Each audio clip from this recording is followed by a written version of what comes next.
This guy was a top student who considered mathematics his life's creed after graduation. Tran Lak had worked diligently as a teacher for many years, and after 5 years, he was on the verge of a promotion. But after just dozing off while proctoring an exam, he found himself freaking isekai'd. Tran Lak had transmigrated into the body of a student named Blair. The only problem was, Blair's math knowledge was absolute garbage, and he was also the class's famous idiot. Right after waking up in this body, Tran Lak was called to the board by his teacher, Brittany, to solve a problem. From the reactions of those around him, it was clear this was a world that placed immense value on mathematics. However, their level of math was incredibly low, because the question Tran Lak was asked was to calculate the sum of numbers from 1 to 100. On Earth, even an elementary school student would know how to get the answer quickly, but in this place, everyone only knew how to rigidly add each number one by one. This gave Tran Lak an idea. Tran Lak was called to the board by his teacher, Brittany, to solve a problem. From the reactions of those around him, it was clear this was a world that placed immense value on mathematics. However, their level of math was incredibly low, because the question Tran Lak was asked was to calculate the sum of numbers from 1 to 100. To flex his math skills one more time when he accidentally bumped into an important girl. The thing is, the position they fell in was incredibly awkward. Tran Lak was so startled he backed up a few steps, constantly muttering, "Oh," for crying out loud. He then politely offered his hand to help the girl up. Sorry, I wasn't paying attention. Are you okay?" To his surprise, the other party completely ignored his kind gesture. As she scrambled to her feet and pulled her skirt down, she yelled, "It's you again." Tran Lak was bewildered. "You know me? How could I not? At the new student welcoming ceremony, it was you who bumped into me. Even the position was exactly the same. You made me a laughingstock in front of the whole school. I've always remembered your face. This time, you're even bolder. Deliberately ambushing me, you filthy pervert." Tran Lak, getting an earful, couldn't quite process the situation. It seemed the kid, Blair, had made an enemy of this girl a few days ago. Now that he had transmigrated into Blair's body, he had to unintentionally take the fall for him. "Miss, first of all, I wasn't ambushing you. Besides, logically speaking, you bumped into me first, right?" Tran Lak wanted to reason with her, but she was in no mood to listen. After shouting, her 2 hands began forming signs as she mumbled an incantation to summon the fire element. Tran Lak chuckled. He initially thought she was suffering from some teenage delusions, but to his surprise, a few seconds later, a real, raging flame appeared in the girl's palm. What's more, the fire grew bigger and bigger, and Tran Lak, the one who had just mocked her, was about to get the full blast. It was then that he realized he seemed to have forgotten something important. Holy crap! Tran Lak had been reincarnated. If you're reincarnated into another world, it's normal for that world to have magic. What the hell? Yeah, that's right. He had really been reincarnated into a world of magic. So, forget the name Tran Lak. He was Blair now, and the immediate problem was how to avoid being roasted by this young lady's flames, and turned into a rotisserie chicken. His opponent was getting closer and closer, and Blair definitely had zero knowledge of magic. For defense, if that's the case, there's only one way to solve this.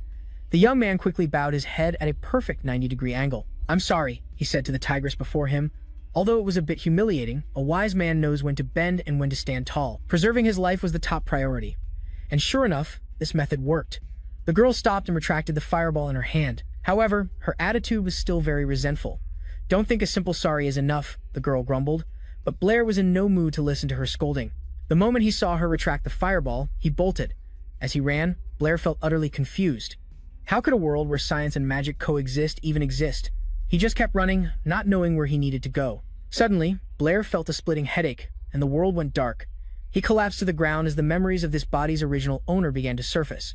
It turned out Blair's family was once a noble family, and his father was a general. It's just that after Blair's father fell on the battlefield, his family quickly fell into decline. To make ends meet, Blair's mother even had to take on odd jobs outside and endure the gossip of others. Blair himself was an understanding child. Not long after, he was accepted into the St. Donatus Academy. This made his mother incredibly happy. Blair was extremely diligent and did his best to study, all in the hopes of restoring his family to its former glory. But unfortunately, he had absolutely no talent for magic. He couldn't even conjure the simplest fireball spell. Because of this, Blair became the laughingstock of his classmates. They mocked him for being of noble descent yet poorer than their own house servants. Some mocked him for having no talent, saying he'd be kicked out of the academy sooner or later. Others mocked his poor math skills. They said it was because his family was poor and couldn't afford a tutor. If it weren't for the empty noble title left by his general father, he wouldn't even have the right to enter St. Donatus Academy. Someone else said that his black hair and brown eyes were unique in the city of Pau, so he might be a half-breed. Over time, Blair was drowned by these insults, and he gradually came to see himself as a good-for-nothing, terrible at both magic and math. Then, the soul of a math teacher transmigrated into his body, opening a new chapter in his life. And so, we now have the appearance of Blair, with the mind of Tran Lack. At that moment, Blair slowly regained consciousness to the sound of a classmate's voice. He recognized her as Jasmine. She was his classmate and also the first person he saw after transmigrating. Jasmine seemed like a good person, and she was the only one in class who didn't laugh at him. Classmate Blair? Next period is magic theory. Are you okay? Jasmine looked worried, seeing him passed out on the ground. She asked as she reached out a hand to help Blair up. Yeah, I'm fine. Blair seemed very happy that someone still cared about him. After obtaining all the memories of this body's original owner, his feelings were incredibly complex. But from that moment on, he decided he would live a good life in this body and fulfill its original owner's wishes.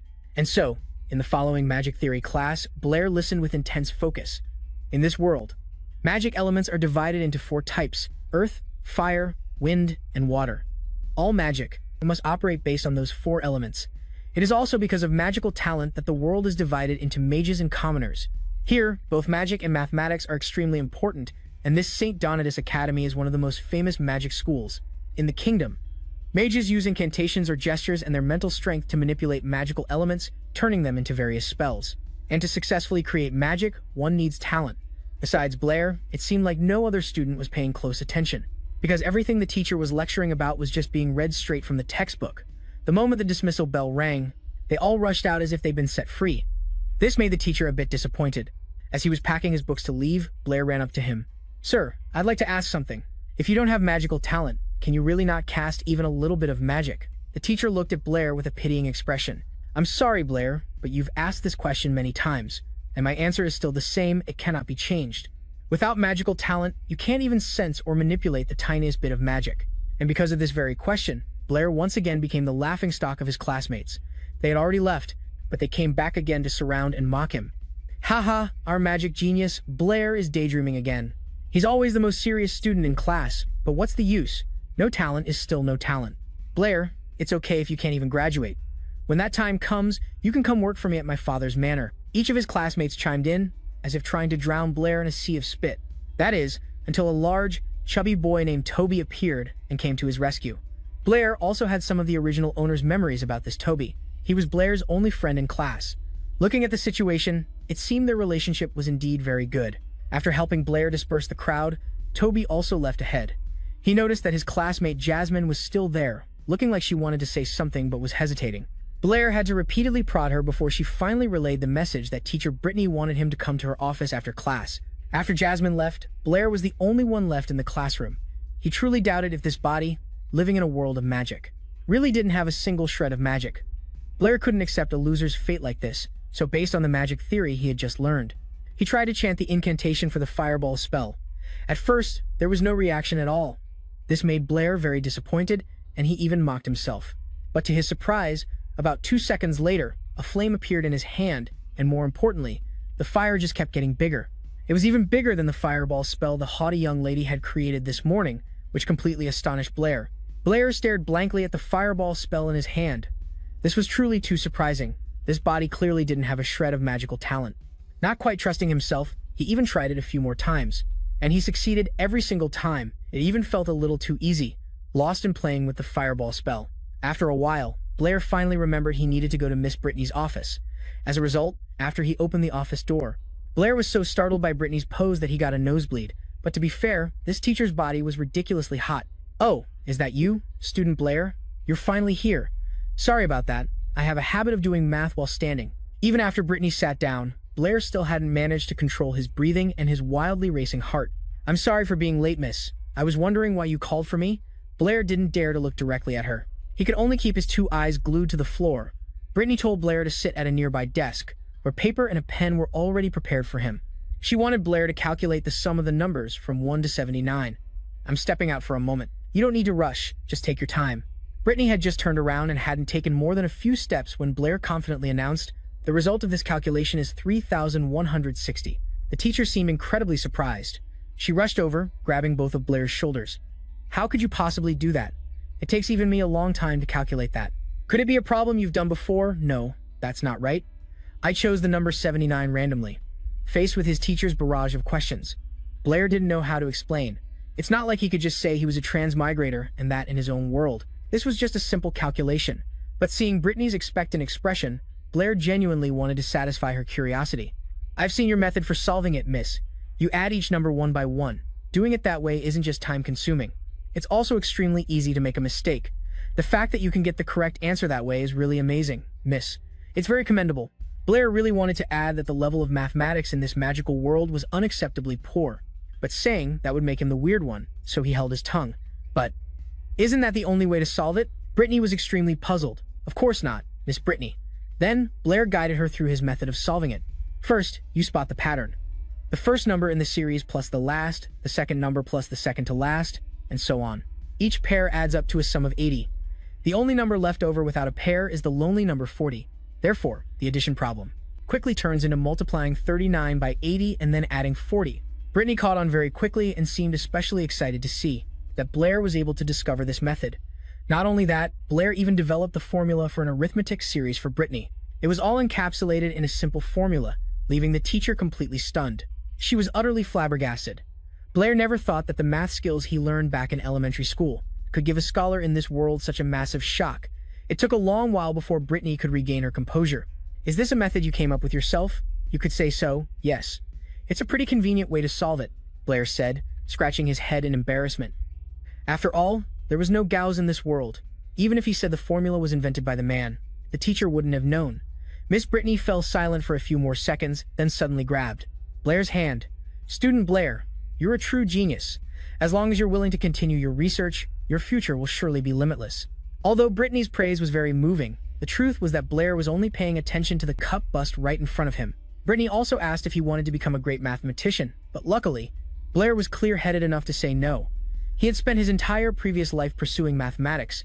In this life, Blair wanted to become a great mage.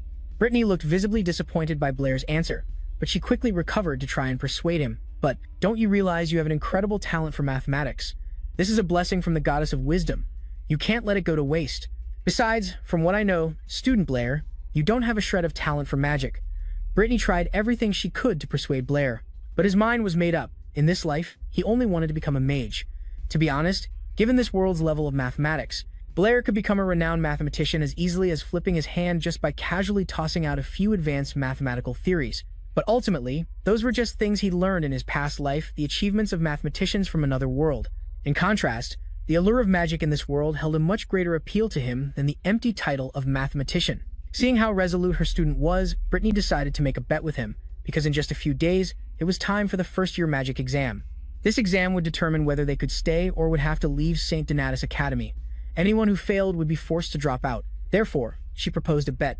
If Blair could pass the magic exam, she would naturally stop trying to persuade him. But if he failed, Brittany could submit an application in her capacity as an assistant instructor to help him stay at the school. But Blair would have to give up magic and study mathematics with her instead. When she made this offer, Brittany was extremely confident she would win, because everyone at this school knew that Blair had absolutely no magical talent. But she had no idea that the Blair of today was a far cry from his former self, and this bet would only end in a crushing defeat for her. With that settled, Blair left the teacher's office. To be honest, Brittany's nagging was starting to get on his nerves. But for someone as passionate about math as she was, her reaction to discovering a genius like Blair was understandable. Blair had no intention of losing that bet, so he immediately headed back to study magic. On the way, lost in thought, he bumped into someone. This familiar scenario, this familiar feeling. As expected, it was that bratty young lady again. She was clearly the one who bumped into him first, but as soon as she recognized him, she prepared to throw a punch. Then, deciding a punch wasn't enough, she started chanting to summon the fire element. But this time, Blair was more experienced in dealing with her. While she was still chanting the incantation, he had already bolted and disappeared. This young lady's name was Isabella. She had also come to see Miss Brittany today. From the moment she entered the office, Isabella's expression was incredibly foul. When the teacher finally asked her what was wrong, she started grumbling. She recounted how she'd bumped into some weirdo twice in the same day and even swore that the next time she saw him, she would use a fireball spell to burn him to ashes. But that wasn't the main reason Isabella had come to the office today. It turned out that yesterday, Brittany had also given her the problem of summing the numbers from 1 to 100, and it had taken Isabella half the afternoon to get the answer. She seemed incredibly excited, thinking herself quite brilliant for her calculation speed. Her speed at summing consecutive numbers was nearly on par with her teacher's. If this had been yesterday, Brittany would have showered Isabella with praise, but unfortunately, after today, Isabella's accomplishment paled in comparison, because Blair had solved it in less than a minute. How could he possibly solve it that fast? Impossible, Isabella muttered, clearly in shock after hearing what Brittany had told her. Who is this Blair? Why have I never heard of him? It's true, he used a method that I had never seen before. Brittany then proceeded to explain the method Blair had used to Isabella. The more she listened, the more shocked she became. How could such a mind-bending method have been thought up by a student? Once she got over her shock, Isabella became fired up, telling her teacher that she wanted to meet this Blair. Seeing the eager look in her eyes, Brittany didn't have the heart to refuse, so she told her which class Blair was in. After learning the location of this math prodigy's classroom, Isabella went straight there and kicked the classroom door open. She then stood on the podium and demanded, "Hey, which one of you in this class is named Blair? Tell him to come out here and see me." The moment Toby saw Isabella, sweat poured down his face, who didn't know how notoriously fierce this upperclassman was. He had no idea why she was looking for Blair. He was just about to speak up when Blair, hiding under the desk, gave him a painful pinch. Toby immediately got the hint and told Isabella that Blair had just stepped out. Isabella was clearly not happy. "Fine. When he gets back, tell him I was looking for him." Toby nodded furiously. Only after hearing Isabella slam the classroom door shut did Blair feel it was safe to crawl out from under the desk. The entire class turned to give him a concerned look. Their worried gazes made all the hairs on his body stand on end. "Blair, my friend, you have to tell me the truth. What happened between you and Senior Isabella?" "Isabella? The girl who was just here is named Isabella?" Blair asked back, completely clueless. Toby's attitude grew more and more serious. "Brian, besides reading books and working part-time, do you really not know anything else? Do you have any idea who Senior Isabella is?" Seeing Toby's expression, Brian was scared out of his wits before he even heard the answer. "Hey, don't scare me. Just who is she?" Brian thought she might be the daughter of a mob boss or something similar, someone really formidable. But according to Toby, it turns out she's just a campus goddess chased by tons of guys. Toby was just afraid that if outsiders found out Brian had offended Isabella, they definitely wouldn't let him off the hook. Hearing this, Brian let out a sigh of relief. At least this was the famous Sandonato's Academy. Those Sims couldn't just do whatever they wanted. Seeing that Brian still didn't get it, Toby's expression grew darker. "So you times do times know where it's Sandonato's Academy, huh? Then tell me, where is Sandonato's Academy?" "On Baker Street," Brian stammered in reply. "And where is Baker Street?" "Pow City," he answered innocently. Toby let out a long sigh. "A moment ago, I thought you were just playing dumb. Now it seems you're actually an idiot. Senior Isabella. Her father is the lord of this very city, Pow City." "Got it." At this point, only a madman wouldn't be scared.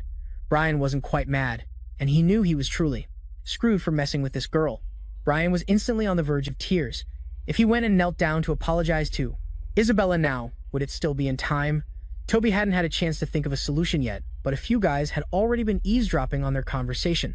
"You even dared to mess with Senior Isabella? I don't think you need to stay at this academy anymore. Then again, with your useless magic, you wouldn't have lasted more than a few days at the academy anyway." Annoyed, Brian turned his head. The one who had just insulted him was a blonde-haired punk. Based on the original owner's memories, Brian knew. His name was Ban, a guy who specialized in bullying the weak in class, with the past Brian being his specific target. But Ban wasn't wrong. Although the academy had other subjects besides magic, like mathematics, history, and philosophy. Even if you couldn't become a mage, you could still become a scholar and receive equal respect in the kingdom. However, as a vital academy of the kingdom, graduates of San Donato's couldn't lack daily magic training. Therefore, after reaching their second year, they all had to pass a magic exam. Anyone who didn't meet the standard would be forced to drop out. In reality, this exam was very simple, and basically all students could pass. However, the original Brian was a rare kind of failure. He had absolutely no magical talent whatsoever. So for him, the second-year magic exam was the end of his academic career at this academy. Luckily, Chenluo's soul had transmigrated just in time, causing a drastic turn in Brian's fate. Lost in thought, he had accidentally ignored Ban, which made him furious. "Hey, did you hear what I just said?" Ban angrily slammed his hand on the table. "You fatherless mutt!" Ban shot Brian a death glare. But that insult about Brian's father was truly out of line. Before Brian could even react, Toby couldn't hold back anymore. "Ban, you want to fight?" Toby's tone and attitude made it clear he wasn't joking, but the bastard still wanted to continue his verbal assault and humiliate Brian in front of everyone. "Toby, this doesn't seem to be your business, does it? Brian is my friend. His business is my business. If you want to fight, this body of mine has seen some action." If they really fought, Ban wouldn't be able to beat Toby. So, although he was fuming, he had to let it go for now, not forgetting to threaten that he'd settle the score next time. Brian felt incredibly moved looking at the chubby Toby, although he didn't seem very reliable in crucial moments. It seemed he was extremely loyal. Brian walked over a few steps and happily patted his best bro on the shoulder. "Toby, you're a real good friend. If Isabella comes to bother me, you'll definitely be on my side, right?" "Of course. When that time comes, I'll definitely beat you up as gently as possible." Brian froze. If he could, he would take back that good brother comment. For the next few days, Brian diligently avoided Isabella, and after a few days, the magic exam had begun. The content of this test was very easy. Students had to master the use of the fireball spell. This was the simplest magic, so the exam was merely a formality. The specific task was for students to stand at the line that was drawn and use their fireball spell to hit the target not far away. Ban was the first one called. His fireball spell was executed perfectly. After passing the test, the bastard didn't forget to throw Brian a contemptuous look. "You just take your time and enjoy your last moments at this academy." Toby wished he could just rush out and punch this loudmouth. But next up was his turn. Toby could create a fireball, but it was just a tiny little sphere. It had absolutely no destructive power, not much better than Brian's previous attempts. Even so, because Toby's fireball hit the target, he barely managed to pass. The last person on the list was Brian, but the teacher already knew his student had no magic talent and didn't want to embarrass him in front of the crowd, so he announced that all members of the class had passed the test. However, before the teacher could finish his sentence, Ban raised his hand with an objection. "Professor Anthony, did you perhaps miss a name? Our classmate, Brian, hasn't taken the test yet." Being called out so bluntly by his student, Professor Anthony couldn't cover for Brian anymore. He stroked his beard, looking troubled, and asked, "Well, Brian, do you want to take the test?" Before Brian could even answer, Ban's gang burst out laughing, then started mocking him as a useless, good-for-nothing, who couldn't even cast a proper fireball. It wasn't just his classmates, even a few people from other classes came over to watch, wanting to see Brian make a fool of himself. Toby advised him to just let it go. Ban's gang's goal was obviously to provoke Brian and make him lose face in front of everyone. But the Brian of today was different. Besides, he had already successfully created a fireball spell a few days ago. Not taking the test today would be stupid. Ban's crew thought Brian was still clinging to the delusion that a miracle would actually happen, so they laughed even harder. The crowd of gossip-loving students grew larger by the minute. Even Professor Brittany came over, curious to see. In the end, it was Professor Anthony who had to step in and restore order among this unruly crowd. In his heart, he truly admired Brian, because no matter the outcome, his actions showed he was a person of great spirit. Now, Brian stood before the target, took a deep breath, and began to chant the incantation. These past few days, he had discovered that he could cast magic without hand seals or incantations, but to be like everyone else. Brian still bothered to put on a little show, reciting the incantation exactly as it was in the textbook. In the first second after the chant ended, nothing happened. Ban's gang took this as their cue to burst out laughing again. They thought Brian had made a fool of himself once more. But in the very next second, a fireball began to form in his two palms, and this fireball was of a superior size, compared to the fireballs of the others. It powerfully struck the target in front of him, creating a massive shockwave. Everyone present was left gawking.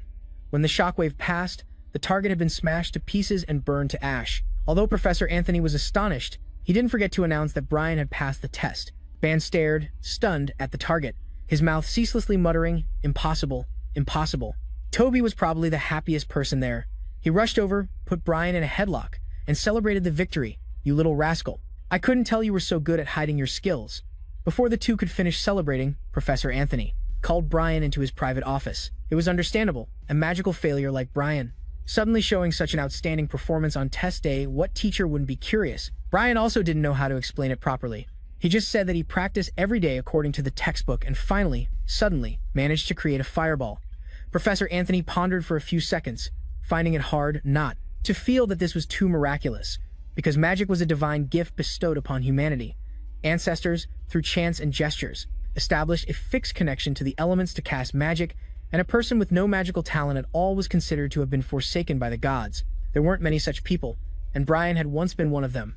For someone who had been forsaken by the gods, to suddenly receive divine grace and gain the ability to control magic like him was even rarer. Moreover, the fireball Brian cast today, regardless of its power or speed, far surpassed that of his classmates. From this, Professor Anthony felt that he had the makings of an excellent mage. Brian just felt that this scene was very familiar. "I feel like I've heard that somewhere before. Wasn't it just a few days ago that Miss Brittany used the exact same phrasing to advise me to study math? Teacher Anthony, thank you for praising me so much when I first arrived in this world. I was indeed very interested in magic, but right now, I want to return to my original world even more," Blair said unconsciously. It wasn't until he saw the teacher's confused expression that Blair realized he had misspoken, so he quickly tried to cover for himself. saying that he had been reading too many magic books lately, which was why he was spouting nonsense. When Anthony heard him say that he'd been reading a lot of books, he became even more pleased because it proved that Blair had been putting in far more effort than the average person. That world you just mentioned. You must have read the legend of the Saint Archmage, haven't you? The words Saint Archmage truly made Blair a bit curious. It seemed to be the highest rank a mage could achieve.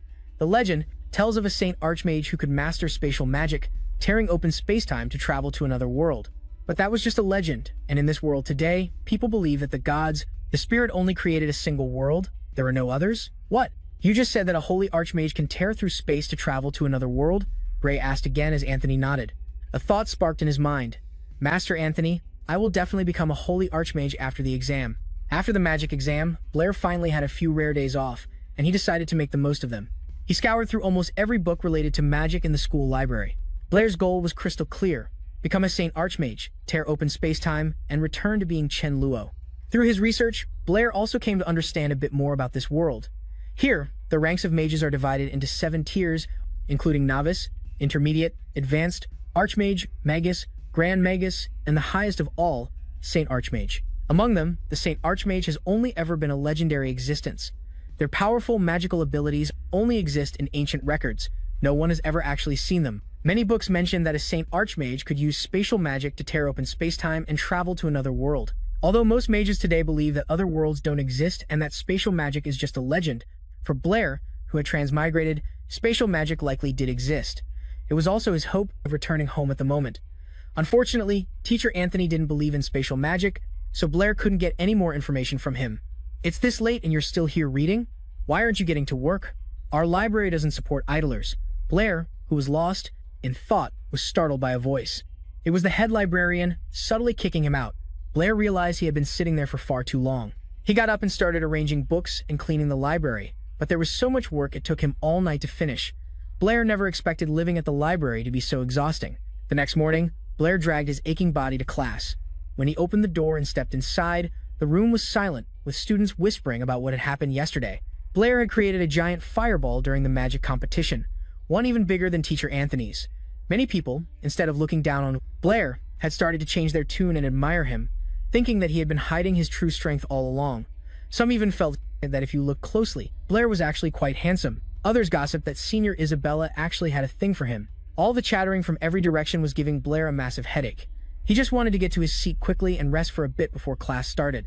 However, when he got to his desk, Blair saw Isabella sitting there smugly. All he could do was repeatedly chant in his head, "You can't see me. You can't see me," but it was completely useless. The moment Isabella saw him, she shot up from her seat. "So, you're the Blair that Miss Brittany was talking about." Isabella had tracked him down, and Blair knew he couldn't hide forever. So, he wanted to take this opportunity to explain everything and clear up the misunderstanding with his senior. However, Isabella gave him no chance to even open his mouth. She immediately cast a fireball spell, intending to teach Blair a lesson.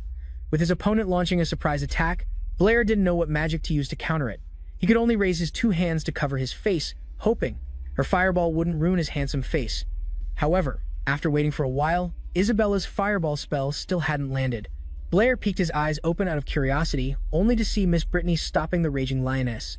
"Isabella, how could you use magic in the classroom?"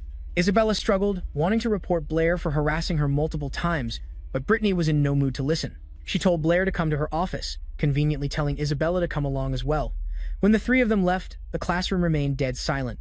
Most of the students started speculating about why Miss Brittany wanted to see Blair privately. Only Ba was in a terrible mood, presumably having still not recovered from the shock of seeing Blair's fireball a few days ago. Brittany led the 2 students to her office. First, she gave Blair the chance to explain himself and properly apologize to Isabella. Since their teacher had mediated, Isabella had no reason to pursue the matter further. Then, it was time for the main issue. A few days ago, Brittany had witnessed the fireball spell Blair created during the exam with her own eyes. She admitted that she had lost the bet between the 2 of them and promised to keep her word and no longer force him to study mathematics with her. However, Brittany was very curious as to how Blair had managed to do it. After all, this was the first time she had ever seen someone with no magical talent make such a comeback. "I was just lucky," Blair replied humbly, then tried to change the subject. "Oh, right, Miss Brittany, I actually have a question for you." "All right, if you don't want to talk about it, I won't force you. Go ahead and ask. I'll tell you anything I know." "To connect with magical elements, is it mandatory to combine incantations with magical gestures?" Blair asked. But before Brittany could even answer, Isabella, who was standing beside them, burst out laughing, thinking his question was utterly ridiculous. In this world, even a child knows that only incantations and gestures can connect you to magical elements. Are all mages the same? Aren't there any exceptions? Blair refused to give up and kept asking. Seeing how serious he was, Brittany had no choice but to answer in kind. In my experience, no matter how powerful a mage is, they still need to use incantations and gestures to create magic. More skilled individuals simply have a better understanding of magical elements, so the time it takes to connect is shorter, that's all. Magic is a gift from the gods. People here believe the gods taught our ancestors to connect to magical elements using incantations and gestures, which is how magic has been passed down through the generations. As for not needing to use incantations and gestures, while still being able to cast magic, I'm afraid only the gods themselves could do that. Seeing Brittany's cautious expression, Isabella, sitting to the side, started laughing loudly again. Miss Brittany, you don't have to take such a silly question so seriously.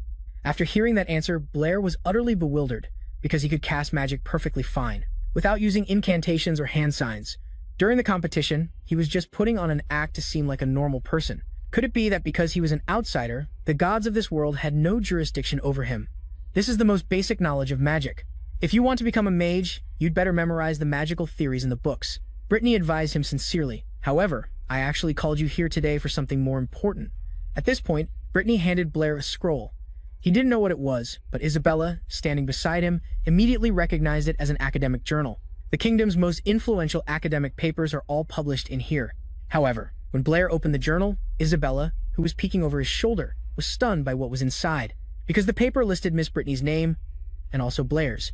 It turned out that, based on the formula he had mentioned before, Miss Brittany had researched it day and night before writing it into a paper. And since Blair was the one who gave her the idea, Brittany had listed his name as a co-author. However, Blair wasn't the least bit happy about it. Having his name on it wasn't worth anything to him. Giving him some cash would be far more practical. The meager amount of money Blair earned each day from the library wasn't even enough to fill his stomach. Just as Blair was thinking this, Brittany seemed to remember something. She went to her desk drawer, took out a pouch of money, and said that inside were 50 silver coins, the royalty payment for the paper. Although these 50 silver coins are nothing compared to the academic honor, I believe you deserve them. Blair's two eyes immediately lit up. Those 50 silver coins were a huge sum of money for him, because Blair worked himself to the bone at the library, and earned a whole 50 silver coins. He put on a show of refusing, but his pocket was already wide open, waiting for Brittany to stuff the money in. Hey, at least half of the credit for this is yours. But Brittany was an innocent soul, who didn't understand the concept of false modesty at all. Hearing Blair say that, she took half the money, leaving 25 silver coins for him. By then, it was too late for Blair to regret it. Just one casual remark and 25 silver coins flew away. He really wanted to slap himself a couple of times. However, he suddenly realized something and asked, "Oh right, Miss Brittany, for every thesis published in the academic journal, do you receive a 50 silver coin author's fee?" I've never paid attention to that, but since it's published in the journal, a 50 silver coin fee seems pretty normal. Now, Blair saw a money-making opportunity open up right before his eyes. Therefore, he continued to use his math knowledge to flex a little. Last time, Blair had given Brittany a hint about the formula for the sum of an arithmetic progression. This time, he brought up geometric progressions. I'm talking about the lost riddle. The lost riddle? Who's that? Blair scratched his head. Don't tell me someone in this world has already invented geometric progressions. The lost riddle is a math problem posed by the mathematical sage, Los. Los had 7 wives, and each wife had 7 bags. Each bag contained 7 cats, and each cat had 7 kittens. Hearing Brittany explain it, Blair's head started to ache. As expected of an early-era mathematician, they come up with brain-busting math problems in every world. It's just that in Los's riddle, the number of terms isn't very large, so you can just add them up one by one to get the answer. But if there were more terms, they would need a unified formula to help solve it. Hearing Blair say this, Brittany seemed very excited. So you're saying you can come up with a formula to solve the lost riddle? It's just a preliminary thought of mine, Blair replied humbly. He originally planned to give Brittany the answer in a few days, so as not to seem too over the top, but this teacher was so passionate about math that she wanted to research and discuss it with him right on the spot. And so, Blair was held back in the teacher's office. Just like that, they went through sheet after sheet of paper, spending several hours on it. Isabella, who had dozed off, was woken up by Brittany's excited voice. It's unbelievable. The lost riddle can actually be solved with a single formula. Blair, your talent for mathematics is truly unparalleled. Are you really not willing to study mathematics with me? Brittany's expression was even more thrilled than when Blair solved the problem of summing numbers from 1 to 100. Even Isabella was looking at him with open admiration. And so, the geometric progression formula from teacher Chen Luo, now in Blair's body, once again shocked everyone. Meanwhile, his little plan was being put into motion step by step. The next day, Isabella couldn't stop thinking about the problem for some reason. She kept feeling that the things he said were just him reciting someone else's words, but in this world, no one had ever invented formulas like his before. While lost in thought, Isabella saw Blair's back. He was clearly a second year, yet he was heading to the third-year students' building. She thought Blair was up to his old tricks, trying to harass other female students again, so this time, Isabella decided to follow him to catch him red-handed. But soon, she lost sight of him. As for Blair's purpose, it wasn't to harass anyone. Of course, he had just heard from Toby that, at the end of the third-year building, there was a stone wall that wasn't too high and wasn't monitored, making it a good spot to sneak out. The reason Blair wanted to go out was because he'd taken teacher Anthony's advice. He said that if Blair wanted to learn more about magic, he could go to the Pao City Magic Association. There, he'd find magicians of a higher rank than him. This was the first time Blair had seen the world outside St. Donatus Academy since he was transmigrated, and the bustling scene outside really made him a bit excited. Pao City was more bustling and prosperous than Blair had imagined. He went straight to the Magic Association, then took a half-mask out of his pocket. Although Blair's identity wasn't anything special, it was better to be safe than sorry. It was best not to reveal his identity. After stepping into the association's main hall, Blair felt his decision to wear a mask was an extremely wise one because the receptionist here was none other than his classmate, Jasmine. She was probably working part-time here. Putting that aside, Blair told Jasmine he wanted to hire a magic consultant. The price list here was 10 gold coins per month to hire a high-level magician, 5 gold coins per month for an intermediate-level magician, and only 2 gold coins for a novice-level magician. Hearing this, Blair really wanted to throw up. Turns out the hardest thing in the world is being broke. The 1 gold coin she mentioned was equivalent to 100 silver coins, and right now, Blair's entire fortune was a mere 30 silver coins. Utterly disappointed, Blair was about to leave, but Jasmine noticed his financial trouble and suggested that instead of hiring a magic consultant, he could get a library card for their library. The Pao City Magic Association's library contained tens of thousands of books on magic. The vast majority of magical knowledge could be found there. Although it couldn't compare to having a consultant to guide him, the good thing was that it was completely free. Of course, Blair couldn't pass up this opportunity and immediately agreed. But then, Jasmine said something that nearly made him cough up blood. Well then, sir, please present your magic certificate. For someone like Blair, who had just managed to create a fireball a few days ago, where would he get a magic certificate? Seeing his crestfallen mood, Jasmine was quite surprised. Because Blair had wanted to hire a magic consultant as soon as he arrived, she thought he was already a magician. As for the library card, you needed at least an apprentice-level magician certificate to be able to borrow books. Actually, the apprentice magician certification is very simple, sir. For example, if you want to be certified as a fire element apprentice magician, you just need to, in front of the certifying master, cast the fireball spell once, Jasmine continued to suggest. Blair felt his heart leap with joy again. But Jasmine advised him not to apply for certification today, because the person on duty today, Andre, is quite strict. His certification pass rate is no more than 10%.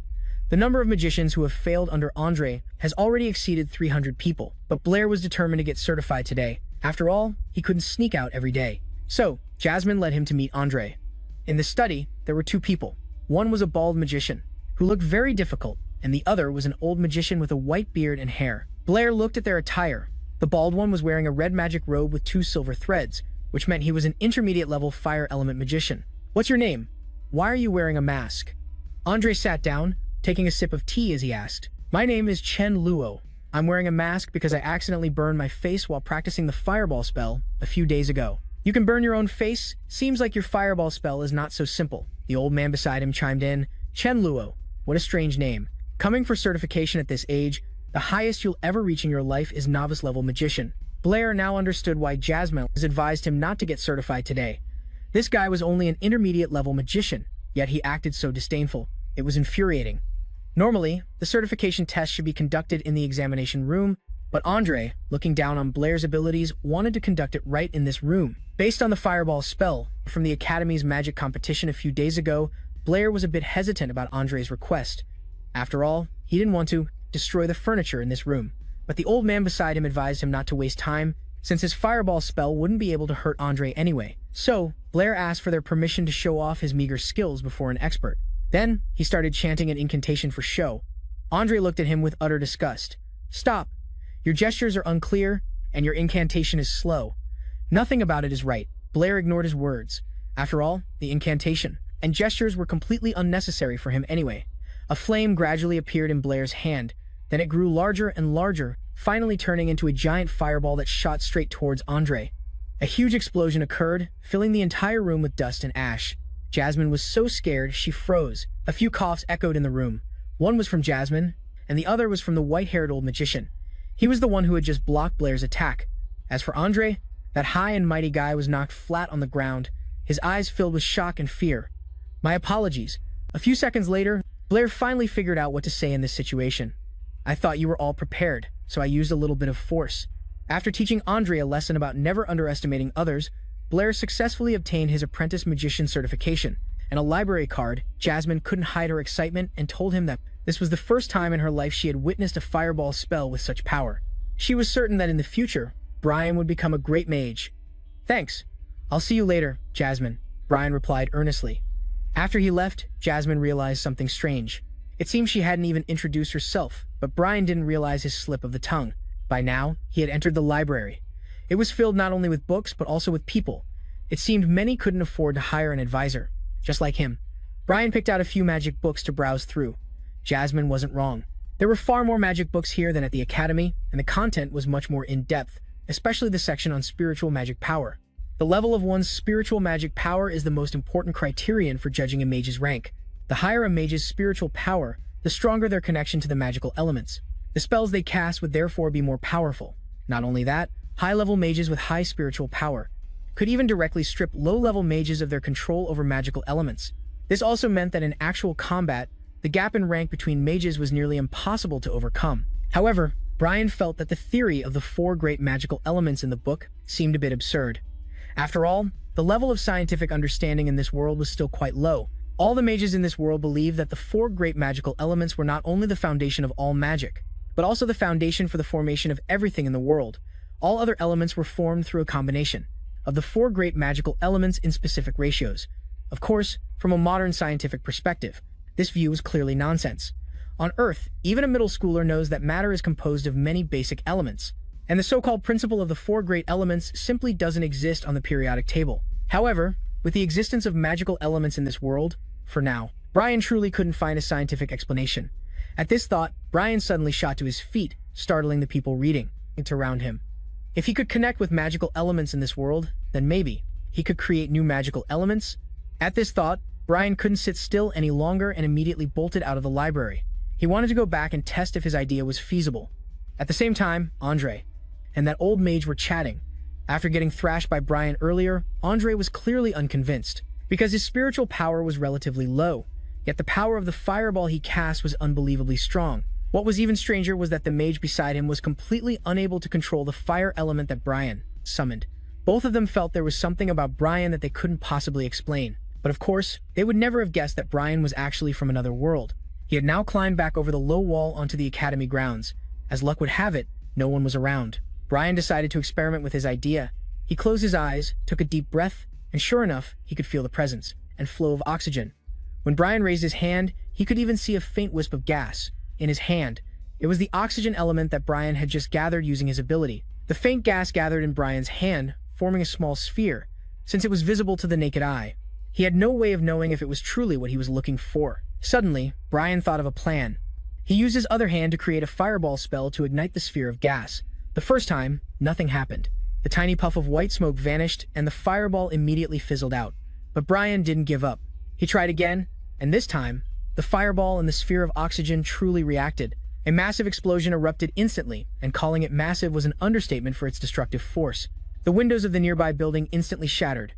Even the glass on Miss Brittany's desk shattered into pieces. Looking out the window, she could clearly see the nearby forest was ablaze. The culprit behind the explosion also hadn't expected he could cause something on this scale. If he hadn't dodged in time, he would have been toast. A large crater was now etched into the ground. It was the result of the explosion. Seeing this, Brian no longer had any doubt it was complete combustion. It's the process of combustion that occurs with a continuous and sufficient supply of oxygen, where all combustible materials are completely consumed and combined with oxygen to produce carbon dioxide, water, and sulfur dioxide. Complete combustion releases all the energy from the fuel, which explains the insane explosion just now. It seemed the purity of the oxygen sphere that Brian had just created was much higher than he'd imagined. while Brian was racking his brain trying to figure out how to deal with this mess. He heard someone shout, "Hey, student over there, what happened?" Brian turned to see a student running toward him. It seemed the commotion he'd just caused was too big. If that was the case, then others must have noticed too. Thinking this, Brian turned and bolted, running straight into the nearby forest. Although he was scared of being caught, Brian was in high spirits. Even though his little experiment got out of hand, it seemed he had created something pretty incredible. The next morning, Brian showed up to class looking completely drained. The moment Toby saw him, he rushed over to gossip. "Brian, did you hear what happened at the academy last night?" Guessing that there was a 9 out of 10 chance Toby was talking about him, he lied and said he slept like a rock last night and didn't have time to hear any gossip. Sure enough, Toby told him about a huge explosion that suddenly went off at the edge of the forest next to the third-year students' building. All the windows on that side were shattered to pieces. The academy is now investigating and suspects that a high-level mage cast a spell on campus. Tesk, it's a shame you didn't see it. The power was incredible. It had to be a high-level mage, at least, Toby rambled on. But seriously, why would a high-level mage do something like that on campus? How would I know?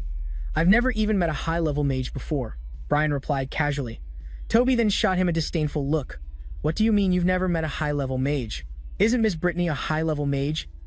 This information genuinely shocked Brian, and he decided to go find her. Coincidentally, she was just about to look for him to announce that his thesis on Loss's puzzle had been published by the Mathematical Society in their journal. Since Brian had come up with the solution, Brittany listed his name first in the author's section. But that wasn't what concerned Brian as much as the reason. He came to see her today. "Miss Brittany, please allow me to study mathematics with you." Brittany seemed very surprised because not long ago, it was Brian himself who had adamantly stated that he only wanted to become a mage. Now, that very same mouth was saying that he did want to become a mage. But he also loved mathematics and didn't want to have any regrets, ma'am. I even feel that in my past life, just like you, Miss Brittany, I had the honor of being a math teacher. Brian expressed his resolve with every fiber of his being, but it was obvious that he really wanted to get close to Miss Brittany because she was a high-level mage. However, she was completely oblivious. Brittany just felt overjoyed that Brian had changed his mind. She was so overjoyed that she pulled him right into a hug.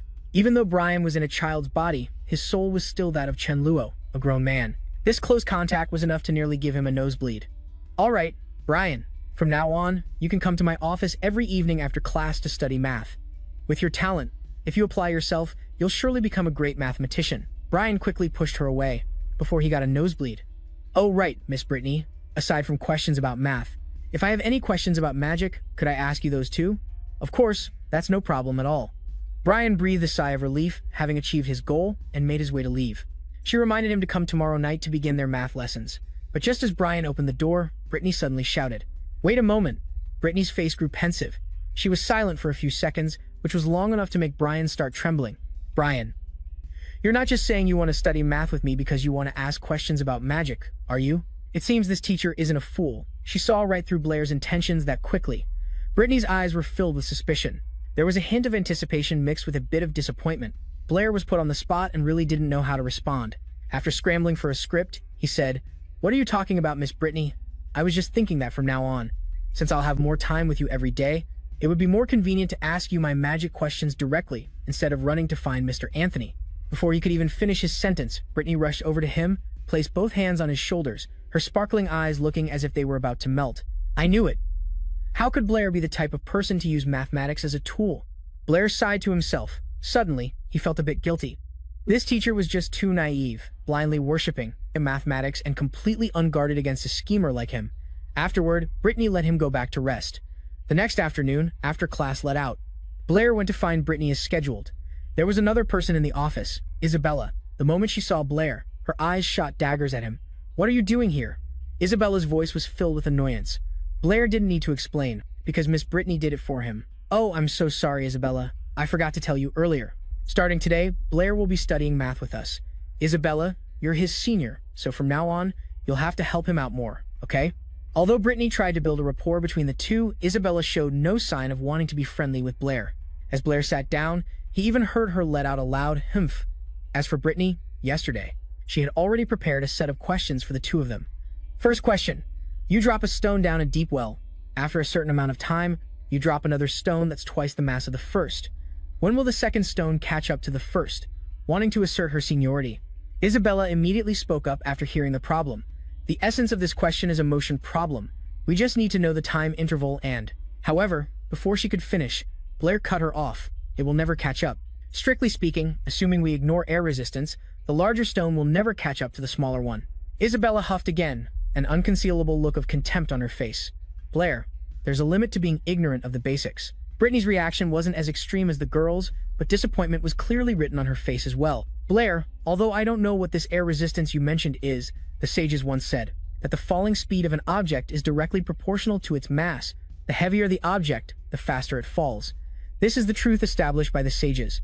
It's basic knowledge that every child knows, Isabella chimed in. Blair was getting pissed. He was annoyed by the primitive understanding of the people in this world, and even more so by Isabella's condescending attitude. So, he immediately retorted, is everything the sages said automatically correct? Have you ever even tested it? Blair, you dare question the great sages? As the two glared at each other, Brittany felt the tension in her office was as thick as gunpowder. Blair stood his ground. Science is incredibly rigorous. One's attitude toward it must also be rigorous. A truth that has never been verified is no truth at all. Seeing how assertive he was, Isabella agreed to test his claim. However, she wanted to make a bet. No bet. Blair replied instantly. He'd never been a fan of betting. All right, you two. That's enough. Brittany tried to intervene before the two kids came to blows, but Isabella paid her no mind.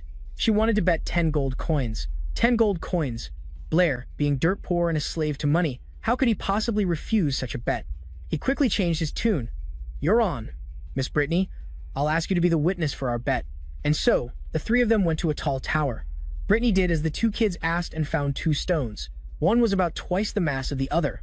Before starting the experiment, she even advised Blair to reconsider. After all, for a rich young lady like Isabella, 10 gold coins was nothing, but for Blair, it was no small sum. However, Blair, armed with the power of advanced science, wasn't afraid of this bet. He was absolutely certain he had thought it through. Seeing this, Brittany could only sigh. Blair, confidence is a good thing, but one shouldn't be too conceited. With that, Brittany used her magic to fly up. It turned out her elemental magic was wind. Thanks to it, she could effortlessly fly to the top of the tower. In her hands were the 2 stones of different masses. Isabella was incredibly confident that she would win this bet. Up above, Brittany held out the 2 stones and then released them at the same time. And remarkably, despite their different sizes, they landed at the exact same moment, right in front of Isabella. Only Blair was completely unsurprised by the result. As for the 2 girls present, they were utterly shocked. Isabella's face turned pale, and she could only keep repeating, how can this be? Although she didn't want to admit it, the fact was that just now, she had seen the 2 stones land at the same time with her own eyes. Blair, how did you discover that the sage's law of falling bodies was wrong? Brittany asked immediately, unable to hide her shock. I saw the law written in a textbook, so I used 2 stones to see if it was true. Then I discovered that the way objects fall isn't quite the same as what the law in the book states. Blair lied as smoothly as he breathed. How could he let on that this was knowledge from an advanced civilization? Brittany also seemed quite shaken by this revelation. A truth passed down for thousands of years in this world could actually be debunked by 2 tiny stones. And yet, in all those thousands of years, no one had ever bothered to test it. Countless sages and scholars had never discovered the error in such fundamental knowledge. Yet a second-year student like Blair had figured it out. She thought this was more than just luck. Blair, you probably don't realize the significance of these 2 stones. I'm certain that in the near future, your name will appear in the section on the law of free fall in science textbooks. Brittany was extremely excited. But this law of free fall still needs a lot of work. Besides, the credit doesn't belong to me alone. It belongs to all 3 of us, Blair replied modestly. He still maintained his original stance. He had no need for useless fame in this world. It was far better to use this opportunity to win Brittany's favor so she'd teach him magic later. However, Brittany was a person who kept professional and personal matters separate. She had no intention of taking undue credit. She said the achievement was Blair's alone, and that she had only taken on the role of helping him drop the 2 stones from above.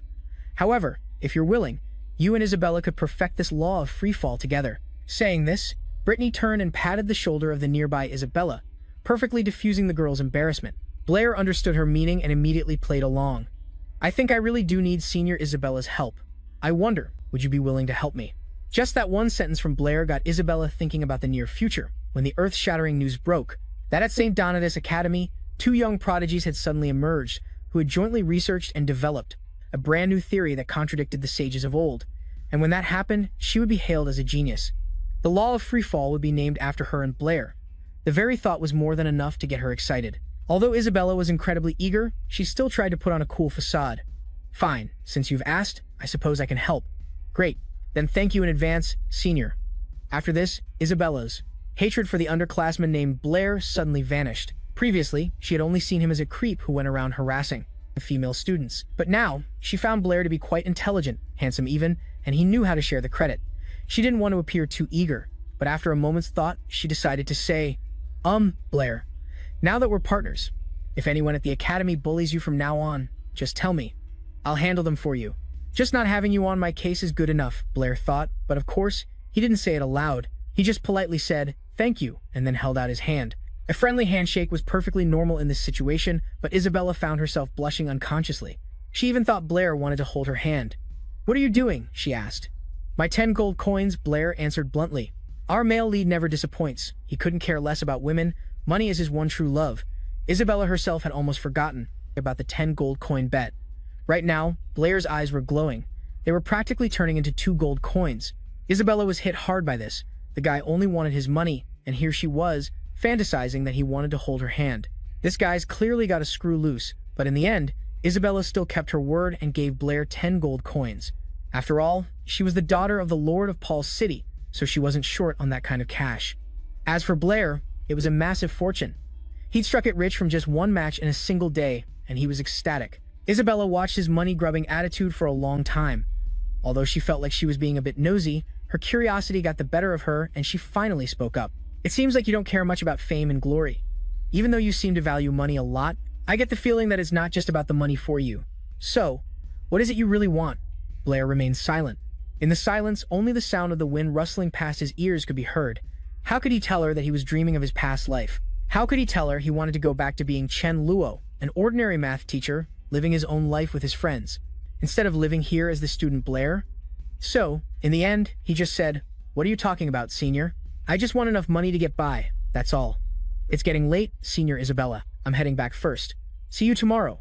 With that, Blair left, but Isabella just kept staring at his retreating back. Her heart was filled with complex emotions. The next morning, Blair went to class as usual. To be honest, he felt that sleeping in class was more comfortable than sleeping in that tiny partition in the library. Speaking of which, Blair remembered the 10 gold coins from yesterday. Anyway, now that he had money, he started thinking about moving to a better place. While he was lost and thought about finding a better place to live, his desk was suddenly slammed. Blair jumped, and what met his eyes was Ban's annoyed face. You piece of trash, Senior Fish is looking for you. Get up, now! Who's Fish? Blair asked innocently, as he genuinely had no recollection of the name, but Ban thought he was just playing dumb. Then he got even more aggressive with his insults. I suggest you don't be a smartass. Do you really think just because you can cast a fireball, you can act all high and mighty? He even aggressively lunged forward and grabbed Blair's collar. Ban, let go. In this situation, the one who should have appeared and said that was Toby. But this time, the person telling Ban to let go was the very guy he had called Senior Fish. This was the first time Blair had seen this person. He was just a blonde, scholarly-looking guy, thin as a sheet of paper. But behind him were 2 huge guys who looked pretty much like big-shot bodyguards. Even though it was their first meeting, Blair could already tell this guy was trouble. So you're Blair?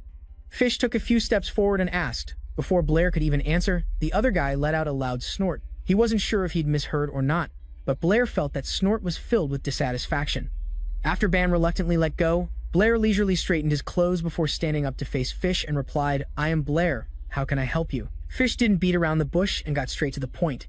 He was here to warn Blair to stay away from Isabella, because, according to him, Isabella wasn't the kind of person Blair could just casually associate with. Fish's attitude was clearly not happy at all. After saying those 2 simple sentences, he left immediately. The big guys following him looked like they wanted to give Blair a beating, but it seemed Fish wasn't the type to fight. On his way out the door, he bumped into Toby, who was rushing in. Although Fish was visibly annoyed, luckily, no scuffle broke out. Toby ran straight to Blair and asked worriedly, Are you okay? What just happened here? It's nothing. Just some guy named Fish and Ban came to say a few things. Blair replied in his usual nonchalant tone, but as soon as Toby heard the name Fish, his face went pale, just like the last time Isabella came looking for him. This reaction from Toby made Blair a bit nervous. Don't tell me this Fish guy is also the son of some city lord? That's Senior Fish. Fish from the St. Donatus Academy. Is there anyone here who isn't afraid of him? Only a weirdo like you who only knows how to read and doesn't care about anything else wouldn't be scared. Fish isn't a city lord's son, but he comes from the Hogwarts family, famous in Paul City. He's the son of Viscount Hogwarts, and this Viscount Hogwarts is a member of the numerology faction. Back on Earth, there was also a numerology faction, It was the Pythagorean school, which believed the universe could be explained by rational numbers as the guiding principle, until irrational numbers were discovered. Right now, quite a few teachers at the St. Donatus Academy are also members of the numerology faction. Even they have to show him some respect. Because of that, no one in this academy dares to offend Fish. Blair, I know you're so captivated by Senior Isabella's beauty that it's hard to pull yourself away, but I'm telling you, don't take Fish's warning lightly. Toby was sincerely advising his friend, but the truth was, from the very beginning, Blair had never been captivated by Isabella. Getting suddenly dragged into this mess was giving him a major headache. After class ended, Blair went to Miss Brittany's office as usual. However, instead of studying the law of free fall, his mind was completely filled with magic. Right now, Blair was thinking about the power of combining his fireball spell with the oxygen sphere he had recently linked. Although its power was immense, he needed to summon the fireball first and then draw out the oxygen sphere. If so, the process would take quite a bit of time, and not needing to use incantations or gestures was Blair's biggest advantage right now. Therefore, he was thinking about how to summon two different types of elements at the same time. Blair's dazed look annoyed Isabella a little. Hey, aren't you going to properly do the homework Miss Brittany assigned? She's going to lecture on it tomorrow. Blair just let out a long yawn and then handed Isabella a piece of paper that looked like a scratch paper, but it actually had the solutions to all the exercises. He had finished it long ago, while Isabella had only managed to do half. Seeing her stunned expression, Blair explained, for many of these questions, you can't just use simple methods to calculate them. You have to find a more clever solution. Isabella seriously studied Blair's solutions. It was only then that he realized the girl sitting next to him was also skilled in magic. Since Miss Brittany wasn't here, he might as well ask his questions to Isabella. No sooner said than done, Blair sat up straight. Oh, right, Senior. Isabella, how many fireballs can you summon at once right now? 9. Why? Isabella's reply was casual, but it was enough to leave Blair petrified. 9.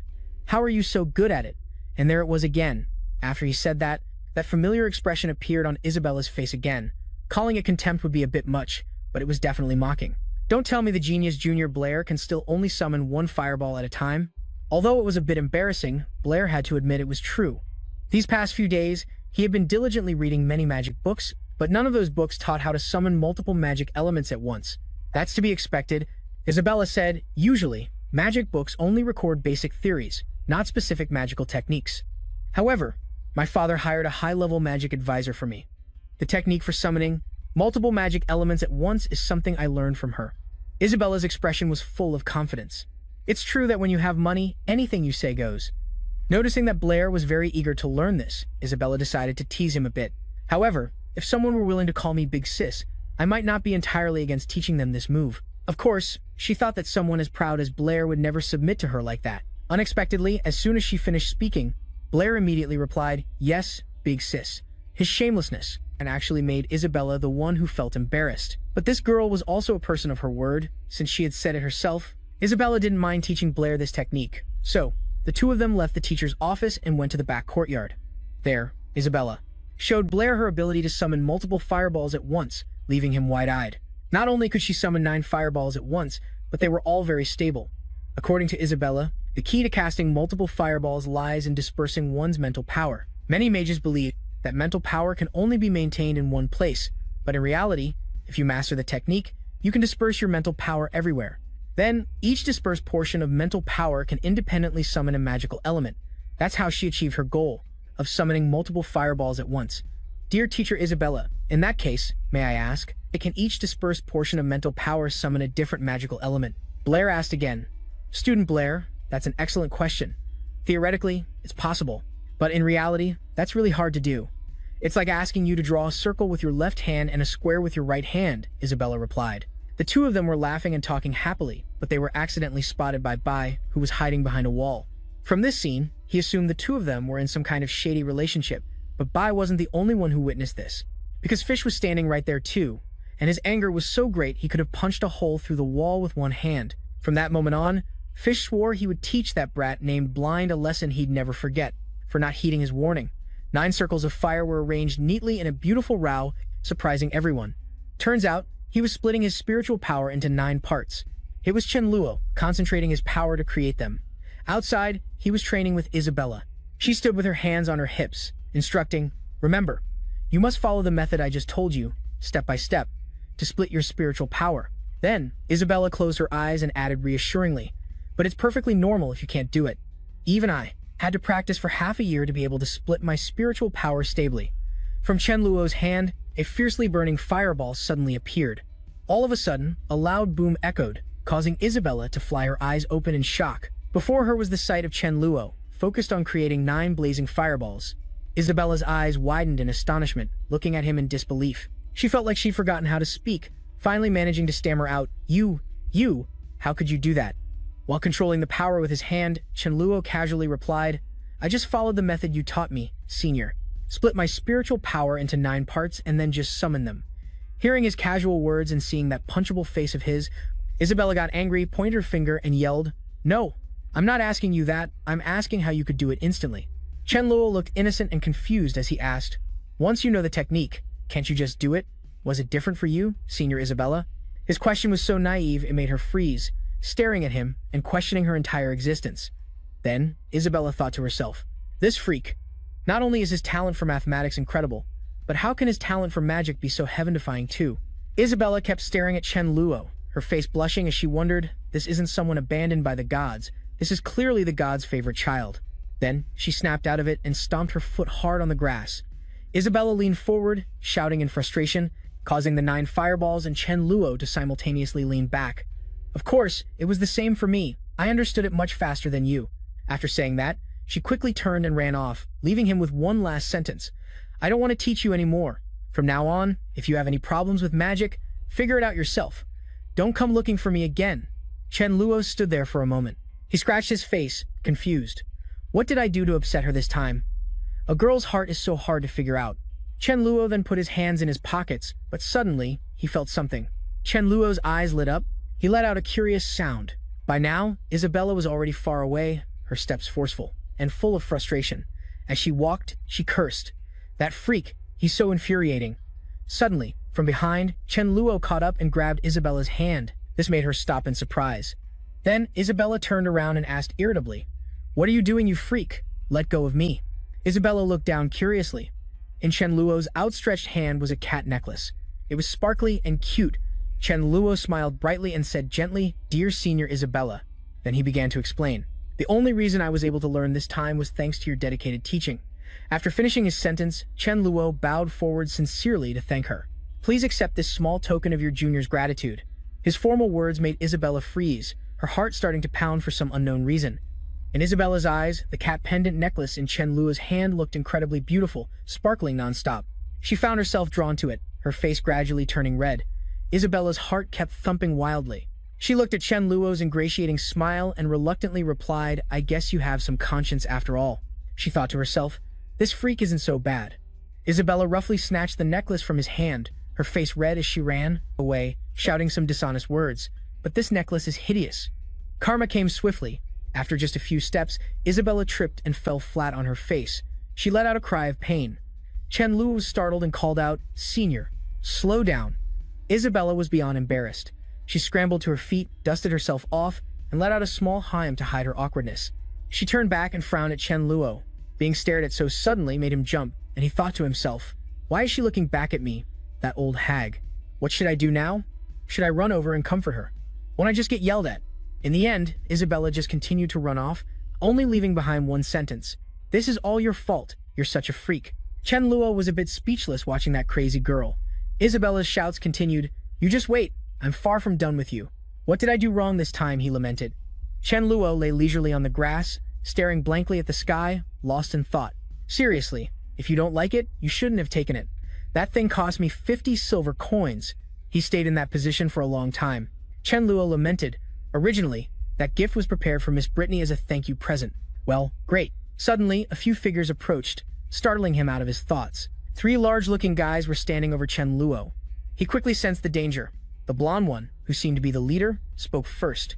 I remember Senior Fish already warned you, didn't he? He sneered. Don't get too close to Senior Isabella. But Chen Luo remained silent, not saying a word and showing no expression. After a moment, he slowly got to his feet. Facing the 3 bullies, standing between the 3 tall guys, Chen Luo looked completely dwarfed, completely outmatched and overwhelmed. Of course, running was the best option while they hadn't even had time to react. He bolted in a straight line, running as fast as he could. Right after, the group of 3 quickly gave chase, shouting curses as they ran. You bastard, stop right there. Chen Luo thought to himself, these guys are such a pain, it's best not to get tangled up with them. Unable to catch up, the three resorted to taunting, shouting out loud. Hey, are you just a coward like your father, who ran away on the battlefield only to get himself killed? As expected, the words hit their mark. Chen Luo frowned slightly and stopped dead in his tracks. Seeing this, the bullies continued to provoke him. Go on, keep running. Bai gloated. I hit a nerve, didn't I? With that, he lunged forward to punch Chen Luo, boasting, you brought this on yourself, you idiot. But before Bai's fist could land, it was blocked by a barrier. He was thrown back, falling to the ground with a thud. Bai's hand was burned, making a sizzling sound. They had successfully angered Chen Luo. There was no reason to avoid these guys anymore. He had to teach them a lesson. He used his magic and turned to face them, full of fighting spirit. Across from him, Bai was still fussing over his injured hand, crying out, it hurts so much. Chen Luo retorted angrily, even though he's not my father, that guy's father was a soldier. He sacrificed his life on the battlefield for his country. His powerful aura made Bai tremble and turn pale. He was a great father. Chen Luo's eyes were filled with rage. You are not allowed to insult him. Do you understand? The goons following. Bai looked at Chen Luo, showing off his power, and were shocked. One of them stammered, 9, and they all panicked. 9 fireballs? How is that possible? After saying that, the two cowards took off running, leaving their boss all alone. He angrily yelled after them, hey, you two. Chen Luo frowned, looking at the guy on the ground, and started to step forward. The fireballs in his hand genuinely terrified Bai. Seeing that he was about to get beaten, he was scared to tears and shouted, you, don't you come over here. Chen Luo, still angry, continued to advance. Bai's voice rang out in agitation. The academy forbids students from fighting. He was still annoyed. So you do know that rule, huh? Bai, cornered, tried to save himself. Don't do anything rash. Chen Luo didn't hold back and launched a terrifying attack aimed at the idiot. He even threatened Bai. You should have said that a little sooner. The fireballs were heading straight for Bai. He covered his head and screamed in fear. Chen Luo suddenly noticed someone approaching from behind. Bai, still unaware, yelled, help me. When he realized nothing had happened, he opened his tear-filled eyes. Suddenly, Chen Luo fell with a thud right in front of him. He didn't know what to do. The atmosphere seemed to freeze for a moment. Bai finally mustered up the courage to get closer and poke him. He thought to himself, what's wrong with this blind guy? Of the 36 stratagems, running is the best. Embracing this philosophy, he bolted, running for his life while shouting breathlessly, who cares about him? Let's get out of here. Behind him, 3 people were surrounding Chen Luo. As he was running away, Bai was called back, which scared the living daylights out of him. Bai stopped, raised his hands in fear, and stammered an explanation. I didn't do anything. Tran Lak suddenly opened his eyes and woke up, while Ba was still desperately trying to explain himself. Please believe me. He fell on his own. As he sat up, he happened to bump into Miss Brittany on the other side. She retorted, you did nothing and he ended up like this? Don't think I don't know what you guys usually do to Blair. Ba continued to explain desperately. It's not. He had to tell the truth. At first, I was really going to do that, but what just happened wasn't what you teachers think. Miss Brittany, please let me explain. Vice Principal Calvin cut him off. That's enough. He gave Ba a piece of his mind. Student Blair collapsed right at your feet. Do you think we're all blind, and you're still here trying to pull this nonsense? You've completely tarnished the Academy's reputation. With that, Vice Principal Calvin turned away in frustration and ordered, get to my office, now. Wait for me there. I'll deal with you when I'm free. Ba could only nod meekly and obey. The Vice Principal pushed the still pale Ba away. Then he turned to the person opposite him and said, my apologies, Vice President Calvin. The Academy has been a bit lax in its management. I've made a fool of myself in front of you. Vice President Calvin, showing him some face, replied, Vice Principal Calvin, bullying is quite normal in an academy full of young people like this. After saying that, he left with Vice Principal Calvin. He also added, but it really does need to be handled strictly. Meanwhile, Tran Lak was being held in Miss Brittany's arms.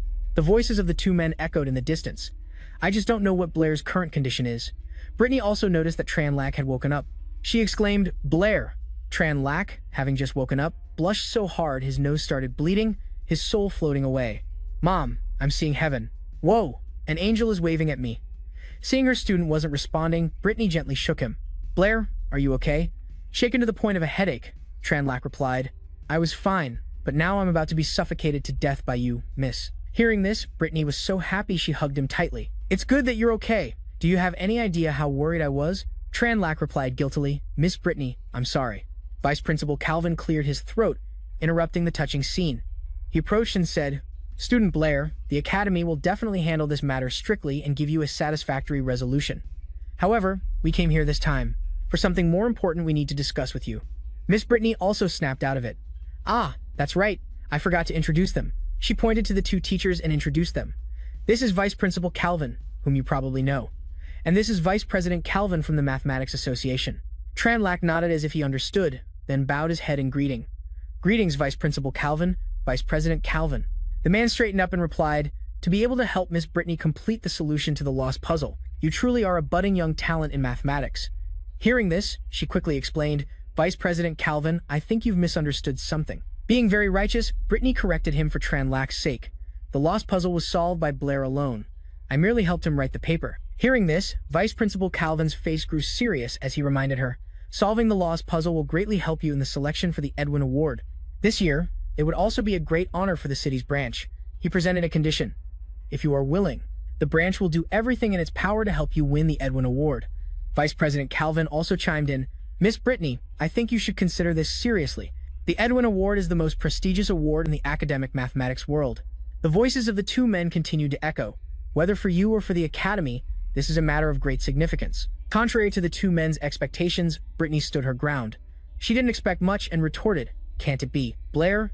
Hearing this, Vice Principal Calvin sighed and explained, he is still too young in the field of mathematics. He doesn't have as many great achievements as you. Even if you say the boy solved the lost puzzle, I'm afraid it would be very difficult for others to be convinced. Brittany was somewhat swayed, but before she could speak, Tranlac called out, Miss Brittany. This startled Brittany, who turned to look at him. Tranlac had stepped forward, taken her hand, and shook his head, signaling to her. Brittany understood his meaning.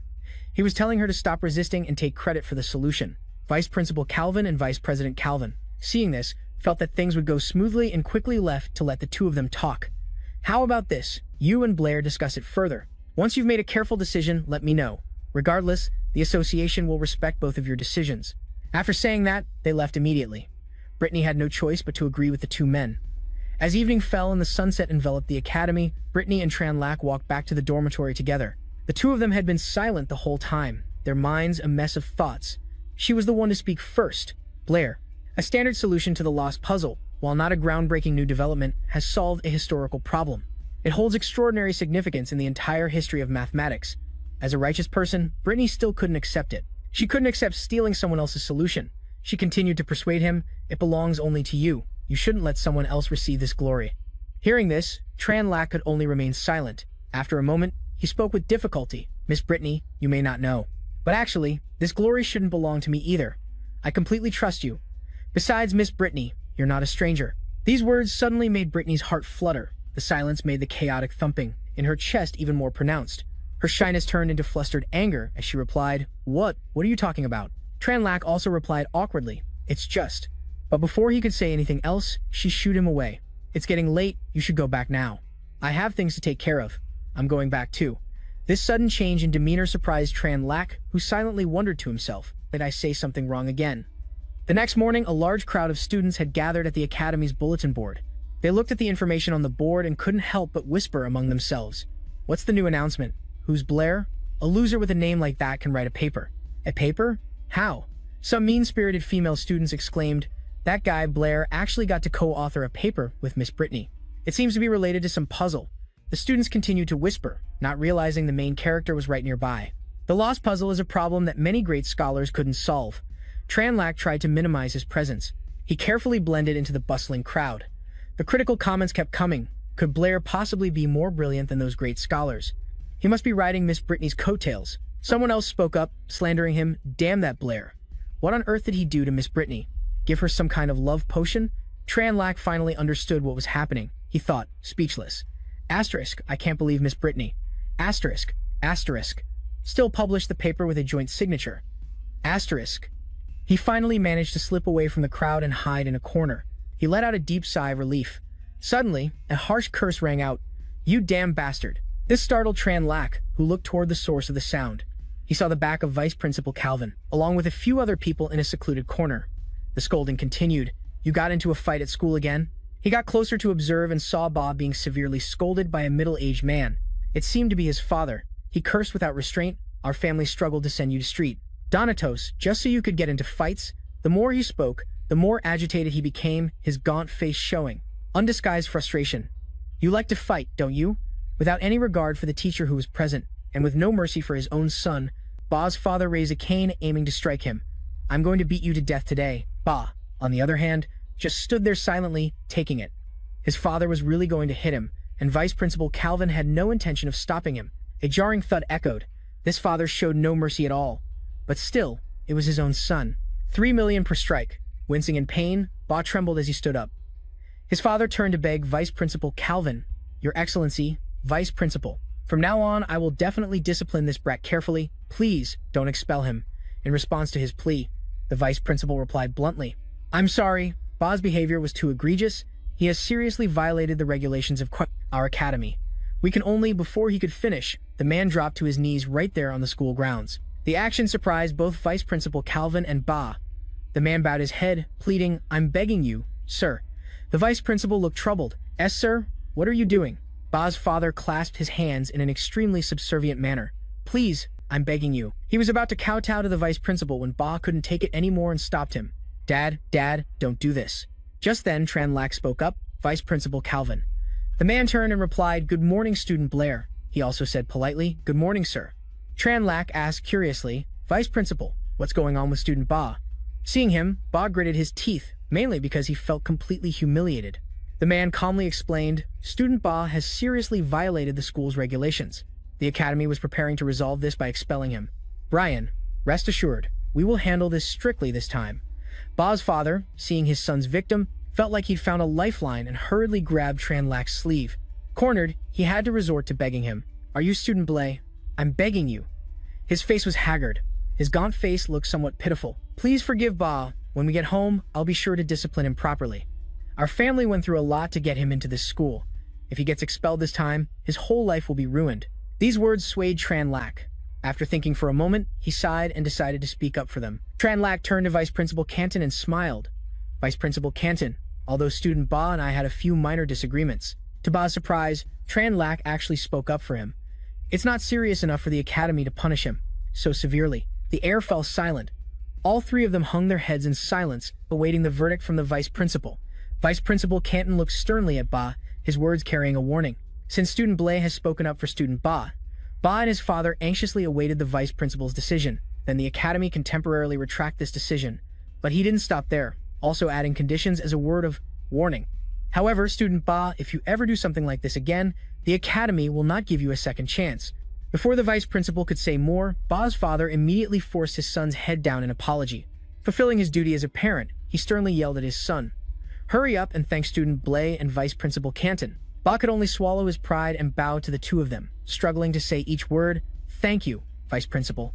He hesitated for a long time before he could say the next sentence. "Thank you, Student Blay." Right after, the bell signaling the next class rang. The students gathered in the hallway quickly went to class. The Vice Principal, Canton, cleared his throat to break the awkward atmosphere and said, "All right, you two should get to class." Tranlac and Ba were soon in the hallway outside their classroom. Ba, looking sullen, suddenly spoke up. "Blay, why did you?"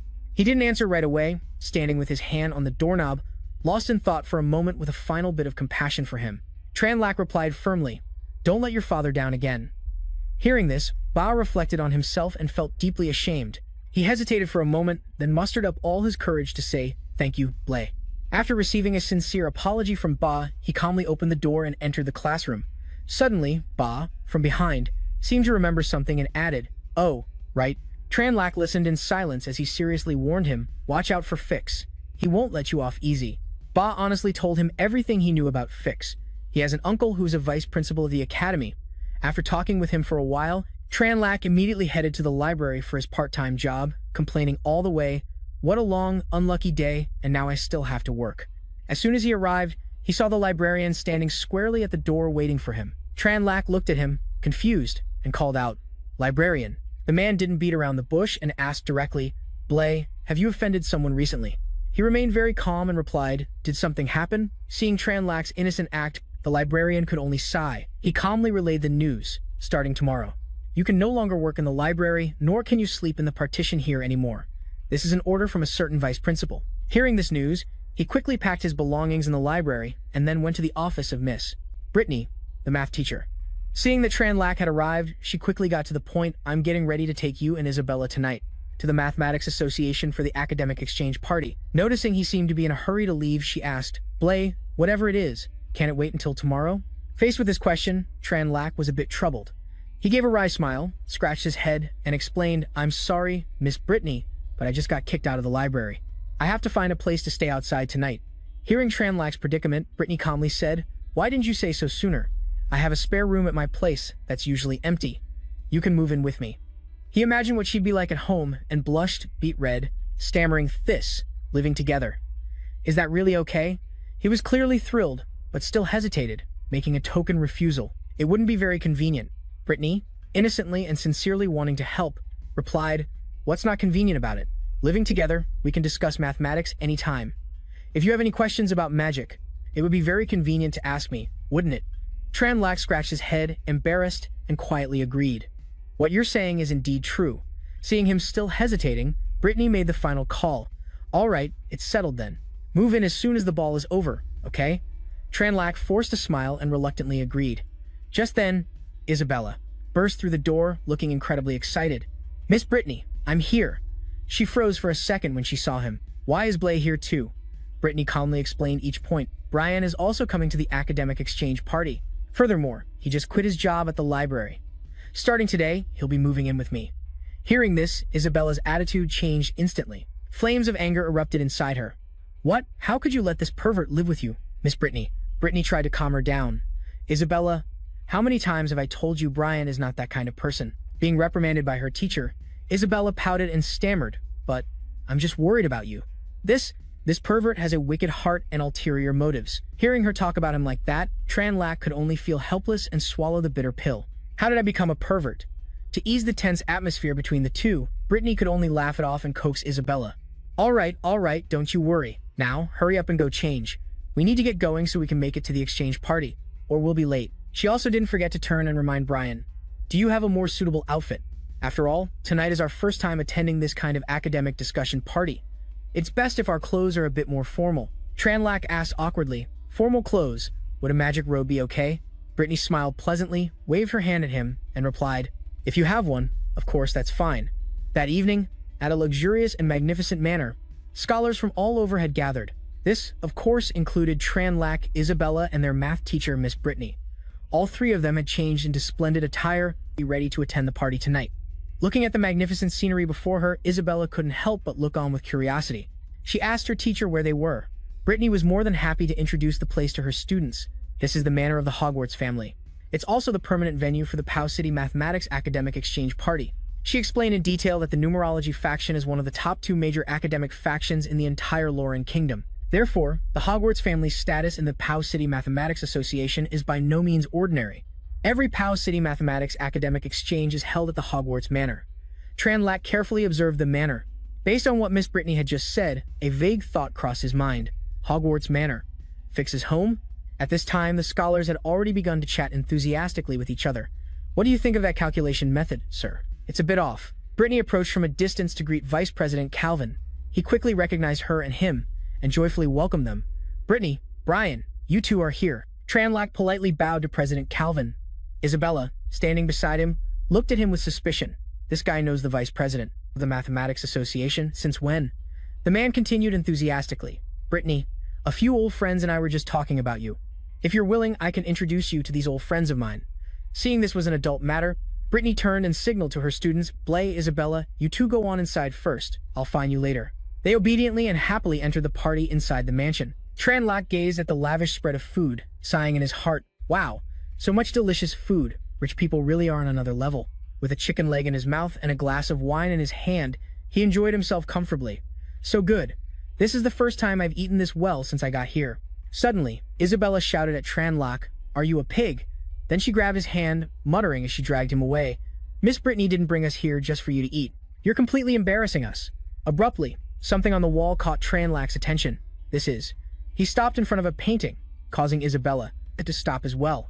She looked intently at the painting and then said, this is the 7 bridges of the royal capital, which the family Hogwarts is extremely proud of.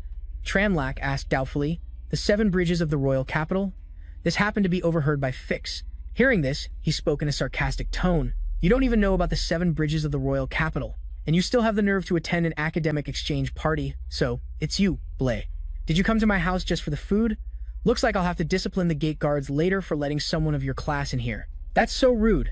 Isabella immediately stood up for Brian. Fitz, he came here with us. Your words are out of line, Fitz retorted harshly. Am I wrong? You don't even know about the 7 bridges of the royal capital, yet you dare to feast and drink here? She ignored him and decisively pulled his hand to leave.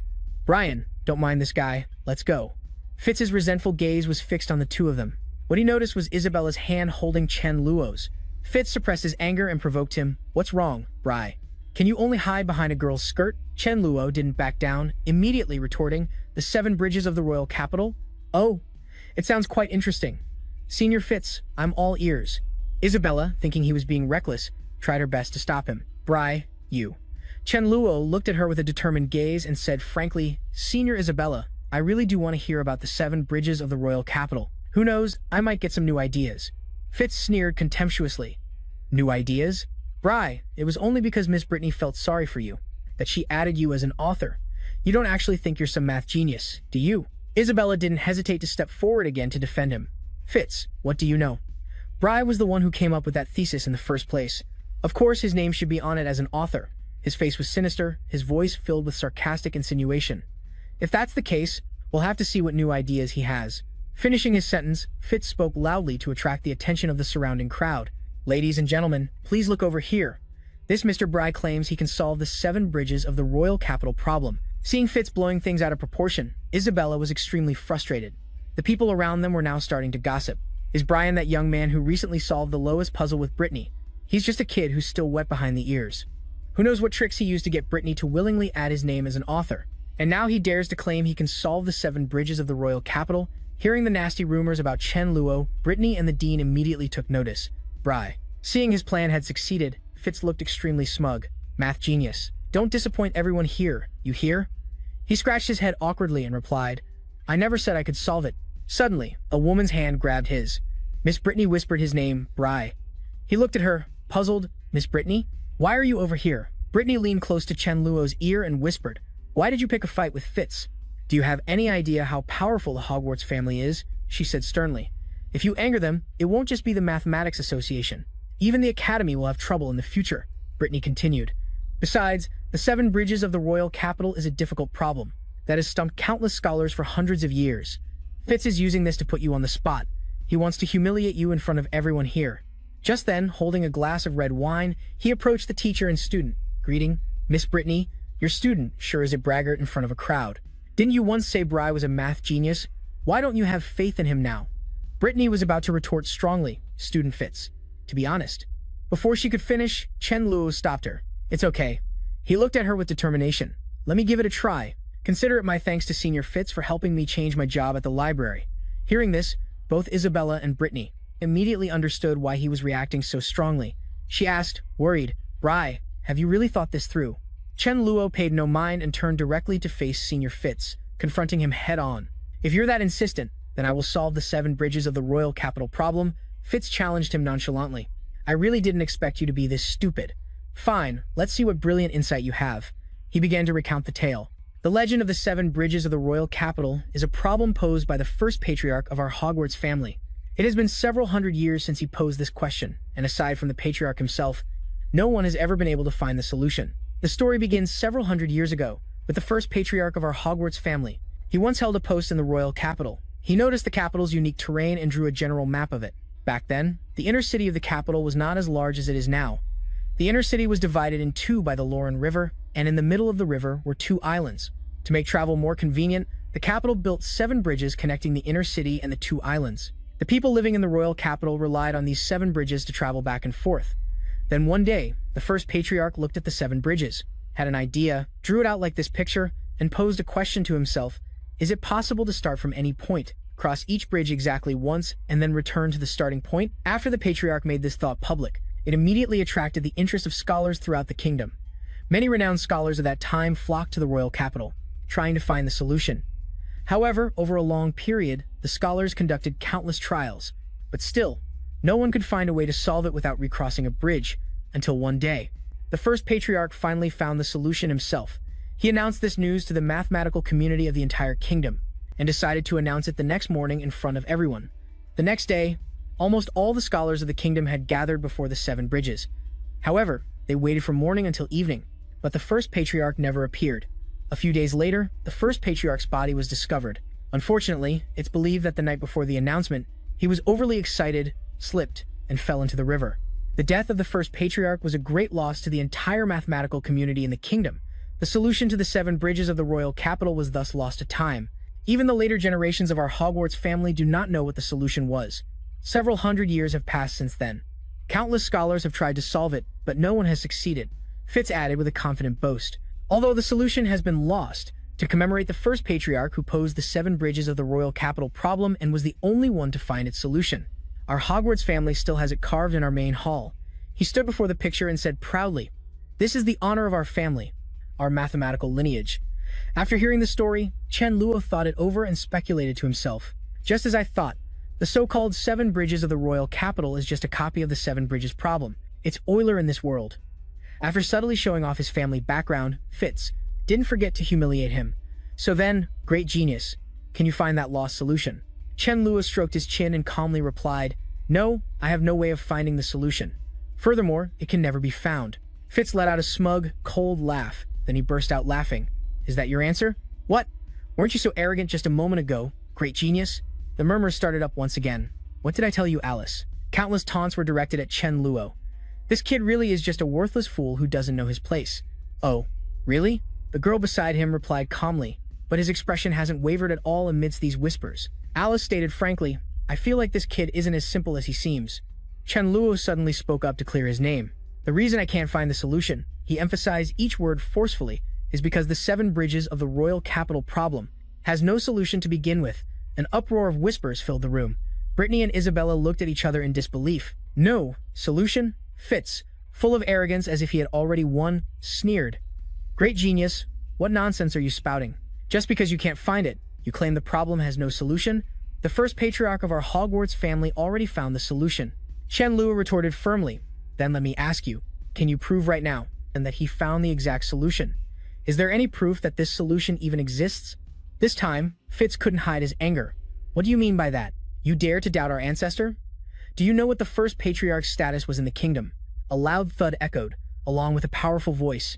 "That is enough." It was the voice of Viscount Hogwarts. "Fitz, how many times have I told you? The honor of our ancestors is not something for you to show off." The appearance of Viscount Hogwarts made him, though still furious, tuck his tail between his legs and say quietly with a tremble, "I'm sorry, father." Viscount Hogwarts looked Chen Luo over and then asked, "You are Bri, correct? Calvin has mentioned you." He bowed his head in greeting. "It's an honor to meet you, Viscount Hogwarts." With the air of a superior, Viscount Hogwarts said in a stern voice, "Bri, I saw the argument between you and him just now. Indeed, what he did was wrong. I apologize to you on his behalf." After saying that, his attitude changed again. He had a serious expression with a hint of a warning. "But you just said the 7 bridges of Königsberg has no solution. This is a slander against the honor of my family's ancestors. I hope you can take back that statement." Hearing this, Chen Luo remained completely calm and replied, "I have no intention of offending anyone. But the truth is the truth. The 7 bridges of Königsberg has no solution." Isabella's gaze was still on Chen Luo, a little worried. She thought to herself, "I think this is the first time I've ever seen this guy so serious." Viscount Hogwarts' eyebrows furrowed, revealing his anger. "Brian, have you really thought this through?" He remained firm, not changing his mind. Chen Luo, while putting his hand in his pocket, replied, "Then let me demonstrate for everyone why the 7 bridges of Königsberg has no solution." He took a pen out of his pocket and began to write the proof for his claim. Faced with this kind of complex, real-world problem, many great minds in the past chose to physically go out and search for a solution. While this approach is respectable, in terms of practical effectiveness, he continued while diligently writing on a piece of paper, "I'm afraid it's very difficult to find a solution, because there are too many possibilities, far exceeding human capability." After speaking, Chen Luo held up the paper he had just written on. "Everyone, please take a look at this." He began to point at the diagram he had sketched and confidently presented his answer. "Actually, we can first convert this complex real-world problem into a simple mathematical one. On paper, we can treat each of the 6 landmasses as a node, and a bridge connecting 2 of the 6 landmasses is represented by a line. This gives us a diagram like this." Chen Luo's confidence was evident on his face and in his eyes. "So then, the 7 bridges of Königsberg problem can be simplified too. Is it possible to start from any node and trace the entire diagram in one continuous stroke without repeating any line? This would prove whether it's possible to start from any of the 6 landmasses, cross each bridge only once, and return to the starting point. Everyone at the party was astonished by his answer. Whoa, you can do it like that. That's amazing. The girls standing next to Alice at this moment also had to praise Chen Luo. To think he could do it like that, simplifying a real-world problem into a few lines. That's a brilliant idea. She then looked over at Alice, as if to praise her judgment of character. You were right, this Mr. Blair is truly no ordinary person. Alice said nothing. With her arms crossed, she continued to watch his explanation. Chen Luo continued to explain very clearly. Except for the starting and ending points, when a person crosses a bridge to enter a landmass, they must necessarily leave by another bridge. He imagined a diagram with arrows indicating entry and exit. Now, let's consider the nodes with an odd number of connections, which we'll call odd-degree nodes, and those with an even number of connections, even-degree nodes. Brittany pictured Brian's solution in her mind. Her eyes lit up. I get it. If you want to start from a point and eventually return to that same starting point, then you have to enter every node and then leave every node. Therefore, only when all the nodes have an even degree can the 7 bridges of Königsberg have a solution. He looked at her and smiled in response. Very well said, Miss Brittany. That is the key. Suddenly, a voice from the crowd spoke up. It was the young man with glasses who had been watching the argument from the beginning. Wait a minute. If that's the case, then the 4 degrees of the 7 bridges of Königsberg, aren't they all? Before he could finish his sentence, Chen Luo understood the bespectacled man's thought process and answered immediately. Correct. I'm sure everyone has realized it by now. All 4 nodes in the 7 bridges of Königsberg problem have an odd degree. Therefore, there is no method that allows someone to start from an initial point and return to that same point after crossing all 7 bridges. His voice became more forceful. He asserted once more. In conclusion, the 7 bridges of Königsberg has no solution. Everyone in the room was in awe. The man with glasses couldn't help but exclaim in admiration. A flawless proof. So the 7 bridges of Königsberg really has no solution. Fitch, after listening to Chen Luo's proof for a while, could no longer contain his anger and yelled. What nonsense are you talking about? Viscount Hogwarts never imagined that he would one day have to hear the truth about the 7 bridges of Königsberg from an outsider. He couldn't help but think to himself, so that's how it is. So this Hogwarts family has been deceiving people for all these years? How could this be? Viscount Hogwarts could only accept the fact that it really has no solution. In fact, there was never such a thing as the 7 solutions to begin with. Fitch, still refusing to back down to Chen Luo, said, Ladies and gentlemen, don't listen to this guy's nonsense. But it seemed everyone in the room no longer wanted to hear his excuses. Alice said to Fitch with contempt, Nonsense? The one who's truly spouting nonsense, I'm afraid, is the first patriarch of your family, who has been deceiving scholars across the entire kingdom for so many years. Fitch, seemingly sensing his defeat, turned to Viscount Hogwarts for help. Father, quickly. Seeing Viscount Hogwarts make no move, he called out softly, Father. But what Fitch received was a thunderous punch from his own father. He fell to the floor with a thud. Viscount Hogwarts, furious, yelled in Fitch's face, Shut your damn mouth. He continued to berate his son. If it weren't for you, you worthless piece of trash. After speaking, Viscount Hogwarts glanced at Chen Luo. You're good, just you wait for me. Viscount Hogwarts snorted coldly, suppressing his anger. He turned to leave, his furrowed brow clearly showing his displeasure. Wait a moment, that was Chen Luo's voice. He called out. Hearing this, the Viscount turned his head slightly. Seeing that Viscount Hogwarts had stopped, Chen Luo continued in a clear voice. According to the rules of the kingdom's mathematical community, I have solved Senior Fitch's question. Therefore, he is obligated to answer one of my questions. Am I right, Viscount Hogwarts? Hearing his reminder, the Viscount's hand tightened on his cane, while his other hand hung limp at his side. Viscount Hogwarts' throat felt constricted. He let out a dry, guttural sound and slowly replied, You don't need to tell me. We know how to follow the rules. If you have a question, ask it. Chen Luo maintained the expression of a victor, but without a hint of arrogance. He calmly posed his problem. My question is very simple. If a square has a side length of 1, what is the length of its diagonal? Hearing his question, Viscount Hogwarts was momentarily stunned. Brittany, surprised, turned to look at Chen Luo beside her with a doubtful expression. Then she leaned down and whispered in his ear, loud enough for only the 2 of them to hear. Brian, don't you know that the Hogwarts theorem was discovered by the Hogwarts family? Hearing this question, he didn't rush to explain.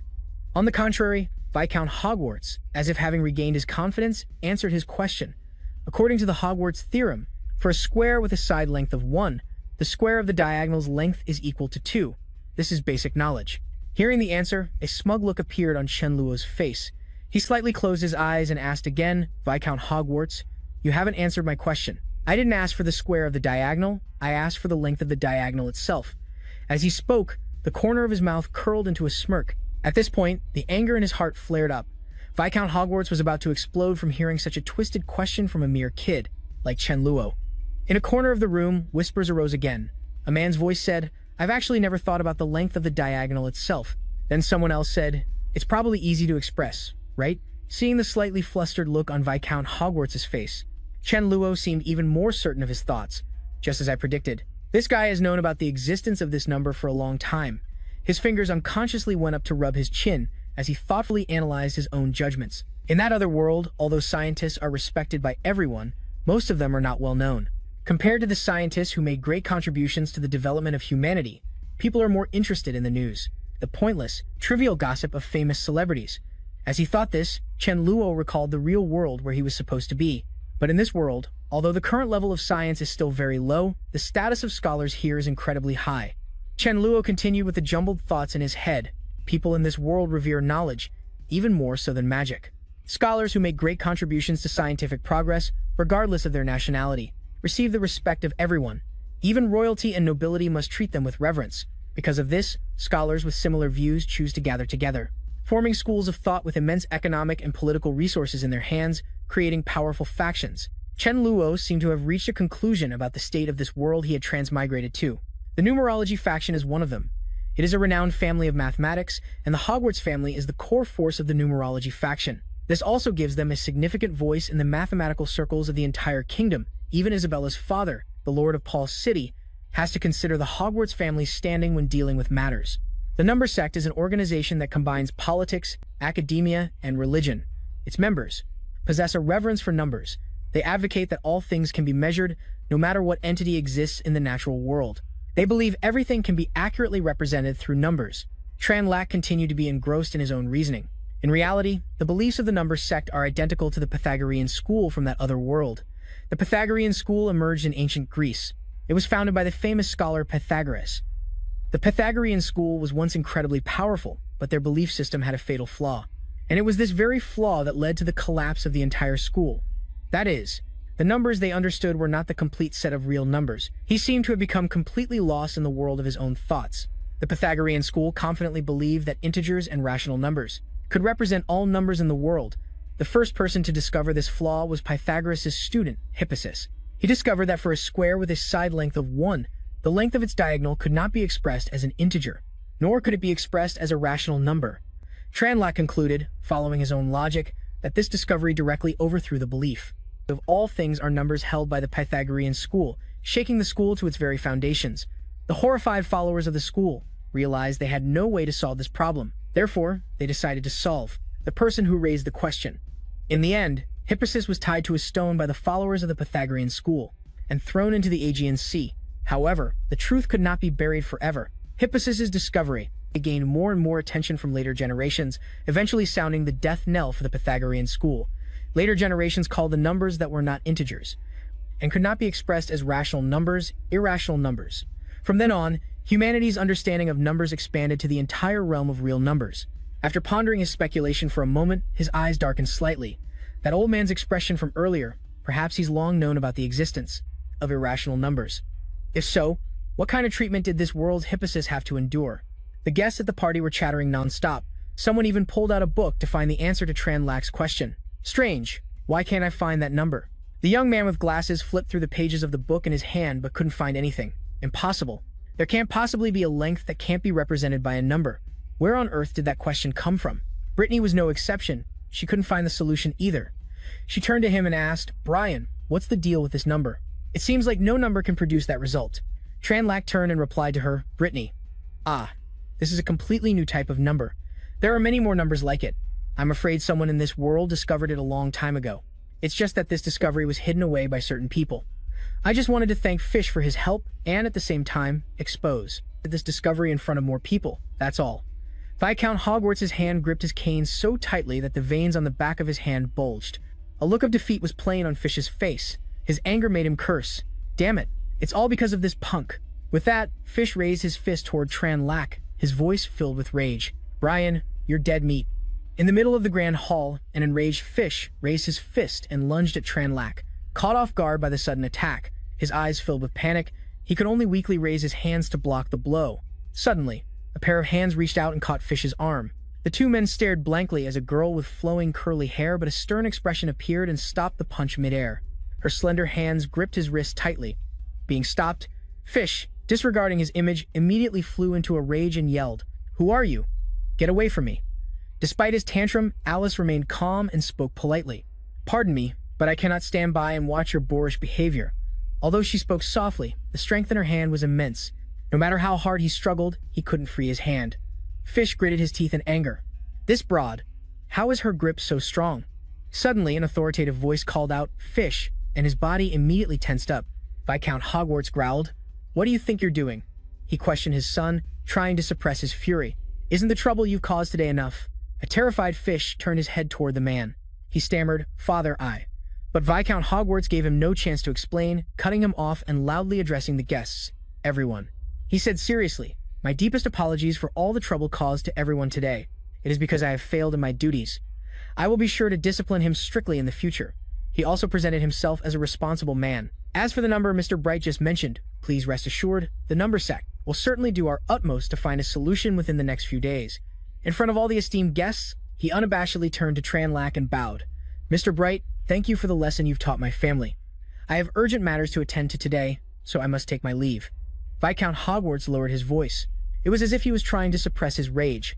"I hope you have a pleasant evening at my manor." Tranlack, however, just smiled calmly and replied leisurely, "Of course, Viscount Hogwarts. I also wish you a wonderful evening." He thought to himself, can the number sect really find this number? I'm afraid it's not that simple. Viscount Hogwarts pretended not to notice the surrounding chatter and led Fish away. "I can't believe that guy, Blair, could push the Hogwarts family into such a state."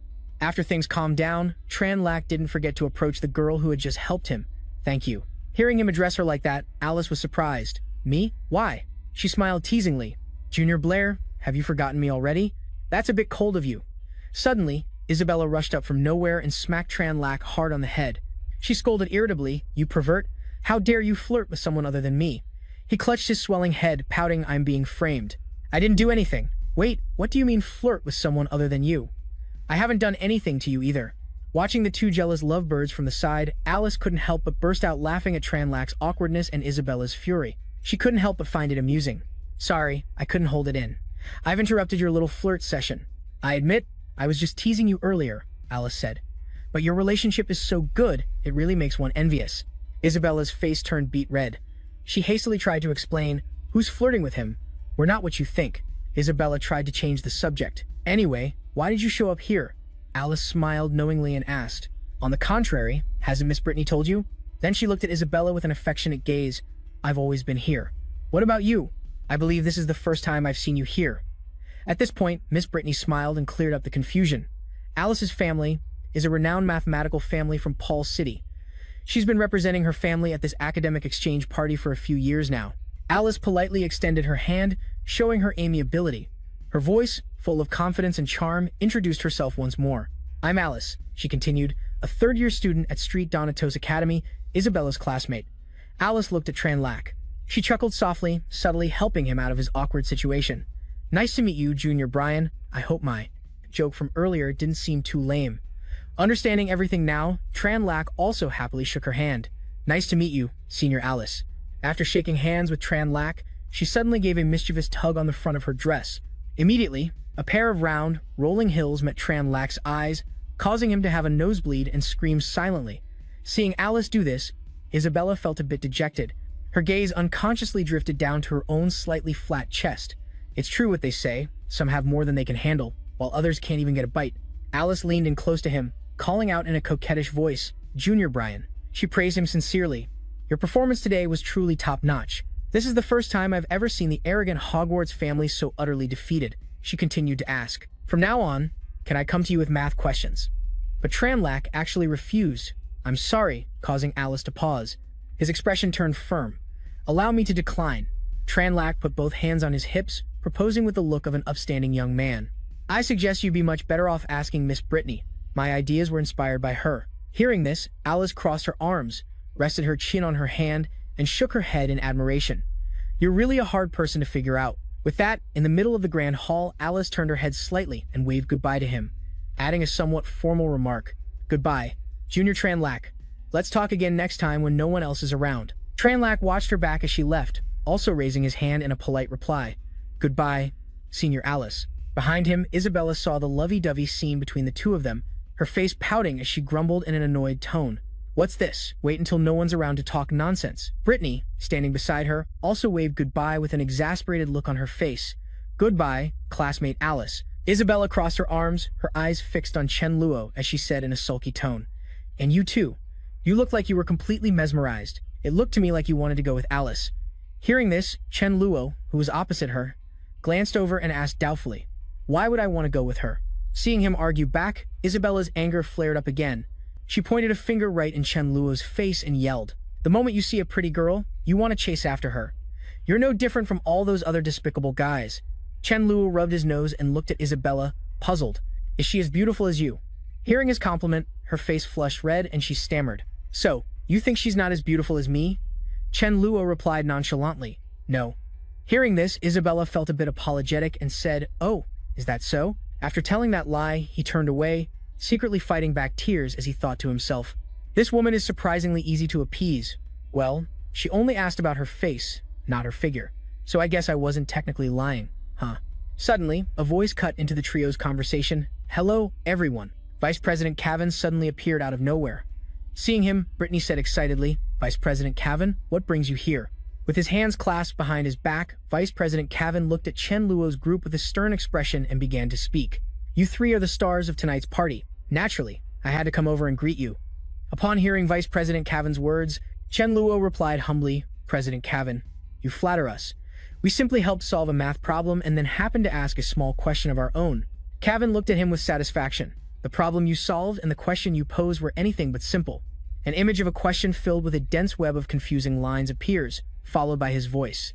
Solving the problem of the 7 bridges of the royal capital is something the Hogwarts family has always taken great pride in, and yet, your proof today directly showed that this problem has no solution. This has led to a situation where the honor of the Hogwarts family as a mathematical dynasty now has a massive ethical hole in it, right in front of all the gossiping guests. The vice president continued, and then there's the number you mentioned. The numerics faction bases its entire philosophy on the ability to measure everything. Yet now they cannot find a number to represent the length of a simple line segment. Can such a simple number truly be found? If it can't, the very cognitive foundation of the entire numerics faction, no, the entire world of mathematics, will be shaken to its core. He fixed his sharp gaze on him, his voice hesitant and speculative. So, Chen Luo. Then, Vice President Cavan confronted Chen Luo, his expression grim as he demanded, Who exactly are you? His eyes were cold and suspicious.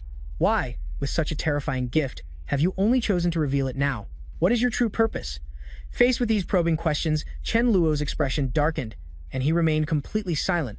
Then, playing the innocent fool, Chen Luo chuckled and replied, What are you talking about, President Calvin? Everyone saw what happened today. Senior Fish was the one who posed the question to me. I merely had a sudden flash of insight, so I helped him find the answer. That's all. He raised a hand to scratch his head as he explained. And as for that number, I was just plain curious.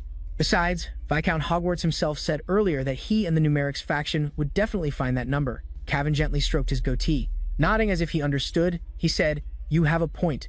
I was overthinking it. Then he gave his assurance. Rest assured, the Mathematics Association will always stand on the side of truth. Seeing Chen Luo's expression of relief, Vice President Cavan hesitated before adding, However, an image of a cunning Viscount Hogwarts appears. His warning voice follows, You had best be careful of the Hogwarts family. I fear they are far more difficult to deal with than you imagine. In a dark room, Fish is lying on the cold floor, coughing violently. Across from him is Viscount Hogwarts. The Viscount is sitting majestically on a chair, leaning on his cane. Fish, his face beaten and bruised, seems completely exhausted. He lets out a heavy breath and faints. Hogwarts' figure is shrouded in shadows, his glasses glinting in the dark. Beside him stands a subordinate, reporting, My lord. All preparations are complete. We can strike at any moment. His face contorted with anger, he said, through clenched teeth. Wait for him to leave the manor, then strike. Same as always, make it look like an accident. Don't leave any traces. The subordinate heard this. He hastily bowed and replied, Understood. Suddenly, a voice echoed from out of nowhere. Father, planning to kill someone again? Hearing that voice, Viscount Hogwarts freezes for a moment. A young man, with an obscured face appears behind him. Viscount Hogwarts turns his head and exclaims, "Abel." A sinister image of Abel appears, followed by his bewildered question, "Why? Why is it you?" The subordinate sees Abel. His eyes go wide with shock, unable to believe what he's seeing. "Impossible. I took care of him with my own hands." Abel looks at the Viscount and says, "It's only natural you're surprised, father." Facing Viscount Hogwarts' grim expression, he turns away and continues, "After all, you were the one who personally gave the order back then. Just like this time." Suddenly, an enraged Hogwarts leaps to his feet, glares at Abel, and shouts, "Why aren't you dead? What are you doing showing your face here? That brat Chen Luo out there is your man, isn't he?" As Abel helps the unconscious fish up from the floor, he remarks, "You're still so cruel, father, not even making an exception for your own flesh and blood." Suddenly, Viscount Hogwarts pulls a gun from his coat pocket, aims it directly at Abel, and says impatiently, "Answer my question." Just then, Fish groggily regains consciousness. He looks at the person holding him up and stammers, "Brother." Facing Hogwarts' expectant gaze, Abel's voice continues, "You always have so many questions, father. It makes it hard to know where to start," he says as he slowly stands up, the gun still aimed at him. "Let me make things a little clearer." Abel remains calm and explains, "That boy out there named Chen Luo and I have absolutely no connection.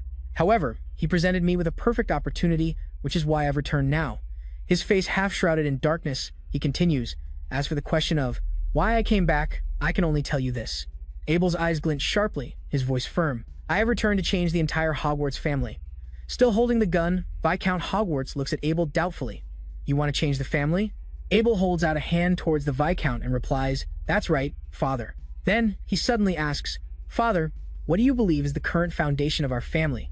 Viscount Hogwarts looks at him and answers with confidence, "Honor, of course." Abel spreads his hands and asks rhetorically, "Or is it? But you've known the truth for a long time, haven't you, father? That the 7 bridges of the royal capital has no solution, and that the other number is fundamentally inexpressible." Asterisk thud. Asterisk Fish, his face bruised and swollen, struggles to sit up. Hearing their conversation, he turns to look at them. Abel's voice continues unabated.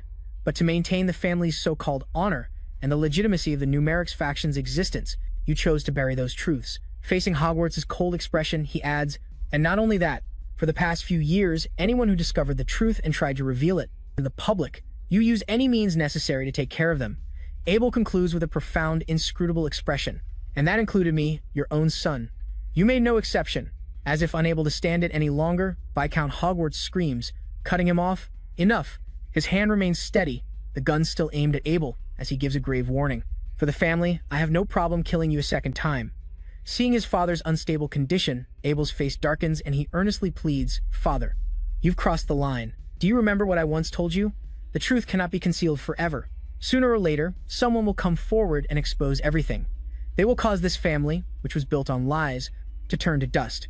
Abel recalls the image of Chen Luo at the party earlier that day and continues with a smile. Today, that very same young man, Chen Luo, has already done it. He stood before the entire mathematical world of Pao City and burst our family's bubble. Abel's face turns cold as he speaks. "Now, even if you manage to get rid of me and get rid of him, can you also eliminate every single person who was there today?" Then, as swift as lightning, he reaches out one hand and lightly grips the barrel of Viscount Hogwarts' gun. His eyes are sharp, his entire body exuding a menacing aura as his hand continues to grip the gun pointed at him. His voice calm, "If you can't take care of all of them, then by tomorrow, the truth will spread throughout the entire kingdom. Our family's honor will be completely destroyed, and the numerology sect that our family relies on will be lost. Their faith will completely collapse." He continued, "At that point, do you still think you can keep the Hogwarts family alive?" Hearing those words, the hand preparing to pull the trigger trembled uncontrollably. Then, Eagle gently took the gun from his hand. Viscount Hogwarts, his face furious, gritted his teeth and looked at Eagle, asking, "Then what do you suggest I do?" Eagle, clenching one fist while holding the gun in the other, looked at him and replied with a smile, "I will take over as the head of the family. Then, I'll change the family and ensure the Hogwarts family continues to survive." His hand lightly touched the man. Eagle leaned in closer. His eyes flashed red, his voice dark and threatening.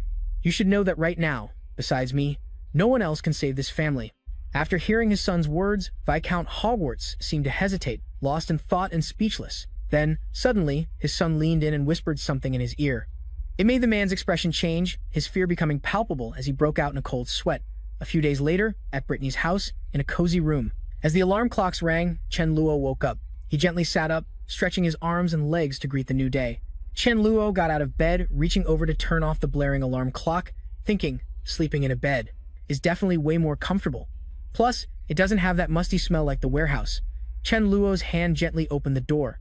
He rubbed his eyes, his voice sleepy as he said, "Good morning." Suddenly, Chen Luo's gaze was drawn to something. On the desk, a towering stack of documents, thick as a scroll, sat imposingly. He looked at the pile of documents, his face turning pale as a sheet. Chen Luo's expression was filled with worry as he guessed. Looks like she stayed up all night again trying to figure out that number. After the mathematics symposium ended, the proof that the 7 bridges of the royal capital problem has no solution spread like wildfire throughout the kingdom's mathematics community. The prestige and honor of the Hogwarts family were now in question. The scene shifts to tabloid vendors in bustling markets, with everyone buying newspapers to get the latest gossip. But the thing that shocked the mathematics world even more than the unsolvable 7 bridges of the royal capital problem was that unrepresentable number. Right now, the mathematics community is calling that number the devil's number. Following this narration, an image of a square with a giant question mark appears. Hearing this, Chen Luo smugly praised, "That's a pretty cool name." The scene shows scholars scratching their heads, deep in thought. It seemed all the scholars were trying to find a way to calculate the devil's number, especially the members of the numerology sect. But no matter how hard they tried, they couldn't find a way to express it.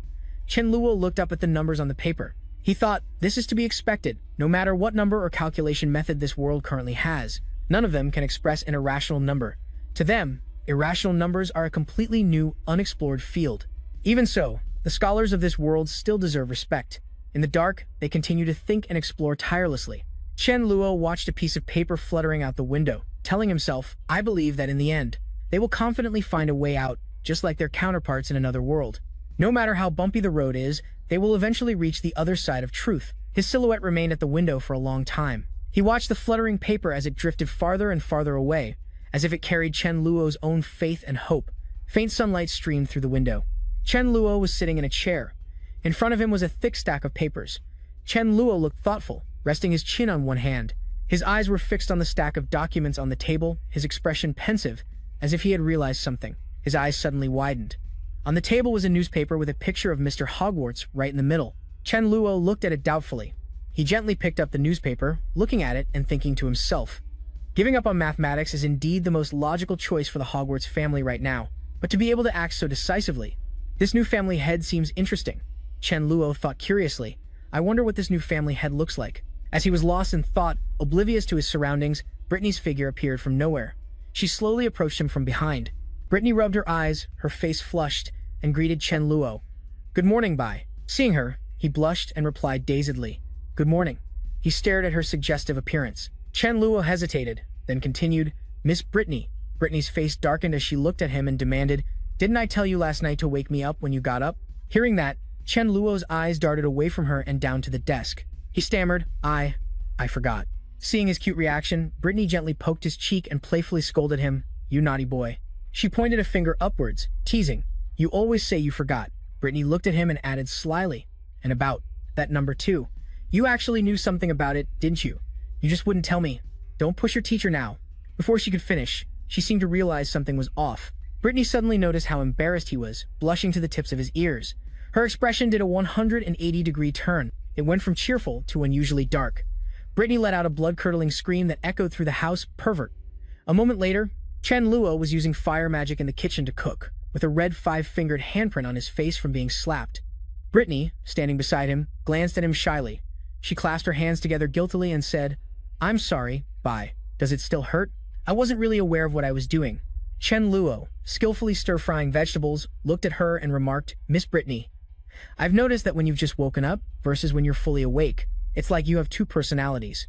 Hearing this, Brittany looked helpless, running her hands through her hair and mumbling a reply. She touched her face, unable to look him in the eye. She asked tentatively, "Am I really annoying when I first wake up?" He answered nonchalantly, "No." Hearing that, Brittany's eyes widened in surprise. Chen Luo, adding seasoning to the pan, asserted, "Whether it's your normal self or your just woken up self, I don't dislike either of you, Miss Brittany." Her face was full of disbelief at his words. Brittany shyly uttered, "Oh, thank you, Bai." He was extremely pleased with his Pinocchio-level lie. Cracking an egg without blinking, he thought. As expected of me, I don't misspeak anymore. Brittany clasped her hands behind her back, leaning forward slightly to peer into the pot, and asked curiously, "By the way, Bai, what are you making? Why do you have to put that red fruit you can eat raw into the pot and mix it with chicken eggs? Luo explained, I'm making stir-fried tomatoes and eggs. Brittany looked confused, repeating his words questioningly. Stir-fried tomatoes and eggs? Finally, an eye-catching plate of stir-fried tomatoes and eggs with a sweet, fragrant aroma was ready. Luo finished scooping it onto the plate. He explained to Brittany, tomato is what we call red fruit in my hometown. Over there, stir-fried tomatoes and eggs is a dish almost everyone knows how to make. He recalled a past image of himself eating and reading a book, thinking, it's also the dish I've made the most. After finishing, Luo turned and walked away. At the door, he glanced back and said to her, it's done just in time. I'm off to school. Go ahead and try it. Seeing Luo about to leave, Brittany quickly called out, ah, wait a moment. Hearing her call, he turned his head back. Brittany took a pristine white cloth, bent over, and leaned down. She gently wiped a stain off Luo's shirt. Faced with his somewhat surprised expression, Luo's face flushed red. His heart began to pound uncontrollably, each beat loud and clear thump, thump, thump under Brittany's deft hands. The shirt was wiped spotlessly clean. When she was done, she raised her hand, smiled, and waved goodbye to Luo. All right, be safe on your way. His cheeks were slightly pink as he looked back at Brittany and replied, I'm leaving now. After seeing Luo off, Brittany returned to the dining room. Her eyes stared intently at the plate of eggs on the table as she said doubtfully, this looks so strange. Is it really edible? Then, she scooped up a spoonful to taste it. The moment she did, Brittany's eyes shot wide open in amazement. She blew on it while exclaiming, phew, phew. The eggs are fragrant and soft, with a long-lasting aftertaste. Brittany's toes curled slightly as she genuinely assessed. The tomatoes are sweet and fragrant, and just the right amount of refreshing. Brittany was ecstatic, her mouth endlessly praising, delicious. So delicious. I can't believe it. In contrast to her satisfying meal, Luo was so hungry his stomach was rumbling loudly. A gloomy aura surrounded him. As Luo walked, he blamed himself. I was so focused on cooking that I forgot I haven't eaten yet. In the classroom, 3 students were discussing the Hogwarts family. A girl with a ponytail said, did you see today's academic journal? The Hogwarts family has a new head. The newly appointed leader has already disbanded the numerology sect. The girl who was sitting down replied, of course, I saw it.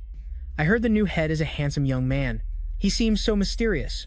A girl with short blue hair standing nearby excitedly joined in. The really mysterious one is that other guy.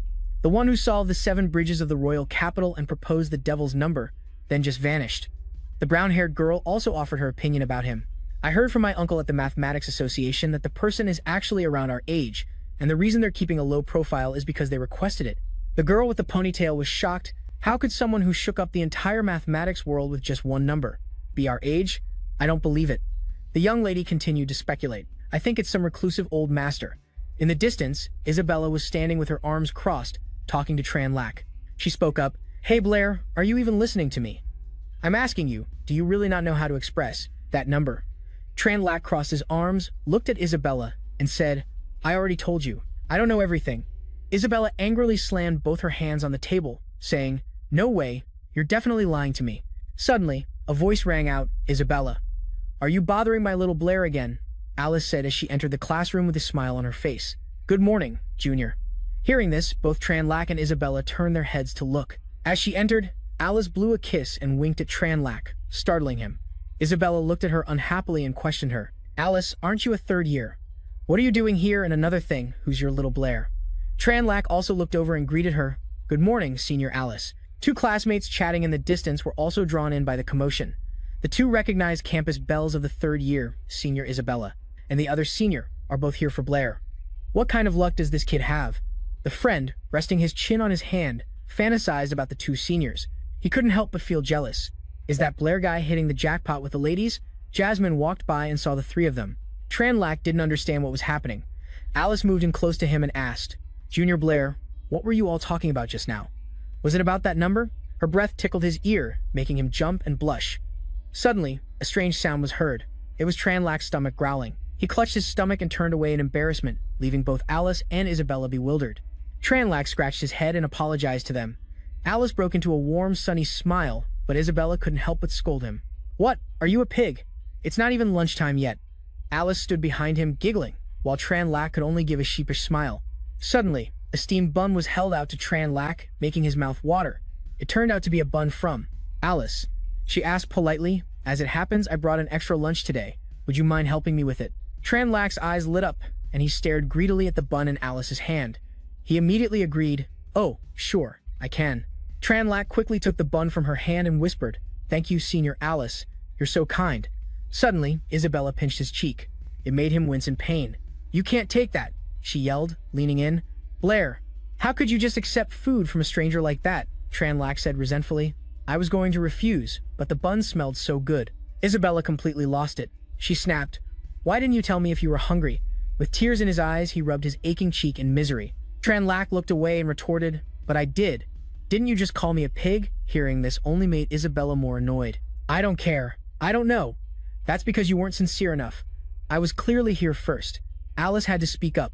"For a genius like Brian, it's perfectly normal for me to want to help him." Isabella gritted her teeth in annoyance. Even though she had just scolded Tranlac, she still shoved a piece of bread at him. "Here, I happen to bring extra too. Now, hurry up and give that bun in your hand back to Alice." Tranlac hesitated, looking at both the bun and the bread. Well, seeing this, Alice moved closer to Isabella and teased her. "By what right are you interfering with Blair's choice? As far as I know, he hasn't officially confirmed any kind of relationship with you." Provoked, Isabella gritted her teeth, her face darkening. "You." She looked at Tranlac and said, "Blair, choose." Tranlac was put in a tough spot, not knowing what to do. Isabella spoke again. "Do you want my bread? Or Senior Alice's bun? You can only pick one." Alice also chimed in, "Junior Blair, it's okay. Just pick the one you like. Either one is fine." Despite their calm words, the two of them were still glaring daggers at each other. Tranlac, caught in the middle, broke out in a sweat, completely lost.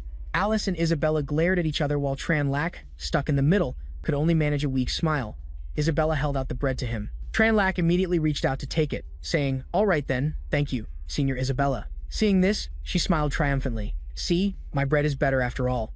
Meanwhile, Alice stood with her arms crossed, staring daggers at Tranlac. He hesitated, unsure of what to do. Suddenly, Tranlac stuffed both the bread and the bun into his mouth at once, making his cheeks puff out. Eating both at the same time made him choke, his face turning red as he struggled to chew and swallow. A large lump moved down his throat. With tears in his eyes, Tranlac said, "They're both delicious. Thank you, seniors." Isabella and Alice both smiled happily. "Good boy," Isabella said smugly, cupping her blushing cheeks, "so my bread really is that good, huh? You're eating in such a hurry." Alice gently touched Tranlac's cheek, wiping away a bit of cream stuck there. Then she brought the cream-tipped finger to her own lips and told Tranlac, "You had some food on your face." The sight made Tranlac's entire face turn bright red. Alice continued to tease him, sticking out her tongue to lick the cream. "Blair, you're so careless." Seeing this, Isabella flew into a rage and yelled, "Alice, what do you think you're doing?" On the other side, Alice sat on the desk, seductively sucking her finger as she replied, "My bread is just so sweet." Suddenly, the bell for class rang. Alice exclaimed with a bit of regret, "Oh, class is starting." She waved sweetly to Tranlac as she left. "See you later, Blair. Study hard." He cheerfully replied, "Bye, senior." Isabella gritted her teeth and pointed straight at Tranlac. "You." She stood with her hands on her hips, glaring murderously as she uttered a threat. "I'm leaving now. I'll be waiting for you in the classroom after school." Tranlac sat in his seat, sweating bullets and listening intently as Isabella walked out of the classroom. She slammed the door shut, leaving the whole class stunned. Tranlac sighed in relief. Finally, they're gone. Suddenly, someone pinched his cheek and called out to him, making him jump. Blair. It was his big friend, Toby. He impatiently demanded, "When on earth did you get to know Senior Alice?" Tranlac answered vaguely, "A few nights ago, I think." Toby clutched his face and shrieked. At night? He instantly knew what wild ideas were running through his friend's head. "What are you thinking?" "A few nights ago, Miss Brittany took me to an academic conference for the Mathematics Association. I met Senior Alice there." After hearing Tranlac speak, Toby suddenly remembered something. "Wait a minute, that academic conference a few days ago. Wasn't that where they revealed the devil's number?" He quickly warned him, "Hey, Miss Brittany's here," during class. Tranlac was called to the board to solve a problem written by Miss Brittany. Everyone can try different approaches. The solution using the formula is as follows. Miss Brittany, wearing a white lab coat, stood at the podium and continued speaking. "Everyone, feel free to form groups to discuss the question on the board." As Tranlac was working, he suddenly heard her call him Blair. Miss Brittany secretly took a piece of bread from her pocket and handed it to him. Tranlac was a bit surprised. "This is." She turned back, covered her mouth with her hand, and gave him a wink. "You forgot breakfast today, didn't you? This is for you. Eat up." Tranlac took it and stared, dumbfounded. "More bread?" Tranlac returned to his seat next to Toby. The two girls in front of them also gathered to discuss the problem. Toby noticed Tranlac seemed dazed.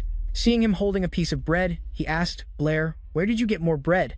Suddenly, the pink-haired girl stood up. She slammed her hand on the desk, sending books flying. Jasmine, next to her, was so startled her glasses nearly fell off. Tranlac just gave a weak smile and tried to start the discussion. It's a long story. We should probably discuss the lesson first. The pink-haired girl stood straight, her hands clasped in front of her chest. Her eyes sparkled. Toby just said you went to the mathematics conference a few days ago. So you must have seen that mysterious person, right? I read in the academic journal that the mysterious person solved the 7 bridges of the royal capital problem at the conference and also presented the devil's number. Both Tranlac and Toby looked away awkwardly. Well, how should I put it? You could say I saw them. The girl repeated, confused. You could say? Jasmine just stared at him intently, her thoughts unreadable. Tranlac just gave a vague answer to end the conversation. When that person appeared, I had to step out, so I wasn't there. By the time I got back, they had already presented the devil's number. The conference was in chaos by then, so I couldn't find them. Toby whispered something to him. This made the pink-haired girl even more curious. What could have been so important that you had to leave at such a crucial moment? Tranlac averted his gaze and came up with a lame excuse. I ate too much and had diarrhea. Toby, looking utterly disgusted, picked his nose and said, Diarrhea at such a critical moment? Blair, even when you get a chance, you can't take it. The pink-haired girl looked at Toby and came to Tranlac's defense. What are you talking about, Toby? For better or worse, Blair was at least qualified enough to attend the conference. The people there are all nobles from City A. Knowing just 1 or 2 of them is a huge deal. She even put on a cute expression. With sparkling eyes, she asked Tranlac, Oh right, Blair, are you free anytime soon? Could you come to my house and help me with a few math problems? There are a lot of questions I don't really get. Plus, my family's estate is huge, so if you get tired, you can just stay the night. No problem. Hearing this, Toby started teasing the pink-haired girl. What do you want to learn? I'd be embarrassed to even call you out on it. She retorted, not backing down, I'm eager to learn. So what? Is that a problem? Standing from a distance, Jasmine watched them talk, her expression suddenly darkening. Outside the school, the sun was still gentle. The weather wasn't too hot. Tranlac hid behind a wall, letting out a long sigh. Good thing I moved fast. Otherwise, I would have been cornered by Isabella in the classroom. He stretched and grumbled, and Chris is a pain in the neck too. Suddenly, a mysterious voice rang out. You still have to build a good relationship with magic. Since when did you care so much about practicing magic? As Tranlac walked, he told himself, I should still go practice magic. That's what really matters. But he suddenly froze because of those strange words. In front of Tranlac was a person dressed in black, their face obscured.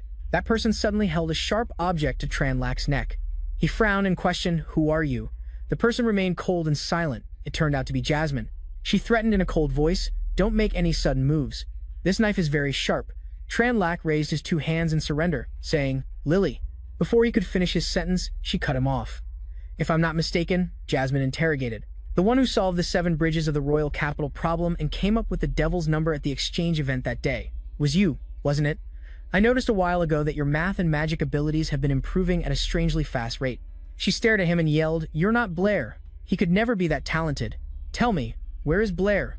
Who are you and why are you impersonating him? Tranlac replied with annoyance. You're asking too many questions. I don't know where to start, but first of all, I am Blair, that's for sure. He also thought to himself, for now, it's better not to mention the whole transmigration thing. Hearing his answer, Jasmine used her hand to pinch Tranlac's cheek hard. She scolded, Still talking tough? Don't you think your disguise magic is perfect? Or something. But when she saw that his face didn't change at all, she was stunned. But disguise magic, no matter how perfect, should be broken by direct contact. Jasmine was shocked, her brows knitting together. What? She pulled harder, stretching Tranlac's cheek. No reaction.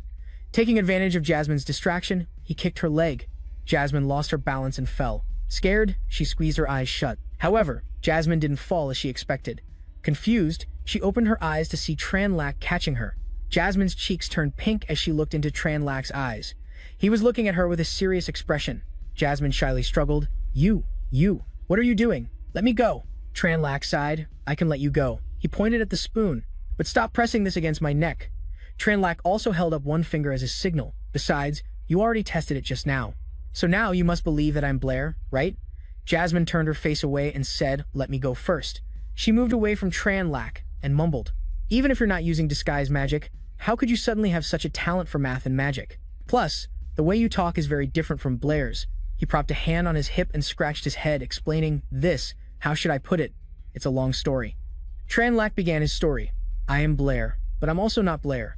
The truth is, I had a very long dream. and when I woke up, I became like this. Tranlac told her about his dream. I come from a world with no magic, where science and technology are advanced. He recalled the science fiction movies he used to watch. The people there don't understand how to use magic. In their eyes, magic is just a fictional concept. Instead, the science and technology of that world are incredibly advanced, even surpassing magic. Those achievements are the transportation and communication devices that citizens there use every day. People can use scientific items and technology to do many things that magic can't. Thanks to advanced science, humans have reached almost every corner of the planet and can even travel beyond the atmosphere to other planets. Tranlac reminisced, and as for me, I was an ordinary math teacher in that world. Because of that, I can use advanced mathematical knowledge that people here can't even imagine. During that time, there was a student who was very eager to raise her hand and speak. Teacher, he smiled gently. This student, do you have a question? The little girl who looked like Jasmine boldly asked, Teacher, I want to know, is it really possible to travel through space? Are there really other planets beyond our sky? Tranlac adjusted his glasses and answered, This student, that's a very good question. Of course, we can leave the sky and go into outer space, besides the planet we live on. In the universe, there are countless other planets. The mischievous student covered her mouth and giggled, I get it now, teacher, thank you for answering. But the main point should be why you suddenly became like this. Tranlac, in his dream, had been tricked and could only click his tongue helplessly. Finally, the story ended. All that was left was the beloved, sunlit school. Tranlac and Jasmine stood silently, looking at each other for a long time. He cleared his throat and said, Sorry, I got a bit carried away. To sum it up, I had that really long dream, and when I woke up, I had the talent for math and magic that I have now. But unfortunately, at the same time, I also lost some of my original memories. Jasmine frowned suspiciously. She touched her chin and thought for a moment. He quietly took out a handkerchief to wipe his sweat. That's how it is. Jasmine sighed and said, Well, all right then. Then she gave a forced smile. It seems you really are Blair. Just like before, you like to talk about things that may or may not be true. Hearing this, Tranlac asked curiously, Do I normally say things like that? Jasmine put her hands behind her back and replied, Something like that. You were more interested in science than in magic, she added. You even said you wanted to live in a world without magic. But that might have been because you had no talent for magic. Jasmine lowered her head sadly. Back then, the reason you were crying in your sleep must have been because of your lost memories, right? Don't worry. I'll help you get your original memories back. After hearing this, Tranlac reached out and tightly grasped her hand. So you've always cared about me this much. Thank you, Lily.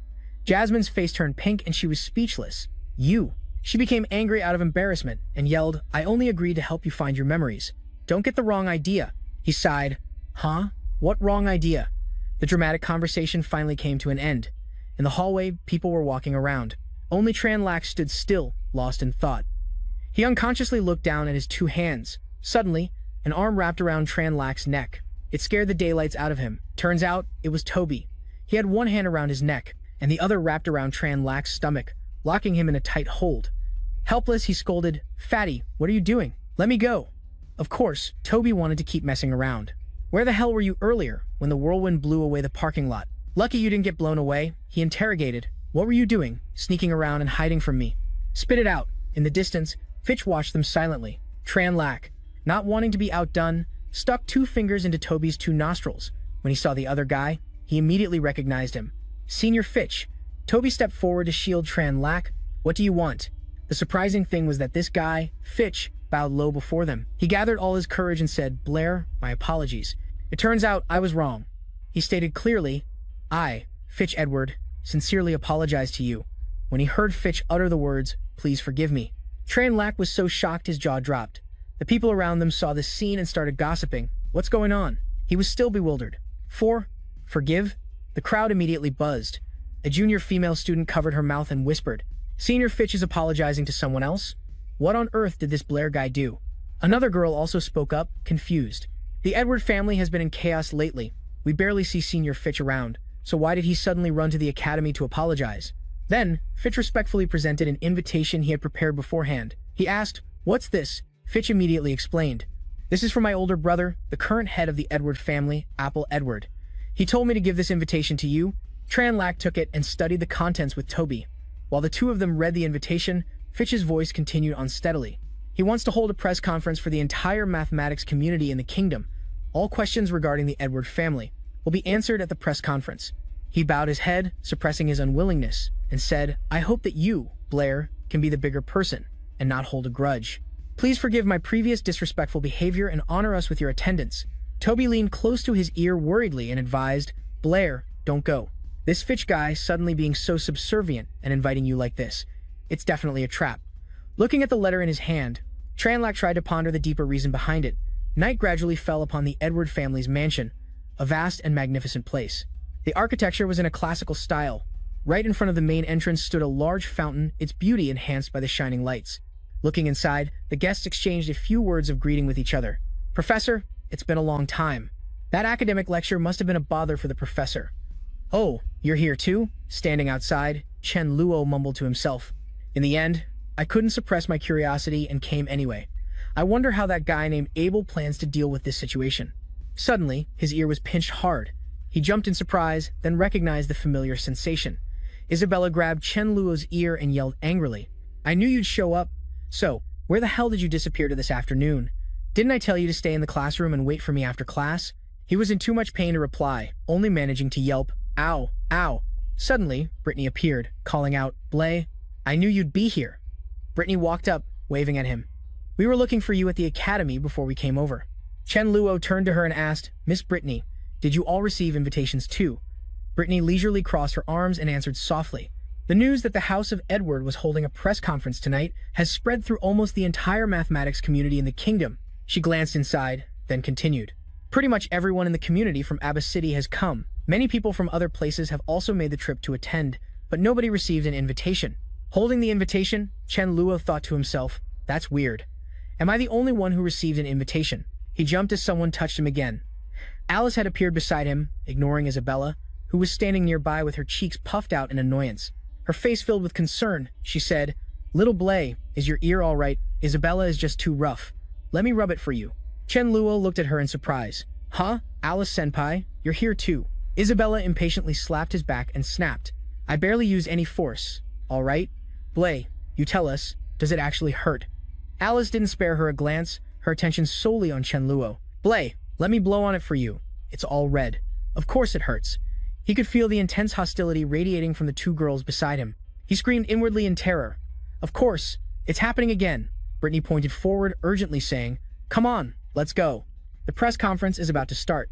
Behind them, Chen Luo stood between Isabella and Alice, who were still staring at each other with animosity. He could only silently scream for help. Suddenly, everyone's footsteps halted. Chen Luo looked up and spotted something. Looking at the blank wall, he thought in astonishment, the 7 bridges of the royal capital. They've been erased. Brittany gave a meaningful smile. I wonder how Abel is going to handle this. Standing next to her, Chen Luo looked at her quizzically. Miss Brittany? You know Abel, she replied softly. You could say that. Brittany couldn't help but feel nostalgic. Abel and I were classmates once. He was originally planning to become a teacher at the academy, but 3 years ago, he suddenly vanished for reasons unknown. After a moment of silence, she added, A few days ago, when I learned that he had become the new head of the House of Edward, I was completely surprised. Hearing this, he couldn't help but ask, This Abel, what's he like? Brittany blinked. How to describe him? She recalled a gentle young man, clutching a stack of papers with a barely there smile on his face. She said wistfully, He's someone who only has eyes for mathematics. At that moment, Abel was sitting in his study. He was staring intently at a document in his hand when Fix burst in, looked at him, and hastily announced, Sir, everyone is here. They're all waiting for you. Abel was quiet for a long moment before speaking softly. You've never been in a relationship, have you, Fix? Disbelieving his own ears, Fix asked again, What? Abel simply replied nonchalantly. Arriving late is the best way to heighten your date's sense of anticipation. Abel adjusted his tie and asked, By the way, Fix, has the person I asked you to look for arrived? He replied honestly, Too many people showed up. I can't be certain if Blay is here, but I did everything I could. Abel came closer and patted Fix's shoulder reassuringly. He said in a low voice, Relax, Fix. I'm not your father. You don't need to be so afraid. Then Abel started to walk, calling to his younger brother, Let's go. Abel adjusted his outfit as he went. It's time for the House of Edward to start a new chapter, he said. Before the press conference began, the guests had gathered in groups, exchanging greetings. The room was buzzing with conversation as everyone eagerly awaited the appearance of the conference's host. Then, someone looked to the door and spotted Abel. That person yelled, He's here, he's here. Abel and Fix entered, met with the appraising stares of the crowd. A female guest whispered, He's so young. After reaching the center of the room, Abel spread his 2 arms wide and addressed the crowd. Ladies and gentlemen, good evening. It is a great honor to have you all in my humble home tonight for this press conference. Then he bowed, placing one hand over his chest. With a sincere look, he introduced himself. I am Abel Edward, and I will be representing the House of Edward. To express our gratitude to you all. Standing nearby, Brittany watched him, mesmerized, feeling that this Abel was completely different from the one she knew 3 years ago, whether in his manner of dress or his way of speaking. Continuing his address, Abel took a book from his inner pocket and said, I'm sure you've all been waiting and are anxious to get to the main point, he said, raising the book in his hand. But first, please allow me to tell you a story about our family. Everyone stared at the book in Abel's hand, their curiosity piqued. Chen Luo silently wondered what it was. Not letting the crowd's curiosity linger, Abel quickly provided the answer. This is the journal of the first patriarch of our family, of the House of Edward. Abel's voice echoed evenly. It chronicles a truth our family has kept hidden. And then, he began to tell the old tale. Long ago, the first patriarch, in his attempt to solve the problem of the 7 bridges for the royal capital, a problem he himself had posed, walked across these 7 bridges countless times, much like many other scholars of his time. As Abel described it, the patriarch walked across the bridges with a grave expression. He spent a great deal of time on it, but still could not find the solution. But the first patriarch did not give up. Abel's voice fluctuated between somber and sharp. The patriarch was sullen and unhappy, but he did not give up. Then, one day, he suddenly realized he had succeeded in completing a non-repeating path. The patriarch trembled with excitement and joy, for the problem that had troubled him for days had finally been solved. In his excitement, he immediately announced his success on the spot, declaring that the following morning, he would demonstrate his solution for all to see. The patriarch gathered everyone and made the announcement. He was, at that moment, overcome with excitement. And so, he announced it to the public without checking a second time. He was so ecstatic that he forgot to re-verify his work. It wasn't until late that night, when he calmed down and tried again, that he realized he had made a mistake. A fatal one. The patriarch broke out in a cold sweat, clutching his head helplessly. The truth was, he hadn't succeeded at all. He had merely been careless and marked a wrong path, which made him mistakenly think he'd found a non-repeating route. The patriarch knelt on the bridge, completely devastated. He realized he had made an irreversible error. By the next morning, his honor would be utterly destroyed. The patriarch's mind was filled with images of everyone's scorn. In the end, consumed by extreme regret, the patriarch made his choice. He decided to throw himself into the lake to atone for his mistake with his own life. Alone in the dead of night, he slowly waded into the water. He left his journal behind, in which he had detailed the entire affair. He also instructed future generations to reveal the truth to the world in his stead. All the words the patriarch wished to say were contained within those pages, the journal he left by the lake. However, he never could have imagined that his descendants would not honor his final wish. They did not immediately reveal the truth to the public. Instead, they chose to hide the journal and announce that, and the patriarch had, in fact, found the solution. But on the eve of his demonstration, he had accidentally fallen into the water and drowned. Those who found the journal left by the patriarch had their own selfish motives. All of this was merely to protect the family's so-called honor. In that journal, there was even an illustration of those 7 bridges. Abel gently finished his story. As the story ended, every guest in the room was completely silent. He stood there, his 2 hands clenched in determination to set things right. Abel spoke softly, even so, the truth cannot be concealed forever. Ultimately, we, the House of Edward, must face the truth. We must face it all. Then, with utmost sincerity, he gave a deep bow to everyone present. Seeing this, Fix hurried to support Abel. Sir, with his 2 eyes squeezed shut, Abel resolutely continued, on behalf of the House of Edward. For the truth concealed for all these years, and for this long-standing lie, I sincerely apologize to everyone. The guests were aghast, covering their mouths in disbelief. Is it really true? How could this be? The House of Edward hid this for so long. Chen Luo looked on, silently admiring him. This Abel fellow is remarkably decisive. He gave a slight cough and mused to himself. After the puzzle of the 7 bridges of the royal capital was proven to be unsolvable, the lie of the House of Edward had already been effectively exposed. Chen Luo's eyes widened in realization. By revealing the truth now, the blame shifts to the descendants, while the damage to the reputation of the first patriarch and the family as a whole is kept to a minimum. A girl spoke up, wondering, So, you disbanded the number sect a few days ago to atone for what you said? Abel replied, disbanding the number sect was partly to atone, but that wasn't the most important reason. He placed a hand on his chest and declared, the most important thing is the devil's number. The girl continued to ask, what do you mean? You mean you still haven't found the devil's number? Abel ran a hand through his hair, replying with a headache. That's right, we haven't found the devil's number. But it's not because of our limited abilities, it's because. Blair was completely surprised by his words. The devil's number doesn't exist at all. A middle-aged man spoke up, asking, what do you mean it doesn't exist? Abel quickly explained, To be precise, I should say that within the mathematical system we currently know, this number does not exist. This is also the fundamental reason I disbanded the number sect. As we are now, we are not yet qualified to say that everything in the world can be calculated with mathematics and numbers. Another person repeated the question. Are you saying the devil's number has no solution? He answered firmly, no. Then, Abel turned to everyone and shared his thoughts. Ladies and gentlemen, it's not that the devil's number has no solution, and it's certainly not the nightmare of our mathematical world. On the contrary, it is a completely new field that we have never touched before. He suddenly became serious. The person who can lead our mathematical world to solve all of this is right here. Then, Abel pointed a finger towards the crowd below and raised his voice, the one who proposed the devil's number. Mr. Blair of Street Donis Academy. The crowd immediately broke into a buzz of discussion. Who is this Blair? I think it's the young man who presented a thesis a while ago. I can't believe it's him. I was there at the time. It really was the person named Blair who proposed it. Abel looked at the guests and explained, perhaps many people here haven't heard much about this name. That's because Mr. Blair is extremely humble. Therefore, at the mathematics exchange a few days ago, after proposing the devil's number, he requested that everyone not reveal his name to the public. His gaze suddenly sharpened, and his words became more resolute. But now, for our mathematical world to overcome this difficult hurdle and touch a new field, we need Mr. Blair to step up and lead us. As Abel was eloquently steering the conversation, Brittany worriedly turned around and said to him, Blair, what do we do now? And she discovered that Chen Luo had long since disappeared. She immediately asked, where did he go? Fitch leaned in and whispered to Abel, Sir, it seems Blair isn't here.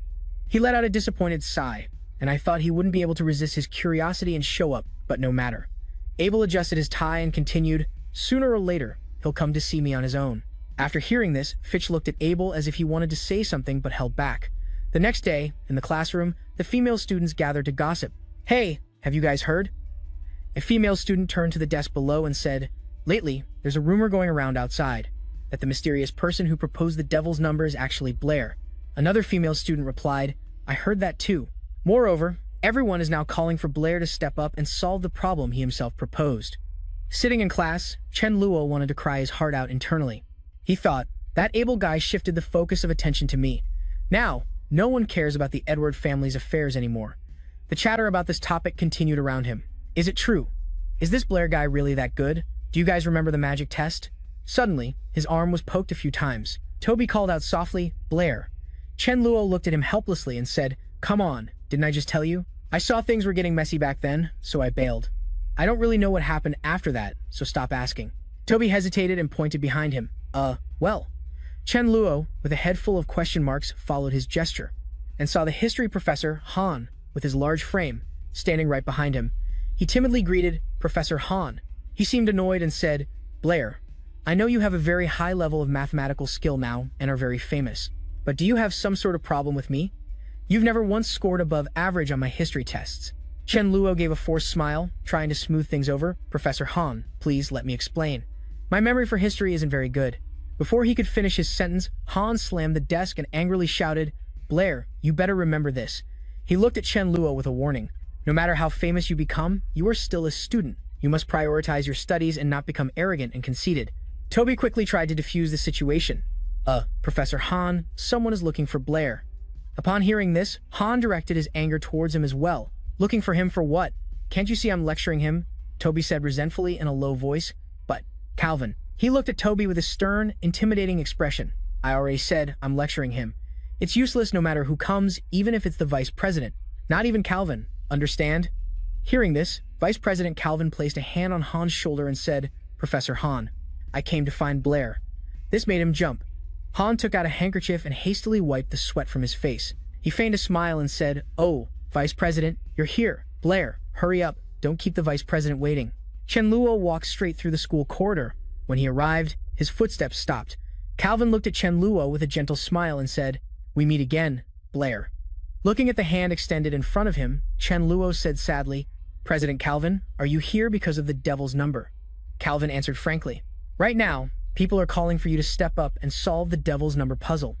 The Aba City Mathematics Association is also under some pressure. We still hope you can help us with this. Chen Luo was in a difficult position. About that, Calvin said gently, We really need your help, Calvin added. Besides, this won't do you any harm. Unexpectedly, Chen Luo laughed. He refused immediately. I don't really want to help. Toby urgently opened the door and entered the classroom. Miss Brittany, her face full of question marks, looked towards him. She asked caringly, "Toby, what's wrong?" Toby placed both hands on his thighs. He bent over slightly, panting, and reported the situation. "It's bad, Miss Brittany. You have to go see Blair. He's been taken away." Toby's shout stunned Brittany. At the same time, Chen Luo was in the meeting room with the members of the association. The Mathematics Association members stood silently waiting in front of the meeting room. The atmosphere inside was suffocatingly tense. All eyes were on Chen Luo. 4 presidents and vice presidents watched his every move intently. To the right were 3 vice presidents of the Mathematics Association. They were equally stern. Chen Luo continued to mumble, and 10 deacons standing outside the door. He raised his eyes to look at them and slowly pointed out, "President Calvin, you are forcing me to agree." Vice President Calvin spoke up, "Your Excellency, you proposed the devil's number. So now you can't just leave the entire mathematical world stuck, can you?" Chen Luo found it a bit funny and scoffed. "President Calvin, have you mathematicians gotten used to seeing the truth as a devil?" "What?" 2 of the presidents and vice presidents became enraged at his words. "Does this brat know who we are?" President Calvin quickly put out a hand to stop them. He continued to probe the devil's number. "Can it really not be expressed as a ratio of integers?" Chen Luo answered bluntly. "Not just the devil's number." He leaned back leisurely in his chair and listed a series of numbers. The square root of 2, the square root of 3, the square root of 5. All cannot be expressed by integers. Chen Luo continued his analysis. There are infinitely more, and they can be proven using mathematical methods, in detail. For now, this is all I can tell you. President Calvin hesitated before continuing. "What you mean is..." He was extremely bewildered. "We've been wrong for hundreds of years," he calmly reassured them. "This is very normal. Isn't mathematics itself a science that constantly discovers errors and constantly corrects them?" Chen Luo continued. "You just need to find a way to prove and redefine this type of number. From there, the scope of mathematics will be expanded." Vice President Calvin, as if enlightened, cut in. "Your Excellency Blair, you must know the method of proof and definition." He pleaded with him. "Please help us, help the world of mathematics." He refused without a moment's hesitation. "I'm very sorry, President Calvin, I really can't help with this." Chen Luo stated his speculation about them. "I can see what you are all afraid of. You're probably afraid that a truth held for 100 years will be overturned, afraid that you have been blindly walking down the wrong path." He emphasized, "Fear is normal." Speaking of this, Chen Luo couldn't help but think of his homeland. "In my homeland, the generations of humanity have also declared war on devils for the sake of truth and knowledge. It's frightening." He presented his argument. "It is precisely because of the fear of the unknown that one desires even more to understand that fear and seek the truth. Our predecessors, full of courage, experimented time and again in hopes of defeating this fear. So if I were to just hand you the results now, it would harm the world of mathematics." Chen Luo affirmed, "I firmly believe that as long as the mathematical world faces its fear head-on, and with courage, everyone can overcome this difficult problem." Finally, he concluded with one sentence. "After all, humanity's anthem is an anthem of courage." Everyone in the room was left speechless upon hearing this. Vice President Calvin couldn't fully process the amount of information he had just received. He silently repeated in his mind, "Humanity's praise is a hymn for the brave." The seniors seemed to understand, and they all bowed to Chen Luo in unison, which startled him. Stumbling back, Vice President Calvin said earnestly, "Your Excellency Blair, you're right.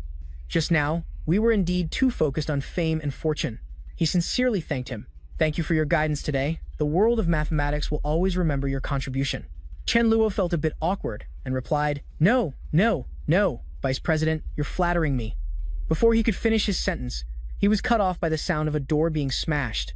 The door flew straight into the room's wall, dragging a deacon from outside down with it. The wood slammed against the wall with a heavy, jarring sound that shocked everyone.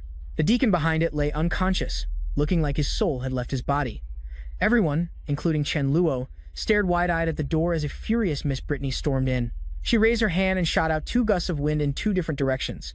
Brittany, furious, gritted her teeth and enunciated every word. "What did you people do to my Blair?" Chen Luo immediately raised his hand and called out, "Teacher." Standing calmly in the middle of the whirlwind, he said, "I'm here." He was a bit speechless, but he didn't forget to give her a thumbs up. "Miss Brittany, I'm fine. They just wanted to discuss a few things with me." Just like that, Brittany's rage vanished. She suddenly felt incredibly embarrassed. Brittany bowed her head awkwardly in apology. "I'm sorry. I'm sorry, President. I just thought it was Vice President Calvin." Even though his bangs were completely blown back, he still smiled politely and kindly, as if to save Miss Brittany some face. I understand. After all, Blair is a genius and your prized student, Miss Brittany. We were also a bit abrupt by taking him without telling you first." Brittany scratched her cheek and stammered, well. With that, the misunderstanding was resolved. The sky turned clear and blue again as if nothing had happened. As Brittany and Chen Luo walked down the hallway, she shyly explained, "I got emotional. As soon as I heard from Toby that you were taken away, I was afraid they were going to do something to harm you." He replied, "Don't worry, teacher. I'll be fine. Besides, we're in the school with so many students, they can't do anything to me." Brittany nodded slightly. "Right, Blair. Actually, there's a question I've been wanting to ask you." Chen Luo was curious. "What question?" Brittany asked slowly. "Why did you?" She looked at him seriously. "To bring up the devil's number to create such chaos," Chen Luo said to her. "Miss Brittany, weren't you there at the time? I was just following the tradition of the world of mathematics and asking them a question in return." He continued, "I just didn't expect the question to be so difficult that it would lead to the devil's number." Her expression was cold, her eyes flashing with a red light as she retorted, "That's not it." The corners of Brittany's lips curved up slightly. She shyly asked Chen Luo, who was standing at a distance, "Do you like Isabella?" Hearing his teacher's unexpected question, Chen Luo was stunned, his mouth hanging open. "Huh?" The scene of Fitch grabbing Isabella's arm, while Chen Luo could only watch from a distance, slowly appeared in his mind. It was followed by the image of Chen Luo grabbing Fitch by the collar. Isabella stood behind him, her face flushed. Miss Brittany suddenly placed a hand on Chen Luo's shoulder, startling him out of his memories. She said, "The Holy Nation's curve is very powerful, you know." "Don't worry, I won't tell anyone." Chen Luo's face turned red. He broke out in a sweat at Brittany's words. "Besides, I support you." He was shocked and raised his hand to stop her from saying more. "That's not it, Miss Brittany. Listen to me." But before Chen Luo could finish, Miss Brittany skipped away, humming happily. She called back, "Remember to come home early after class. I have another class to teach, so I'm off." Chen Luo froze, calling after her in vain. He was left petrified on the spot, not knowing what to say. By evening, there was still some light in the sky, but the stars were already shining brightly. In the kitchen, Chen Luo was focused on stir-frying. As he cooked, he thought, "I didn't realize Miss Brittany's imagination was so powerful. I'll have to find a time to explain things to her properly." Suddenly, Isabella, standing beside him, peeked in and asked, "What are you doing? Are you cooking? It smells good." Chen Luo was startled and asked, "Isabella, why are you?" Before he could finish, Miss Brittany appeared and explained, "I'm the one who called Isabella over. She wants to study the devil's number with us tonight, and it just so happens we haven't had dinner yet. So let Isabella have a taste of your cooking." He replied helplessly. "So that's how it is." Miss Brittany used her chopsticks to pick up a piece of meat from the pan. Chen Luo suddenly remembered something and asked her, "Oh right, Miss Brittany, do you specialize in wind-type magic?" Isabella proudly answered for her, "That's right, Miss Brittany is a high-level wind mage." As he peeled a potato, he mumbled, "I knew it. When I was buying food today, I wanted to make a refrigerator, but I'd probably need the help of a high-level wind mage to do it." Brittany, however, misheard. "A cold shrimp? What's that?" Chen Luo handed her a piece of paper and said, "It's a refrigerator. This way, we can preserve food better." Seeing Brittany studying the paper intently, Isabella, also curious, moved closer. On it was a drawing of a small refrigerator, and the two women's reactions were quite different. Miss Brittany said in surprise, "This is," while Isabella covered her mouth and snickered. Ignoring Chen Luo's darkening expression, she laughed so hard she almost fell over. "Blair, your drawing is so artistic." Isabella stood up and continued laughing. "And the design looks like chicken scratch." Annoyed, Chen Luo snatched the drawing back from her hand and yelled, "Who asked for your opinion? This is called a blueprint." Suddenly, Brittany called his name, Blair. A blue light appeared around her, and her hair floated up gently. Suddenly, a stream of clear blue water materialized in midair. It formed a shape exactly like Chen Luo's drawing. She paused for a moment and asked him, "Is this the refrigerator you wanted?" Brittany's eyes turned purple as she focused on her creation. Chen Luo reached out to touch the object in front of him and exclaimed, "Yes, yes, Miss Brittany, how did you do that just now?" She created two swirling streams of water and explained, "As you can see, I also know water-type magic. So creating this is very simple." Isabella was completely astonished and blurted out, "How is that possible? Dual-element mages are so rare you can count them on one hand, Miss Brittany." He continued asking, "Miss Brittany, your magical talent is so good. Why did you stay at Street Donuts Academy?" The atmosphere grew silent. Miss Brittany said nothing, her sad expression turning away. On the stove, the food in the pan was bubbling away, breaking the silence of the difficult question. She had no choice but to point at the stove and remind him, "It looks like the food is ready." Chen Luo rushed over to turn off the heat. He frantically said, "I forgot to turn off the stove." A sumptuous meal with a full spread of fish, shrimp, meat, and vegetables was neatly arranged on the table. Along with the declaration, "It's ready."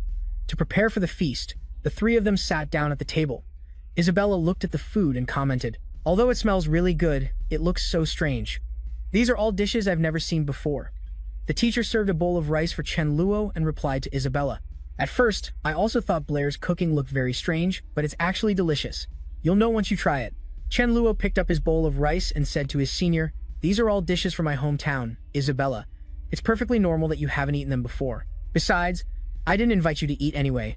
Hearing this, Isabella sulked, crossed her arms, and turned her head away sharply, declaring, "What kind of delicious food could a pervert like you possibly make? Today, even if I, Isabella, starve to death, I will not touch any of this suspicious stuff." A moment later, on the dining table were 3 empty plates. 3 pairs of chopsticks lay on the table. Everyone had eaten everything clean, not leaving a single bite behind. Isabella happily savored the lingering flavor on her lips by licking them. Her face was flushed, and she was surrounded by a sparkling light.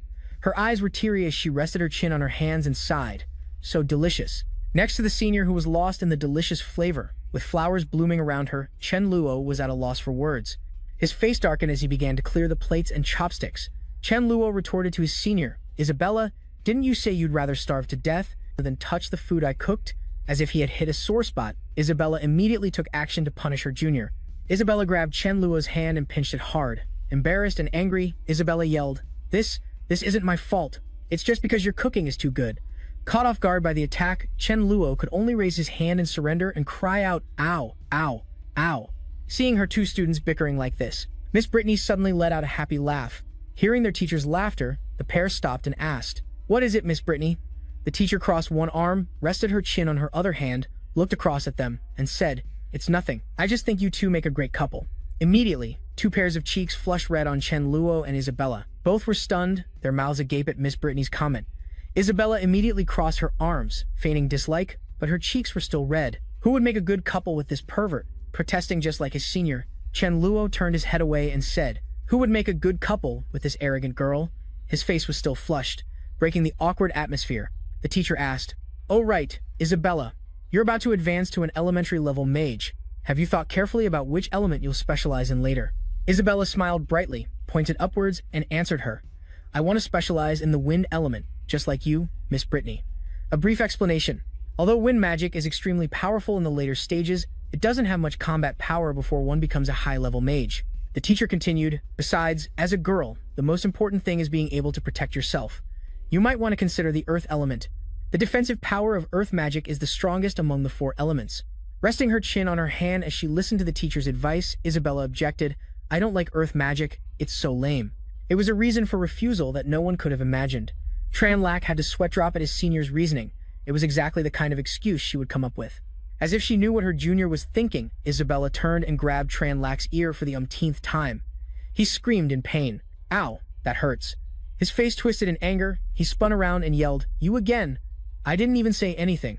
Isabella, just as furious, yelled back, "You were clearly mocking me in your head, you pervert. I know exactly what you were thinking. I can tell just by looking at you." Accustomed to their bickering, the teacher didn't intervene and instead turned to ask Tran Lack, "Brian, what element do you plan to major in?" Upon hearing the teacher's question, Tran Lack stopped bickering with Isabella. He focused on his thoughts instead. A shimmering light surrounded Tran Lack, and after a moment, he raised his hand, pointed to his head, and spoke. "Only kids have to choose. Me? I'm obviously choosing them all." Mocking her junior, Isabella scoffed. "Humph, choosing them all?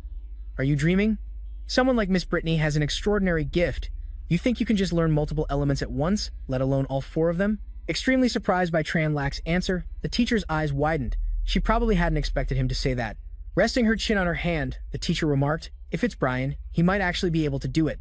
Dissatisfied with the teacher's comment, with wide eyes, Isabella said, "Miss Brittany, this guy's just spouting nonsense. Don't tell me you believe him too." The teacher then explained her reasoning to Isabella. The magical elements surrounding Blair. They give off a very strange feeling. They're chaotic, yet incisive. In the teacher's vision, the magic radiating from Tran Lack's chest was powerful, shining brilliantly with a multitude of colors. She continued, "It's possible he really can harmonize the magical elements of all 4 systems simultaneously." She stood up, placed her hands on the table, and continued, "But anyway, we'll table the discussion about choosing an element for later. By then, of course, you'll have to make your own choices." Tran Lack and Isabella listened to their teacher attentively. "Although you both came to me just to learn mathematics, math and magic aren't mutually exclusive. In addition to mathematics, I can also instruct you in magic in the future." Clenching their fists with determination, the 2 students agreed in unison with their teacher. "Yes, ma'am. But the teacher reminded them, if you want to become elite mages, you first have to learn not to rely too much on magic. Whirlpools of water appeared around Miss Brittany, lifting 8 plates into the air as she spoke. Although the gods granted us the ability to wield magic, they also gave us incantations and hand seals. This often leaves mages without enough time to cast their spells, Miss Brittany explained.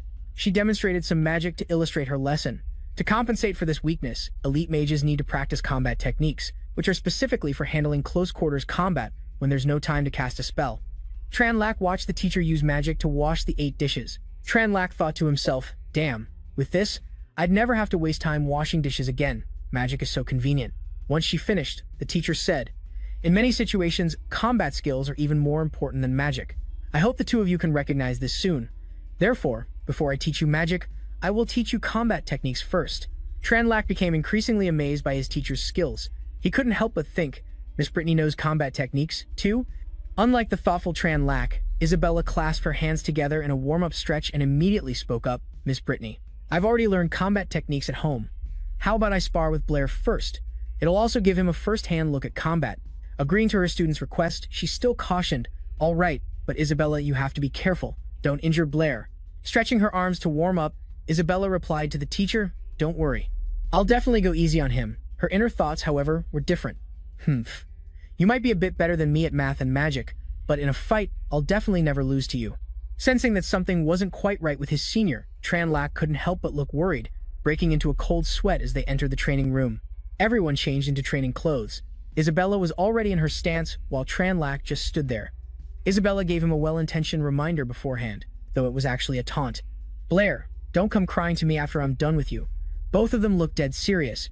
Isabella made the first move, dashing quickly toward Tranlac, who was still standing in place. He calmly observed his senior's technique. He watched, planning his counter. Isabella charged at Tranlac, shouting, take this.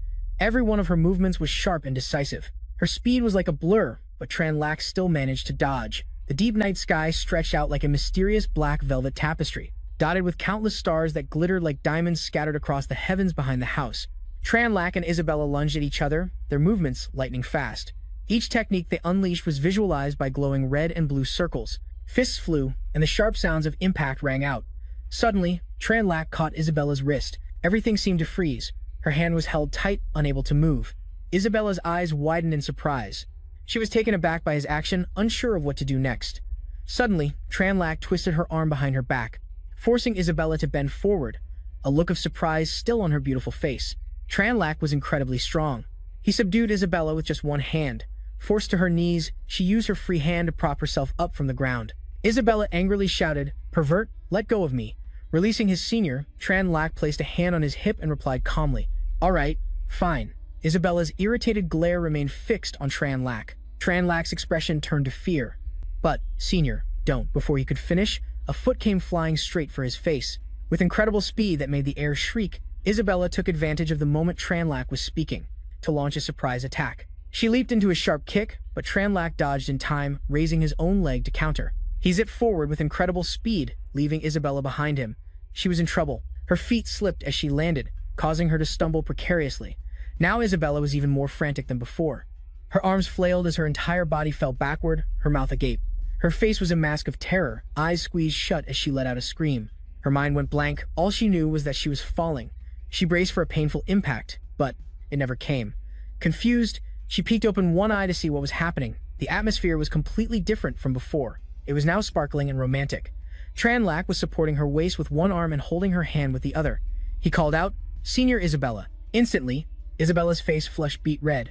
Her eyes glistened and her lips trembled slightly as Tranlac said, "Pardon me." The teacher, standing to the side with a hand to her mouth in surprise, suddenly spoke up, shattering the awkward atmosphere. "Blair, so you've learned how to fight before?" Looking up at his teacher, Tranlac replied, "Not formally.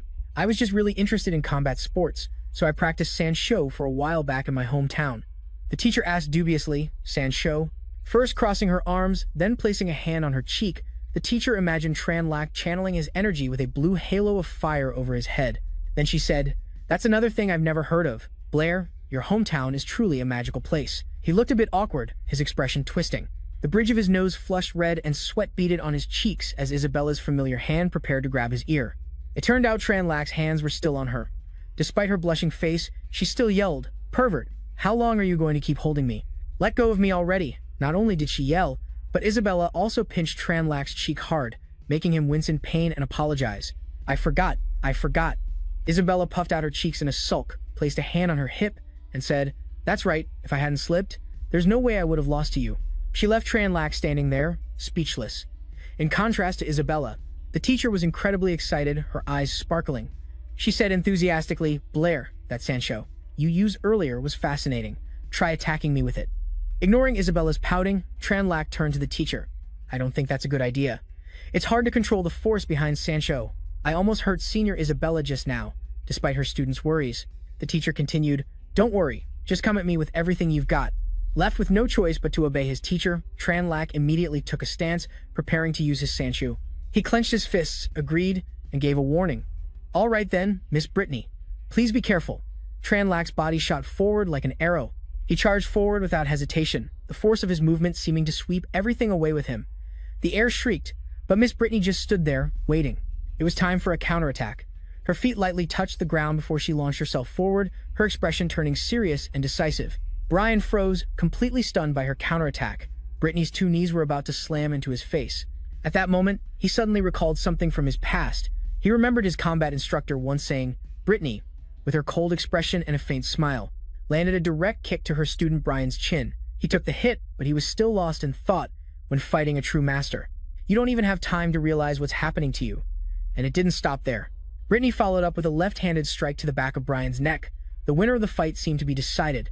Brian's train of thought continued, back then, I didn't believe it, but this scene feels so familiar. It's just like what Brian once did to Isabella. Miss Brittany reached out to support Brian's neck after finishing her move, preventing her student from falling. Crumpling to the ground, Brian's face went pale, a clear sign he was completely taken down. The teacher gently caught Brian. Before passing out, he had one last thought. Now I believe it. Brian's eyes rolled back. He was completely unconscious. The teacher gently supported his head with her hand. From a distance, Isabella asked Miss Brittany, what happened to Brian? Is he okay? Brian's body was sprawled across the teacher's lap, his face pale, with a trickle of drool from his mouth. The teacher gently replied, you seem quite concerned about him, don't you? Don't worry, he just lost consciousness for a moment, he'll wake up soon. Isabella walked closer, confused. What? Isabella immediately shot up to correct her, clenching her fists, her cheeks blushing, as she stammered out an explanation. I just wish this pervert would never wake up again. The teacher, who had somehow appeared behind Isabella, asked with a bright smile. Actually, you like Blair, don't you? Isabella's slightly surprised expression looked as if she'd been struck right in the heart. The teacher couldn't help but laugh, covering her mouth with her hand, while Isabella shouted, "Ha!" She looked adorable, both embarrassed and clenching her fists. Even the teacher couldn't keep a straight face. Using her whole body to deny it, Isabella dropped to her knees and quickly tried to explain. No! How could I possibly like that pervert? It's not true. I don't. Miss Brittany, please don't say such crazy things. Returning to her gentle, teacher-like demeanor, her gaze was fond as she said, there's no need to deny it. My eyes don't deceive me. The teacher still held Brian in her arms. Her slight smile and elegant face were turned towards Isabella as she continued in that same gentle, affectionate tone. Because I also. Before the teacher could finish her sentence, Brian suddenly woke up, turned, and clung to her, groggily murmuring, Ugh, Miss Brittany.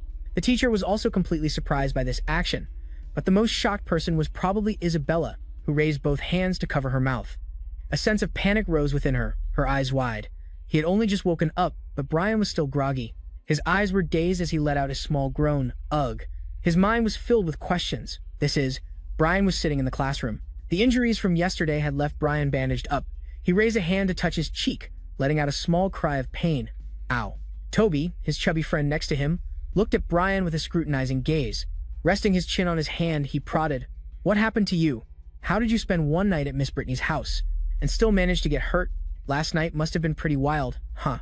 Brian immediately spoke up. Hey, I just slipped and fell, that's all. Recalling a bit of last night, his face contorted and his eyes rolled upwards. That's what he said out loud, but inwardly he thought, yeah, right, it was all because of that violent girl. Isabella punished him on the spot. She sat on top of Brian, twisted his arm behind his back, and said, Pervert, how dare you make a move on Miss Brittany right in front of me? Brian could only cry out, Ugh. He had just woken up only to get beaten again. He was now lying face down on the floor. Brian cried out in despair, Ow, my arm's gonna break. Seeing the situation was getting serious, the teacher tried to persuade her with a worried voice. Isabella let him go. He didn't do it on purpose.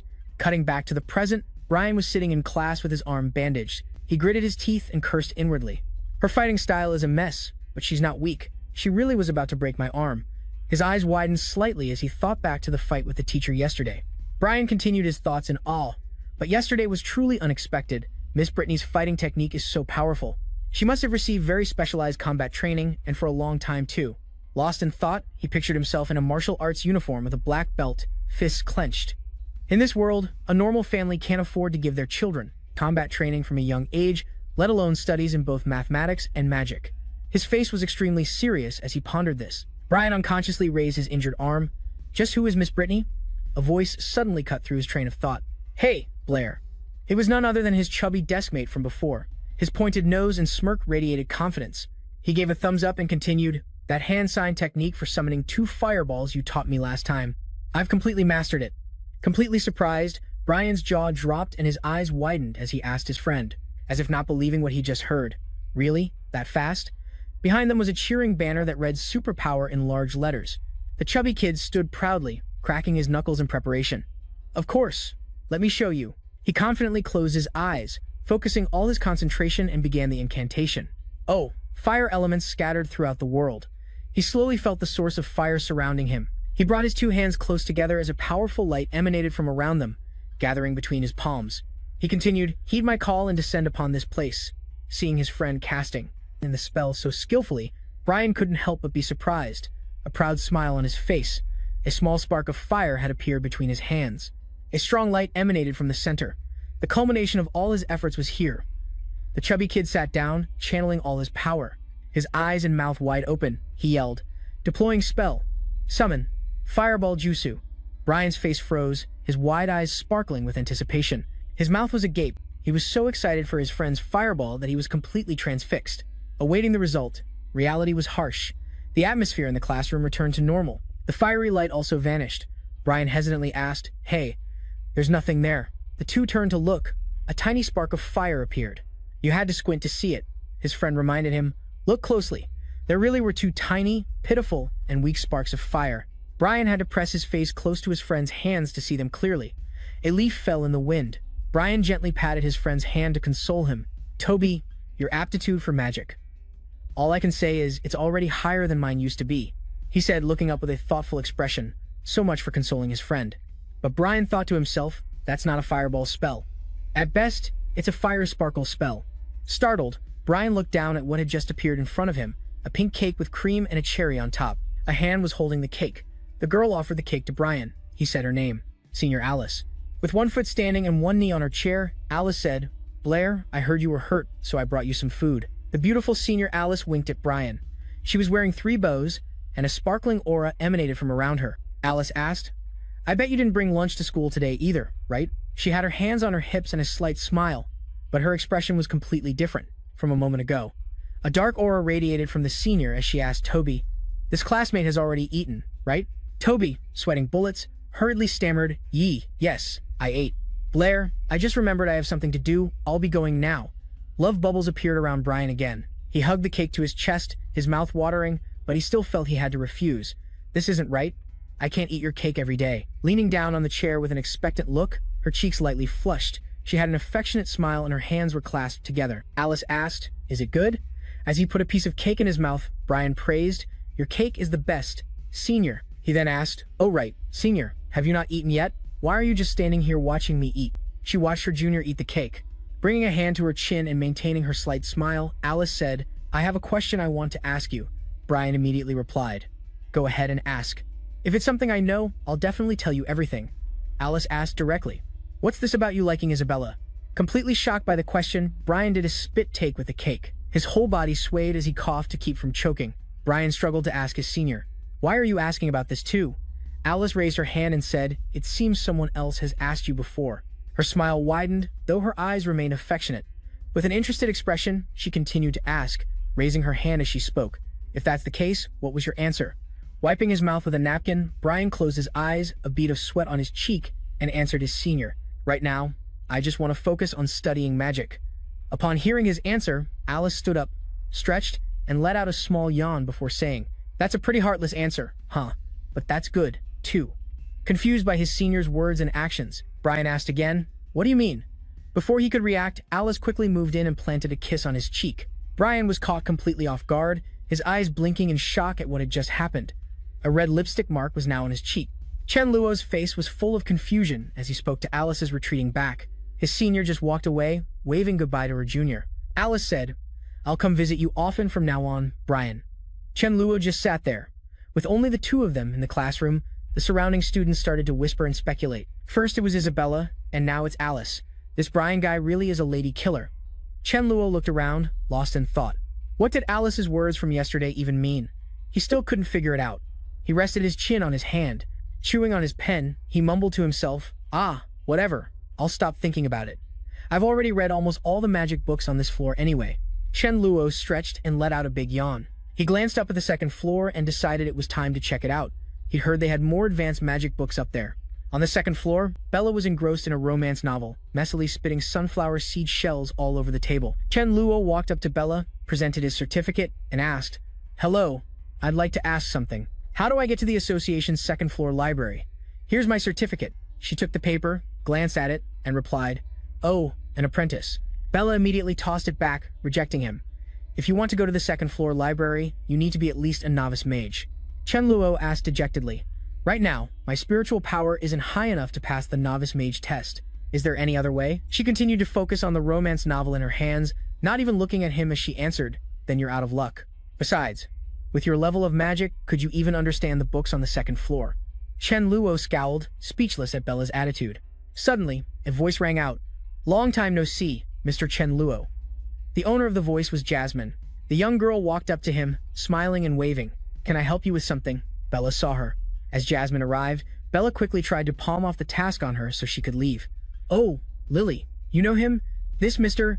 Apprentices here isn't even qualified to get a novice mage certificate, and he wants to go to the second floor library. You talk some sense into him, I need to go get some fresh air."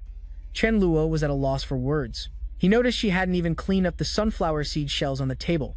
Jasmine continued, speaking to him, "Mr. Chen Luo, it's true that to access the second floor library, you need the status of a novice mage." She added, uncertainly, "Unless you can pass a new magic demonstration." Jasmine advised Chen Luo worriedly, "But the chances of that are very slim. I think you should just focus on raising your spiritual power quickly to become a mage." Hearing about a new magic demonstration, he decided, "Then let's do that.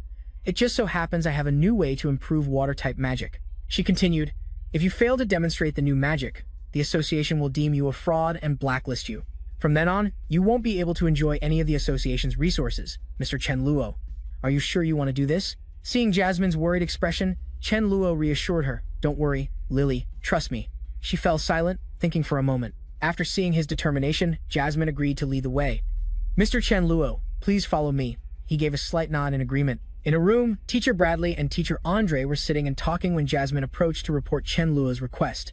After hearing her out, Teacher Bradley exclaimed in surprise, "What?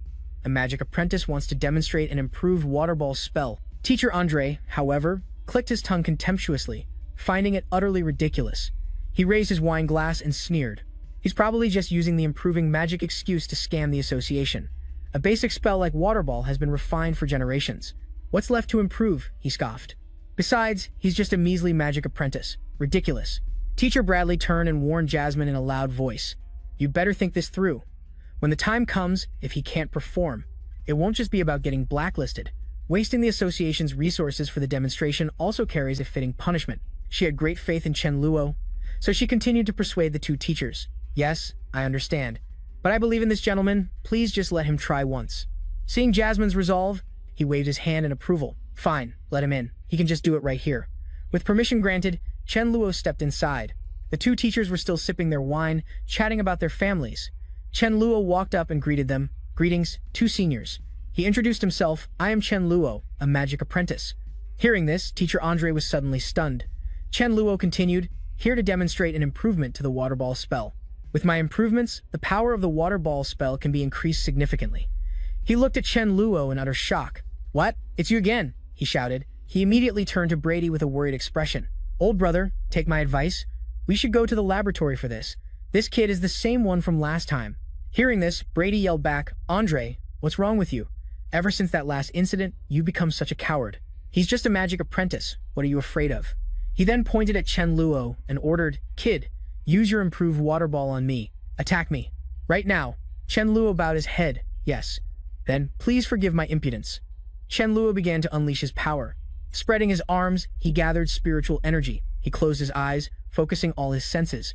When he opened them again, each of his eyes was a different color, blue and red, representing the two elements of water and fire. Two intense sources of power emanated from his palms. Seeing this, Brady was so shocked his eyes went wide. He turned to Andre in bewilderment. This kid, he can simultaneously summon the magical elements of two systems? Andre, looking tense, began to cast a fire-type spell, fire element in nature. He used his own power to counter the boy's new magic. Chen Luo's new magic flared more powerfully than ever before. In an instant, the teacher's flames were blown away. The flames were blasted back towards Andre, causing him to cry out in fear. No way. The result was the same. The flames exploded, lighting up the entire room. The room filled with thick smoke, but Chen Luo stood there, unafraid. This startled Teacher Brady. He shouted angrily, You! Brady's face showed clear shock and astonishment. How did you do that? Chen Luo began to explain the principle behind his new magic. This improved version of water ball is actually very simple. First, you summon a water ball. Then, you summon a fireball, Chen Luo explained, gesturing with his hands. He continued, fuse them together. Chen Luo's eyes were full of confidence as he pointed to his palm and went on. The fusion of the two creates a vaporization reaction, releasing power that far exceeds that of a normal fireball or water ball. At first, Brady was sweating bullets, finding the boy's ability hard to believe. He thought to himself, how is this possible? This magic apprentice can simultaneously cast dual system magic. If the fireball last time was just luck, then this time. After thinking for a moment, he changed his opinion of him. He started to speak, Mr. Chen Luo, please wait here for a moment. Lily, please take good care of our distinguished guest. Hearing this, she replied politely, yes, sir. Jasmine quickly brought out a cup of hot tea. Mr. Chen Luo, please have some tea. He replied, thank you, Miss Lily. Chen Luo took the cup she offered. Seeing her just standing there, he said, Miss Lily, you should sit, too. I feel a bit awkward with you standing there. Jasmine accepted. Ah, all right, Mr. Chen Luo. She shyly sat down in the chair across from him. He then asked, Miss Lily, are you also a mage? Jasmine answered honestly, yes, but my magical talent isn't very high. You are much more skilled, Mr. Chen Luo. Last time, you were able to summon a fire ball of such immense power, and this time you even cast dual system magic simultaneously.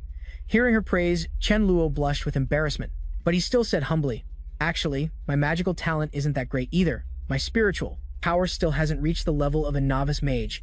The great power is just because my method of casting magic is different from others, he continued. As for casting dual system magic, actually, that has nothing to do with magical talent either. Jasmine asked inquisitively, it has nothing to do with magical talent? He took a sip of tea and replied, that's right, it's about the ability to multitask. If you can use both hands to do two different things at the same time, then simultaneously casting two systems of magic isn't a difficult task. Chen Luo took out a pen and paper to explain with an example. Like this. With both hands, he drew at the same time. Though the lines were a bit squiggly, you could still make out two different animals. Chen Luo held up the drawing to show her. She looked at it with delight and complimented. Both the dog and cat you drew are very cute, Mr. Chen Luo. He immediately corrected her. That's a wolf and a tiger. Holding the drawing, Jasmine's mood suddenly brightened. She admitted, a little shyly, but speaking of doing two things at once with both hands, that's actually one of my strong suits. Meanwhile, in the main office, Brady and Andre went together to report Chen Luo's case to Vice President Elton. Just like the two of them at first, he didn't quite believe it either, asking skeptically, a magic apprentice can simultaneously use dual system magic? Brady, are you joking with me? The two teachers insisted. It's true. I saw it with my own eyes. Andre can also testify. Vice President Elton, everything Brady said is the truth, including the incredibly powerful fireball from last time, was also created by this person. Hearing the two masters confirm this, Master Elton took a more serious look. What he demonstrated isn't just a simple improvement of combining two different magic systems. It could very well represent a new direction for magical development. He laced his fingers, rested his chin on them in deep thought, and continued speaking. But the problem now is, just how many people can actually use this type of magic? It seems this is the only way. An improved spell without widespread usability is meaningless. Finally, Vice President Elton said aloud, immediately summon the magic stewards and staff to conduct a test in the Grand Hall. Many of the newly summoned people were whispering amongst themselves, wondering, what's going on? Why were we all suddenly told to drop everything and come here? Someone answered, It's an urgent order from Vice President Elton. It seems he wants to verify a spell. Bella walked over, complaining as she went, "This is so annoying. I didn't even get to finish my nails before I had to rush over. Speaking of which, where did that damn girl Lily rot off to? She didn't even clean up the melon seed shells I spat out. So unobservant." Suddenly, a voice addressed everyone. Master Brady, accompanied by Vice President Elton and Andre, stepped forward to make an announcement. A short while ago, a mage requested to certify an improved spell at the association. However, his method of casting is quite unique. It requires casting Fireball and Water Ball simultaneously. He continued, "You have all been summoned now to verify whether this spell can be widely developed. I hope you will all give it your best try." After hearing this, everyone began to murmur, casting Fireball and Water Ball at the same time? That's impossible. Standing in a corner, Bella thought of Chen Luo. Improved magic? Could it be that guy from earlier? No, that can't be right. It can't be him. He's just a pathetic apprentice. After all, the mages were taking turns trying to cast this new spell. One person used one hand to cast Fireball while concentrating on manifesting the water element with the other. Fire element, scattered throughout the world, heed my call and descend upon this place. Water. But he couldn't summon a water ball with his other hand. Simultaneous casting failed. This mage gave up, saying, "It's no use. No matter how I focus my mental energy, I still can't make a fireball and a water ball appear at the same time. The linking methods for two different magic elements are not the same. How can a mage summon one element, while also summoning an element from a different system?" The surrounding mages, also unable to do it, voiced their agreement. Simultaneously casting magic from two systems is impossible. Even with more focus, it can't be done. That's right, it's completely impossible. Master Brady turned to Master Elton and said, "Vice President, no one in the association can do it." He spoke up, "Just as I thought. Take me to see that Mr. Chen Luo." All three masters went to find Chen Luo. Master Bradley asked Vice President Elton this certification. The Vice President understood and replied, "That's right. It seems this type of combination magic is just a unique talent of Mr. Chen Luo. No one can do it except for him." The masters confirmed to each other that the certification would likely fail this time. On the other side, Jasmine was smiling brightly. In her hands were two magic orbs, one water and one fire. She had deployed the dual elements with astonishing ease. The three masters saw this and froze, their jaws dropping in stunned silence. Dazed, Jasmine saw the three masters and stuttered in surprise. "V. Vice President Elton." Chen Luo noticed the Vice President's arrival and stood up. He turned to greet him. "Hello, Vice President Elton. This Miss Lily is very smart. She has already learned my enhanced version of Water Ball. I wonder what the result of your discussion on the certification is." He pondered for a moment, coughed a few times, and then replied, "It's like this, Mr. Chen Luo. According to the regulations of our Magic Association, to certify an improved spell, it is required that more than 3 members of the Magic Association can successfully cast this spell." Vice President Elton continued, "But I have summoned all the current members of the Magic Association, and among them, not one was able to simultaneously cast Fireball and Water Ball, except for the young lady before us." Jasmine asked worriedly, "Vice President Elton, does that mean the certification didn't pass?" He immediately explained, "No, I have decided, on behalf of the Magic Association, to make an exception for Mr. Chen Luo this one time, because Chen Luo's idea concerning spell combination has a high probability of becoming a significant milestone for the future development of magic." Elton then added seriously to Chen Luo, "At the same time, I sincerely invite Mr. Chen Luo to become an honorary member of our Magic Association in City A3. We hope Mr. Chen Luo will accept." Hearing this, Chen Luo humbly replied, "I am unworthy of this honor. However, I do have one small condition." The Vice President answered without hesitation, "Please, speak freely." He pointed towards Jasmine and said, "Please let this young lady, Lily, be promoted to Assistant Steward of the Association." Hearing this, she widened her eyes in surprise, pointed at herself, and exclaimed, "Huh? Me?" Bella screamed, "What?" She slammed the table and questioned, "Lily gets promoted just for helping that apprentice certify his magic?" The 3 staff members sitting there were also frightened. Bella, resentful, bit her nails and cursed, "That hateful Lily. That should have been me, but that bitch stole it." She suddenly grabbed the collar of the person sitting in the middle. She yelled furiously, "Tell me where Lily and that apprentice are right now." The frightened girl stammered in reply, I don't know either." Not getting an answer, Bella shoved the girl hard and angrily cursed, "Useless," causing the girl to cry out in pain. She suddenly remembered what Chen Luo had said earlier. "That's right, the second-floor library. Lily, you just wait for me." In the office, Vice President Elton was discussing matters with Chen Luo. He took a pen and wrote down the details of the improved magic. When he finished, the Vice President picked it up, read it, and said with a satisfied smile, "This will do, Mr. Chen Luo. The copyright for the improved water ball belongs to you. of course. However, the management rights will still belong to our City A3 Magic Association. Chen Luo was surprised. Copyright, he thought to himself. This world has copyrights too? The vice president explained, with this copyright, the Magic Association will popularize the improved spell for you. Anyone who wants to learn your spell must pay a fee. Half of this money will be paid to you, the copyright holder. He used a coin as an example for the royalty fee, breaking it in half. One half goes to you, and the other half goes to the Association for Management. Vice President Elton clarified further. If someone learns or disseminates your spell without paying, once discovered, minor offenders will be blacklisted by our association. Severe cases could even lead to imprisonment. He was somewhat intrigued, thinking, I didn't expect this. Although the technology here is backward, their awareness of copyright is far beyond my worlds. He put the improved spell scroll into a tube and asked Chen Luo, oh, right. Regarding the price for the improved water ball, Mr. Chen Luo, what do you think of 100 gold coins? Hearing the price, he was a bit startled. What? Chen Luo repeated. 100 gold coins? He marveled internally. That much? Seeing his reaction, the vice president misunderstood. Does Mr. Chen Luo feel that's too little?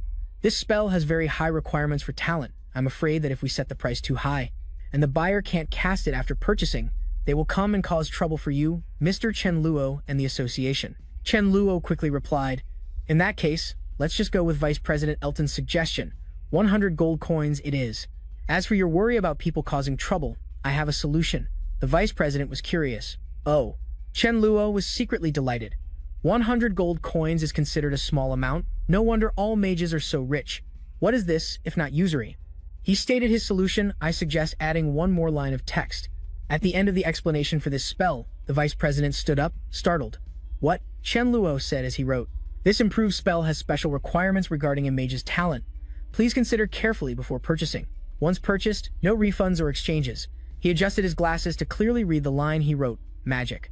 This improved spell has special requirements regarding a mage's talent. Please consider carefully before purchasing.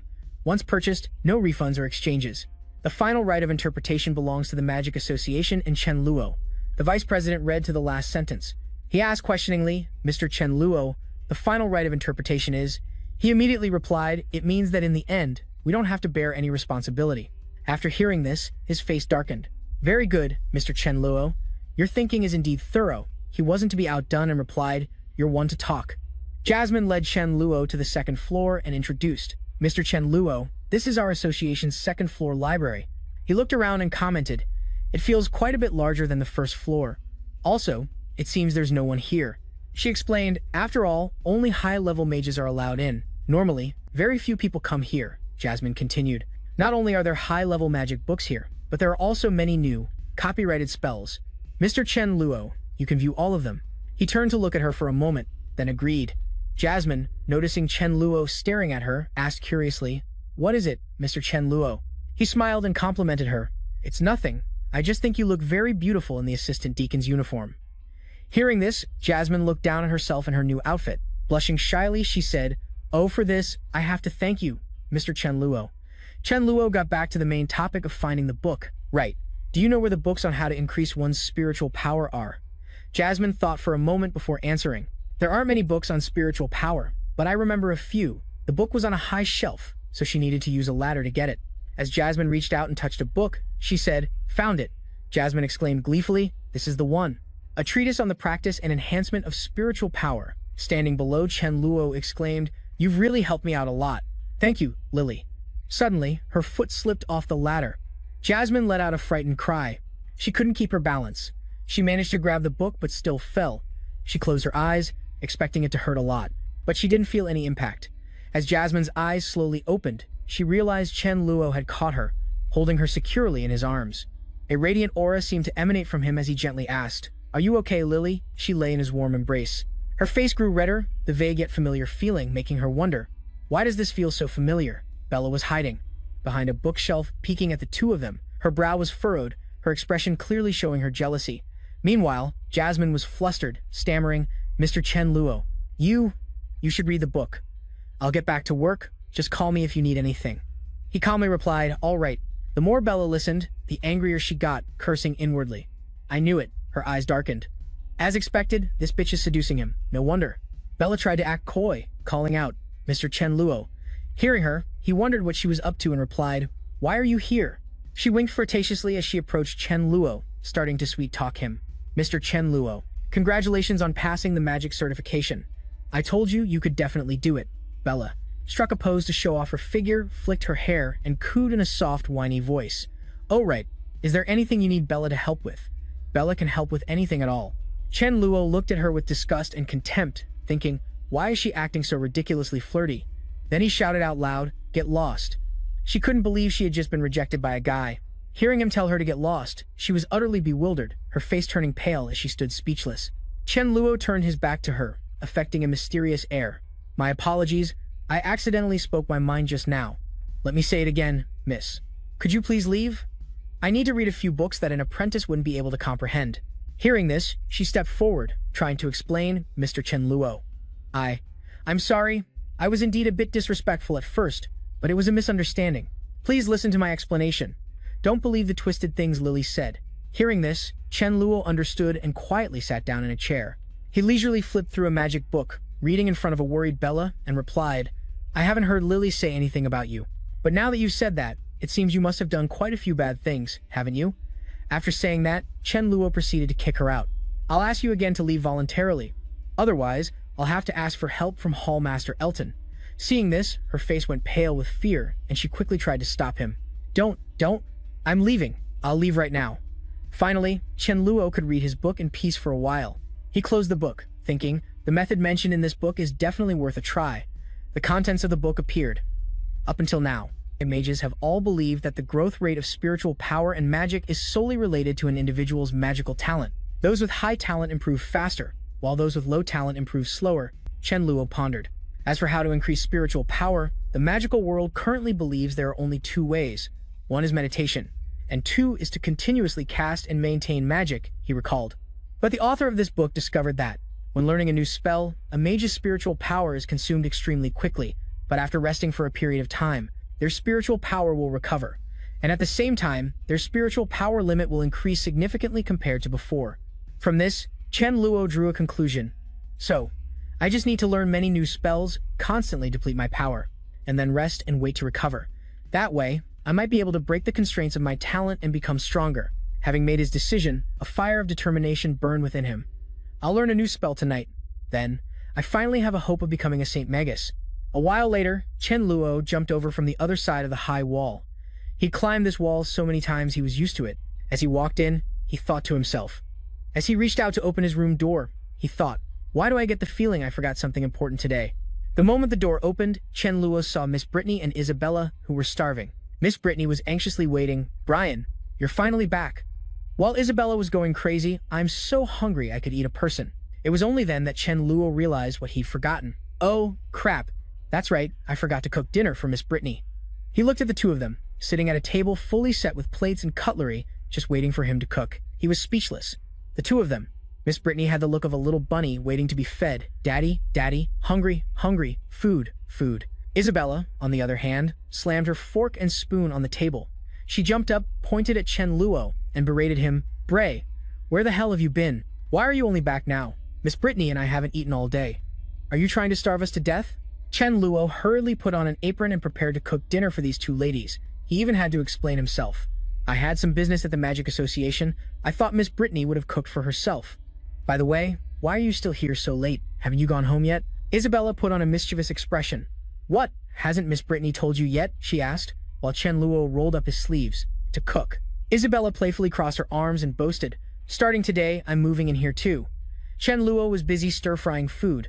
Hearing that, he slammed the pan down on the stove with a thud, showing his utter shock and horror. Seeing his world-ending reaction, she got annoyed. Hey, what's with that attitude? Living with a cute senior like me, you got a problem with that? Chen Luo wailed in misery. Oh my god, what are you saying? What kind of terrifying words are these? Am I hearing things? A million questions swirled in his head. Miss Brittany, sensing the tense atmosphere, quickly stepped in to mediate. Brian, I haven't had a chance to tell you today. Isabella is moving in here. This way, it'll be more convenient for her to teach you two math and magic. Chen Luo couldn't do anything about it. He turned his back, continued stir-frying, and let out a tragic sigh. Taking care of one airheaded big sister is already enough. And now, there's a Sundar one too. Isabella saw his attitude, marched up, and grabbed him by the collar threateningly. What was that? You got a problem with it? Cornered, Chen Luo could only lie through his teeth. How could I possibly have a problem, senior? Of course, I welcome you with open arms. She couldn't stand his insincere attitude and pressed on. A little favor. Next time you say something like that, try to adjust your attitude so it's less fake. Chen Luo gritted his teeth, his face pale, and thought, whatever. Experimenting with magic tonight is more important. I'll start the experiment after dinner. The experiment is more important. Finally, dinner was ready. The two girls sat at the table, eating and making sounds of delight. Miss Brittany relaxed and enjoyed her meal. Finally, I get to eat. Isabella couldn't stop exclaiming. This is so delicious. She ate until she was so full she let out a burp. Isabella sat there, hugging her full, round belly, and exclaimed with satisfaction, I'm so full, so full. Seeing this, Chen Luo found it an eyesore. Hey, if you're done eating, do the dishes for me.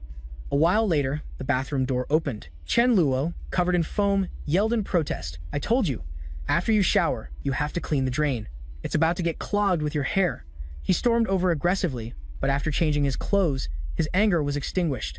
The moment Chen Luo saw that both Isabella and Miss Brittany were not fully dressed, he didn't even get to finish his sentence. Get back to your room. Instantly, a loving pink slipper came flying straight at Chen Luo's face. Night fell, and the clock struck 11 p.m. Chen Luo was sprawled over his desk reading, not forgetting to complain, damn, serving these ancestors is exhausting. Suddenly, he shot up and slammed his hand on the desk. No, Chen Luo was determined. I can't let this go on. Tonight, even if I have to stay up all night, I have to learn a new spell. With that, he opened the book and chose one. Let's learn this one. Firebird's spell. Just then, a noise from outside distracted him. Annoyed, he asked, what is it now? Isabella burst in from outside and asked, Bray, can I talk to you for a second? Chen Luo reacted quickly. He swiftly hid the fact that he was studying magic. He turned and replied, Senior Isabella, please come in. Isabella walked in and began to speak. She was still a bit shy, blushing as she sat on the bed opposite Chen Luo. She hesitated. Earlier. I shouldn't have hit you in the face with a slipper. Is your face okay now? Chen Luo closed his book, curious. It's so late. Senior Isabella, you didn't come here just to ask about my face, did you? Her face was still red. I just couldn't sleep and wanted to come talk to you. Oh, right, Bray. What are your plans for the future? He didn't expect to be asked such a question. He was taken aback for a moment and asked, plans? Isabella stammered hesitantly. That's right. Think about it. I have 1 year left, and you have 2 years before we graduate from the academy. Don't you have any plans for after graduation? Seeing Isabella's expression, Chen Luo couldn't help but laugh as he raised a hand to thoughtfully scratch his chin. Pondering, he said, I hadn't really thought about it, but I'll probably stay at Street Donis as a teaching assistant. Suddenly, Isabella grabbed his hand and excitedly asked, You don't want to go to the royal capital? After graduation, I'm going to the Royal Magic Academy. Think about it. If you could get into the Royal Academy with your talent, your future would be incredibly promising. This sudden action startled Chen Luo, his jaw dropping. Isabella tried her best to persuade him. Don't worry, my dad can help you get in. That way, we can go to the same school again. In her mind, the girl envisioned a rosy future, practically drooling with anticipation. That way, I can eat food cooked by Blair every day. Besides, even though this guy's talent in both math and magic is better than mine, he's really easy to bully. I love being with him. Chen Luo, whose hand was being held, blushed in confusion. You're right, but going to the royal capital to study would be a waste of time. Right now, I just want to stay at Street Donis to focus on my magic research. Hearing that, Isabella's face fell. How can you properly research magic by staying at Street Donis? He smiled and retorted. Isn't Miss Brittany here? Her magical talent and abilities are more than enough to teach me. The name Miss Brittany landed on Isabella like a ton of bricks. She put on a gloomy, disappointed expression, her hands looking like they were about to give Chen Luo a good thrashing. Seeing this, he was scared out of his wits. Isabella's voice was menacing. Research magic, my foot. I think you just want to stay here with Miss Brittany and not go with me. Isabella was so annoyed she started shaking him back and forth. Do you think I'm annoying? Tell me. Do you like Miss Brittany more than me? Chen Luo was getting dizzy from being shaken. Please, my lady, spare me. Stop shaking me. The loud commotion woke Miss Brittany up. She rubbed her eyes and asked Isabella, Blair, why are you two still awake? As she took in the scene before her. Isabella was practically glued to Chen Luo. She was shocked wide awake. What are you two doing? The next morning at the breakfast table, Isabella had transformed back into a gluttonous cat, enthusiastically devouring her food. The others ate their breakfast slowly and quietly. Chen Luo poked at his food, thinking, last night, I finally tried to study magic, and completely drained my spiritual power. Waking up this morning, I can definitely feel that my spiritual power limit has increased. Looks like this method works. Miss Brittany spoke up awkwardly. It seems I misunderstood what I saw yesterday. To be honest, I understand you young people. However, you're both still young. It's really a bit too early to be doing those things. Chen Luo understood immediately and quickly objected. Miss Brittany, you've got it all wrong. Last night, Isabella just wanted to discuss post-graduation plans with me. There's no way anything's going on between me and my senior. Hearing that, she immediately believed him, letting out a quiet sigh of relief before replying. Oh, is that so? I knew it was probably just a misunderstanding. Don't you two worry about it. At that exact moment, the glass of milk in Isabella's hand slammed down on the table, showing her displeasure. The recently eased atmosphere once again fell into a terrifying silence. Isabella spoke, her face smiling, but her anger obvious. Miss Brittany, I have an early class today. I'm heading out first. Miss Brittany agreed at once. Ah, okay. As if that was her cue. Isabella shot up from the table. See you later, Miss Brittany. She didn't forget to give Chen Luo a loving punch, making him cry out in pain. A clueless Miss Brittany asked him, Did you two have a fight today? Chen Luo, wincing, replied, No, we didn't. Before the sting could even fade, a thick stack of documents was placed in front of him. Oh right, Blair, you have some free time this morning, don't you? Miss Brittany asked, seeking a favor. Could you help me take this thesis on the devil's number to the Mathematics Association? Chen Luo held the heavy stack of documents, thinking, Miss Brittany's talent for mathematics is truly exceptional. I only had to give her a few hints, and she managed to complete the proof and definition of irrational numbers all by herself. In that case, the devil's number problem can be considered solved. Looking at the dilapidated, crumbling building in front of him, with its sign hanging crooked, Chen Luo was skeptical. Is this really the Mathematics Association? Why is it so run down? I didn't come to the wrong place, did I? He decided to go inside anyway. As he walked in, he looked around non-stop. At a desk placed in the middle of the room, a man was writing in a ledger and asked, Excuse me, are you here to submit a manuscript or to claim a reward? If you're submitting a manuscript, just place it on the desk. To claim a reward, go upstairs, turn left, and find the steward in the second room for a stamp. Chen Luo replied, submitting a manuscript. As soon as he finished speaking, the man at the counter suddenly realized something. He looked up, observed him carefully, then started, pointing at Chen Luo. You're. His voice was filled with unconcealed joy, like a fan meeting their idol. Your Excellency, Blair. This caught him by surprise. Chen Luo asked doubtfully.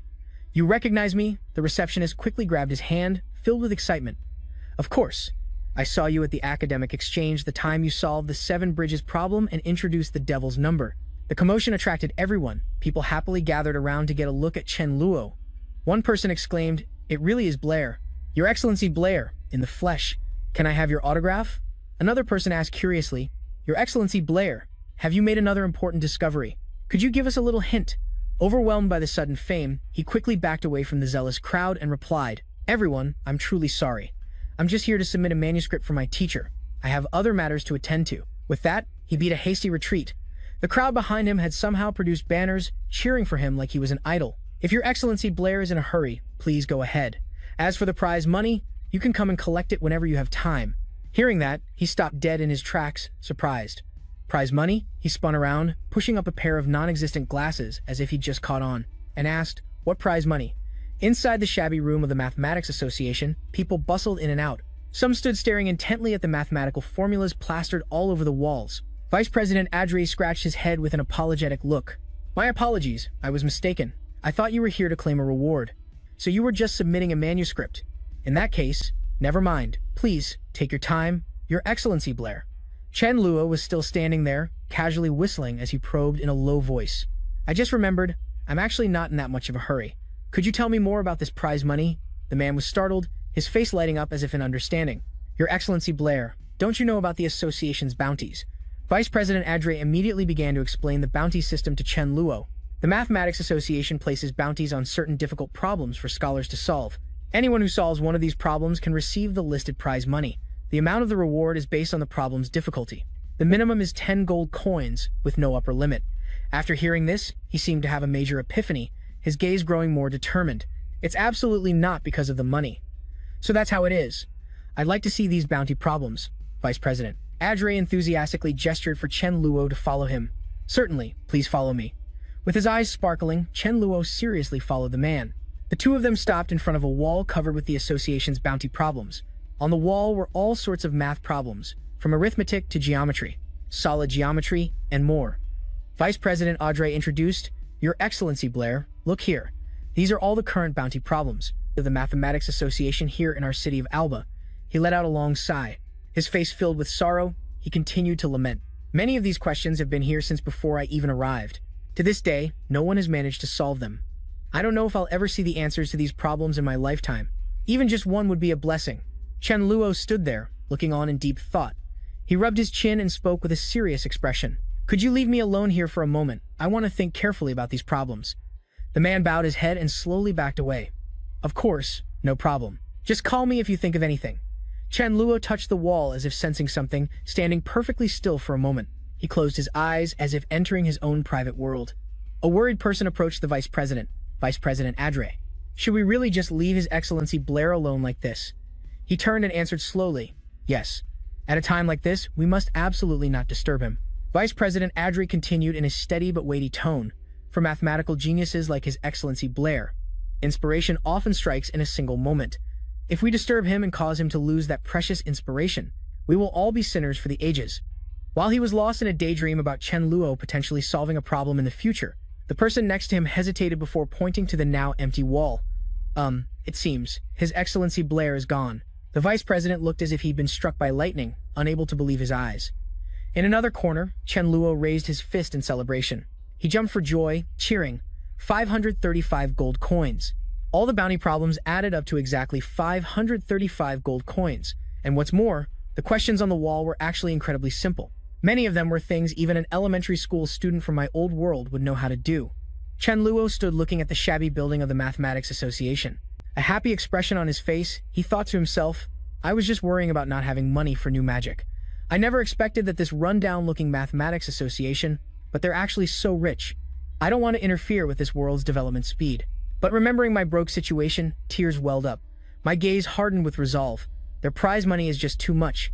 Thinking about receiving the reward, Trenlack skipped and hopped, humming a tune. This kind of money should probably be earned discreetly. I'll go home tonight to plan carefully, then come get the money tomorrow morning. The people around him looked at him strangely.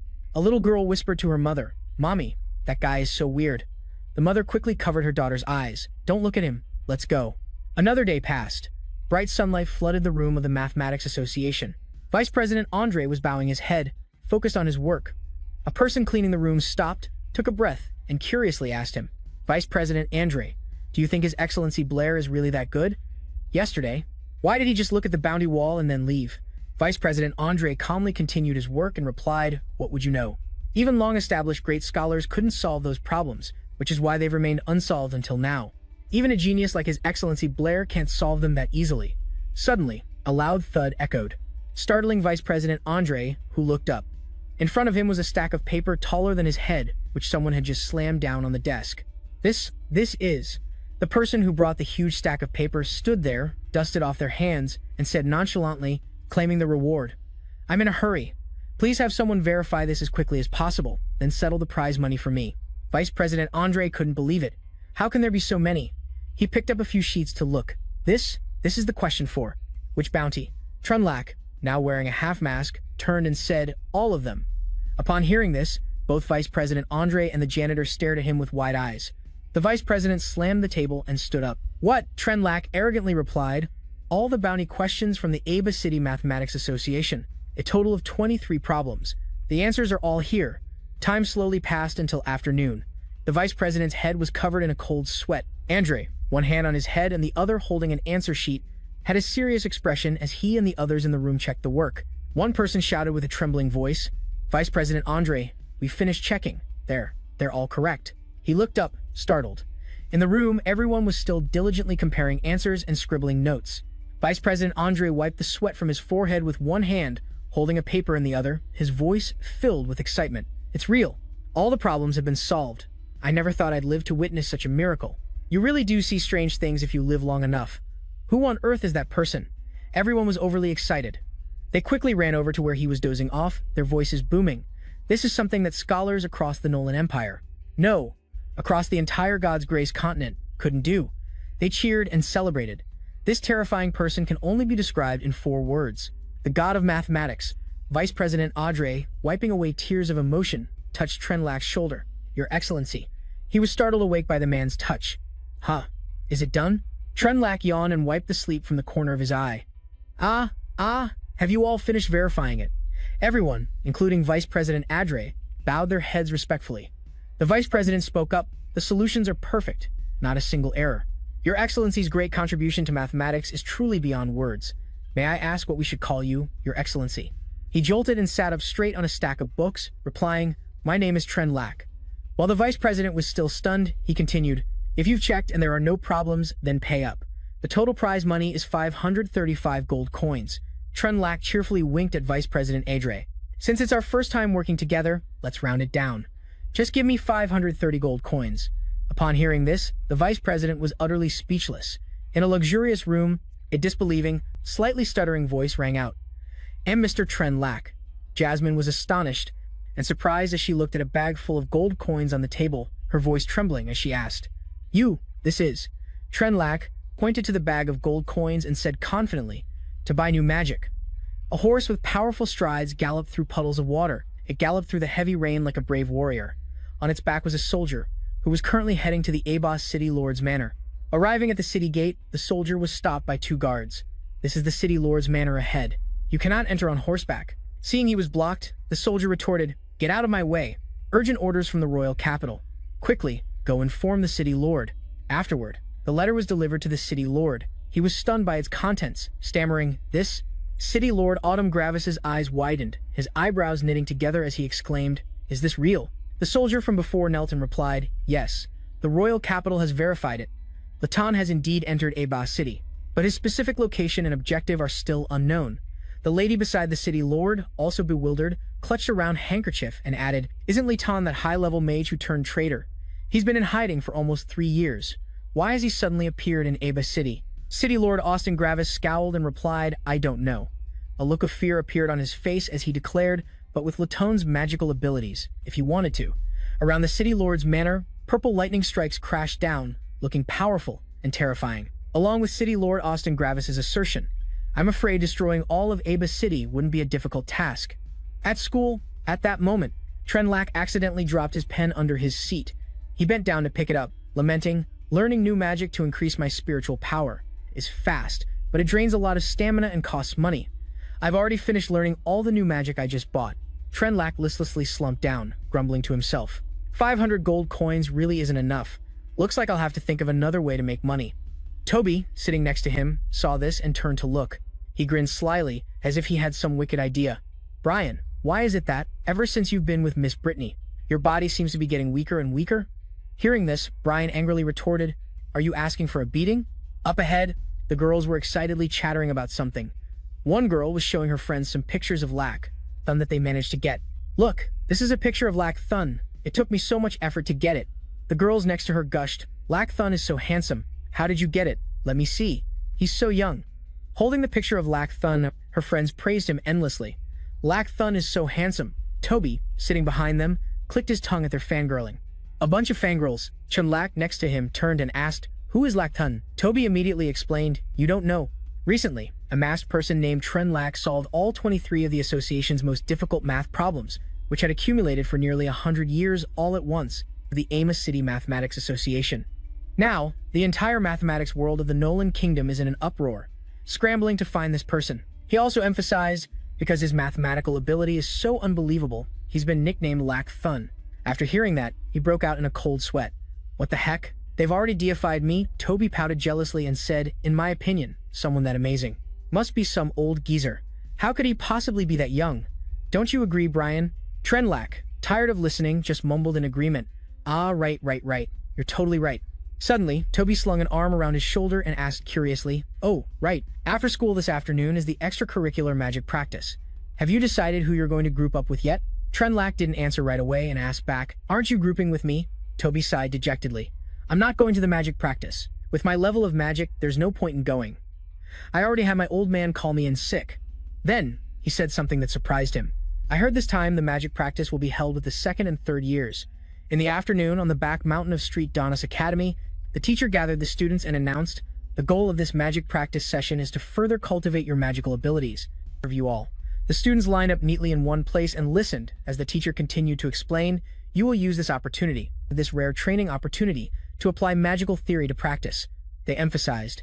But you all must also remember, while training your magical abilities is important, safety is paramount. The head teacher continuously reminded them, the students that safety always comes first. Most of the dangers on the mountain behind me have been eliminated by the Academy. Therefore, you must all be careful not to venture outside the designated area on this mountain to carry out your activities." He continued, "Next, you will freely form groups of 3 to 4 people and enter the back mountain in order. You will also spend 1 night there. You will return to this spot by noon tomorrow. Is that clear?" As soon as he finished, all the students shouted in unison, "Yes, sir." Suddenly, someone spoke up, asking Trenlack, "Well then, Brian, did you hear that clearly?" He nervously swallowed his saliva. "Yes, I heard."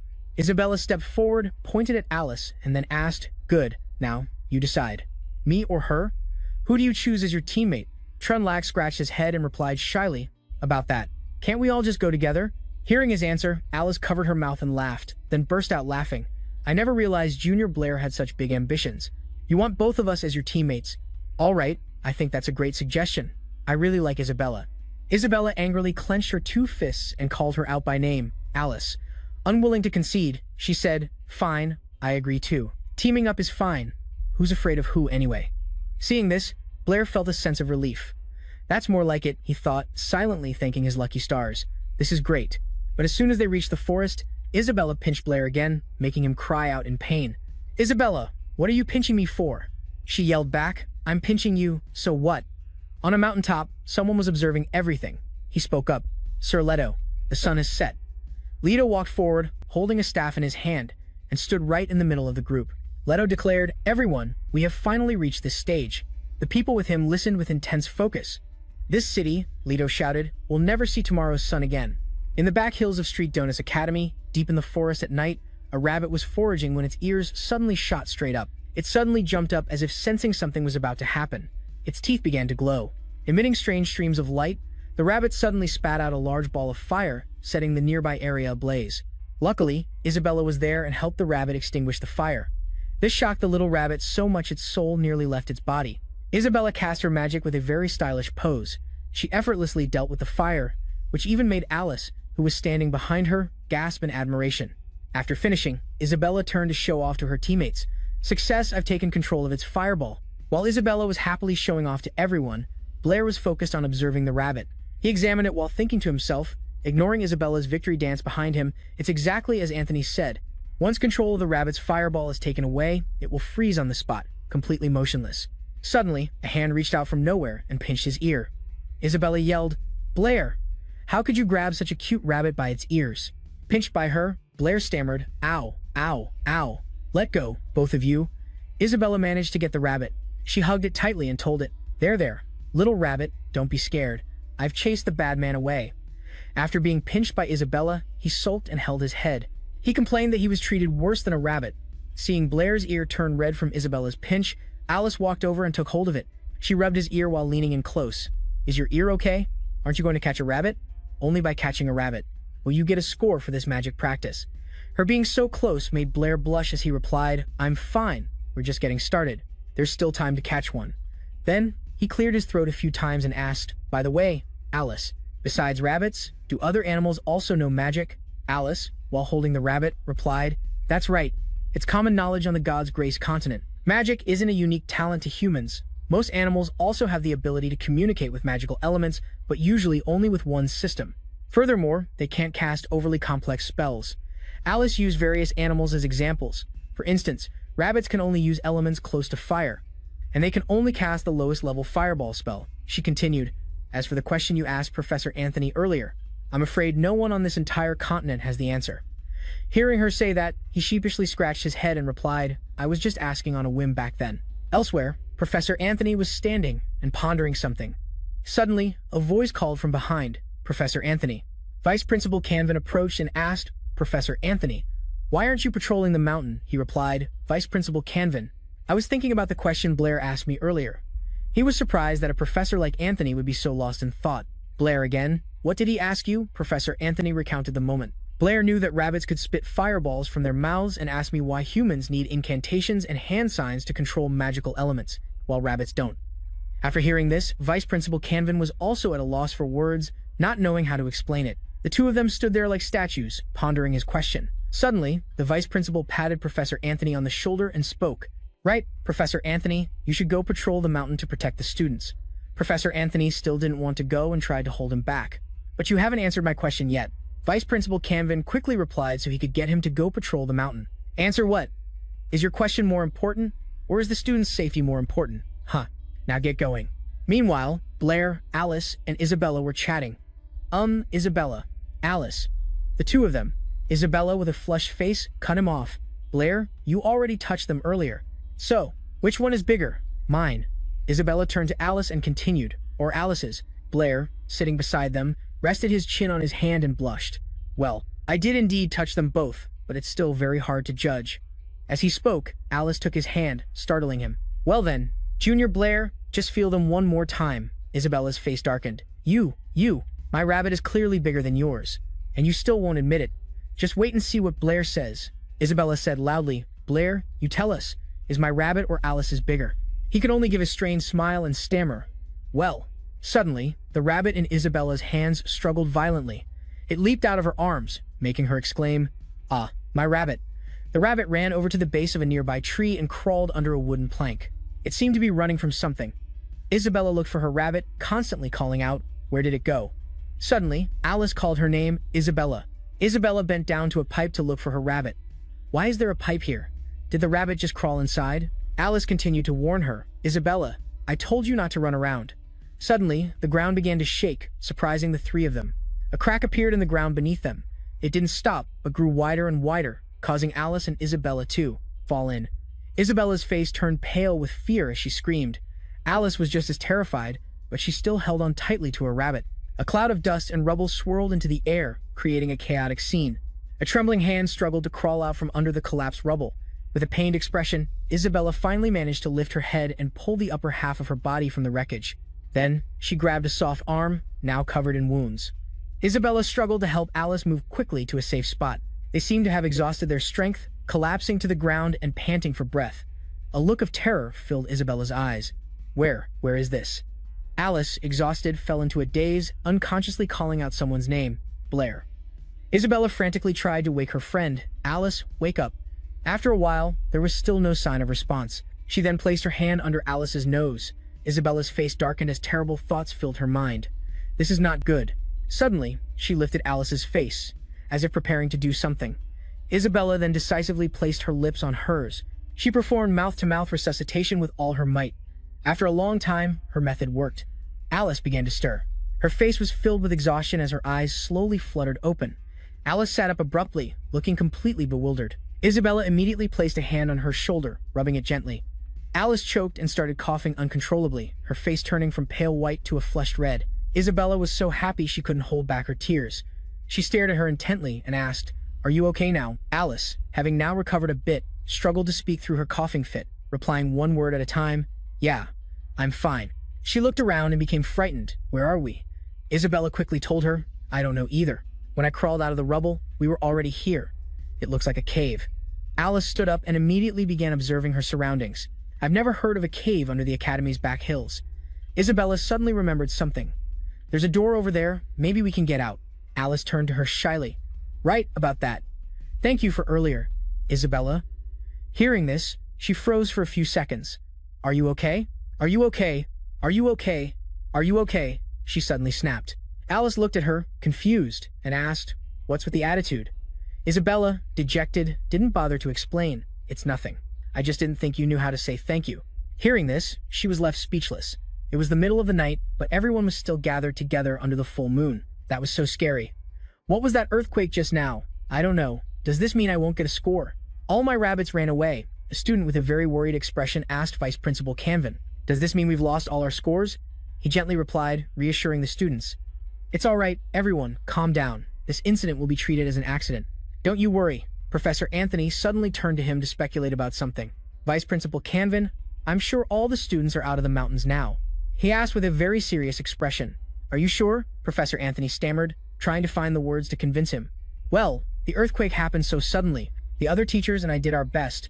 There probably aren't any students left on the mountain. Teacher Cuke is checking the student roster right now. We'll have the exact results soon. From a distance, the sound of galloping hooves echoed towards them.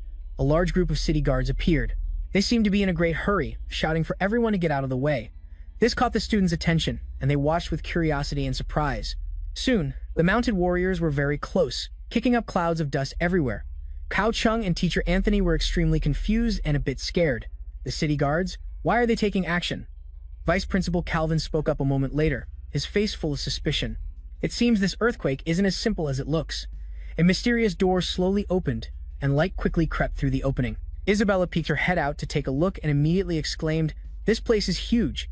In front of her and Alice stood a tall, towering pillar. Streams of energy could be seen swirling all around. Where is this place? Curious, Isabella reached her hand closer, wanting to feel that strange phenomenon for herself. She gazed at the pillar from top to bottom. The patterns are so intricate. Isabella decisively touched it. A crackling sound suddenly rang out. She was thrown far away. To Alice's horror, she couldn't react in time and fell painfully to the floor. Alice ran over, calling out to her. "Isabella." She worriedly helped her friend sit up. "Are you okay?" Isabella kept her composure and replied, "I'm fine. It seems this pillar has a protective magic spell cast on it. A very high-level one." A glint appeared in Alice's eyes as she turned towards the pillar and slowly said, "This pillar reminds me of something I read in a very old magic book." She looked at the streams of magical light. Alice continued to explain, "Legend says that the ancient people would erect many bronze pillars inscribed with magical runes. Over a large area, they would connect them with bronze wires to form an incredibly powerful magic circle." Isabella listened, full of curiosity. "A magic circle? So, what is this magic circle for?" She shook her head a few times and replied, "I don't know. Maybe for large-scale healing or accelerated growth." Suddenly, arrows carrying powerful energy rained down from above. They were heading straight for them. The situation was extremely dangerous. The giant pillar unleashed long, writhing tendrils. Fierce electrical currents arced around, and sharp shards of ice stabbed down into the ground, sending earth and rock flying. As the two of them watched in horror, someone in the distance let out a mysterious smile. He had been watching everything from the very beginning. A magic circle appeared with a blue glow, enveloping a person standing on a high perch. He forcefully manipulated the circle and spoke with a contemptuous tone. "You two young ladies are quite skilled, aren't you?"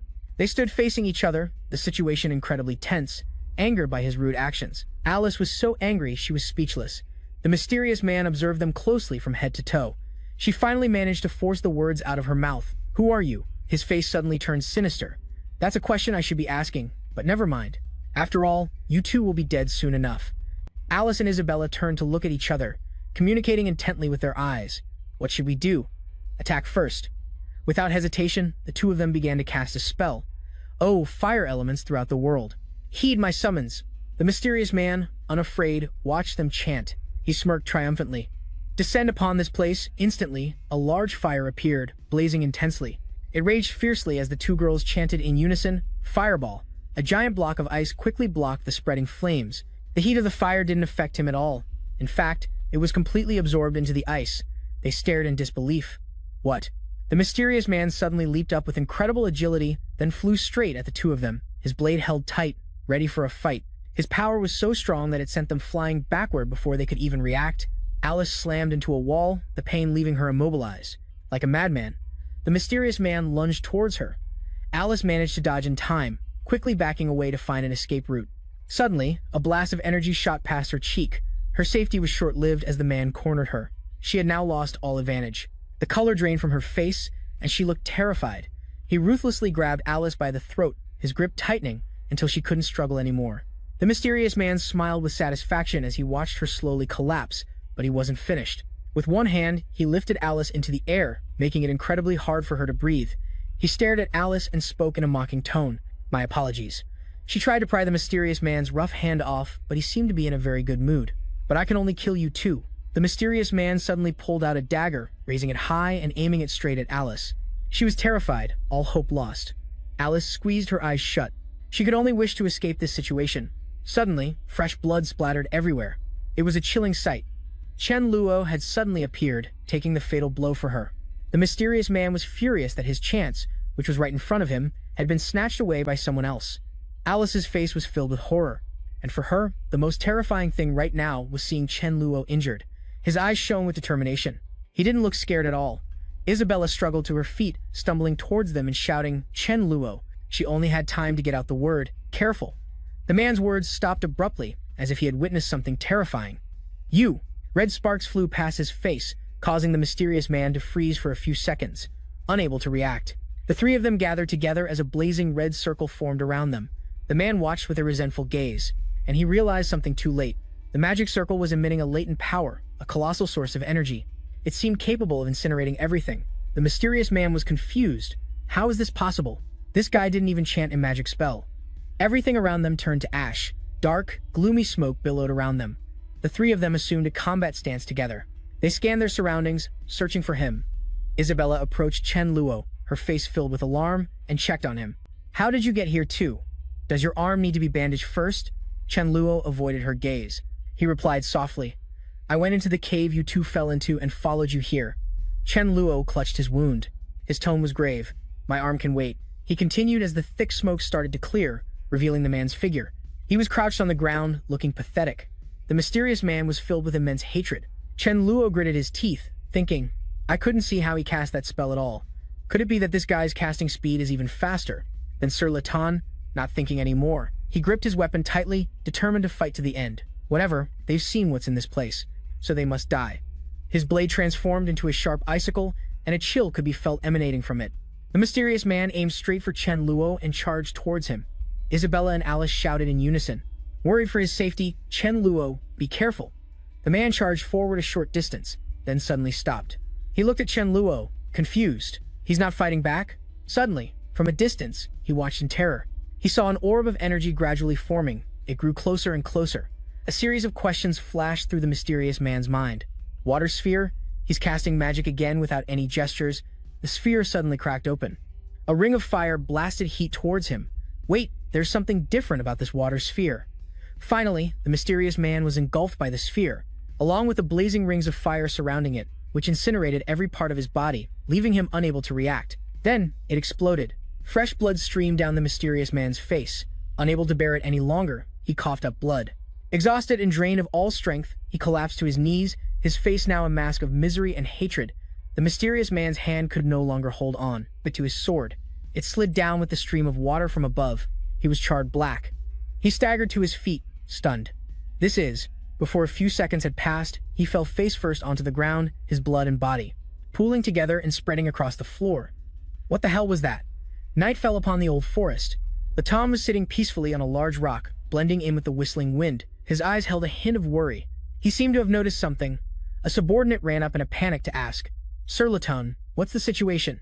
What's wrong, sir? He stood up, carefully observing his surroundings. We've got rats. The sound of horses galloping quickly down the trail disturbed the quiet night. The commander of the city guard loudly ordered his soldiers to halt. The commander gave careful instructions in a stern voice. Ahead is the entrance to the underground passage. Everyone dismount and prepare to enter. The commander didn't forget to add a very important detail. The rebel leader this time, Latan, was once an elite soldier and a high-level mage of the Empire. He's extremely dangerous. You must be very careful. Suddenly, a soldier looked utterly horrified, pointing ahead. Captain, you, look up ahead. There, standing imposingly before them, was Latan. He seemed to have been waiting for them for a while, his expression completely unfazed. A murderous aura radiated from him. My dear colleagues, I'm afraid you can go no further. Hearing this, the soldiers were terrified. It's Latan. The city guards immediately went on the defensive. The rebel leader has appeared. Prepare for battle. They were all on high alert. They started to slowly advance on him. Ethan's uncle, seeing the boy trembling, turned to him and said, Ethan, when the fighting starts, stay close to me. Don't you wander off. Got it? Ethan didn't dare to argue and replied, Yes, uncle. The men tried to rally themselves. No matter what, he's just one guy. Surround him. Yes, sir. Some time later, a hand lay motionless on the green grass. Ethan's face was contorted in pain, tears of blood now streaming down his cheeks. The bodies of soldiers were scattered all around him. Even the war horses hadn't been spared from the massacre. Ethan struggled to sit up. A throbbing pain pounded relentlessly in his head. He couldn't believe it. I'm still alive. A familiar voice, completely drained of strength, called out from nearby. Ethan. He scrambled to his feet and ran towards his uncle. His face went deathly pale when he saw his uncle lying on the ground, dying. Uncle. Ethan gripped his hand tightly. Tears streamed down his face, rendering him speechless. Uncle. Uncle. He sobbed uncontrollably in the rain, overwhelmed with grief. Why? Why did this happen? What am I supposed to do now? Ethan's uncle looked at him with sorrow, slowly pulling an object from inside his tunic and holding it out to his nephew. Ethan, don't worry about me. Take this and complete the mission. He clutched the object, sobbing so violently that he couldn't make a sound. Uncle, I can't do it. You saw him. You saw Latan. He took us all down by himself. He screamed in anguish. He killed the captain with a single flick of his wrist. What can someone like me possibly do? He could have killed me just by twitching a finger. Ethan's uncle gave him one final look, then slowly closed his eyes. He frantically tried to lift his uncle onto his back, desperately trying to reassure him. Uncle, uncle, don't close your eyes. I'm taking you down the mountain right now. You're gonna make it, I promise. His uncle struggled to utter one last, brief reply, complete the mission. Then, his head slumped onto Ethan's shoulder as he passed away in the rainy night. As his uncle's last words trailed off, Ethan's face darkened and he stood frozen, absorbing every last syllable. His uncle's hand, now completely limp, slipped from Ethan's sturdy shoulder. Like an abandoned child, he stood there and cried his heart out, refusing to accept the painful truth as he screamed into the raging thunderstorm. Uncle! A door slowly creaked open. Inside a dark room, Chen Luo couldn't bear the pain of having his wound dressed. He let out a piercing scream, "Ow! Isabella, take it easy, will you?" She just looked at him with extreme curiosity. "Oh, right. Chen Luo, how were you able to use magic earlier without any incantations or hand signs? How'd you manage that?" He tried to avoid her gaze. Well, maybe my chanting and hand signs were just too fast for you to see." She could sense that he wasn't telling her the truth, so she intentionally pressed down hard on his wound. A searing pain shot through him, and Chen Luo, unable to take it, shrieked with tears welling up in his eyes. Isabella left him writhing in pain on the floor and walked over to Alice. Alice turned to her and gently chided, "Isabella, you could be a little gentler with Chen Luo." But she stubbornly ignored her. Well, who told him to be so secretive and mysterious? He deserves it. Seeing Alice staring intently at the pillar, Isabella asked, "Alice, have you figured out what this pillar actually does yet?" Alice replied with a somber look, "Not yet, but I'm certain of one thing. This is exactly like something I've read about in a book. It's a pillar that's part of a magic circle." She stated gravely, "I still don't know what this magic circle does, but I suspect the earthquake that brought us here is connected to it." She didn't forget to add, glancing at the unconscious man on the floor, "And considering that guy suddenly attacked us, I highly doubt this magic circle is for anything good." Hearing this from behind, Chen Luo cracked his knuckles. "She's right. We need to find an exit fast, then report everything that's going on here to the academy." His eyes glinted with resolve. "We'll let them handle this." Isabella and Alice stared past him, their faces filled with fear, as if they'd seen something terrifying. Ethan had suddenly appeared. He held the gleaming tip of his sword to Chen Luo's throat. He stared intently at the group and growled, Who are you people? Why are you in this place?" Seizing the moment of distraction, Chen Luo decisively moved his hand toward the blade. In a flash, he had broken free from Ethan's hold. Ethan stared at Chen Luo, utterly stunned and unable to believe his eyes. Before Ethan could even react, Chen Luo was up and had him in a leg lock, twisting Ethan's arms behind his back. Now, completely immobilized, Ethan couldn't resist as Chen Luo brazenly placed a hand on his head and forced it down hard. Chen Luo looked at Ethan with angry contempt. "So, you have accomplices." Meanwhile, Isabella was observing Ethan closely. She seemed to be piecing something together. Ethan struggled against Chen Luo's hold. "Let me go. If you don't let me go, the city of Aba will be finished." Hearing this, Chen Luo paused for a second, completely confused. The others surrounded Ethan and exclaimed in unison, utterly astonished. "What?" The pillar continued to emit powerful arcs of electricity. It was only then that they began to understand. "So that's what this is about." Isabella listened to his entire story. Her eyes glistened as she looked at Ethan. "So, you mean to say you came here to stop Latan from activating this magic circle?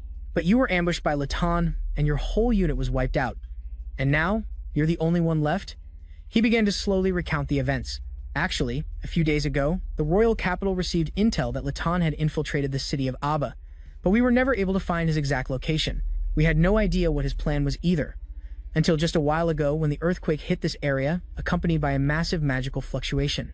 Ethan looked pained, recalling the events, his voice growing heavy. I never imagined Latan would be so powerful.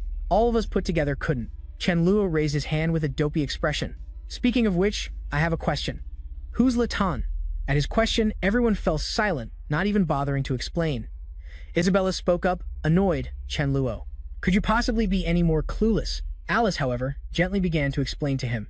"Latan is the most notorious and dangerous criminal in the entire Nolan Kingdom. Even children here know his name. Latan's infamous appearance is enough to strike fear into anyone with a single glance." She gave a brief summary. Latan was once a high-ranking border general for the Nolan Kingdom.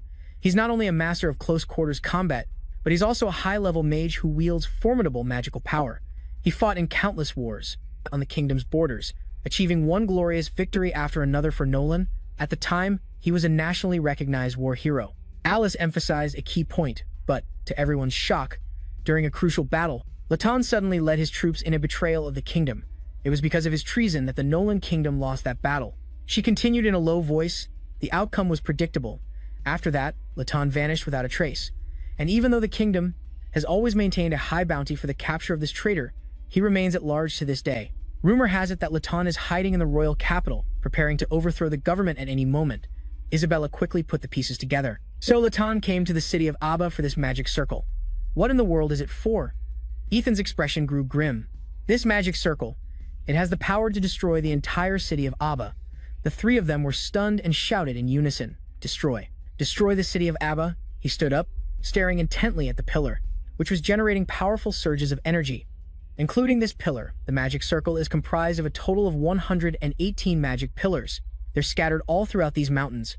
Who built the magic circle, or for what purpose, remains unknown. All we know is that it has existed in these mountains for 1,000 years, Ethan continued. He concentrated, recalling the past. Actually, 15 years ago, this magic circle buried deep beneath the mountain was discovered by the city lord. The city lord discovered it and requested the Mages Association to help with the investigation. The investigation revealed that this magic circle's power far exceeds any modern magic. Its operational mechanics and activation principles still can't be fully analyzed. They listened intently as Ethan continued. The only thing that's certain is that once the magic circle activates, it will generate an immense amount of magical energy enough to reduce the entire city of Abba to ashes. And with that, Ethan had finally laid out the whole situation. Since there was no known way to dismantle it safely, this place was always kept secret until the earthquake just now.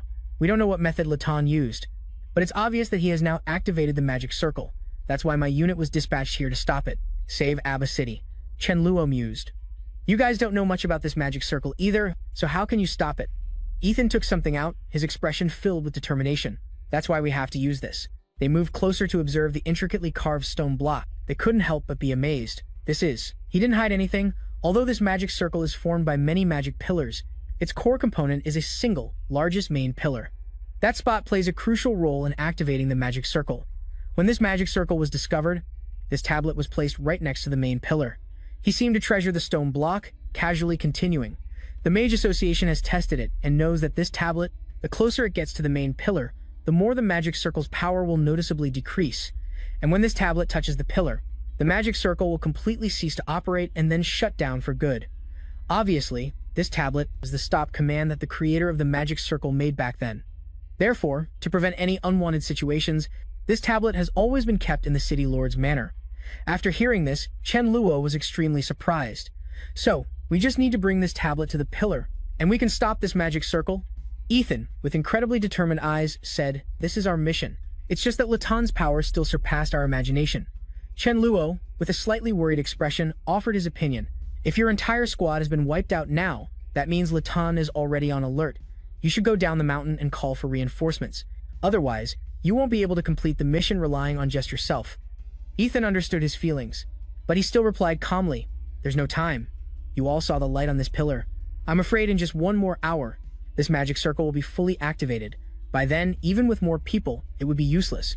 Without further hesitation, he carefully instructed them. "The only way to save Abba City right now is for me to take this tablet and find the main pillar. You guys are civilians, and just students at that, so you should quickly follow the original path to get out of here. Get as far away as you can." Chen Luo suddenly covered his face with his hand, looking a bit embarrassed. I really don't want to interrupt the current mood, but it seems your pants." At his words, Ethan's face darkened, and he quickly looked down at his pants. He screamed at the incredibly awkward sight that would make anyone cringe. Ethan immediately used his hand to cover the front of his pants. Not wanting to be embarrassed, he immediately explained, This is because it was raining outside, so my pants suddenly got wet." Isabella stood up, looking very tense as she faced him. With a tone full of determination, she spoke. "Our Gravis family has protected Abba City for generations. I, Isabella Gravis, also have a duty to protect this place. Therefore, I will act with you to stop this magic circle." Chen Luo, standing beside her, gave a forced smile. She hadn't stopped, resolutely saying, "Even if the opponent is a dangerous criminal with a bounty of 100 million, I will not back down." Ethan's eyes widened as he looked at her, asking in complete astonishment, "You're the city lord's daughter, Miss Isabella?" A firm hand rested on his shoulder, seemingly soothing his heart. Chen Luo flashed a bright smile, sharing the same ideal as Isabella. "As a good citizen of Abba City, protecting the city is also a responsibility I cannot refuse." Alice, who had been watching everything from the start, cheerfully joined in. Of course, I have to go too. All of this moved Ethan deeply. Tears streamed down his cheeks. You guys. The atmosphere was immediately broken by Chen Luo. He turned to tease Ethan. Oh right, do you need to dry your pants first? He retorted sulkily, mind your own business. The mages were trying their best to break the barrier, surrounded by an incredibly powerful energy. Oh, fire elements throughout the world, heed my call and descend upon this place. Suddenly, deafening explosions echoed through the sky, striking the magic formation right in front of them. Thick black smoke billowed up, its heat capable of incinerating everything. After a while, the smoke completely dissipated, but the magic formation remained completely untouched. Vice President Elton turned to Andre, his face full of worry. Still no good. Our magic hitting that barrier has no effect at all. Andre remained silent for a moment before slowly replying. We can only wait for the president to return and see if he has any solutions. Seeing Andre's calm expression, he snapped angrily. The president is still on his way back from the royal capital. The earliest he can get here is tomorrow morning. By then, Abba City will no longer exist. From a distance, a familiar voice suddenly called out to him. Everyone turned to look as a natural reaction. Elton! Vice President Elton shouted with joy. City Lord Otto Gravis quickly cut him off. You still haven't broken the barrier? With sad eyes, the other man spoke up. We've tried our best. Hearing this, he wasn't surprised and quickly informed them of the current situation. The Vanguard team is rushing to bring the tablet before the barrier rises. Right now, spiderwebs clung to the city walls. Otto Gravis paused for a moment before continuing. They can only hope they succeed. In the dark tunnel, Ethan suddenly assessed the situation. A great danger.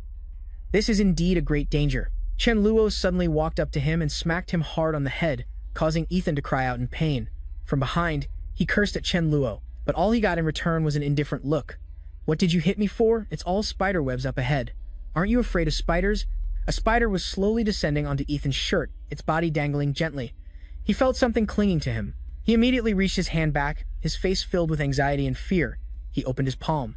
Discovering a giant spider, he screamed in terror. Isabella and Chen Luo watched Ethan scramble away, feeling doubtful. Are all the city guards like this? He must be a special case. He ran in such a hurry that he didn't watch his step. Ethan stepped on something and froze. Luckily, Chen Luo was there in time. He quickly pulled him back. If he had been just a moment slower, Ethan would have fallen. The color drained from his face. Ethan, as if just returned from the hands of death, let out a sigh of relief. Thank you. This trap is really well hidden. Chen Luo observed his surroundings and made his own judgment. This tunnel is full of traps. Everyone, be careful. But why does it feel like we're getting more and more off course? It seems like no one has been here for a long time. Are you sure this path leads to the main pillar? Ethan replied while wiping away his sweat. Don't worry, it's not wrong. I've memorized this route. The place we're about to pass through is a secret passage that no one knows about. The three of them were surprised. A secret passage? Seeing they were still confused, he slowly explained the central chamber, where the main pillar is, has many interconnected paths, but all of them require passing through the main door of that chamber. Ethan didn't forget to assert, Latan will definitely have that place heavily guarded. With our strength, we have no chance of winning in a direct confrontation. Finally, with a confident air, he concluded, therefore, the path I'm leading you on is a secret passage that doesn't require going through the chamber's main door. And of course, he had planned it all out. We can sneak in quietly, and while Latan isn't paying attention, we'll throw this tablet at the pillar and complete the mission. After hearing this, Isabella couldn't hide her surprise. Her clear voice rang out, so that's how it is. Chen Luo had been wondering about something. I have a question. How do you know about this secret passage? Ethan, with a face full of confidence, told him something he was proud of. I graduated with a major in history. I can read ancient texts. Since becoming a city guard, I've read through all the ancient documents in the city lord's manor. Among them was a map of this magic circle. This mission sent all elites. The reason I was brought along is precisely because I know the way. Chen Luo froze and asked him, you majored in history? Then why did you become a city guard? His question made Ethan extremely flustered as he explained, well, it's very hard to find a job with a history degree. Just then, my second uncle, who has a small position in the squad, got me in. To be honest, this is also my first time out on a mission. He lowered his head and muttered, finding a job is hard. It's really the same in any world. Ethan placed his hand on a spot on the wall, his voice excited. Found it. It's right here. Sure enough, a mysterious secret entrance appeared in that spot, just as he had said. They watched intently. Found it. It's right here. A glimmer of hope shone in Ethan's eyes. From here, we can go straight to the central chamber. They could easily observe the streams of light and power radiating from the towering pillar. A subordinate came to report the situation. Sir Latan, the outer barrier, is operating well. It hasn't been breached yet. Lethan listened calmly, his eyes gazing into the distance. The protection system of this magic circle is truly perfect. I wonder how the people of that era managed to create it. By the way, has Stockholm returned yet? His subordinate answered respectfully. Not yet. He went to patrol the west sector and hasn't come back. After hearing this, he thought for a moment, then whispered in a mysterious tone, the west sector. It seems a few fish slipped through the net. Meanwhile, Chen Luo's group was trying to enter the secret passage. Chen Luo's sharp eyes peeked stealthily through a crack in the door, as if observing something. A few seconds later, he decisively pushed a brick upward, with a very gentle motion. Immediately after, an opening appeared, and a voice echoed from below. No one's out here. It looks like Lethan really is at the main gate. The brick was pushed aside, and they finally managed to climb up. Some were panting heavily, while others were astonished by the scene before them. This place is huge. We're finally out. The first thing they saw was the giant orb in front of them. Isabella couldn't help but wonder. This room is so big. Why aren't there any pillars? There's only an electric orb. Ethan slowly explained, there was originally a pillar. It was probably retracted after the magic circle began to accumulate energy. Retracted. Suddenly, he felt something beneath his feet. He looked down and saw a line of ancient text, which greatly surprised him. Just as I thought, the instructions for raising the pillar are written here. The three of them watched him intently as he cast the spell he had just read. The ground began to tremble. Immediately, the pillar slowly rose, radiating a powerful aura. He sat down on the ground, waiting for the pillar to fully ascend. It'll probably take a few more minutes. We'll just have to wait. Alice couldn't help but remark, this is going more smoothly than I expected. It's a good thing we had you, Ethan, to lead us through the secret passage. She approached him and asked cheerfully, Ethan, you're such a coward. So why are you so determined to complete this mission instead of just running away by yourself? His face lit up. Looking full of life, he quickly replied, who's a coward? I, Ethan, am a member of the Abbas City Guard. From beginning to end, I've always put the safety of the people of Abbas City first. So of course, I have to persevere and complete my mission to protect them. Seeing Ethan rambling without answering the question, Chen Luo angrily smacked him on the head. Speak like a normal person. Ethan rubbed his head, looking a bit sad. All right, I'll tell you. Actually, it's because of my uncle. The crackling of lightning from the orb echoed throughout the room. He continued in a low voice. My parents passed away when I was very young. It was my uncle who raised me and sent me to school. To me, he was like my own father. Back there, Lethan killed my uncle and the others in the Vanguard team. Before he died, my uncle gave me this command tablet. I promised him I would complete this mission. Ethan seemed to choke up, his gaze distant. Besides, his only daughter is still living in Abbas City. Now that he's gone, I have to protect her. So, even if my uncle hadn't asked, I couldn't let this magic circle be fully activated.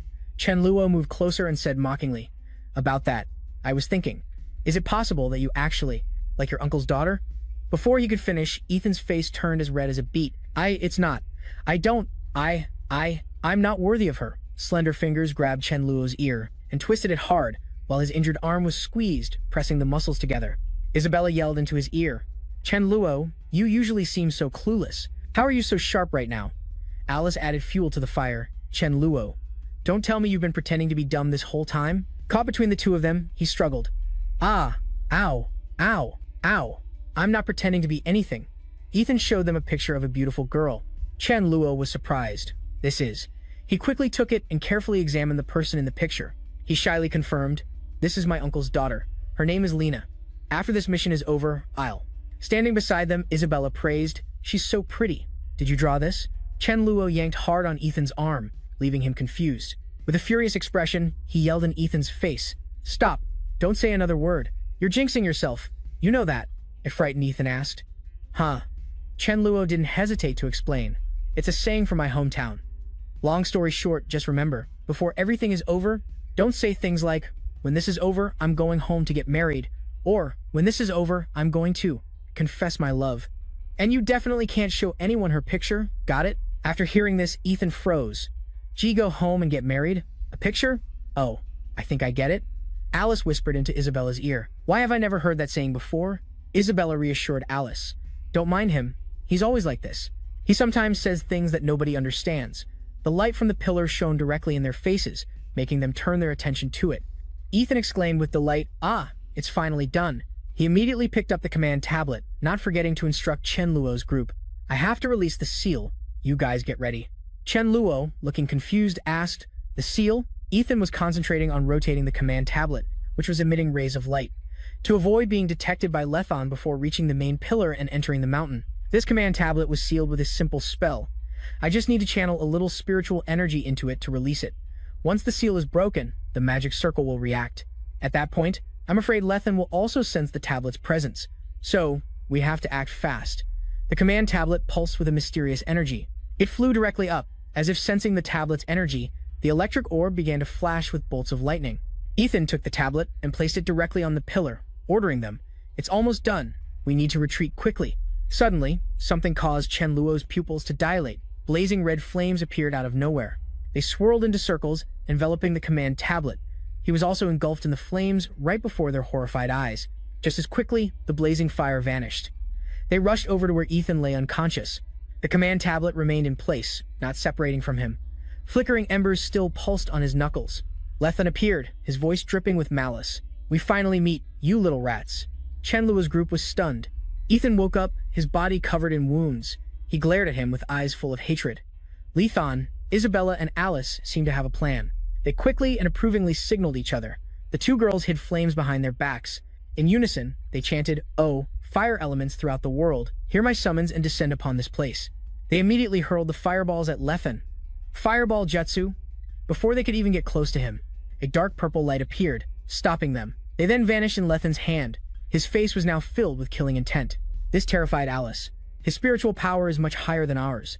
As soon as our magic gets close, he immediately takes control of it. Isabella aimed and vanished in the blink of an eye. Anger flashed in Lethan's eyes, but he never lost focus. He reacted instantly, blocking the giant fireball hurtling toward him. Chen Luo, who was casting his spell, couldn't help but be surprised. He blocked it. "This Lethan guy is fast." His subordinate looked worried. "Lord Lethan." He replied coolly, "I'm fine." Lethan raised his hand, lost in thought. I didn't see him chant any incantations or use any hand signs. So where did that magic come from? Furthermore, his spiritual power is very strange. It's clearly not strong, yet I can't seize control of it. Seizing the opportunity, Chen Luo quickly coordinated with the two girls. "Isabella, Alice, you two grab the command tablet. I'll hold Lethan off here. Hurry." They didn't dare to delay. Bursts of blazing fire shot out, aimed straight at him. A series of questions raced through Lethan's mind. There really aren't any incantations or hand signs. It's hard to believe, but I'm afraid this kid. In no time, a giant fireball had formed. Chen Luo used his familiar spell, Fire Shield Jutsu. Lethan couldn't help but marvel at his power. As he struggled to block it, he sank into thought. He can cast magic without incantations or hand signs. Isabella and Alice had been caught by his subordinates. Alice feigned a pitiful look. "Go a little easy on us, would you?" Isabella stretched her hand with all her might toward the command tablet. She cursed under her breath, "Damn it, just a little more." Chen Luo now stood ready for battle, both hands defensively prepared with fire and water spells. "Looks like I'll have to beat you first." Lethan carefully watched his next move. "This is Fireball Jutsu." "No, why is there a water element too?" The two elements of fire and water merged, creating an incredibly rare power, and suddenly, a loud explosion echoed. You could imagine that standing too close would mean instant death. The minions couldn't hide their terror. This power. This is the fireball technique. There's no sign of movement. Chen Luo's eyes widened. Even he was surprised. It worked. Suddenly, a powerful punch burst through the water fire ball. Aiming straight for his face, Leighton landed a painful blow, his voice dripping with contempt. "Giving yourself a pat on the back?" Chen Luo couldn't take it and coughed up blood as he was sent flying.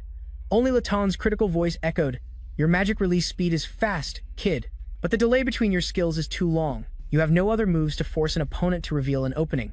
He still wasn't done with him. Instead, he landed another critical elbow strike right in his face. And not only that, your footwork is unsteady, your stance is unstable. You're completely unprepared for an enemy to get in close. Suddenly, Chen Luo collapsed to the ground with no strength left to get up. Leighton, with an imposing air, continued to hurl insults. "Young man, you have incredible talent, but you waste it with no combat awareness. If this were a real battlefield, you would have lost your head long ago." Suddenly, Ethan spoke up, trembling, as he approached Leighton. "The one with no awareness is you." Leighton glanced over, his face filled with disgust. Ethan glared at Leighton, panting heavily as if ready to fight him to the death. He clutched the token tightly in his hand. Covered in wounds, Ethan mustered his last bit of strength, gritting his teeth to suppress the pain. He raised the precious token, his hand now stained red with blood as the sharp edges of the stone block dug deep into his flesh. He took a long wind-up and hurled the token toward the pillar. Sensing the danger, Leighton immediately gave Oslo an order. Not daring to delay, he swung his spear with all his might toward Ethan, while Chen Luo lay on the ground in pain. Seeing his comrade in danger, he immediately shouted, "Ethan, get out of the way." Ethan's expression darkened. At that moment, he was braver than ever and didn't cry out in pain. "Ethan!" Chen Luo yelled in despair. Images from his childhood flooded Ethan's mind. About the worst day of his life, he could still hear Ethan, ringing in his ears. Back then, an innocent Ethan had turned to ask his uncle. Second uncle. His uncle Jason called a hero because he's really good at what he does. His second uncle lowered his voice. "No, he wasn't good.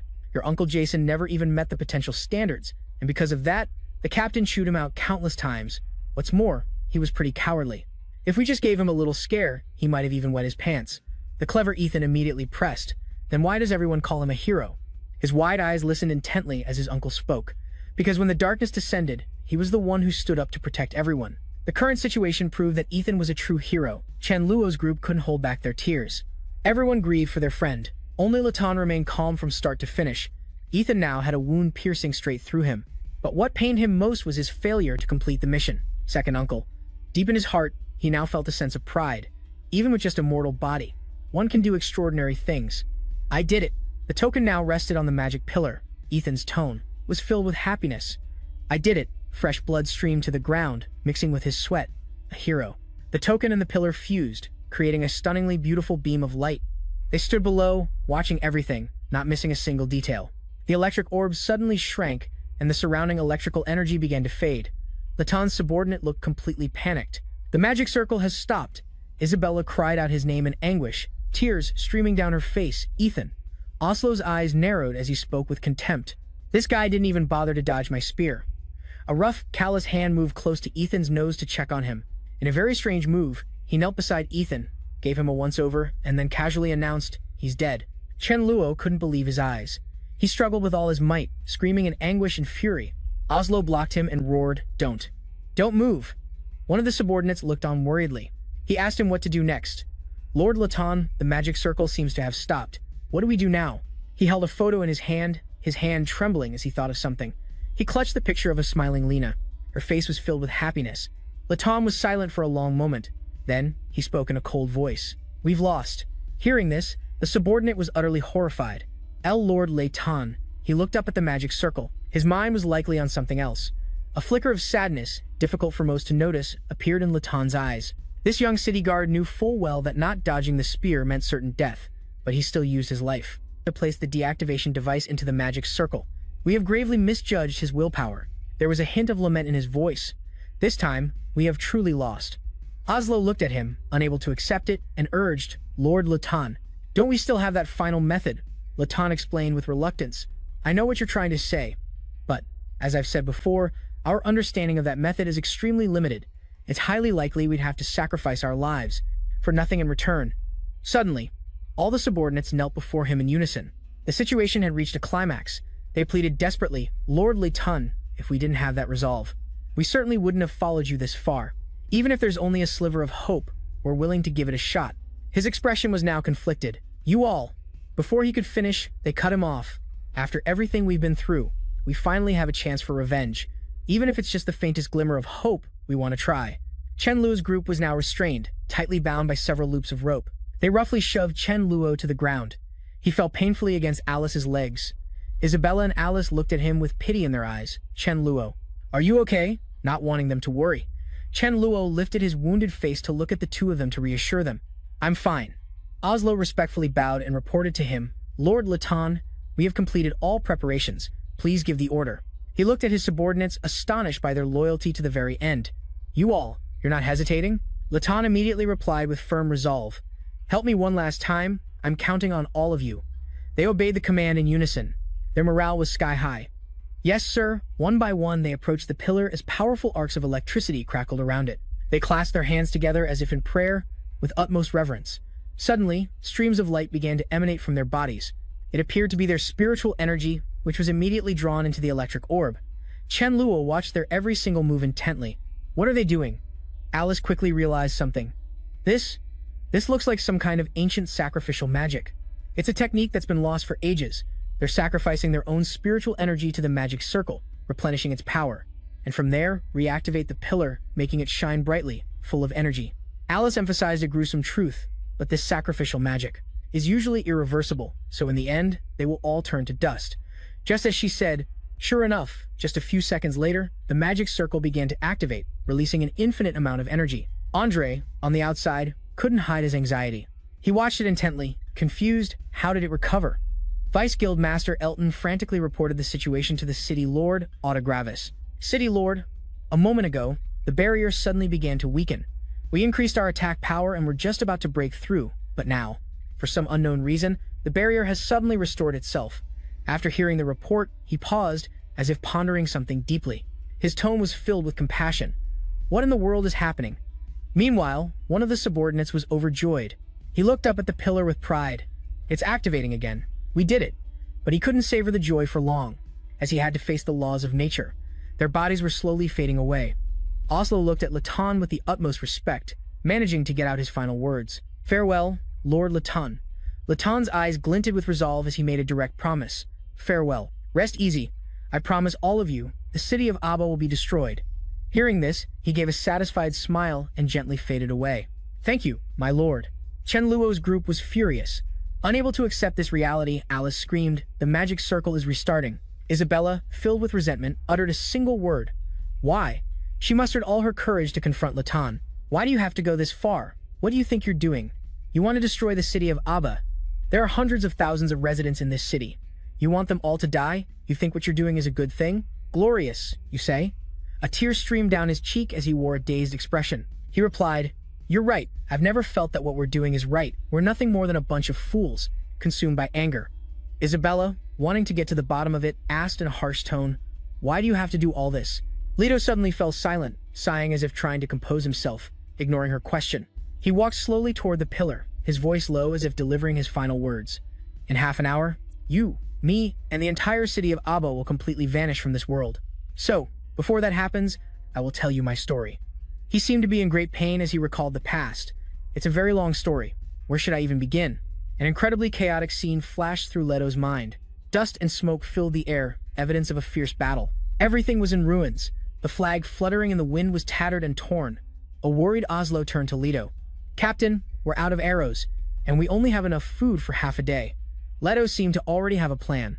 It looks like our only option is to break through their encirclement. We can't die here. We have to get this enemy intelligence back home. Hearing this, the man suddenly looked crestfallen. But Captain, what if what they said is true? What if the kingdom has already branded us as traitors? Besides, Captain, don't you see it? The bodies littering the streets, the rest of us collapsing from hunger, thirst, and our wounds. Oslo continued doubtfully. We've been fighting the enemy here for 10 grueling days, but we haven't seen a single shadow of reinforcements. In fact, for the past few days, the men have been whispering that the reason reinforcements haven't come is because of those old codgers. The nobles on high think our fame has grown too great, and they're planning to use this chance to. Before he could finish, Leto slammed his sword into the ground in a rage, silencing the air. He shot back, Silence, Oslo. Do you even know what you're saying? This is enemy propaganda. You understand? Oslo, resentful and unconvinced, tried to argue back, wanting to uncover the truth, but Leto cut him off, shouting in his face. That's enough. Another soldier approached Leto, his eyes full of trust. We have always fought for the safety of the kingdom. I firmly believe the kingdom would never betray us. Hearing this, Leto didn't press the matter and said bluntly, If any of you wish to surrender to the enemy, I can understand. Those who wish to can stay here. I won't hold it against you. But for those who still trust me, get ready to break through the encirclement. That soldier spoke up again, his expression determined. I trust the captain. I'll break through with you. Oslo hesitated for a moment, but then spoke up bravely. I trust the captain too. In unison, everyone cheered, rallying behind Leto. Captain, we all trust you. Please lead us in the breakout. His spirits immediately lifted, and he declared with conviction, Thank you, everyone. Rest assured, the kingdom will not abandon us. Without wasting any more time, they quickly followed Leto's command. Everyone, stick close. Break through. Yes, sir. 3 days later, outside the city of Abba, the surroundings were deathly quiet. It was so quiet you could hear the summer cicadas buzzing. A subordinate keeping watch from a distance was suddenly startled by something he saw. Leto collapsed to his knees, his face beaming with joy as he stared at the path ahead. Finally, he was utterly spent. He immediately pressed his forehead to his beloved homeland's soil. We're home. Suddenly, his subordinate screamed in terror. I think there are men. Look! In a pitch-black prison, only the echoing screams of Leto could be heard. Hey! I am Leto, captain of the Royal Army's 9th Company. Let me out. I have important intelligence to report. Unable to contain his rage, he gripped the iron bars, ready to snap them at any moment. Suddenly, a strange man walked past his cell. He solemnly informed Leto, the royal army. Enough of that, Leto. You are now a traitor to the kingdom. Understand, your wife has been handled according to the kingdom's laws. As for you, you can join her tomorrow. This is the fate of a traitor. He froze for a second, unable to believe his ears. Wait, Lisa. Why? How could this happen? Leto grabbed the man by the collar. He desperately tried to prove his innocence. I'm not a traitor. Let me go. Give me back Lisa and Wen. I am not a traitor. The man pried Leto's hands off, straightened his clothes, and said disdainfully, This is what I mean about you military folk. He then flashed a sinister smile. I know you're not a traitor, so what? Someone on high wants you dead, so you have to die. And your entire family will die in disgrace. With that said, he turned to leave, his voice dripping with sarcasm. Well, I've said my piece. See you at the execution grounds tomorrow, Sir Captain. He left, ignoring Leto's anguished cries. Come back. I'm not a traitor. Come back here. He collapsed to the floor in agony, letting out a torrent of heart-wrenching sobs. No, I'm not. A soldier guarding the prison was startled by a strange sound. Before he could react, a sharp spear pierced his neck. Blood sprayed everywhere as someone quickly grabbed the keys. They hastily unlocked the cell door and rushed inside. All of Leto's subordinates were there. Captain, we've come to rescue you. We just broke out of the cell next door. Those bastards. They've really framed us as traitors. Leto sat motionless in a corner, completely lifeless. Come back. I'm not. Seeing his despair, they grew anxious. See, Captain, the soldiers outside are scouring the area for us. Sounds like they're headed this way. Hurry. Search this area. One of the subordinates cursed, Damn it, they've caught up to us. They quickly split up. Knowing there was no escape from the royal army, one said, You guys get the captain out of here. We'll stay behind and hold them off. Don't worry. We'll make sure to get the captain to safety. They urged the others to leave quickly, while one group remained behind, ready for a fight. In front of all the citizens, Leto was ruthlessly slandered. Leto was once a fighting hero, the pride of our kingdom of Nolan. But he has shattered the trust of all our people. He colluded with the enemy, selling our military secrets and causing the needless sacrifice of countless loyal soldiers. The man continued to read the charges in a booming voice. Yesterday, the traitor Leto, too, and his accomplices infiltrated our city of Abba to sow chaos and destruction. Fortunately, they were promptly discovered and apprehended by our brave and clever city garrison. The crowd listened intently. However, last night, the imprisoned Leto and his men, still defiant, murdered our guards to break out of jail. Although the city garrison responded swiftly and captured 3 of them, their ringleader, Leto, managed to escape. Now, in accordance with the laws of the kingdom, we shall carry out capital punishment on these 3 heinous criminals. Proceed with the execution. A wheel was turned, and the ropes immediately tightened around the prisoners' necks. It was an agonizing death, steeped in extreme injustice, as they were slowly hoisted into the air. One of Leto's subordinates, disguised, was blending in with the cheering crowd, unable to contain his rage. Damn it. These ignorant fools are actually cheering this on. What do they know anyway? Oslo whispered urgently into Leto's ear. Leto, the city gates should be open now. Let's get out of the city. It's not safe here. He responded coldly to Oslo's plea. You all go on ahead. They were incredibly surprised, unable to hide their joy as they asked in unison. Captain, you're back to your old self? He ignored the question, his expression grim. You go first. I need some quiet for a moment. On a night of torrential rain, Leto and his men buried his wife and child. In anguish, he said his final goodbyes. Lisa, when? I'm so sorry, one of his men approached, looking lost. Captain, what are we going to do now? Before he could finish his sentence, Leto cut him off coldly. Don't call me captain anymore. I am no longer your captain. Seeing him filled with such despair, no one dared to speak. Captain, a massive bolt of lightning suddenly crashed down. It illuminated Leto's face, now filled with grim determination. This nation has betrayed us. From now on, it is our enemy. All the suffering we have endured will be repaid in kind. Standing in the pouring rain, he looked at his men hesitantly. Are you still willing to trust me? Isabella and Alice jolted awake, while Chen Luo was still deep in a pleasant dream. Alice, her face filled with shock, couldn't believe her eyes and wondered aloud. Was that just an illusion? Leto, sitting with a solemn posture, immediately refuted her. No. What you all just witnessed was a fragment of my memories. I used synchronization magic on you. It allows me to share a portion of my memories. Alice's face went pale as she stared at him. Synchronization magic? He could use that ancient magic they'd only ever heard about. Seeing him still unconscious and lost, unable to pull himself out, the 2 girls became worried. Blair, what's wrong? Blair, wake up. He suddenly opened his eyes in a panic. Don't. Seeing him wake up, Isabella was overjoyed. Blair. She could finally breathe a sigh of relief and turned to him. Blair, you're awake. You scared me half to death just now." Tears suddenly streamed down Blair's cheeks without any effort on his part, observing Blair from start to finish. Latone assessed him and said, "It seems you were the one who delved deepest into my memories. Have you ever entered someone else's memories before?" Blair looked away, seemingly unwilling to say anything. Not wanting to make things difficult for him, Latone casually stood up. "Whatever, I don't want to pry into your secrets. Anyway, this will all be over soon." Blair quickly untied Isabella. Latone looked up thoughtfully, carefully observing the city pillar. "Before joining the kingdom's army, I served in the city guard of Abba for a while." He suddenly recalled his dark past. "It was during that time that I learned of this magic circle's existence. So, after deciding to take revenge on the kingdom, I led them here. It was an incredibly busy time for us. We found a large number of ancient texts in a secret underground chamber, and we spent a lot of time studying them. Thanks to those ancient texts, we learned about several ancient magic formations, and how to control this magic circle, even its history." He pictured the classic ancient patterns. Several thousand years ago, a great war broke out among the ancient inhabitants. At that time, the residents of Abba City were on the verge of defeat, so they built this colossal self-destruct magic circle, turning their own homes into a trap. They prepared to drag their enemies down with them.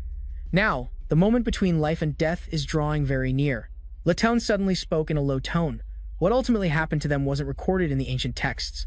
Whether they were victorious or annihilated, we don't know for sure. The only thing we can confirm is that from the time it was created until now, this magic circle has never been activated. His silhouette exuded a powerful aura as he stood by the city pillar.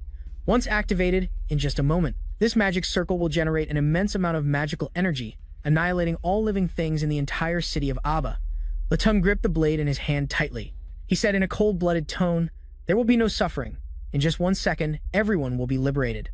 Alice tried her best to stop him, using a very persuasive argument. "Wait, while I can understand the pain you've been through in the past, you can't drag the innocent people of Abba City into your revenge."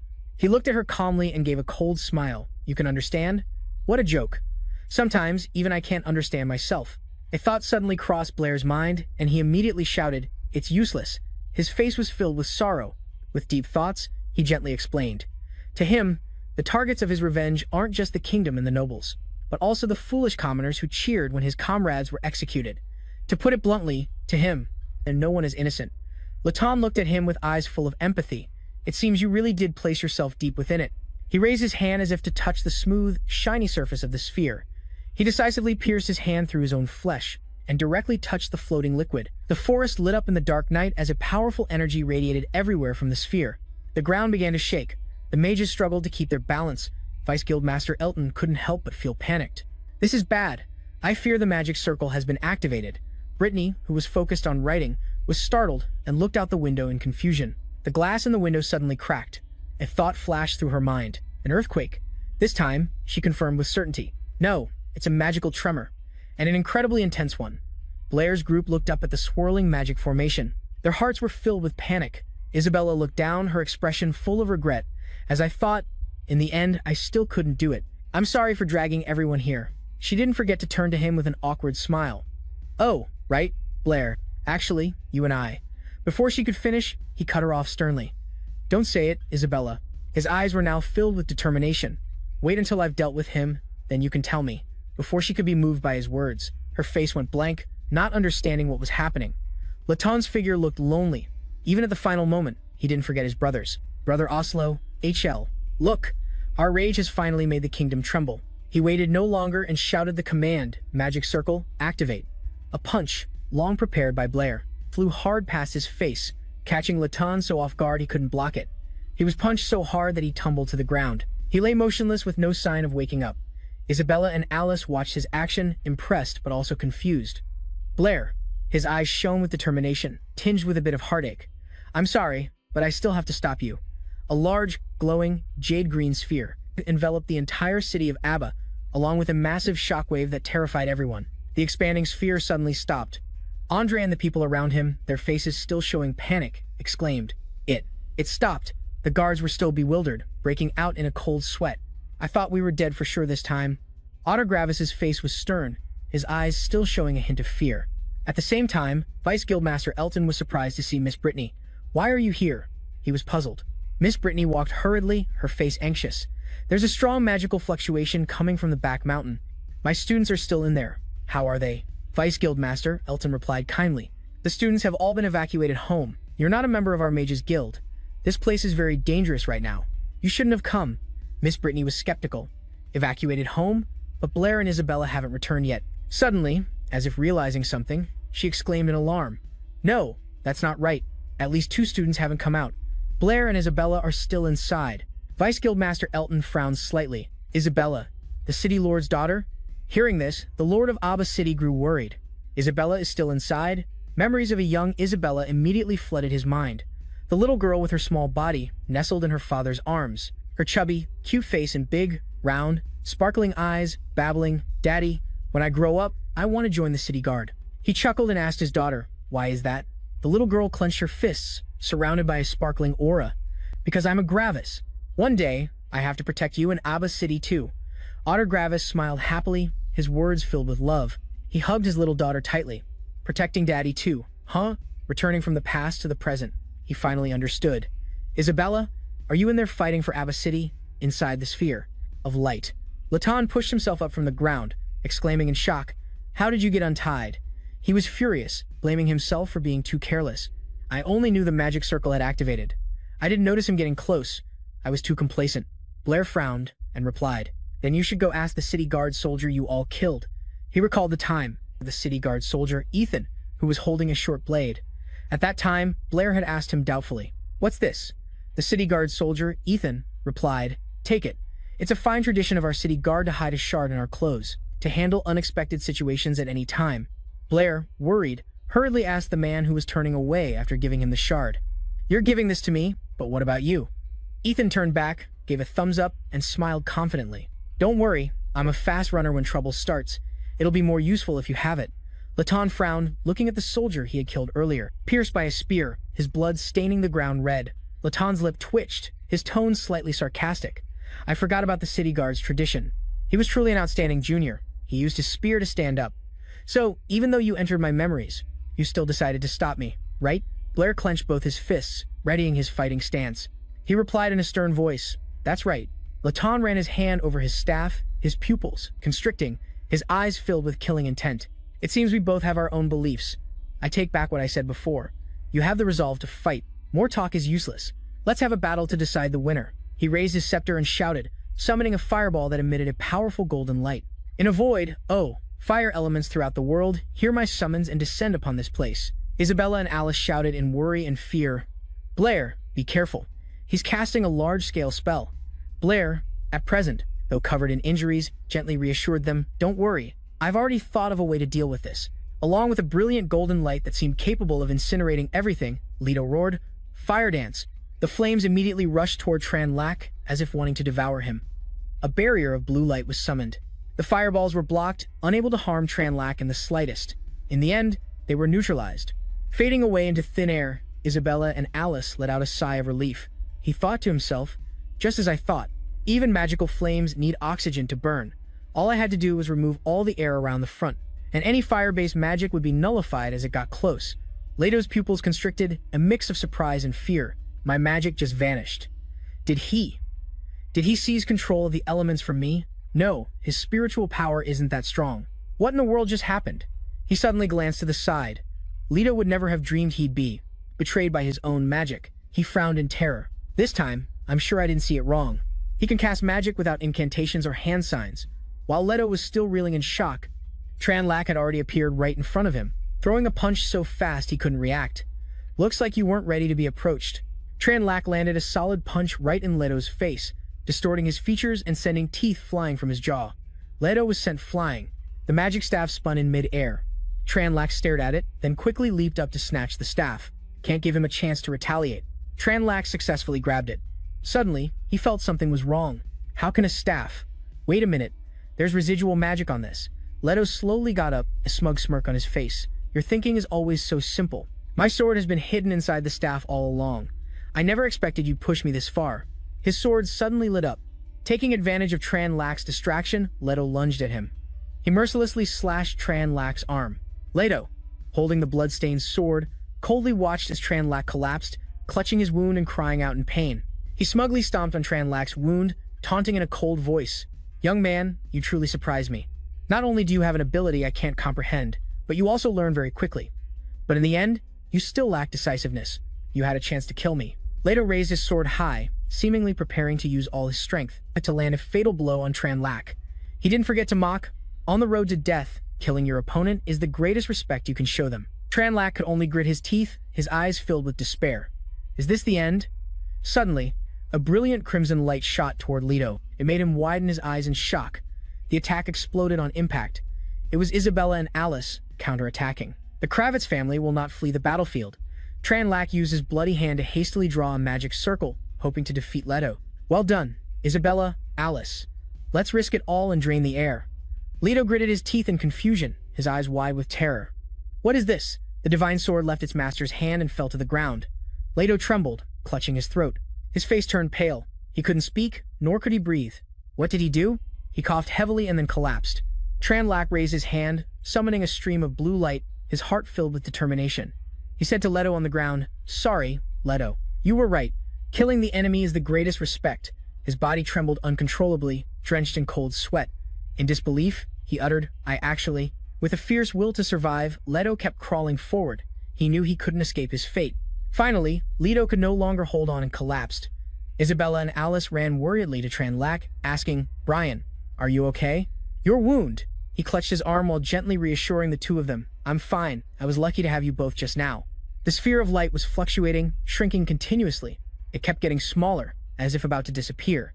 Everyone looked toward the sphere of light. Still confused about what was happening, Alice suddenly spoke up to explain, "It seems that after a certain period of accumulating enough energy, if the magic circle doesn't receive the activation command, it will automatically shut down." Isabella cheered excitedly. "So we succeeded." She immediately ran to Tranlac and hugged him excitedly. "This is great. We did it. We protected Ava City." Tranlac could only cry out helplessly in pain. "Ow! Ow! Ow! Don't shake me! Don't shake me!" Suddenly, a loud noise echoed, causing bricks and stones from the ceiling to crack and fall. Alice suddenly remembered something. I forgot to mention. Many magic circles, when they shut down automatically, also self-destruct to prevent enemies from using them. Isabella asked uncertainly, "Self-destruct means?" She looked up at the continuously cracking ceiling and replied, "It probably means the magic circle, and this entire tunnel will self-destruct together." A large boulder suddenly fell. Tranlac noticed it first. Everyone reacted in shock. "Run." He shouted in a mix of fear and anger. "What are you still studying? In a situation like this, we obviously have to run." A loud crash rang out as a pillar snapped in half. Tranlac knew there wasn't much time left. He looked regretfully toward Ethan, whose body was still lying on the ground. He reluctantly whispered, "Goodbye, Ethan. Goodbye, Leto." The massive turquoise sphere surrounding Aba City was gradually fading away. Everyone exclaimed in a mix of surprise and joy, "The barrier is gone." A figure shot past like a gust of wind. It was Brittany, taking this chance to quickly enter and rescue her students. Behind her, Vice Chairman Elton looked somewhat relieved. He smiled and said, "Miss Brittany is really impatient." The Lord of Aba City, Austin Graves, hurriedly commanded all his soldiers, "The barrier has been dispelled. Everyone, prepare to enter the back mountain of Street Donis Academy. Capture the enemy and rescue the students and citizens." The soldiers responded in unison, "Yes, sir." His gaze turned toward Aba City. His face showed a hint of worry for his young daughter. "Isabella, you must be safe." Large boulders rained down. The three of them scrambled to get out of there. Tranlac, Isabella, and Alice looked up warily. Isabella frowned and shouted, "This is bad. It's about to collapse. Get back." The space shook violently, sending Earth flying. Isabella and Alice were choked by the dust, coughing uncontrollably. It was their first time facing such a disaster, so they were terrified. "This is bad. It's about to collapse. Get back." Tranlac emerged from the cloud of smoke. He clutched his wound, limping out. The two girls called out worriedly, "Brian." Isabella ran to him and placed a hand on his shoulder. Isabella asked with concern, "Brian, you were hit." He tried to reassure them, "It's nothing. My shoulder just hurts a bit." Alice looked at the pile of rubble, her eyes filled with despair. "This place is about to collapse too. We can't get out now." All three of them sank to the ground, exhausted. Tranlac frowned, thinking to himself, "The collapsed sections here are smaller than in the other passages. Maybe we can use explosion magic to find a way out." Isabella raised an eyebrow. "That's useless. How many fireball spells would that take? Our spiritual power isn't enough for that." The pile of rubble formed a solid wall, trapping them. Tranlac stepped forward, his face full of determination. "I have a way. I'm sure you two have learned the fire shield spell, right? In a moment, you must deploy it with all your might." The two of them replied in unison, "Got it." He placed his two hands forward, one over the other. the bottom, creating a small light in the center, drawing in the air. Tranlac thought to himself, the oxygen concentration in the air is between 4% and 75.6%. When it meets fire, it will. Tranlac launched a purple fireball. A massive explosion erupted, blasting through the layer of earth and rock. The other two stood on either side, creating a shield to protect him. The pile of rocks that had blocked the exit was destroyed. Tranlac said happily, "It worked." Isabella was bewildered. How did he do that? Could Tranlac already be at the level of an archmage? Light appeared from behind the mountain. The three of them climbed out from the tunnel. Alice panted. "We finally crawled out." Behind her, Isabella also slowly followed Tranlac up. In the end, he was breathing with difficulty, his strength likely at its limit. Isabella, who was already up top, reached her hand down to him. "Brian, are you still okay?" Tranlac panted in reply. "Don't worry, I'm fine." His wound was bleeding more and more. Tranlac frowned, exhausted. "As I thought, I still can't. I've reached my limit." He used all his strength to try and climb up, but unfortunately, Tranlac's foot slipped. The two above saw him fall and cried out in panic. "Brian," Tranlac thought in despair, "is this it?" Suddenly, someone grabbed his hand while he was drifting into unconsciousness. Tranlac vaguely saw the figure of Brittany. Miss Brittany. In the infirmary, the three girls were sitting around his hospital bed. Tranlac slowly opened his eyes, letting out a soft groan. He tried to sit up, but a terrible pain shot through his entire body. "Where am I? It hurts like hell." Isabella, who seemed to have just dozed off, rubbed her eyes and sat up, calling out, "Brian, lie still." Everyone was overjoyed. "Brian, you're awake." Isabella placed both hands on Tranlac's shoulders and shook him vigorously. "You're finally awake. This is great." Tranlac cried out helplessly, "Ow, ow, ow. Stop shaking me or I'll really die." Brittany, sitting opposite him, instructed Brian. "Luckily, your wound wasn't fatal, but you lost a lot of blood. For the next few days, just focus on recovering. As for the academy, I'll request a leave of absence for you." Chen Luo glanced away. "Miss Brittany, Lazun, actually, he." She held up a hand, signaling for him to stop. "I've already heard the story from Isabella and Alice, but these matters probably involve the upper echelons of the kingdom. It's not something we can decide on. If you talk about this publicly, it might." Chen Luo quickly said, "You're right. There are many things in this world that can't be changed." The door to the room creaked open. Everyone's eyes turned to see Austin Gravis walking in with a cheerful expression. "Brian, I apologize for disturbing your rest. I am Austin, Isabella's father." Isabella asked, puzzled, "Dad, why are you here?" Chen Luo was a bit confused to see him. "This is Lord City Master. May I ask why you've come to see me?" Austin Gravis suddenly bowed respectfully. "You saved Isabella. You saved Abba City. I came to express my gratitude. Thank you, truly." Chen Luo waved his hands dismissively. "Lord City Master, there's no need for that." He remained bowed. "In addition, I have an unreasonable request. I would like to invite you to the Gravis family banquet tomorrow evening." He was stunned. "Huh?" Inside Isabella's head, all sorts of wild thoughts began to race. Attending a family banquet, meeting her parents, becoming one family. At the thought of one family, she blushed with embarrassment and let out a small yelp. The next day, the two of them were dressed in magnificent, beautiful attire. Chen Luo felt a bit uncomfortable. "Isabella, even though I agreed to come to the banquet," he sighed softly, "this outfit just feels off." Isabella looked at him disapprovingly. "That's because you usually dress so sloppily. Besides, tonight it's not just my parents. Officials and other noble families from the city will be there too." Chen Luo was shocked. "Isn't it just a family banquet? Why so many people?" She sighed. "That's just how my family's banquets are." He raised an eyebrow. "That makes sense. After all, the position of City Master of Abba has been passed down through generations of the Gravis family. A family banquet becoming a high society party for the city isn't strange at all." "Wait." Chen Luo placed a hand on his chin, his cheeks blushing. "Wait a minute. Isabella is the City Master's only child. So, if nothing unexpected happens, the next City Master will be her. If I marry Isabella, wouldn't I be able to do whatever I want in Abba?" Less than virtuous thoughts appeared in his mind. "Furthermore, my child would be the next City Master of Abba. But to inherit the position, they'd have to take the Gravis surname." Chen Luo smoothed his hair, lost in his fantasy. "Although I'm not a traditionalist and could accept my child taking their mother's surname, the Chen surname would still be better. Unless we have two kids, then one can be a Gravis and one can be a Chen. Perfect." A familiar pain shot through his ear, startling him. "Why are you pinching my ear?" Isabella demanded angrily. "You're definitely thinking about something inappropriate again. Tell me, what were you just thinking?" Chen Luo tried to struggle free. "Stop messing around. I was thinking, if we have two." Realizing his slip-up, he quickly waved his hands and explained, "Not me. I have a friend." "Yeah, A friend. His wife is about to give birth to twins. He asked me to help him think of names for the kids. Isabella actually believed him. Oh, is that so? I thought, no, I didn't think anything. Well then, have you finished? Have you helped your friend come up with names yet? Chen Luo raised a hand to scratch his head and replied, not yet. They want one child to inherit the father's surname and the other to take the mother's. They still haven't settled it.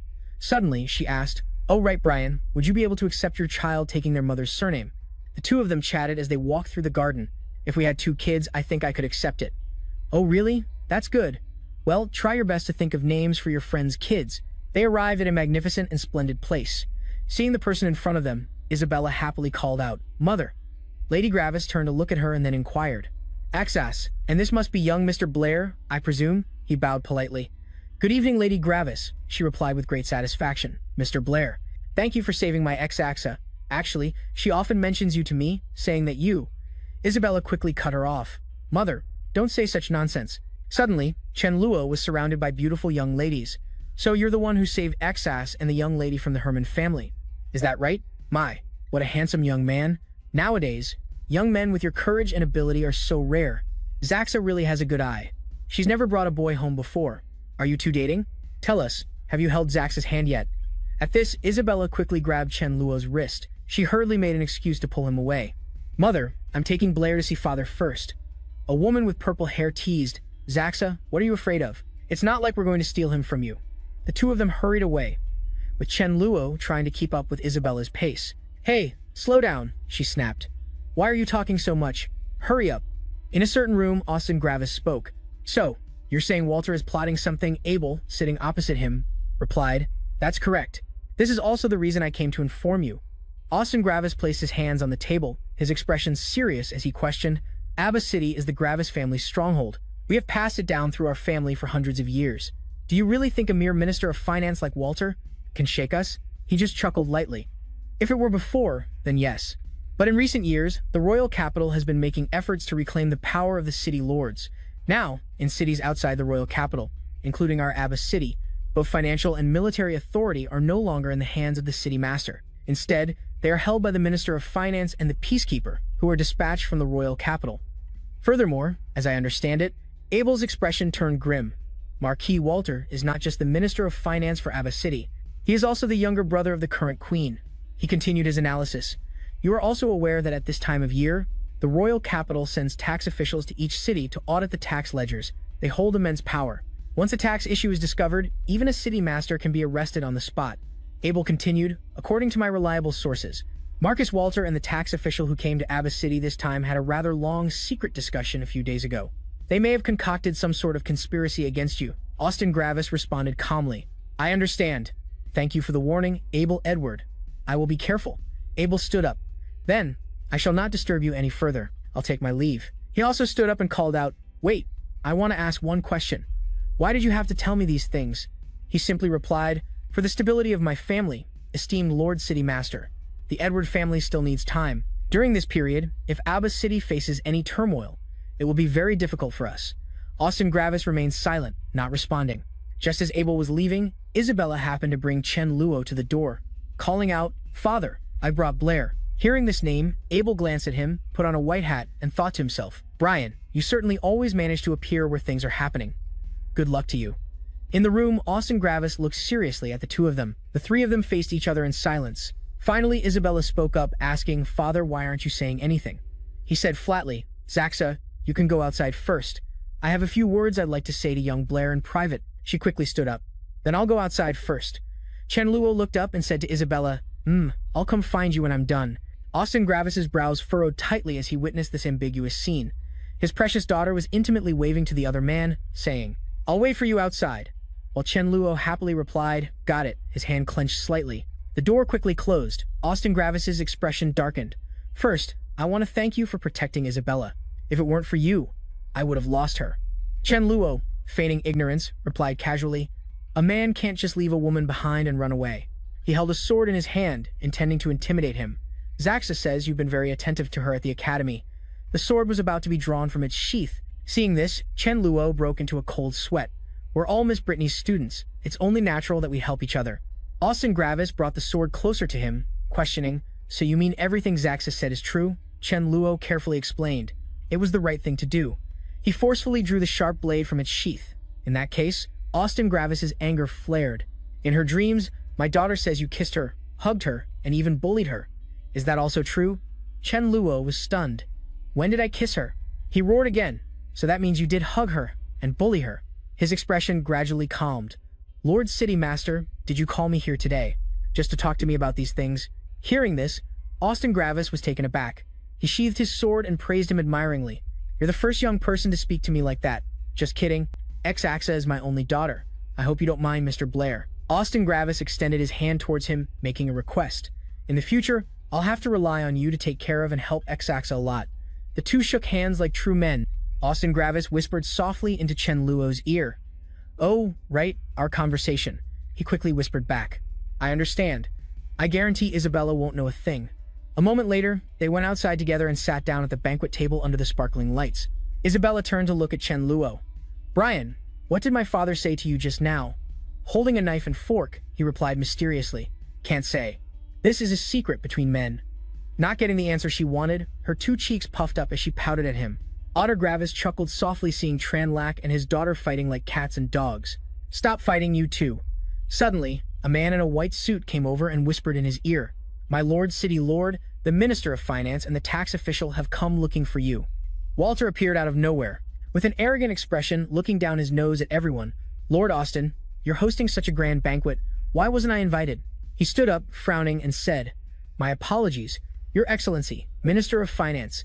After all, this is just a family banquet. I was afraid of disturbing you and the tax official from reminiscing about old times.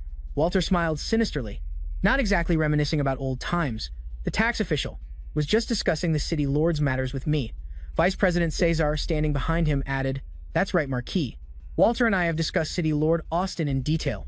I now suspect you of violating the kingdom's laws regarding taxes. Please submit to our investigation. Austin Gravis's face darkened. Your Excellency, tax official. Please allow me to finish hosting this banquet first. Caesar smirked. City Lord Austin, I hope I don't have to repeat myself. Remember, I represent the royal capital.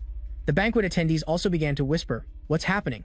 A tax official sent from the royal capital? Isabella placed a trembling hand on Tran Lak's thigh, her whole body shaking as if in fear of something. At a banquet table, the lively atmosphere had vanished. In its place, a tense atmosphere enveloped everything. People gathered and whispered excitedly. Walter cast a gloating look at the city lord and sneered. Lord Austin, for the sake of our past partnership, I sincerely advise you, don't embarrass yourself in front of so many people. It's best to cooperate obediently with the investigation. Austin Gravis's face turned pale with anger. His eyes blazed with fury, his hands clenched into fists, his voice low and hoarse as if suppressed to its absolute limit. Lady Gravis quickly stepped forward and skillfully saw the guests out. My apologies, everyone. Tonight's party ends here. Otter has some urgent business to attend to. We'll see you all next time. Tran Lak looked worriedly at Isabella, his eyes filled with unease. Isabella, let's get out of here first. She pressed her lips together, holding back her emotions and not answering. It was the first time he had witnessed such an uneasy and flustered side of Isabella, so he was a bit taken aback. Tran Lak glanced behind him and saw two people, Calvin and Brady, wondering why they were also there. The sky was gradually turning a deep purple, and the air grew colder. Isabella hurried down the corridor, pulling Tran Lak along in her haste. Tran Lak looked at her worriedly and asked, Isabella, are you okay? That's a tax official directly from the royal capital. The city lord is in danger this time. Suddenly, whispers erupted around them. If he's not careful, he'll be stripped of his position, investigated, and thrown in jail. That Walter guy. He's been running rampant in Aba City, messing with the tax system, just because he's the queen's younger brother. They took the opportunity to argue loudly. The city lord has clashed with him over this many times, and now he comes here to humiliate the city lord. That's right. Everyone in Aba City knows that when it comes to taxes, Walter has never listened to the city lord. It's obvious the tax official has been bought off to frame the city lord. Two other ladies standing nearby spoke, their faces full of worry. I can't believe the Gravis family, so prominent in Aba City, would fall in such a way. Isabella squeezed Tran Lak's hand tightly, her own hand trembling uncontrollably. He turned to her, calling out in a pained voice, Isa. Suddenly, Tran Lak's eyes widened in shock. Tears were silently rolling down her cheeks. He panicked, not knowing what to do. What's wrong, Isabella? Before Tran Lak could finish his sentence, Isabella suddenly buried her face in his chest, her body going limp as if she had no strength left. Her heart-wrenching sobs broke the silence. Dad. My father. What am I going to do? Tran Lak's gaze became sharp yet gentle. He stroked her head reassuringly. Don't worry, Isabella. A tear from Isabella fell, pooling on the cold ground. He silently vowed to himself, I will not let anything happen to your father. As night fell, the surroundings grew quiet. Calvin and Brady were sitting nearby, chatting enthusiastically. Tran Lack ran over from a distance, looking directly at the two of them. President Calvin, President Brady. The two turned to look at him, their faces full of curiosity. President Calvin asked, Your Excellency Blair, why are you here? He stopped, panting, and said haltingly, The city lord is my friend's father. He seemed to understand. Ah, right. I almost forgot. Lady Isabella is your friend. Brady, standing behind, also gave a slight smile. So you're the Excellency Blair who saved our Abba city. It's a great honor to meet you. Tran Lack's face remained calm as he questioned President Calvin. President Brady, why are you two here? And with that tax official? Calvin replied, This tax official is a vice president from the headquarters of the Mathematics Association. Our local branches all have to cooperate with them to complete the tax investigation. As for President Brady, the safety of the tax official is always the responsibility of the local Magic Association, so of course, he had to come too. Tran Lack asked, If there's a tax issue, shouldn't they be looking for the Minister of Finance? Why investigate the city lord? Calvin said with a serious expression. Although the Minister of Finance manages the finances, he is also the city lord's subordinate. All official orders related to taxes in Abba City are issued by City Lord Austin. Therefore, it's only natural that he interrupted, his eyes shining brightly. President Calvin, do you believe those words? He seemed flustered. Your Excellency Blair, we are just scholars, not tax officials. It's not our place to interfere in the kingdom's political affairs. He sighed softly, his voice tinged with understanding. I can understand your concerns. That's right. A while ago, there was a person named Tran Lack, who solved all the questions for the Mathematics Association and even registered a new type of magic at the Magic Association. Do you remember? President Calvin's face lit up as he immediately replied, Of course, I remember. Tran Lack is now the god of mathematics, recognized by the entire continent. Has your Excellency Blair also heard of his legend? Brady, standing behind, hesitated and said, Wait a minute. He frowned and said loudly, The new magic that Tran Lack demonstrated at our association hasn't been made public yet. How do you know about it? Tran Lack calmly admitted, I am Tran Lack. Both Calvin and Brady's jaws dropped in astonishment. This was something they had never expected. Calvin stammered, Your Excellency Blair, this joke is a bit. He smiled confidently and began to list off the details. At that time, I solved a total of 23 questions. The total prize money should have been 535 gold coins, but I felt that, after all, it was our first time cooperating. So I dropped the change and only took 530 gold coins. As for that compound magic, it's a method of fusion. It's a simple fusion of water ball and fireball. If you two need me to prove it, I can demonstrate it right here. After hearing this, he was stunned, then immediately dropped to his knees. Lord Lack Shen, this humble one was blind to have doubted your lordship's identity just now. Please forgive me. Brady, standing beside him, scratched his head awkwardly. So is you, my lord. No wonder you were able to defeat Luzon. It really wasn't a coincidence. Tran Lack helped President Calvin up. He broke out in a cold sweat and said, Lord Lack Shen, whatever you need, please just say the word. Even if it's my life, I won't refuse. He said, flustered, I don't need your life. It's just that the tax official and the Minister of Finance are making me very unhappy. I don't wish to see them in Abba City ever again. Calvin gave a thumbs up. He promised with a look of utter confidence and credibility, Rest assured, my lord. Tonight, these two will completely disappear. Brady, standing next to him, looked just as serious. Although our Magic Association is responsible for protection, we sometimes make mistakes. For example, tonight. Calvin and Brady looked at Tran Lack like two puppies with sparkling eyes, making him feel helpless. He sighed inwardly. These two usually look so prim and proper. Why have they suddenly turned into such gangsters? Tran Lack stood there with a calm demeanor, but in their eyes, he seemed to shine brilliantly, like a god descended to the mortal realm. They murmured in awe, Tran Lack, the god of Lauren, the god of mathematics. Our belief. The two men simultaneously clenched their fists. Their eyes shone with determination, their voices ringing out like an oath. Tran Lack, the good fortune of Lauren, the dazzling light, is our hope. For Lord, Lack Shen, Walter, and Caesar, today you two must die. He suddenly patted them both lightly on the shoulder. His voice was calm, but carried weight. What's important is Walter. He's the root of the tax problem. Do you two understand? Calvin and Brady's faces darkened as they replied in unison. Understood. We'll kill his whole family. Tran Lack froze when he heard that. He sighed helplessly. I don't want to take his life. I just need him to stop being an eyesore in Abba City. Both men nodded, once again in unison. So that's what Lord Lack Shen thinks. Understood. Tran Lack turned around, his voice lowering as he gave instructions. Oh, right. Don't tell anyone else about my identity. I don't want my normal life to change. Calvin and Brady slowly approached Walter and Caesar. The others looked over warily when they saw them. President Calvin stepped forward and spoke seriously. Vice President Caesar, please come with me. I have something important to discuss with you. He frowned slightly, glanced at Austin Gravis, and spoke as if giving an order. City Lord Austin, you stay here. Don't go anywhere. I have a few things to take care of first. Guildmaster Calvin led Caesar to a secluded corner and reminded him in a cold tone, Vice Guildmaster Caesar, Walter is no longer fit for the position of Finance Minister of Abba City. Caesar's gaunt face tightened. Your Excellency Calvin, this is not something you can decide. Bradley looked at him with a cunning smile. What's wrong? Could the rumors be true? These words successfully flustered Vice Guildmaster Caesar. Bradley placed a hand on his shoulder. Then he laughed and teased. So it turns out you have a thing for Walter's type, huh? Enraged, Caesar pushed Bradley's hand away and cursed. Are you people insane? I only work by the book. I have no. Bradley turned serious again. I'm afraid this isn't something you can decide. Someone from above wants Walter out of Abba City. If you don't agree, I can't guarantee your safety, Guildmaster Calvin added. Besides, don't forget that you are first and foremost the Vice Guild Master of our Mathematics Association, and only then a tax official of the kingdom. To affect the very survival of our association for that dignitary, I advise you to be decisive and not drag the entire association down with you. Vice Guild Master Caesar clenched his fists, his body tensing up. He turned to look at that fat finance minister. The scales in his heart seemed to have tipped completely to one side. Vice Guild Master Caesar had finally made his decision. He shouted, arrest Finance Minister Walter and take him away. Two tall men in white immediately moved forward to seize Walter. Still bewildered, he roared, Caesar, are you crazy? Why are you arresting me instead of Austin? Caesar coldly ordered, gag him for me. Once it was done, he turned and bowed to Austin Gravis. City Lord Austin, we have obtained evidence of Walter embezzling the kingdom's tax money.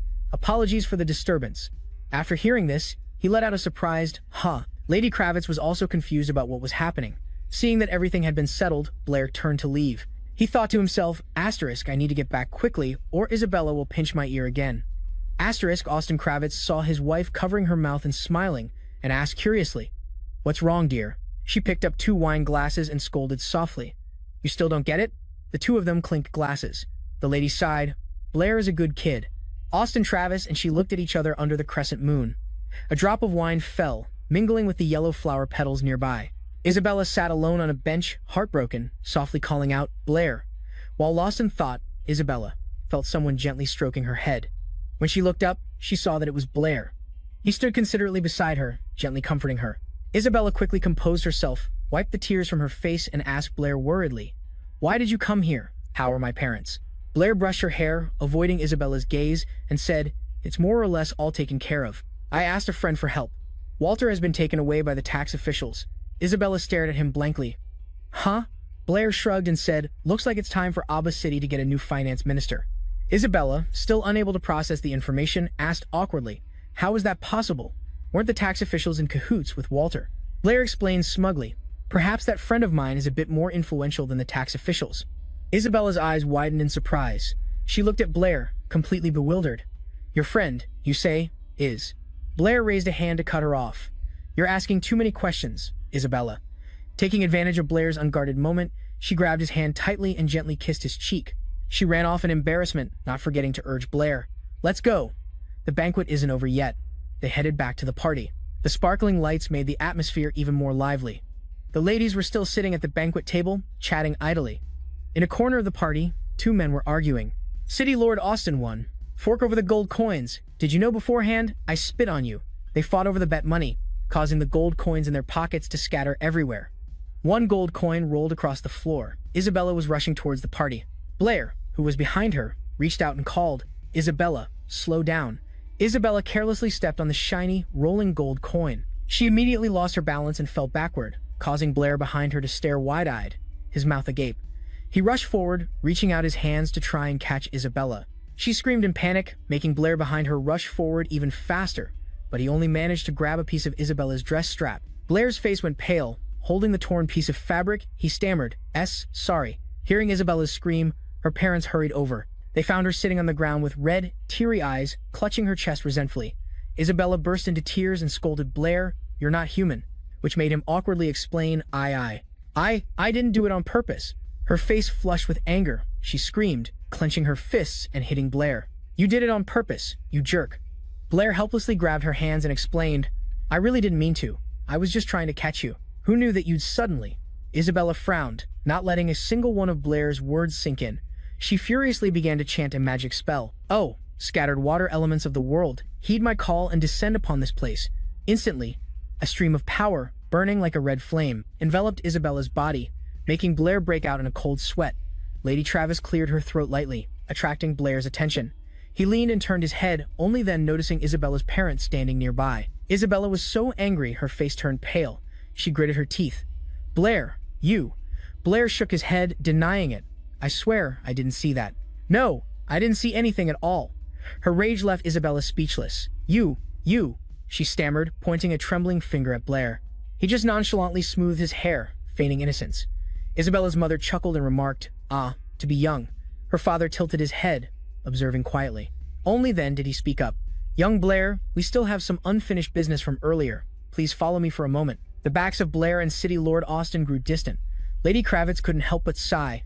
This time, Blair has done you a great service. It seems our little Isa has quite the charm. Isabella, who was about to follow the two men, turned back to look at her because of these words. She sulked, turned away coldly, and acted indifferent. Who needs him anyway? The scene changes to a luxurious room. The wall chandeliers emitted a warm light, filling the room. City Lord Austin Gravis had already prepared 2 glass goblets and a bottle of fine wine on the table. He didn't hold back in his assessment of Blair. Tonight's events. I truly didn't expect this from you, young Blair. You're not as simple as you seem. Blair scratched his head and said humbly, It seems the City Lord has figured it out. But it's not as complicated as you might think, City Lord. It's just that the 2 guildmasters, Calvin and Bradley, owed me a favor, and this was a good time for them to repay it. His words made Austin Gravis suspicious. To make Caesar offend Walter. That's no small favor. Blair immediately replied, Protecting my senior Isabella is my honor. As for the finance minister, for the past 3 months, he has been messing with the tax policies in Abbas City, causing the price of meat to skyrocket 4-fold. He's truly despicable. He reached out and took the glass of wine offered by the city lord. He asked Blair doubtfully, Is that the only reason?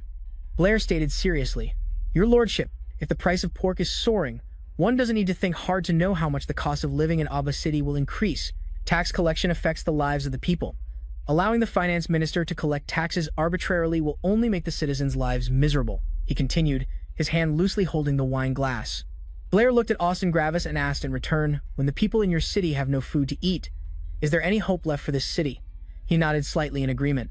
You're right, I bear some responsibility for these matters as well. Blair replied understandingly, It's good that you understand, your lordship. There's no need to blame yourself. At the same time, Lady Travis and Isabella were curiously peeking at them through a crack in the door. What on earth are they talking about? So secretive. City Lord Austin and Blair stood up and cheerfully clinked their glasses. My thanks to you. Thank you for the reminder, young Blair. In the future, I will definitely keep a close eye on the new finance minister. Blair replied, Then I can rest assured, your lordship. Suddenly, Isabella was pushed forward forcefully by her mother. Isabella gasped, stunned. She couldn't regain her footing and fell towards Blair. Both of them froze, staring at each other. Isabella quickly tumbled onto Blair's shoulder, causing him to drop the wine glass in his hand. The wine splashed out, soaking both of their clothes. Lady Travis walked in enthusiastically, feigning a scolding tone. Isa, why are you so clumsy? Quickly, take young Blair to change into a different set of clothes. Blair glanced awkwardly at Isabella. She shyly held the wine-stained part of her dress. She silently obeyed her mother. Isa, lead young Blair to change, and while you're at it, arrange a room for him to stay in. Finally, she excitedly took Blair's hand and gave him 1 gold coin. So, it's settled then. Blair was a bit embarrassed. Lady Travis, He didn't know how to refuse, but Isabella cut him off. Huh? Mother? What? She stared wide-eyed at her mother, the lady Kravitz, who simply left the room with City Lord Austin. Before leaving, she didn't forget to thank Blair. Young Blair, thank you for today. Sleep well and have sweet dreams.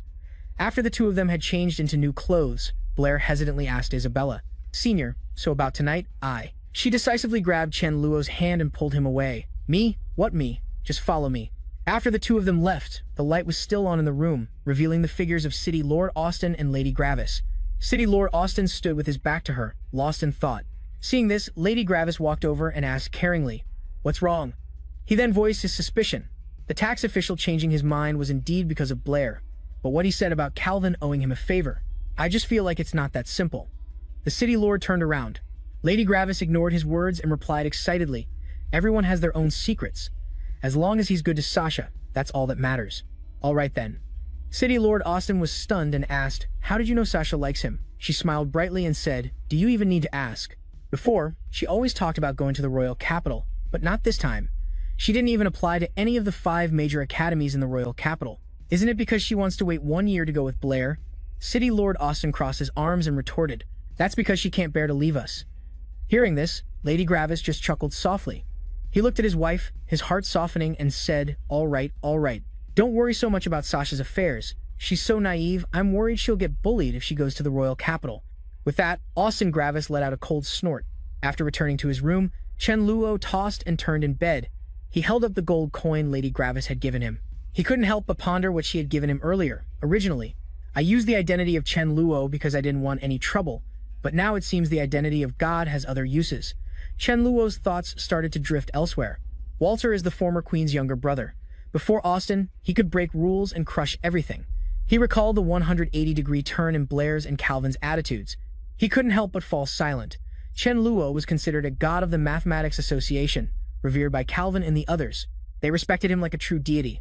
A god doesn't need to care about reason. A single word from a god is all it takes. Calvin could make Walter disappear from the face of the earth. Chen Luo's inner thoughts gradually darkened, changing the rules, even deciding the life and death of others. An image of Isabella suddenly appeared in Chen Luo's mind, and he thought to himself, "As long as I'm the god of the Mathematics Association, I can protect myself and the person most important to me." After a long period of thought, Chen Luo realized that to live well in this world, one needs an extremely high status, and to possess enough power to sweep away everything. A knock sound at the window interrupted Chen Luo's thoughts. He went to open the window. It turned out to be Isabella. She unreservedly jumped straight onto Chen Luo's bed. This flustered him. "Why didn't you use the main door?" Isabella scolded him. "Are you stupid? I'd be seen if I used the main door." Chen Luo was speechless, looking at her.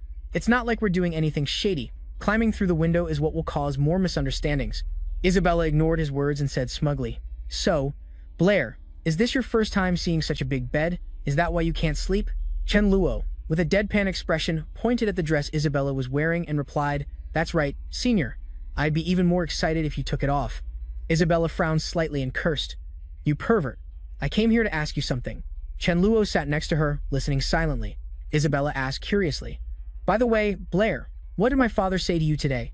You really want to know?" Chen Luo asked back awkwardly, making Isabella lose her patience. She urged him, "Hurry up and tell me." He cleared his throat and replied, "Well, he said you're still small, so the city lord is worried. He told me to look after you more." Isabella asked in disbelief, "I'm small? Where am I small?" As if realizing something, Isabella's face flushed red with anger. She shot up and yelled, "All right, Blair." Chen Luo quickly denied it. "No, listen to my explanation." Isabella shouted, "I'm not listening. There's nothing to say to a pervert like you." She kicked Chen Luo straight in the face, causing him to slam his head onto the bed. Isabella angrily started to leave. "Fine, I shouldn't have come in the first place. You just ruined the mood anyway." Chen Luo quickly grabbed Isabella's hand to explain, "Wait, listen to me. Actually, Isabella shook his hand off. He explained anxiously, "Actually, I know why you came. Don't worry, I've already taken care of everything. Nothing will happen to the city lord." Isabella hesitated, biting her lip. She turned back and said, "No, that's not what I meant. I actually came here to say..." Chen Luo cut her off as if he understood, replying, "Don't say any more. I get it." Isabella, flustered, denied it. "I already said it's not like that." She sighed softly, then said to Chen Luo, sincerely, "I came to thank you. And also, I believe in you, Chen Luo." With that, Isabella turned and left, leaving Chen Luo standing by the window with a troubled heart. "Believe in me?" Chen Luo kept looking in Isabella's direction, not noticing that City Lord Austin was silently hiding nearby. The next morning, in front of the mansion, City Lord Austin and Lady Gravis were seeing Chen Luo off. She asked with concern, "Young Chen Luo, did you sleep well last night?" "Was the breakfast to your liking?" Chen Luo replied. "I slept very well, and the breakfast was delicious too." "Lady Gravis, thank you for your hospitality. I'll be taking my leave now." Lady Gravis seemed a bit reluctant. "Young Blair, leaving so early in the morning? You're not staying for lunch with Sasha? Was my hospitality lacking in some way?" Chen Luo quickly stammered in denial. No, my lady, you've misunderstood." The city lord frowned slightly. He cut in decisively.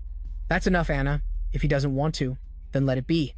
But as for you, young Chen Luo, did you not see anyone last night?" Chen Luo was inwardly shocked and gave an awkward, dismissive laugh.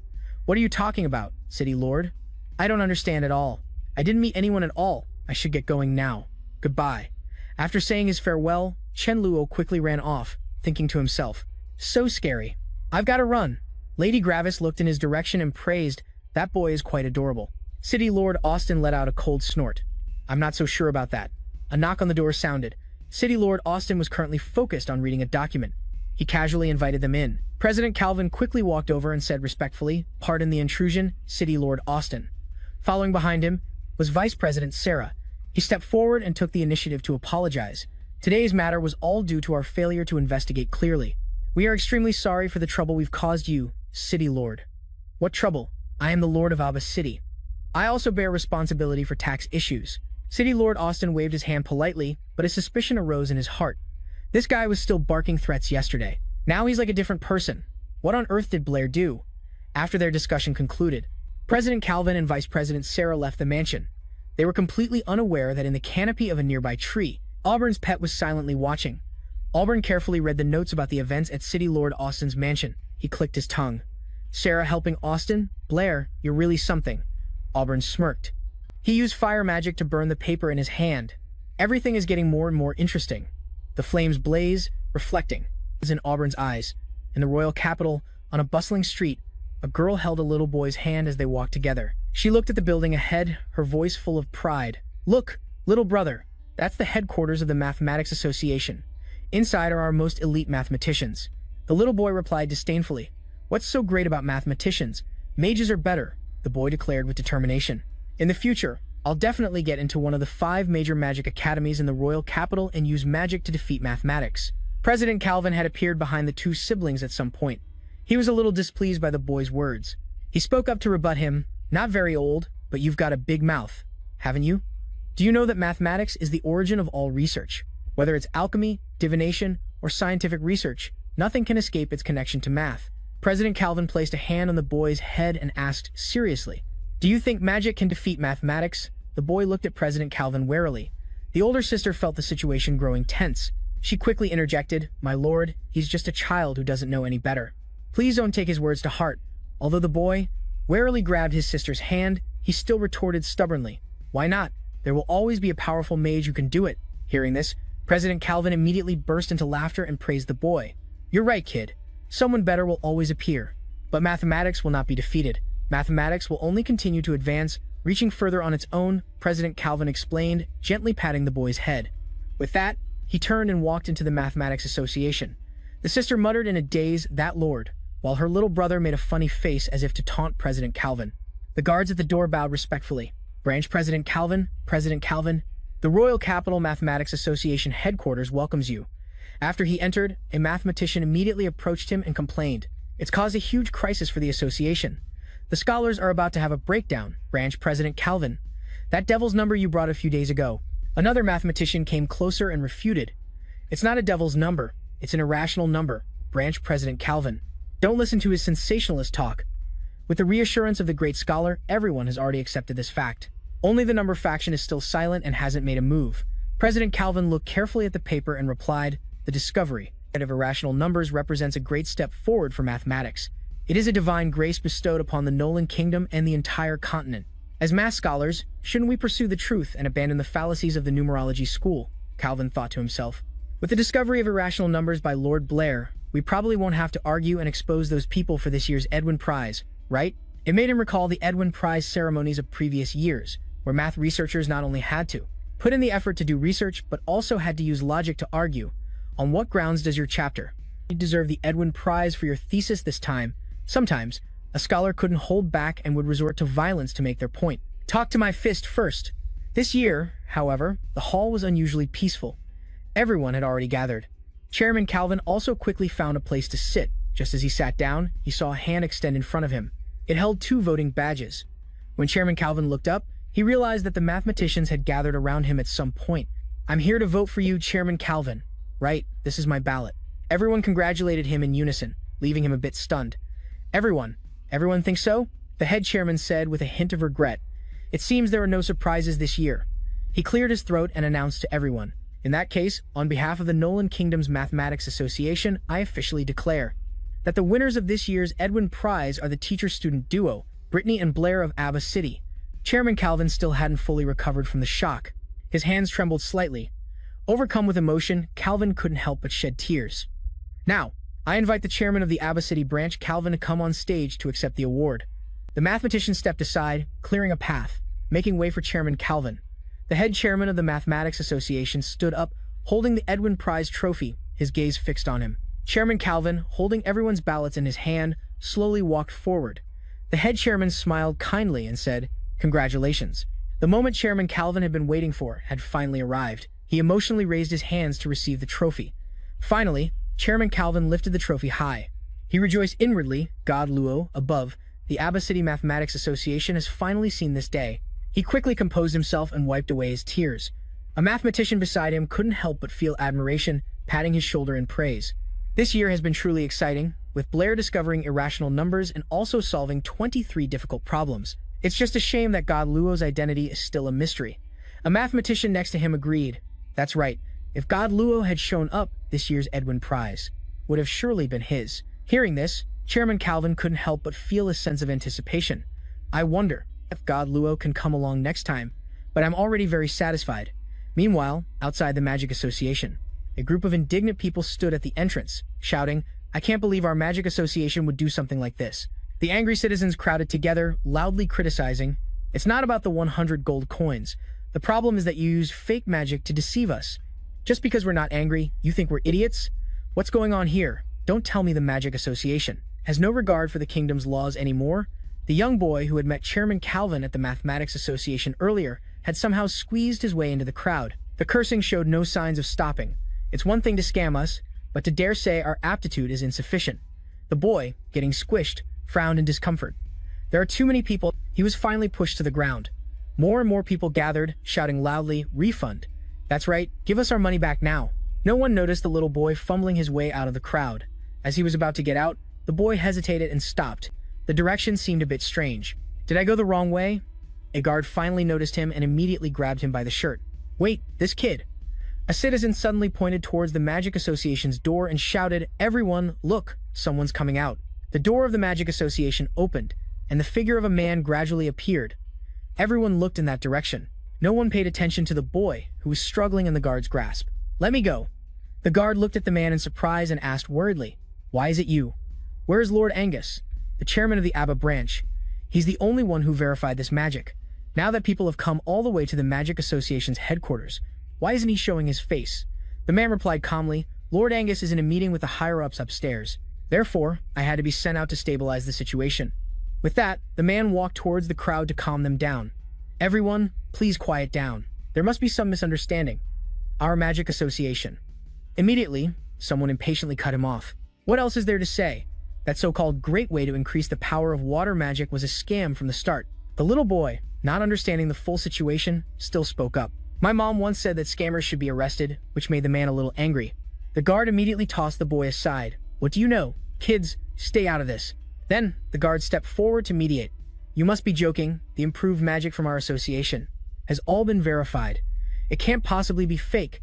It's just that this magic has certain requirements for one's aptitude."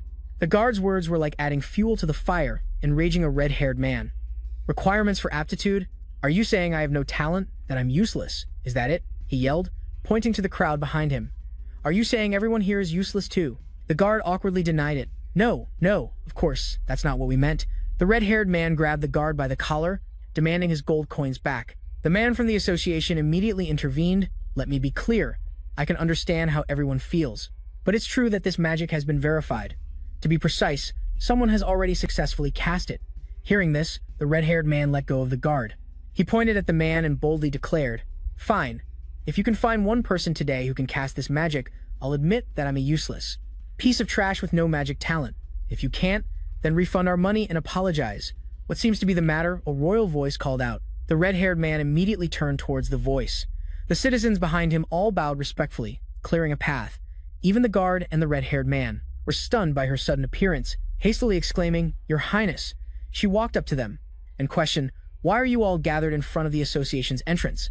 The red-haired man quickly reported, "Your Highness, you've come at the perfect time. The Magic Association has violated the kingdom's laws by selling us ineffective magic at a high price, and they refuse to refund our gold coins or apologize. Please, Your Highness, grant us justice. She looked up at the dark-haired man to confirm. I don't believe the Magic Association would do such a thing. Is there some misunderstanding? He immediately reported, Your Highness, it is true that, and the magic has high requirements for a mage's aptitude. Not all mages can cast it. A citizen from the crowd immediately shouted, You still dare to say that? That's just a fraudulent excuse from you and that damn Chen Luo. He and the Magic Association must have colluded together. Everyone. Her Highness turned around and addressed the crowd to calm them. Whether the Magic Association is at fault or not, we can find out by verifying it right here. If it turns out to be their problem, I will make the Magic Association apologize and refund your gold coins. What do you all think? The dark-haired man presented the improved magic scroll to her. Your Highness. Of course, that's acceptable. This is the improved magic. Please verify it, Your Highness, he explained. This improved magic requires the simultaneous manipulation of two types of magic, water and fire. Her Highness held her hand over the magic scroll and asked with some curiosity, Does the Magic Association really have someone who can simultaneously cast dual-element magic? The dark-haired man nodded and replied, Yes, Your Highness. Besides Mr. Chen Luo, who proposed this magic, Archmage Angus has also personally verified it. The red-haired man, dissatisfied, interrupted, Your Highness, don't listen to their lies. They're just a bunch of... Before he could finish his sentence, Her Highness successfully cast the dual-element magic, leaving all the citizens there stunned, their jaws agape. Everyone around was startled and shocked. Everyone's mouths were wide open in utter disbelief at what had just happened. A curly-haired man turned and whispered to his companion, his face still full of shock. I'm not seeing things, am I? Someone can actually summon two types of elements at the same time? Her Highness chuckled softly, looking at the stream of water condensing from her fingertip. It seems there really are mages who can cast dual-element magic. If water and fire elements are possible, then water and wind and water and earth should also be possible. The man from the Magic Association smiled and said, Your Highness's wisdom is truly admirable, but what you're thinking of is something Mr. Chen Luo has already proposed. It's called combination magic. The association is currently discussing the feasibility of this new type of magic. The improved magic that caused today's misunderstanding is one of them. Her Highness was surprised, her eyes filled with doubt. Chen Luo, why does that name sound so familiar? Just then, the child pointed at the brown-haired man and said, You didn't keep your word. Didn't you say that if someone could use this magic, you would admit you're useless? So, what about the apology? The little boy pressed on.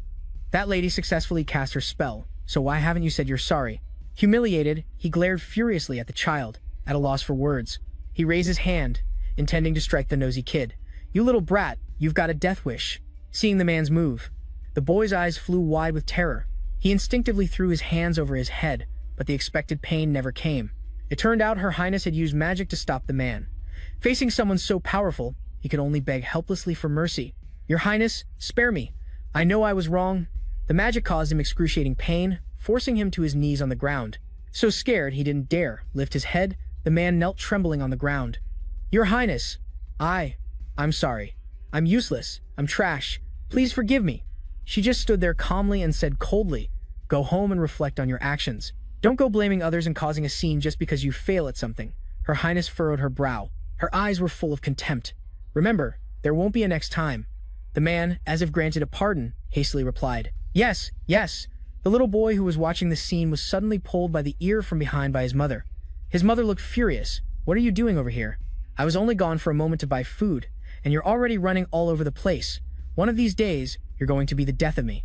As the boy was dragged away by his ear, he didn't forget to boast, Mom, I just saw a dual-element mage. I even heard she's a great mage from Aba City. His mother didn't bother listening anymore and cut him off. Didn't I tell you not to run around? The boy quickly begged for mercy. It hurts. I was wrong. Elsewhere, Chen Luo suddenly let out a loud sneeze. He rubbed his nose. Who's talking bad about me? Brittany saw this and looked at him with some concern. Are you okay, Blair? Miss Brittany, sitting in front, smiled and said relaxedly, So, is there something you want to tell me? Chen Luo clenched his fists. His words came out a bit hesitant and broken. Well? He tensed up and said seriously, I have something very important to tell you, Miss Brittany. Hearing these words, Isabella's eyes instantly welled up with tears, feeling heartbroken. Something important? Is Blair going to confess to Miss Brittany? She sat with her head down silently to one side, her cheeks flushed, thinking, should I ask what's going on? But asking directly would be too forward. What should I do now? Chen Luo and Brittany walked in silence up to the building's rooftop. When they arrived, Miss Brittany crossed her arms and asked, "What's so secret that we had to come all the way out here to talk? Can you tell me now?" He furrowed his brow and said seriously, "It's hard to explain in just a moment. Miss Brittany, please cast a fireball spell first." She did as Chen Luo said, and a burning fireball appeared in her palm. Okay, although she didn't know what Blair wanted to do, before Brittany could even finish her sentence. The next second, the fireball in her hand was extinguished. Brittany stared at her palm in astonishment, her eyes filled with disbelief. She carefully examined her hand and asked, "Blair, was that you?" Chen Luo replied seriously, "It was me, Miss Brittany. Do you remember when I told you about impure elements? An invisible classroom for the two of them, teacher and student, materialized." He held a pointer and explained in detail to Brittany. "I accidentally discovered that the combustion of the fire element requires a type of mixed element. I call it oxygen. Without oxygen, combustion ends, and fire-type magic disappears along with it." She crossed her arms and listened attentively. "Does that mean you just controlled that mixed element called oxygen, and that's how you were able to extinguish my fireball spell?" Blair nodded. "That's right. Not only that, but without oxygen, humans can't survive either." He remembered Lethone, the one who almost suffocated from lack of air. "I defeated him by removing all the oxygen around him." Brittany clutched her head in disbelief, looking at her student as if he were a stranger. Blair actually controlled a mixed element? In a timeline, an image of Miss Brittany appeared, from when she was a little girl to the adult she is now. Magic swirled around her. Fire and water elements intertwined. Magical elements can be controlled through incantations and hand signs. This is the biggest difference between them and mixed elements. Ever since mixed elements were discovered, humans have known they lack the ability to control them. But now, this rule has been broken by Blair. In an imagined timeline, a large flame appears in Miss Brittany's hand. The flame spreads, engulfing Blair, who is tied to a stake in the powerful blaze. If something can only be done by a few, they are geniuses. But if something can only be done by one person, then that person is an anomaly. And the way humans have always treated anomalies is cruel. The more she thought about it, the more terrified she became of her own thoughts.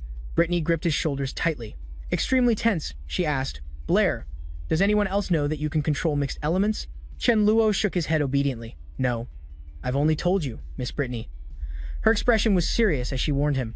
"Blair, promise me you will absolutely not reveal this to a third person, not even Isabella and Alice, unless those two become your wives in the future." On the rooftop of a tall building, Chen Luo and Brittany stood facing each other under the sun and a gentle breeze. He blushed and quickly waved his hands, trying to explain, "No, what wives? Don't worry. Besides you, Miss Brittany, I won't tell anyone else." Miss Brittany remained extremely serious, holding out her right hand, demanding that Chen Luo swear an oath. "Otherwise, I won't be able to trust you. I need you to swear." Her expression made even Chen Luo pause for a second. He agreed to Brittany's request. "Okay, I swear." As he said this, Chen Luo also raised his hand, their fingertips touching. Brittany grasped his hand, accepting the oath. Her expression relaxed, and she finally seemed happy again. Brittany pulled her hand back, gently brushed her hair, and said seriously, "Blair, remember my words. Absolutely do not let this get out. It concerns your very life. You shouldn't have even told me." Chen Luo chuckled, his eyes sparkling with a look of trust as he said decisively, "I trust you, Miss Brittany." She was a little surprised and asked again, "Blair, why do you trust me so much?" He replied, "My intuition tells me you won't harm me, Miss Brittany, right?" But as soon as he said this, he saw her expression change. Her whole demeanor became dark and gloomy. He coughed lightly. "Miss Brittany, did I say something wrong?" Then, a hand reached out and pulled Chen Luo in. Brittany hugged him tightly to her chest, her face glowing with unconcealable happiness. "Blair, thank you." Just then, Chen Luo suddenly remembered something. "Oh, right, Miss Brittany, there's actually one more thing.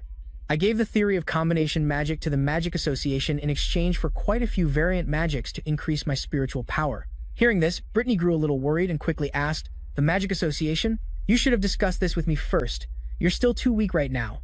Contacting them so early will bring you unnecessary trouble." But Chen Luo wasn't worried at all. He puffed out his chest confidently, pointed to himself, and said, "Don't worry, Miss Brittany. At the Magic Association, I'll use the name Chen Luo. They don't know my real identity." Hearing this, Brittany also felt relieved. As if a weight had been lifted, she let out a sigh of relief. "That's good then," but inwardly she thought, "Good thing I haven't said it yet. I feel like I'm forgetting something." Just as she thought this, Brittany suddenly realized with a start, "Wait, what did you say?" Her loud shout startled a bird flying in the sky, nearly causing it to fall. Brittany cornered Chen Luo against the wall. She interrogated him, "Blair, you're that Chen Luo? The Chen Luo who solved all 23 of those mathematical problems at once?" Facing Brittany's serious and surprised expression, Chen Luo calmly replied, "Yeah, that's me. The variant magics from the Magic Association are too expensive. I didn't have any other way to make money." Brittany buried her face in her hands and screamed, feeling like she was about to fall apart, because he was short on cash. And he solved all the mathematical problems that the Nolan Kingdom had accumulated over many years. 23 problems, 11 new theorems. The mysterious scholar known as the God of Luo is my student. Seeing her frenzied state, as if she had two personalities, along with her strange gaze, Chen Luo asked in confusion, "Miss Brittany, what's wrong?" Suddenly, Miss Brittany's eyes became sharp. Brittany suddenly lost all her spirit, weeping listlessly. "Blair, whether it's magic or mathematics, I'm no longer qualified to be your teacher. My math teacher is one of the kingdom's great scholars, but I'm afraid even she has nothing to teach you in mathematics."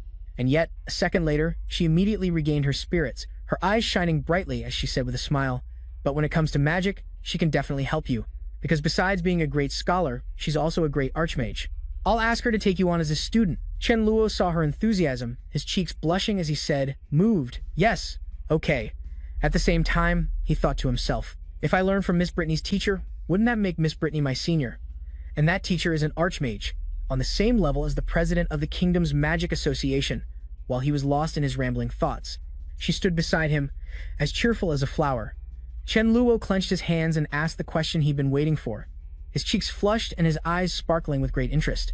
"Miss Brittany, since you're already the great archmage's student, why are you at the academy?" But Miss Brittany didn't answer the question right away, but just patted his head and said, "Don't worry, I'll tell you all about it later." The dazzling sunlight shone directly on a 3-story house designed in a classic Western style, complete with a large balcony.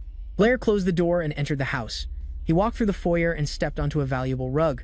Suddenly, someone grabbed Blair's hand and yanked him inside, catching him completely off guard. Before he knew it, Isabella had pulled him into the house. She immediately began to question him. Blair didn't answer right away. Instead, he gazed thoughtfully toward the door. He seemed to be lost in thought, probably remembering his promise to Miss Brittany. Blair recalled the moment clearly. Miss Brittany gripped his shoulders and seriously warned him, "Brian, promise me you won't tell a third person about this. Not even Isabella or Alice, unless they both become your wives in the future." Remembering those words, Brian had to avert his eyes, avoiding Isabella's stare. Ignoring her suspicious look, he played dumb and said, "We didn't talk about anything special." Isabella, of course, didn't buy it. Her face paled with anger as she saw him lying. "You're still trying to lie to me?" This is the first time I've ever seen Miss Brittany looking so reluctant to leave. "Brian, did you confess to her?" Brian quickly covered her mouth and whispered mysteriously, "Shh, not so loud. Keep it down." Isabella blushed at how close he was. "What do you think you're doing?" She squirmed uncomfortably, making muffled sounds and gesturing with her hands, trying to say something. But Brian held his hand firmly over Isabella's mouth, silencing her, while he kept his eyes fixed on the door. He looked as if he'd spotted something. A moment later, Brian removed his hand from her mouth. "You really want to know what Miss Brittany and I discussed?"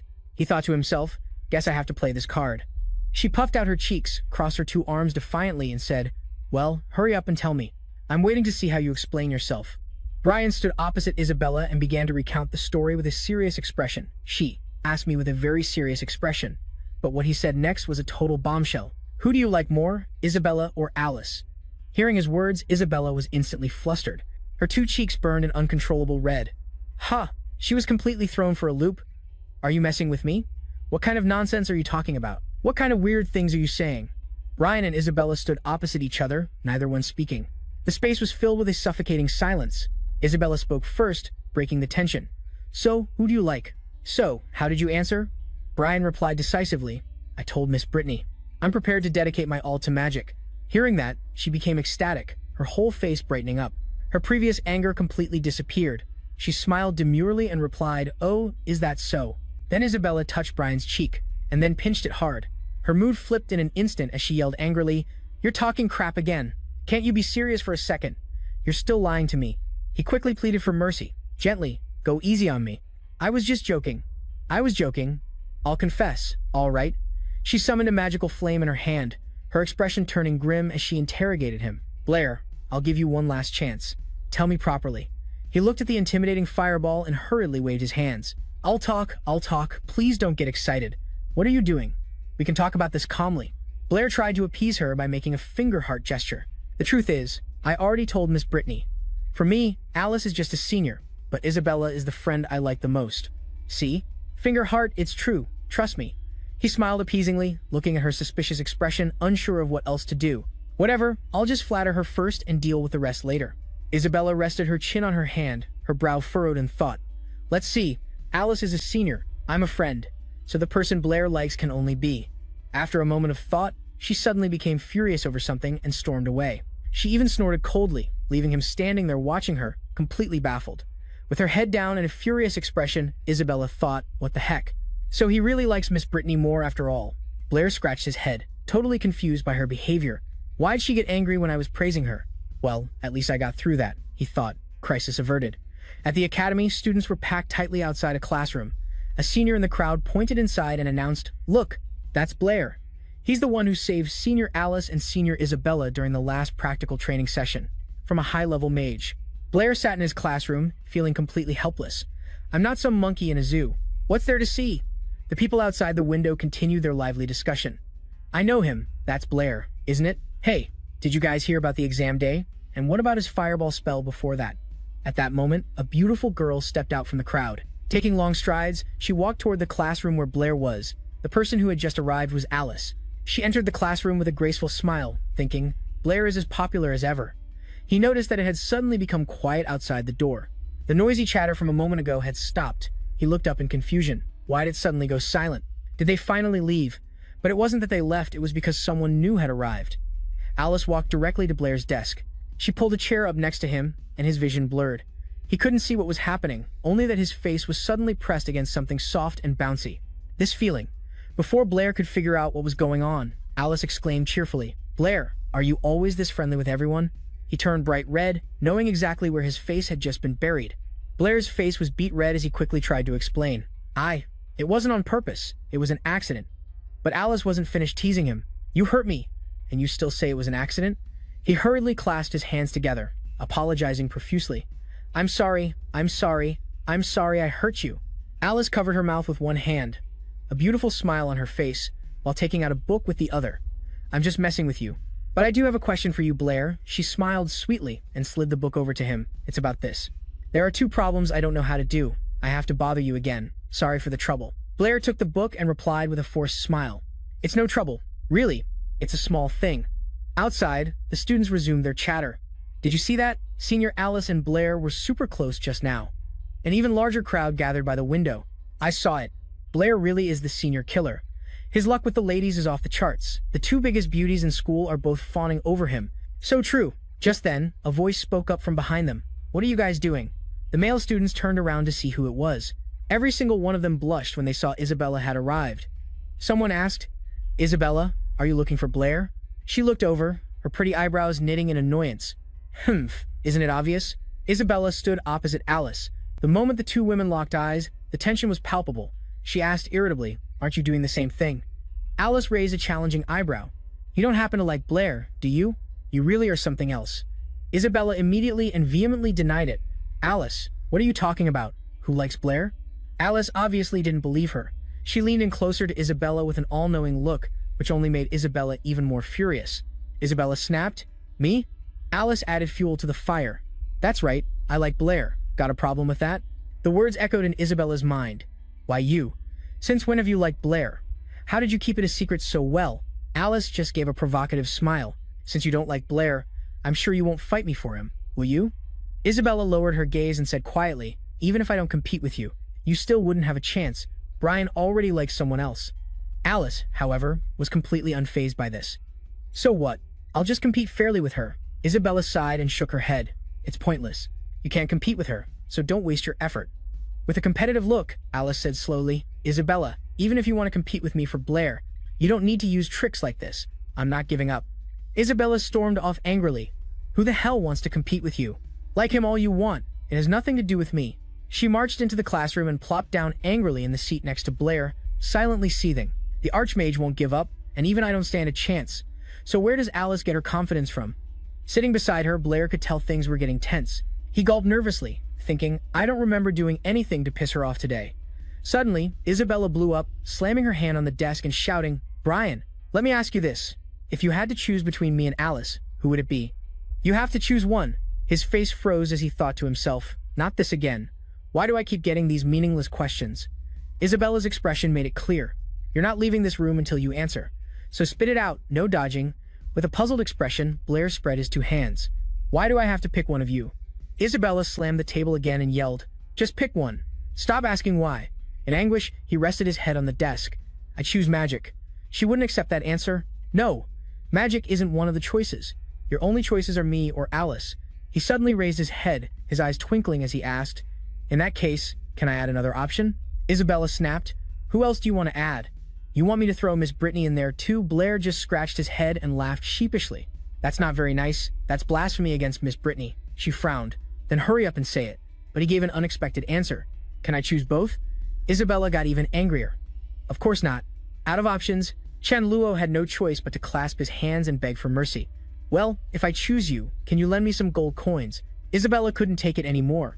Her face was flushed with anger. Her two eyes looked like they were about to shoot fire. Brian, be serious. He chuckled. You probably want to ask if I had to choose one person between you and our senior, Alice, to be my wife. Who would I choose, right? Isabella puffed out her cheeks, a little embarrassed. You can think whatever you want. Chen Luo didn't hesitate at all, pointing at her and casually saying, I choose you. Isabella was both surprised and a little happy. What, why? He crossed his arms over his chest and sighed. Do I even need a reason? Other than being more mature than you, gentler than you, and having bigger boobs than you, what else does Senior Alice have over you? She stood there, completely stunned. She had been stabbed by 3 sharp blades at once. More mature than me, bigger boobs than me, gentler than me. Isabella directly raised her hand and slapped Chen Luo hard across the face. He was left with a bright red handprint on his cheek, still looking dazed and confused. What happened? Did I say something wrong? Chen Luo could only sit down and continue reading his book. He sighed wearily as he read. Just then, a male voice called out, Brian, you're here. He looked up and saw it was Toby who had just arrived, waving at him. Brian, I heard you saved Senior Isabella and Alice from Lethona. Ignoring his excited best friend, Chen Luo gave a bored reply, something like that. Toby was so excited he was flailing his arms and legs around.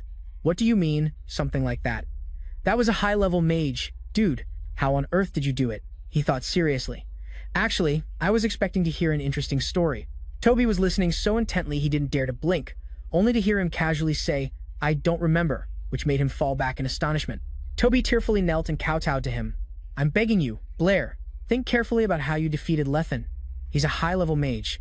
He could kill someone with a flick of his finger. A scene that cool, you can't possibly remember nothing at all, right?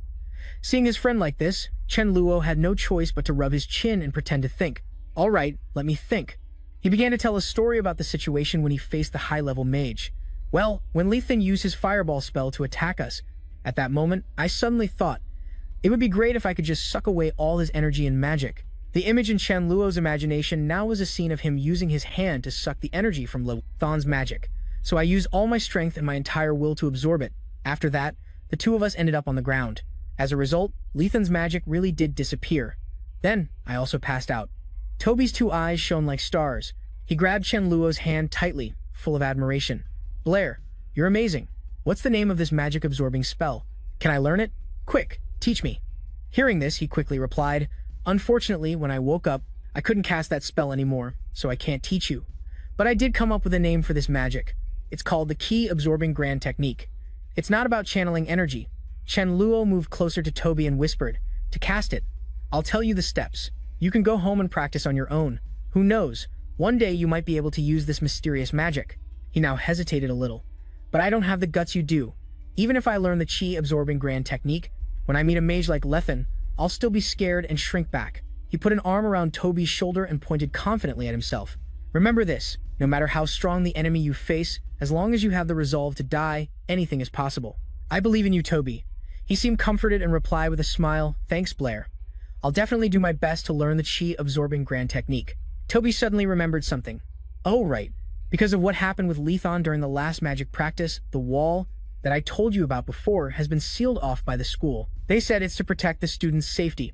Hearing this, he seemed to suddenly think of something, and froze for a moment. Then, Chen Luo suddenly stood up and left, to Toby's bewilderment. What's wrong with you? As he hurried off, he replied, I'm going to the Magic Association, not to buy food. Toby scratched his cheek in confusion. This Blair guy. Why is he in such a rush to buy food? At the pristine white doors of the Magic Association, Chen Luo, wearing a black mask and a black cloak, entered the main hall. He walked up to the receptionist and said, "I'm looking for Deacon Lily." The receptionist warmly welcomed him. "Please follow me. I'll take you to Deacon Lily's office."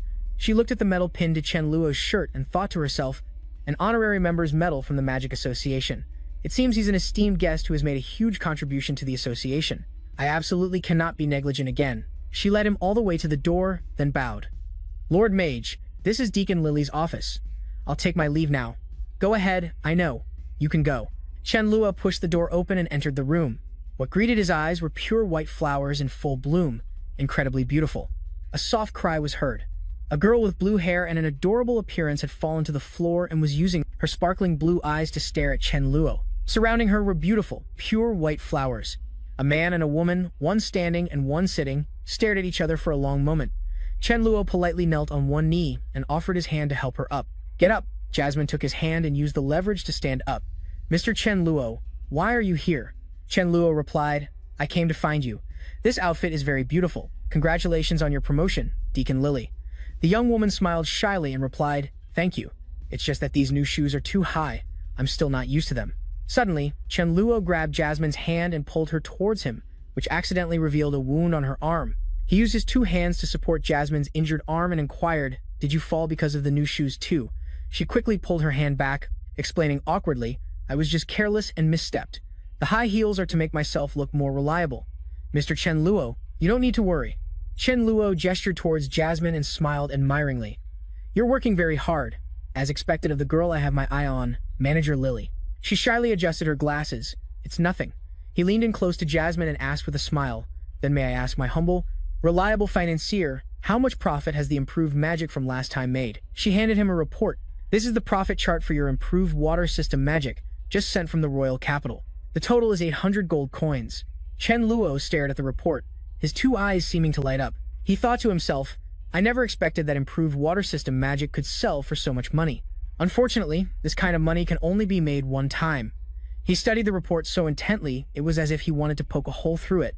Just wait. Once everyone realizes they can't learn combination magic without talent, not many people will be willing to buy it anymore. Chen Luo folded the paper, rolled it up, and stuck it in his hand. "Where are the gold coins now?" "I'm taking them all home today." Jasmine replied, "They're right here in the office. I'll open the magic circle that holds the gold coins for you now." After saying that, she began to open the magic circle. The surrounding space gradually lit up with the brilliant golden color of magic. From within the circle, gold coins flew out one after another. After coming out, the gold coins piled up to one side, looking like a small mountain of gold. Chen Luo looked at this pile of money, stunned. "There's this much?" His eyes widened as he stared at the pile of gold coins, thinking to himself, "If I bring this home, Isabella will definitely find out. How would I explain it then?" Seeing that he wasn't saying anything, Jasmine asked doubtfully, "What's wrong? Is there a problem with the gold coins?" Chen Luo rested his chin on his hand, pondering. "Nothing's wrong. It's just too much money. If I bring all this back, I won't have a place to put it." Seeing this, she made a suggestion.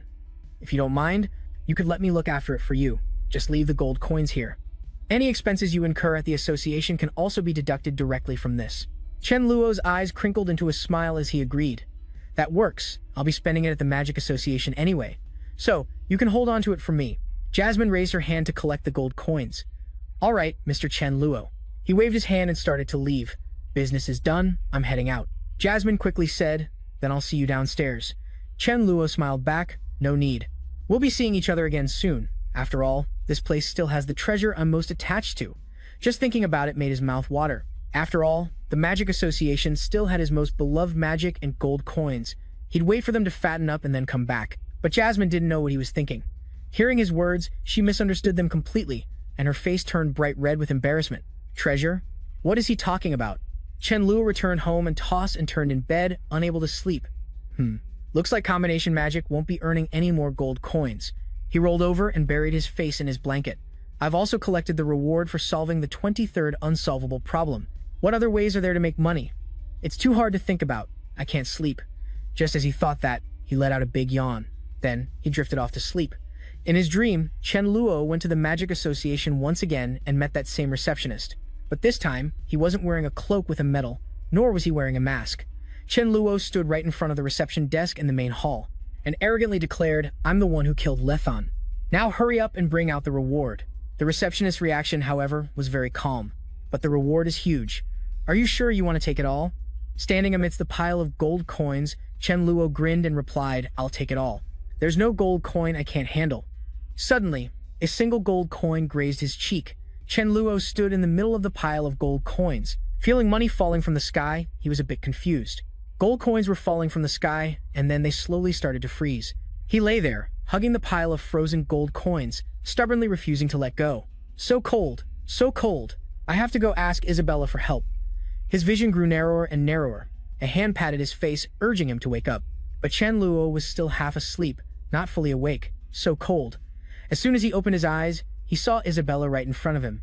Startled, Chen Luo shot up and yelled, Gold coins, which scared her awake as well. He then sat on the bed, deep in thought. He became aware of the cruel reality. A huge pile of gold coins like that, all gone. My gold coins. After a moment, Chen Luo rubbed his eyes and asked Isabella, Why are you here? She answered worriedly, Of course, I came to wake you up. There's a guest outside who's been waiting for you for a long time. Isabella looked at him as he leisurely yawned. But you were just muttering about gold coins. You must have been having a bad dream again. Chen Luo swung his legs out and sat up. A guest? This early in the morning? It was then that she noticed he wasn't properly dressed for sleep, wearing only a pair of underwear. Isabella blushed and cried out, You! She pointed at Chen Luo and yelled, You! Why aren't you wearing any clothes? He squinted at her. Then get out so I can get dressed. Isabella refused, saying, No, you hurry up and get dressed. I'm staying here to hurry you along. There's someone waiting outside. She pretended to cover her face with her hands but secretly peeked through her fingers. She sneaked a peek at Chen Luo changing. Why didn't I notice before? Blair has such a nice body. Those muscles too. Suddenly, he turned his head and asked, What are you still spacing out in my room for? Let's go. In the living room, Miss Brittany and two people from the Magic Association were waiting. Seeing Chen Luo arrive, Guildmaster Calvin quickly spoke up to greet him, Sir Blair. 5 people were sitting in the living room. Blair and the 2 girls sat on one side, while across the tea table were the 2 people from the Magic Association. Guildmaster Calvin spoke first. I came to congratulate Sir Blair and Miss Brittany. You two are this year's recipients of the Edwin Award. He laughed cheerfully with Vice Guildmaster Adri. I've been involved in the Edwin Award selection for many years, and this is the first time I've seen the judges' opinions so unanimous. I basically didn't even need to argue or persuade anyone. Hearing the Guildmaster say that, Vice Guildmaster Edri strongly agreed. That's right. Sir Blair's achievements for the award are truly so great that even the Grandmaster couldn't stop praising you. Blair glanced over at Isabella, who was giggling. She looked so happy beside him, and he smiled to himself. An award with no prize money isn't even as good as making Isabella happy. If I'd known, I would have just brought her along. After all, when she's happy, she might chip in some spare change to improve my meals. Guildmaster Calvin suddenly seemed to remember something. Oh, right. I saw that Miss Brittany recently solved 2 of the bounty problems. The applied explanations for solving those 2 problems seemed very familiar to me. Hearing this, Brittany turned and patted Blair's shoulder. Guildmaster Calvin, you're too sharp. Actually, I got the idea from how Blair solved the 7 bridges problem in the capital. His expression was one of complete understanding. No wonder. Sir Blair's talent for mathematics is truly astounding. We all know the process of solving the problem, the 7 bridges in the capital, but we couldn't apply that way of thinking to solve other problems like you did. Brittany rubbed her ear, blushing shyly. Oh, not at all. I'm just fumbling my way through it. I've been focused on research lately. Guildmaster Calvin became serious again. Could it be that you're the one who proposed topology recently? She admitted frankly. That's right. The core of topology, actually, was first proposed by Blair. He's the original creator of this branch of mathematics. Guildmaster Calvin spoke again.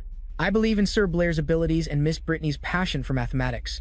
With the 2 of you collaborating, I'm certain that topology can become a systematic science. Blair picked up his glass and took a sip, thinking to himself, topology is a major branch of modern mathematics. How can Miss Brittany and I possibly complete it all on our own? At that moment, Vice Guildmaster Audrey spoke up cheerfully. He said something that made him choke on the water in his mouth. It would be great if Sir Blair could also research topology with you. He is Luo Shen, the one who solved all 23 of the difficult math problems. Guildmaster Calvin quickly pulled his Vice Guildmaster's shoulder to stop him. Rest assured, we have been blessed by the god of mathematics. Everything we see and have now is for the best. Isabella quickly patted the choking Chen Luo on the back. Are you okay? She then voiced her own thoughts. It's just that, no matter how skilled Luo Shen is, we don't know where he is, so Brian and Miss Brittany are still more reliable. He put his glass down on the table and said, Guildmaster Calvin and Guildmaster Adri, thank you for your hard work today. I'm sure you two are very busy, so we won't take up any more of your time. Guildmaster Calvin quickly said, No, we were the ones imposing. Adri and I will take our leave now. On the table was a glass of water and a very appetizing dish. Isabella picked up the glass and tilted her head back. She took a big gulp of water, which made Brittany, sitting beside her, ask in confusion, "Isabella, what's wrong with you?" Isabella fanned her mouth with her hand to ease the spiciness. "What did you put in this dish? It's so spicy, so spicy, so spicy, so spicy." Chen Luo calmly picked up a piece, put it in his mouth, and replied, "I added a type of spicy plant-based seasoning." Isabella's face contorted from the heat. "A spicy plant-based seasoning? What's that?" Chen Luo pointed to the potted plant on the table. "It's this. I think it tastes great." She was surprised. "Huh? Are you kidding me? Isn't this a 5-colored ornamental pepper plant? How did you know it was spicy?" Brittany gave a strained laugh. "Blair, if you're short on money in the future, you have to tell me. It's lucky this plant was edible. What if next time? You're always so reckless. It's a good thing nothing bad happened this time." Chen Luo picked up a piece for her, smiled, and said, "It's not what you think, Miss Brittany. I already knew. Go on and eat. It's fine." Seeing this, Isabella got jealous and pointed, "I want some too. Hurry up and give me a piece. Put it here." He just pointed at the glass of water on the table. "You should probably drink more water. If you can't handle spicy food, don't force it. When you're not feeling well, you should drink hot water." She flared up. "Bottom line, I'm the one who paid for it, so you have to do what I say." Seeing that they were about to argue again, Brittany gently smiled and poured her some water. There, listen to Brian. He's right. Look how spicy it is for you."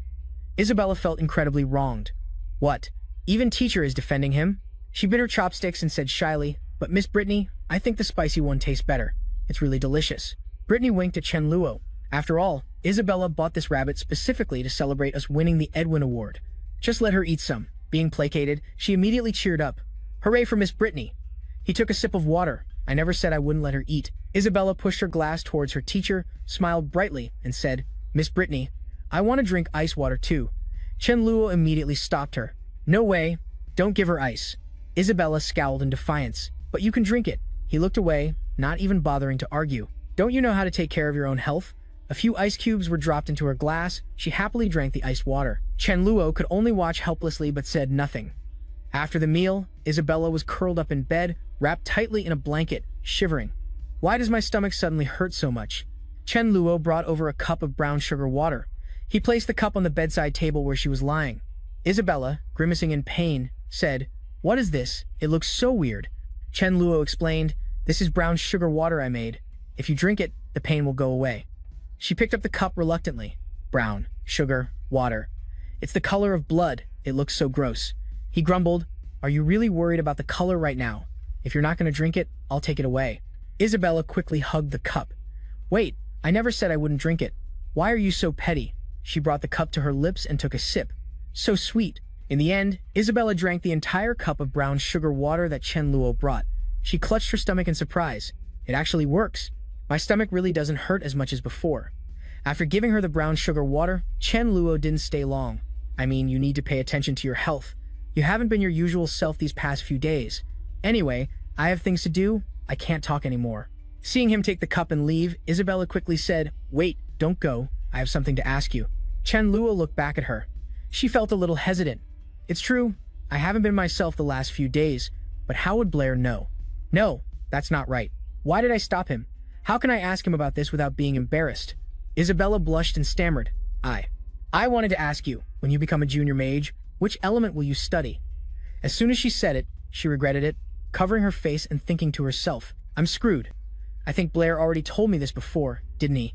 He replied, that. I plan to study the water element." She was surprised. "But didn't you say you wanted to become a fire element mage before?" Chen Luo said calmly, "I changed my mind.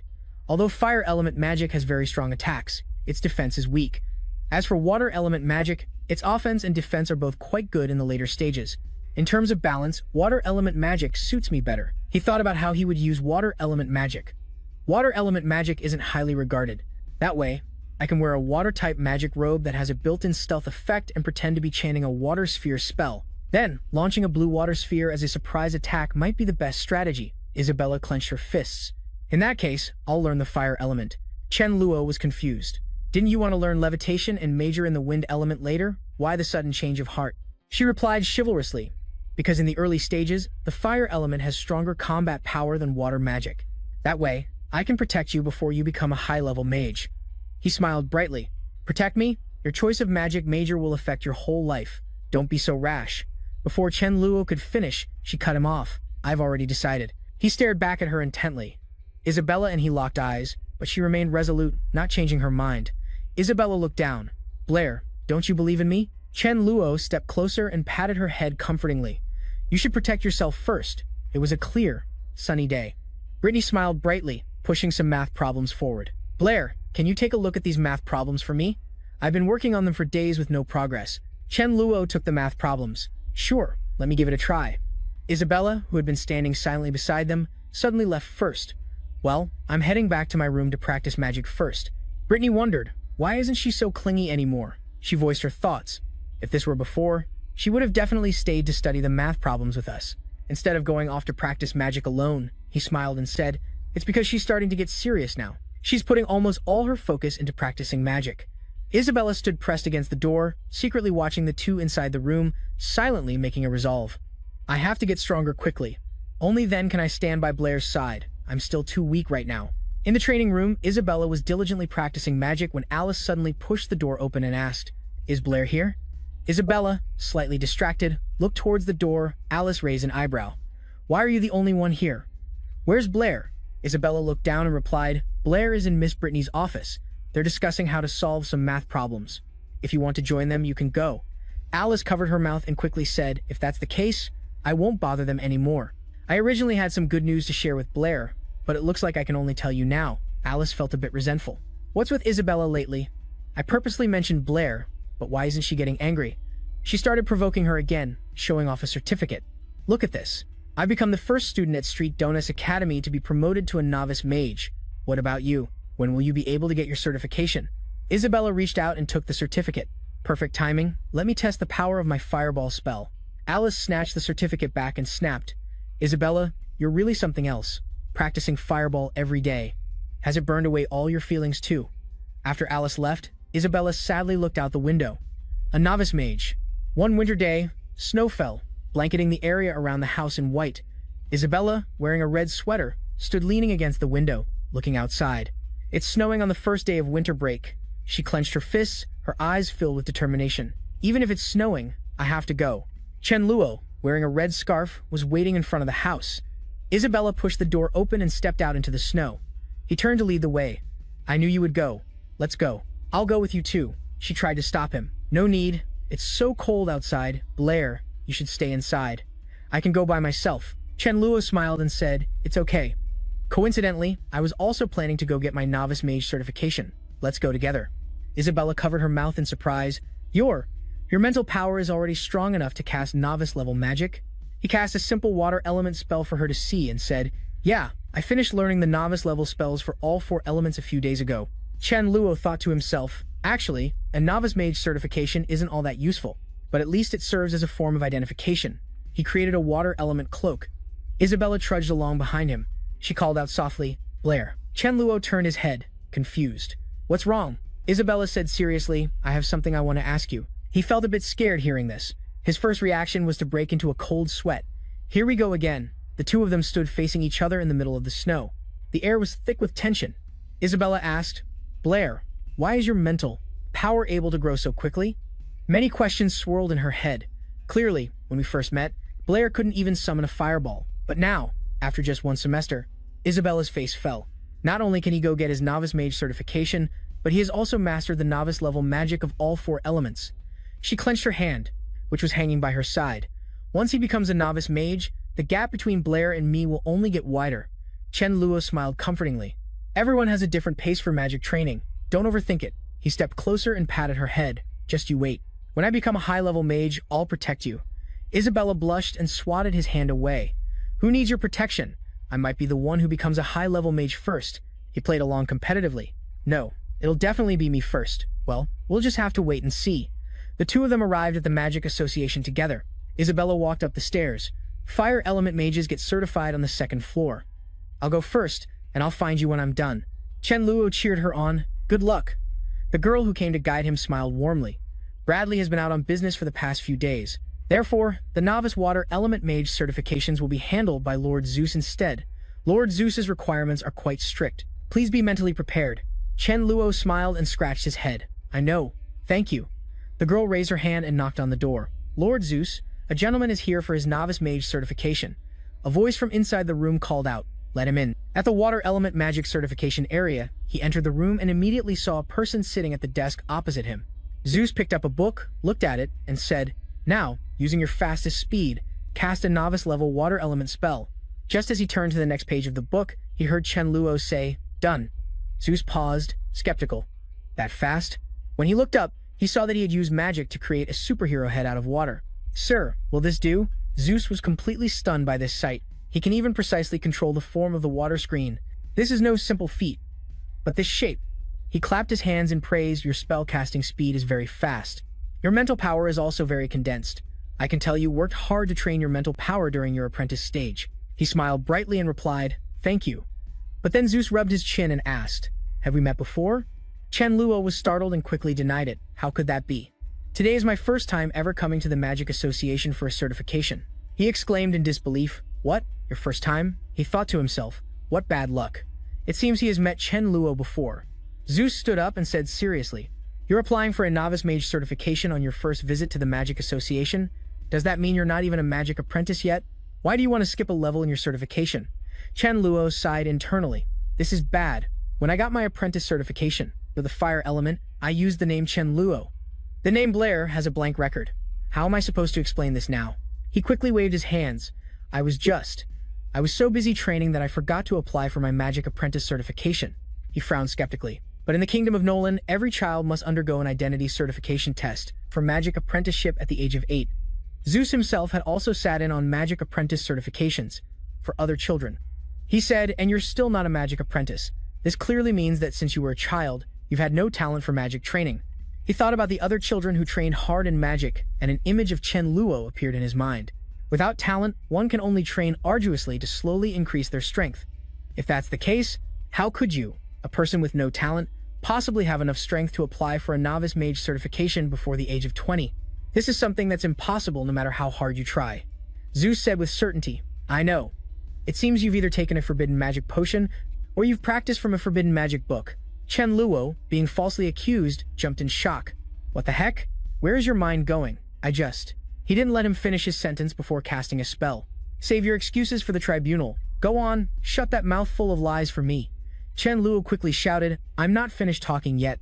Then he sighed. "Looks like I'll have to calm you down first before you'll listen to what I have to say." Chen Luo used water element magic, forming it into a dragon to block his spell. This is the water dragon spell. Zeus was horrified. The water dragon spell is magic that even intermediate-level water mages must practice, and he can summon it so easily. As expected, you're no ordinary person. He had to resort to another move. "It seems I can only use the high-level water spell, Water Coffin, to deal with this." A ball of water gradually formed. Under his control, the water dragon's head charged forward. The two water element spells crashed into each other, sending a column of water splashing everywhere. Zeus was drenched from head to toe. Chen Luo asked tentatively, "Looks like you finally calmed down now. Listen to me. The reason I didn't get my magic apprentice certification is because I went down the wrong path," he began to gently explain. "When I was little, I was dead set on becoming a fire mage, but the fire element didn't take to me, so I never made any progress no matter how much I studied." Chen Luo forms a stream of water with his hand. "Later, I stumbled upon the discovery that I had a very high aptitude for water magic. So I started training in water magic all over again, which is why I missed the apprentice certification." He looks at the orb of water in his hand. "Besides, I'm not as skilled as you think. At least for now, I still haven't mastered the water dragon technique. At most, I can only hold it for a moment before it dissipates." Zeus's face darkens. "You think those words can fool me?" Chen Luo leans on his hand and smiles. "Forgot to mention, I'm a student at Street Donis Academy. My instructor is Miss Brittany. The Magic Association should be able to look up my records. Go check, and you'll know right away." "Need me to go with you?" The man leaves angrily. "I was planning on checking his records a long time ago. Who knew you'd suddenly cast the water dragon spell and make me forget about this? I'll contact Street Academy immediately. Donis, you just wait here for me." Zeus thinks, to get into Street Donis Academy, you're either rich or a genius. Could it be that I was really mistaken? To be safe, I should still have someone investigate his file first. He slams the door and leaves. Chen Luo lets out a sigh. Turns out this Mr. Zeus has quite an ego. Why did I say also? A short while later, the sound of the doorknob turning is heard again. He's a bit surprised. "Back already?" Turns out, The person who walked in wasn't Zeus, but Jasmine. She walks in with her head down, carrying a stack of documents. Lord Zeus. Here is the list of those who passed the elementary water mage certification yesterday. Chen Luo quickly says, Zeus just stepped out for a bit. He should be back in a moment. Jasmine is surprised. This voice.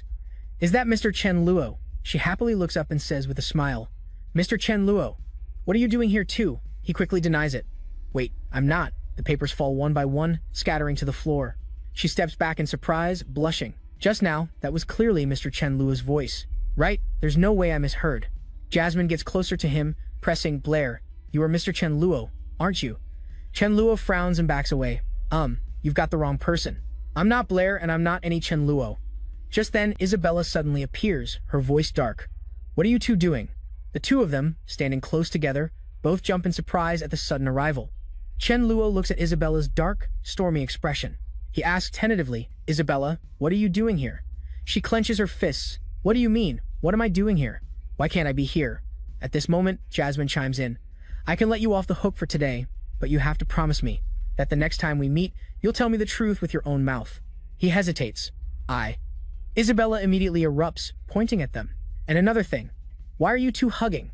Are you two hiding something from me? The two of them look at each other and say in unison, We. Isabella uses fire magic. Intense flames now surge around her. Blair, you've got a lot of nerve, daring to flirt with a deaconess from the Magic Association behind my back. Jasmine is still holding tightly onto Chen Luo's hand, making him even more flustered. Stop pulling me. Hurry up and explain for me. Jasmine, let go of my hand. If this keeps up, Isabella's going to burn me to a crisp like she does with thugs. Chen Luo shouts helplessly. Hurry up and say something. Jasmine finally speaks up. Wait, hello, Lady Isabella. Mr. Blair wasn't flirting with me. I was just following orders to supervise him. I'm truly sorry for causing a misunderstanding, my lady. Hearing this, Isabella's anger vanishes. The girl bends down to help Jasmine pick up the papers on the floor. But why do you have to supervise Blair? Jasmine sits down, picks up the documents, and replies, I'm just following orders. I don't know about anything else. You should probably ask Mr. Blair. Then, she leaves with a stack of papers in her arms. I still have to deliver these documents, so please excuse me. Chen Luo is stunned speechless. Isabella calls after her. I think I know you. Haven't we met at the academy before? Hey, don't just leave. Don't go. She turns back to him and asks, what on earth is going on? Weren't you applying for your elementary mage certification? Why is there someone supervising you? And that deaconess, I feel like she's really familiar. Chen Luo gives a wry smile. It's a long story. It's like this. Listen to me explain it. After hearing the whole story, Isabella bursts out laughing, using a forbidden potion to practice a forbidden art. Who would even think of that? That's hilarious. He spreads his hands in a helpless gesture. So, he was afraid I'd run off and called that deaconess to watch over me. You get it now? She just smiles, indicating, okay, I get it. The sound of the doorknob turning is heard once again. Seeing who it is, Chen Luo immediately asks, Your Excellency Zeus, what did you find out? The man adjusts his glasses and says, Mr. Blair, I sincerely apologize. I was mistaken earlier. There are no issues with your identity. I hope you can forgive my rudeness. Aside from that, our president would also like to have a word with you. He then points to a white-haired man and introduces him. Mr. Blair, this is our president, Lord Angus. That person speaks up. Hello, everyone. Angus extends a hand to greet him. Mr. Blair, you truly are gifted. Even Zeus was so shocked he couldn't believe it, which led to this misunderstanding. It just goes to show you're not only a genius mage, but also a renowned mathematician. He quickly shakes his hand. You're too kind, President Angus. I'm just an ordinary person. He then looks towards her and says with a smile, Lady Isabella, what brings you here? Isabella quickly replies, President Angus, have you forgotten? I'm also a student at Street Donis Academy. You even invited me to join the Magic Association just a moment ago. Your memory is so poor. How could you have already forgotten all about me? Angus gives a gentle laugh. I wouldn't dare, Lady Isabella. Please don't joke with me. It's just, why are you here? Could it be that you and Mr. Blair really have that kind of relationship? Chen Luo asks in surprise, You've already become a member of the Magic Association? Isabella raises an eyebrow confidently. Of course. President Angus said I have an extremely high aptitude for magic, and that I'll definitely become a saint-level archmage in the future. So, feeling the pressure yet, Angus quickly speaks up. So you two already know each other. No wonder. Anyone who can be friends with Lady Isabella couldn't possibly be an ordinary person. I'd like to invite you, Mr. Blair, to join our Magic Association. What do you say? He smiles brightly. Thank you for the invitation. Of course, I accept. So, Does this mean my elementary mage certification has been approved? Zeus hands him a robe and says, "My apologies. Here is your elementary mage robe, and your honorary member's medal. It goes perfectly with your clothes."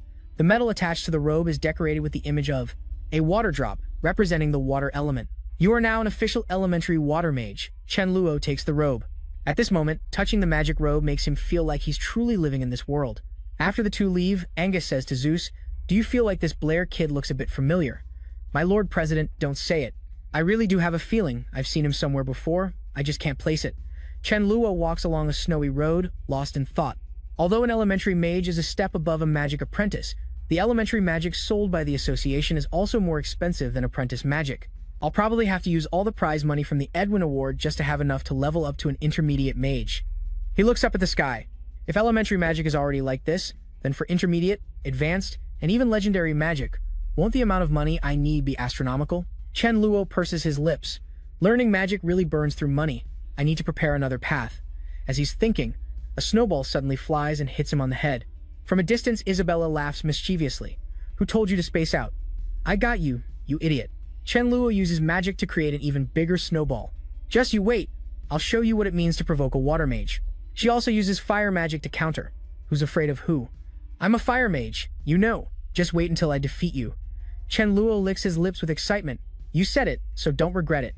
After the game, Chen Lu stands under the shower with a dazed expression, washing himself. "I really got scorched." Isabella doesn't hold back at all. He dries his hair and walks out to the living room. "Miss Brittany." "Where's Isabella?" "School's on break, so she just went home." She smiles and asks, "By the way, when are you planning to go home?" Chen Luo replies, "Ever since Dad passed away. My mom's always been sad and depressed. Whenever she sees me, she can't stop crying. I don't want to make her any sadder. So, can I continue to stay here?" Chen Luo thinks to himself, "Although I have a mother in this world, I'm not really the real Blair." Going home would not only be easy to get exposed, but it would also be very awkward. Brittany directly pulls him into a hug to comfort him. "Of course you can, you poor Blair. You can rest assured and stay with me. I couldn't bear to kick you out. Tomorrow, I'll go with you to the market to buy groceries." Chen Luo is bewildered. "Wait, when did I say I was going to the market to buy groceries tomorrow?" Miss Brittany gives a mysterious smile. "I said it. Since school's on break, we can't eat at the cafeteria, so you're in charge of my 3 meals a day." On the street, the teacher and student go shopping together. Brittany points to a building and instructs, "Blair, I just remembered I have a thesis to submit. Wait here for me, I'll be right back." "Okay, you go ahead." Chen Luo obediently sits and waits. Off to the side, he hears some complaining. So annoying. He overhears 2 passers-by talking. "Ever since Luo Shen solved those bounty questions last time, we finally got a new one after waiting for so long, but someone else beat us to solving it." Then the other guy said, "That's right, her bounty was just raised to 100 gold coins. I just found a few clues yesterday." His friend got even angrier. "What do you know? I've already proven the result. I just haven't submitted the solution process to claim the reward yet. I'm so pissed." After listening for a while, it was like a light bulb went off in Tranlak's head. He shouted excitedly, "There's a way to make money." Tranlak felt like he discovered a new path. His face lit up with excitement. The other 2 heard him cheer and looked back at him, like he was an idiot. Tranlak rubbed his head sheepishly. "Guess I got a little too excited." Miss Brittany returned, holding a tomato.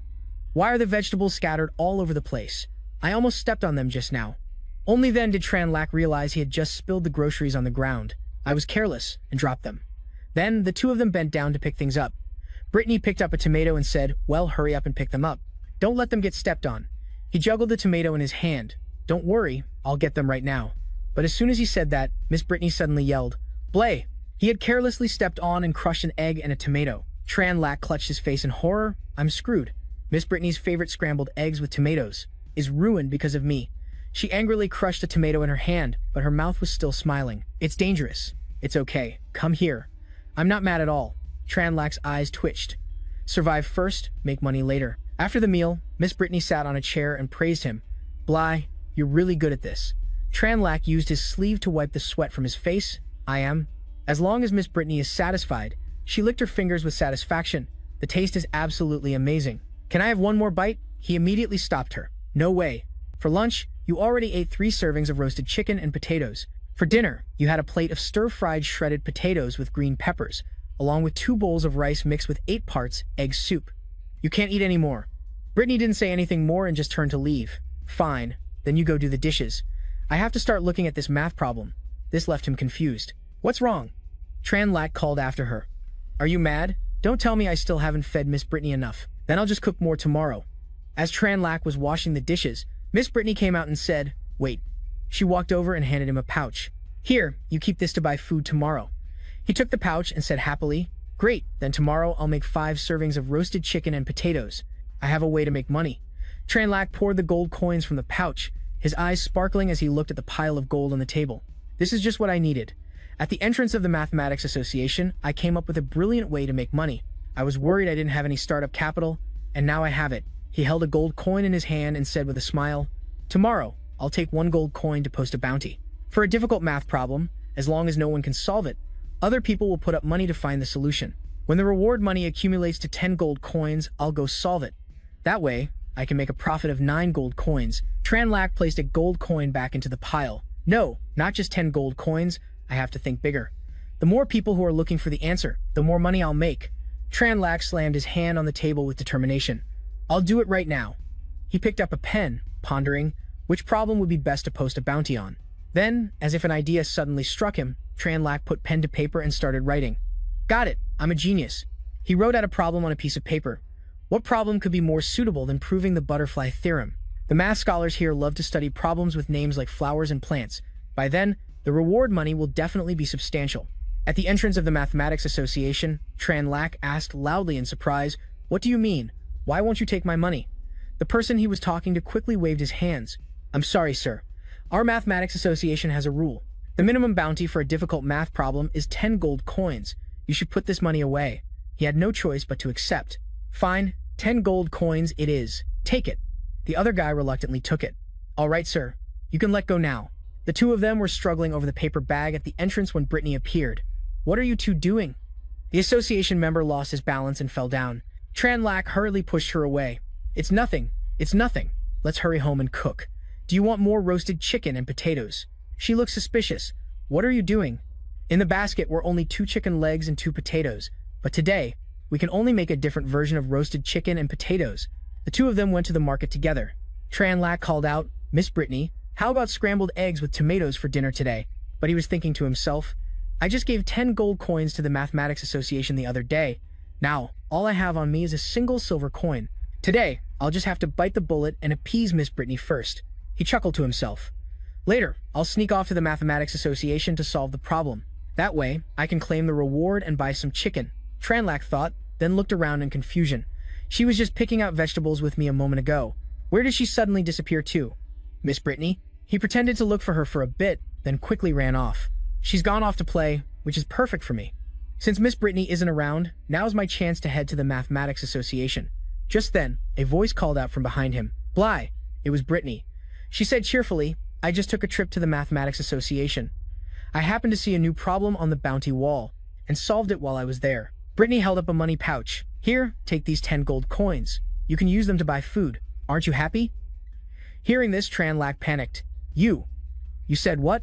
He broke out in a cold sweat and yelled, You solved it? Holding the money pouch, Brittany asked in confusion. Yes, but why don't you look very happy? His face darkened as he muttered, my money. Tears streamed down Tran Lac's face. He pointed at his own face and said, what do you mean? I'm crying because I'm so happy. But inwardly, Tran Lac was sobbing his heart out. I never expected this. I guarded against outsiders, but not the enemy within. She linked arms with him and said with a smile, well, that's good. Let's get going. Chicken it is. I haven't had chicken and potatoes in a long time. Tran Lac looked at the money pouch in his hand and replied, okay, while thinking to himself, looks like I'll have to be wary of Miss Brittany if I want to continue my money-making plan. Tran Lac reached out and pulled open the curtains, letting the light in as a sudden thought flashed through his mind. I'll go out before 2 o'clock today. He held a large money pouch, looked around cautiously, and opened the door, thinking, by the time I'm done and come home, Miss Brittany will probably have just woken up. This time, she'll have no reason to go out with me. Tran Lac quietly turned the doorknob, thinking, perfect, the plan is halfway to success. He walked out, holding a book and the money. The proof I'm submitting this time is even harder than the butterfly theorem. After proving one layer, you have to prove another. It also mixes in a lot of broad knowledge. This time, there's no way Miss Brittany can solve it. The gold coins in his pouch glittered. Tran Lac started, here are 50 gold coins. Take them. He winced, full of regret. This is the last of my savings. I had to empty all my pockets to gather this much. I'm going all in, turning my bicycle into a motorcycle. The Mathematics Association staff member looked at Tranlac awkwardly. He smiled and asked, "Have you thought this through? Are you sure you want to use 50 gold coins to post a bounty for this problem?" He shoved the money pouch into the other man's hand and replied, "Of course. Hurry up and take it. I'm in a rush to go to the market." Tranlac left, happily singing. "Oh, we common folk are so happy today."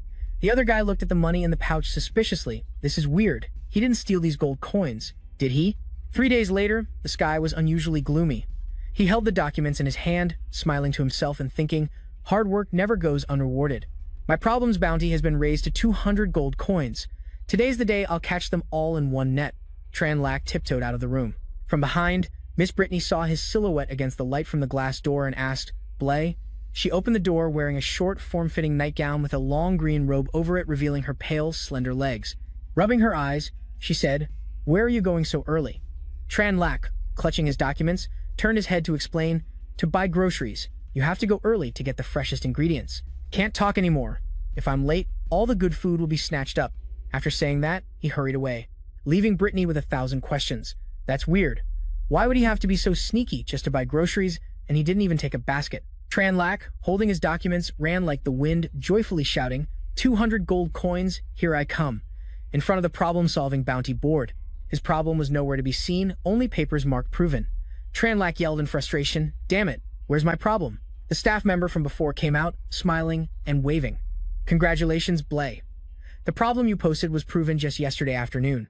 Are you here to see the solution process?" Tranlac's face darkened as he turned and asked, "Who proved it?"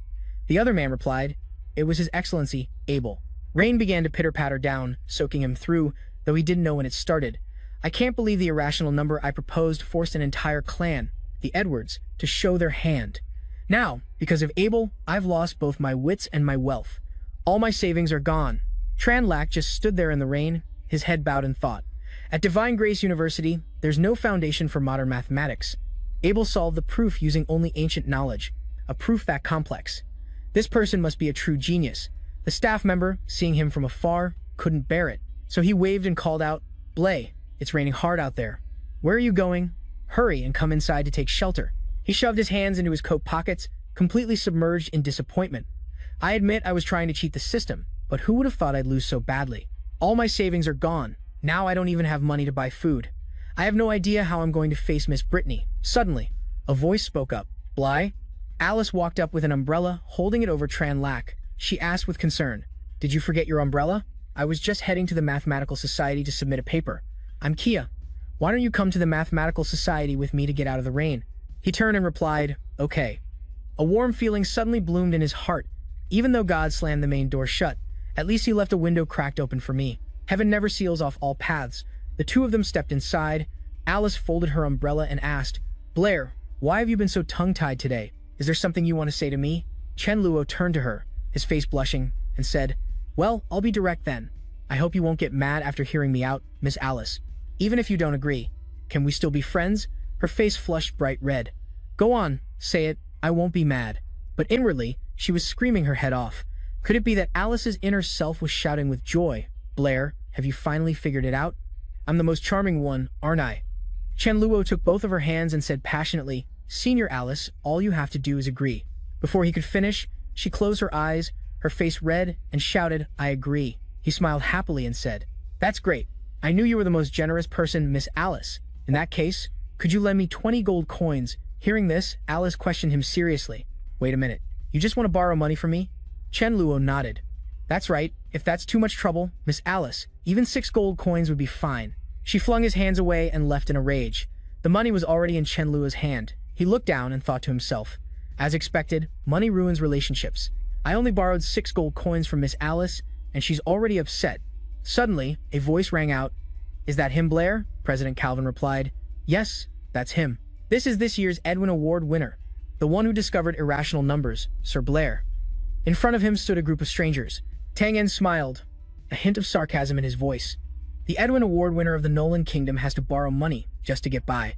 This is truly an eye-opening experience for me," Calvin hurriedly tried to explain. "No, it's just because."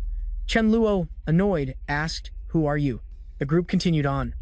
Tang En, leading them, said, "Let's go. Let's see the final stop in the Nolan Kingdom. Let's see if the bounty board of the Aba City Mathematical Society has any surprises for us. The people behind him replied, "Yes, leader." Chen Luo, feeling disrespected, clenched his fists in anger and shouted, "Hey, don't you have any manners?" He cursed inwardly, "Is this my unlucky day, or what?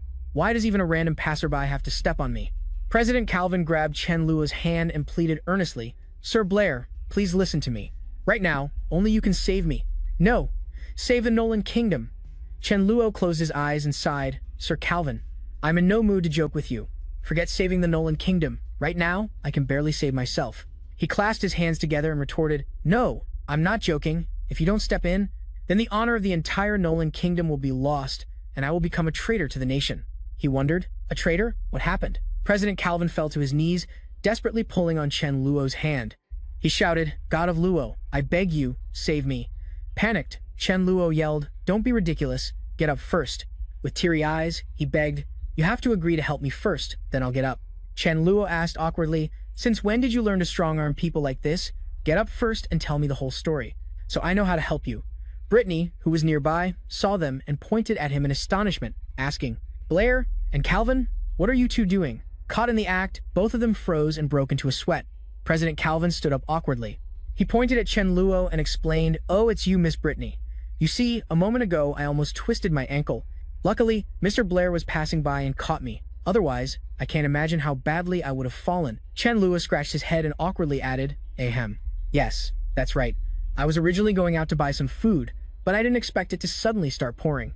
So I ran to the Mathematical Society to take shelter from the rain." He closed his eyes, awkwardly making up excuses. "Then I saw President Calvin slip, and I just helped him up." Brittany seemed to believe him. "Is that so? Well, never mind. It's a good thing I came to the Mathematical Society. I'm here for an important meeting. Blair, you come with me." They walked into the room together as someone started speaking. How did it come to this?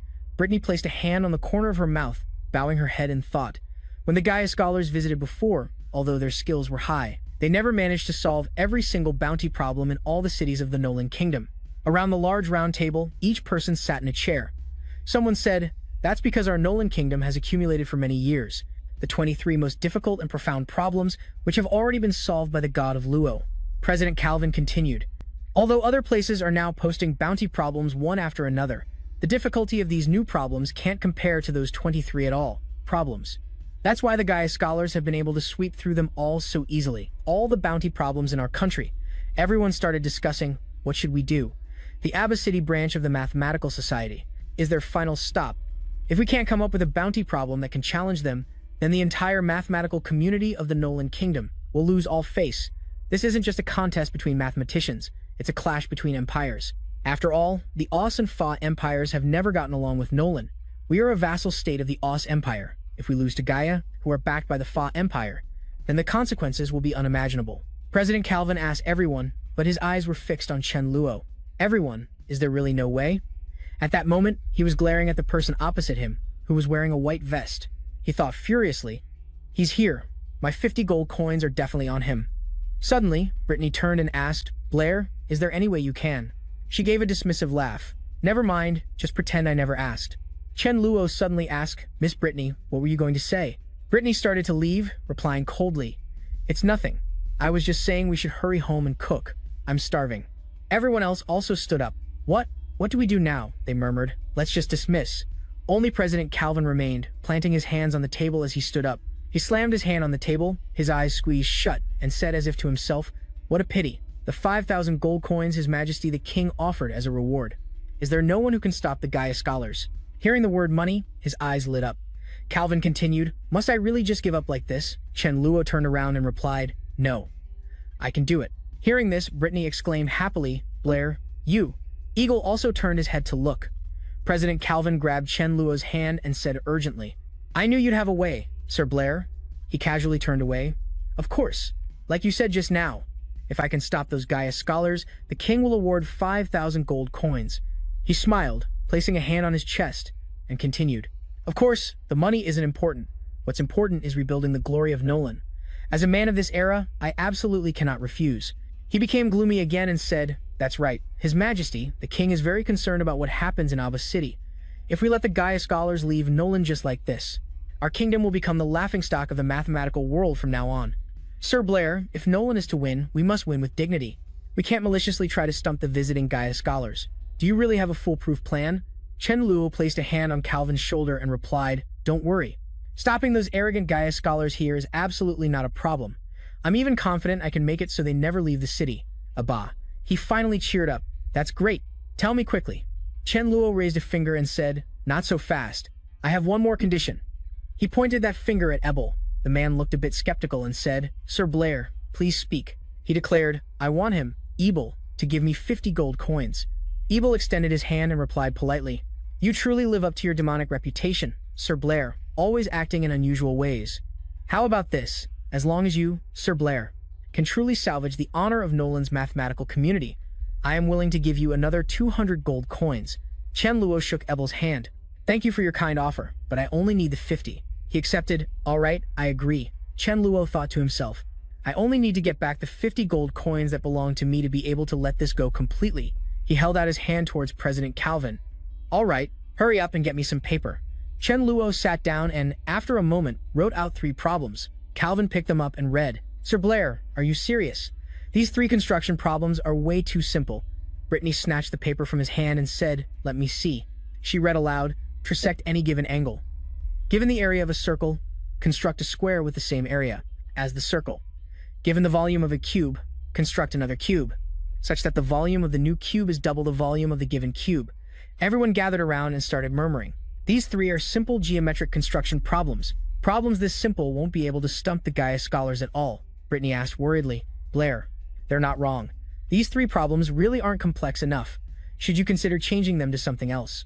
Chen Luo just smiled, picked up a pen, and said, Miss Brittany, esteemed scholars, there's no need to be so quick to dismiss these 3 problems. Please, pick up your pens and give them a try. Images of geometric shapes gradually appeared on the paper. An Eastern scholar stood there, debating, with piles of attempted solutions stacked high. He thought, angle trisection, squaring the circle, and doubling the cube are the 3 famous impossible problems of ancient Greek geometry. These 3 problems only look simple. It's only when you actually try to solve them that you realize how terrifying they are. Since the moment they were first proposed, mathematicians throughout the ages tried to solve these 3 problems, but it wasn't until 2,000 years later that a mathematician proved these 3 simple-looking problems, using only a straight edge and a compass, were impossible to solve. Chen Luo was extremely pleased with the problems he had presented. Time flew by, and soon it was late at night. Brittany and the others sat at a round table, surrounded by piles of scratch paper. Frustrated, she muttered, how can this be? The calculations are probably correct. So why isn't it working? Suddenly, a voice called out, Miss Brittany. Chen Luo draped a coat over her and said, it's getting very late. Let's head back and get some rest. Besides, Scholar Gaia will be here for a few more days, so it's not too late to figure it out tomorrow. Brittany replied, all right, I'll listen to you this time.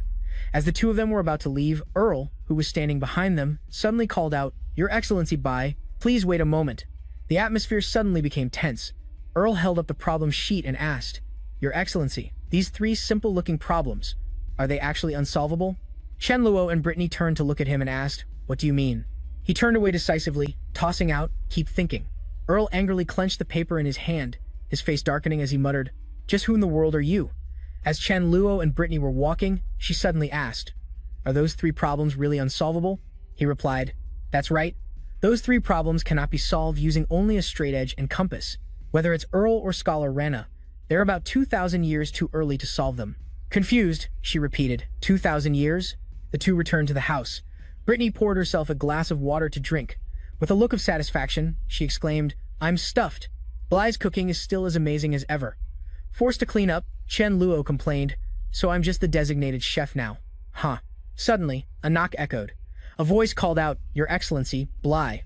Chen Luo glanced toward the door and muttered, Who could that be? Brittany immediately stood up to explain, Looks like President Calvin couldn't wait any longer. I'll get the door for him. He was welcomed warmly.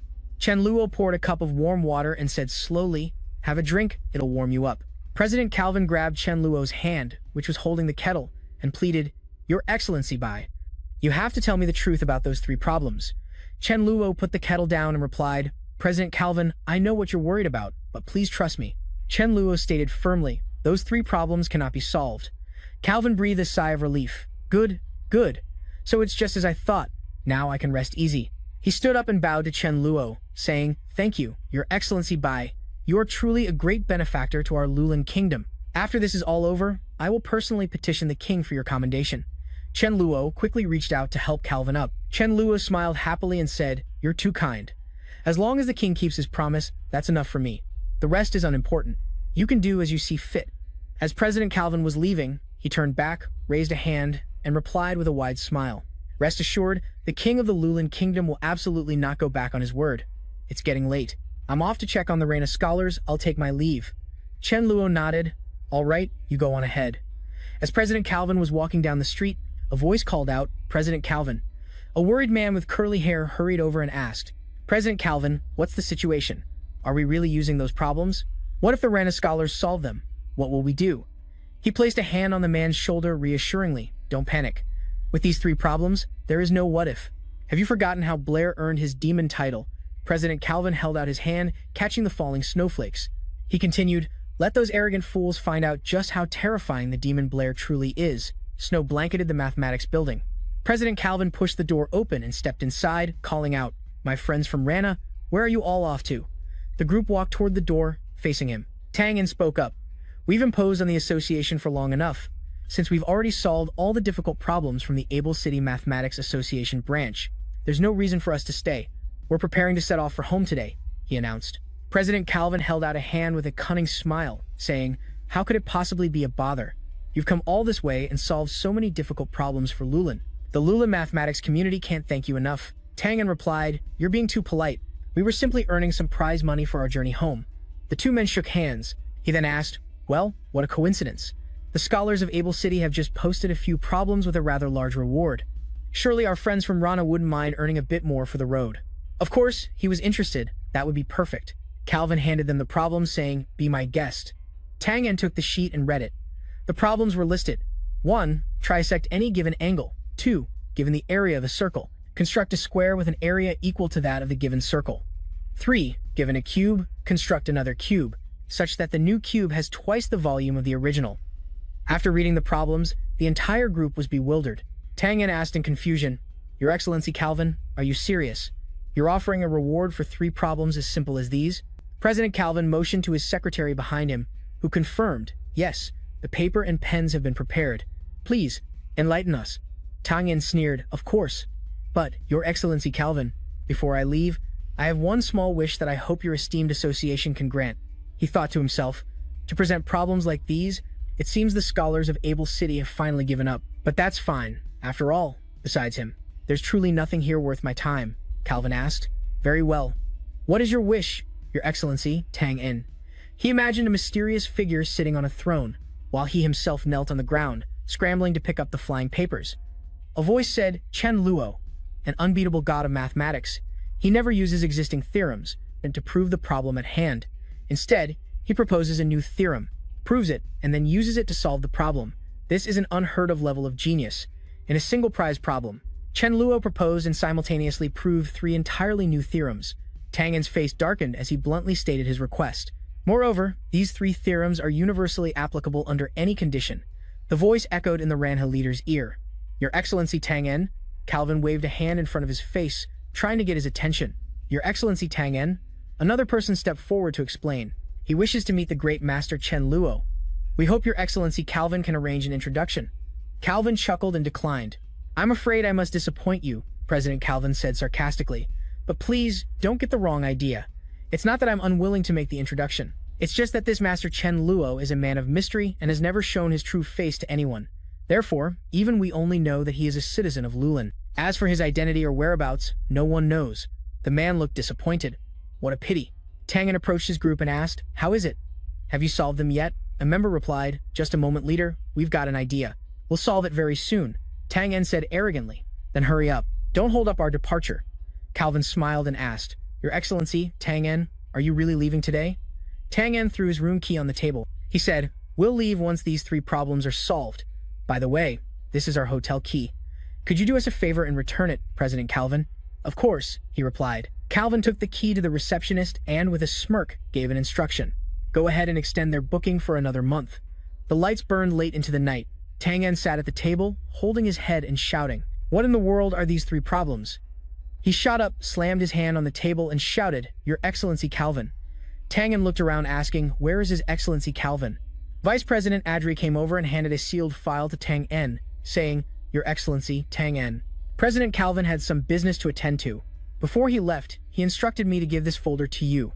Tang En asked suspiciously, "And who are you?" He replied, "Pardon me, I forgot to introduce myself. My name is Adri, and I'm also a vice president of the Able City Mathematics Association. If you need anything, you can speak to me." Tang En opened the file and said, "In that case, I'll have to trouble you to fetch me some documents, Vice President Adri." But as he opened the folder, his face fell. Adri asked with concern, "Your Excellency, Tang En, what was it you needed?" He gritted his teeth and replied, "Nothing. Never mind." Vice President Adri raised a hand and advised, "Your Excellency, Tang En, it is late.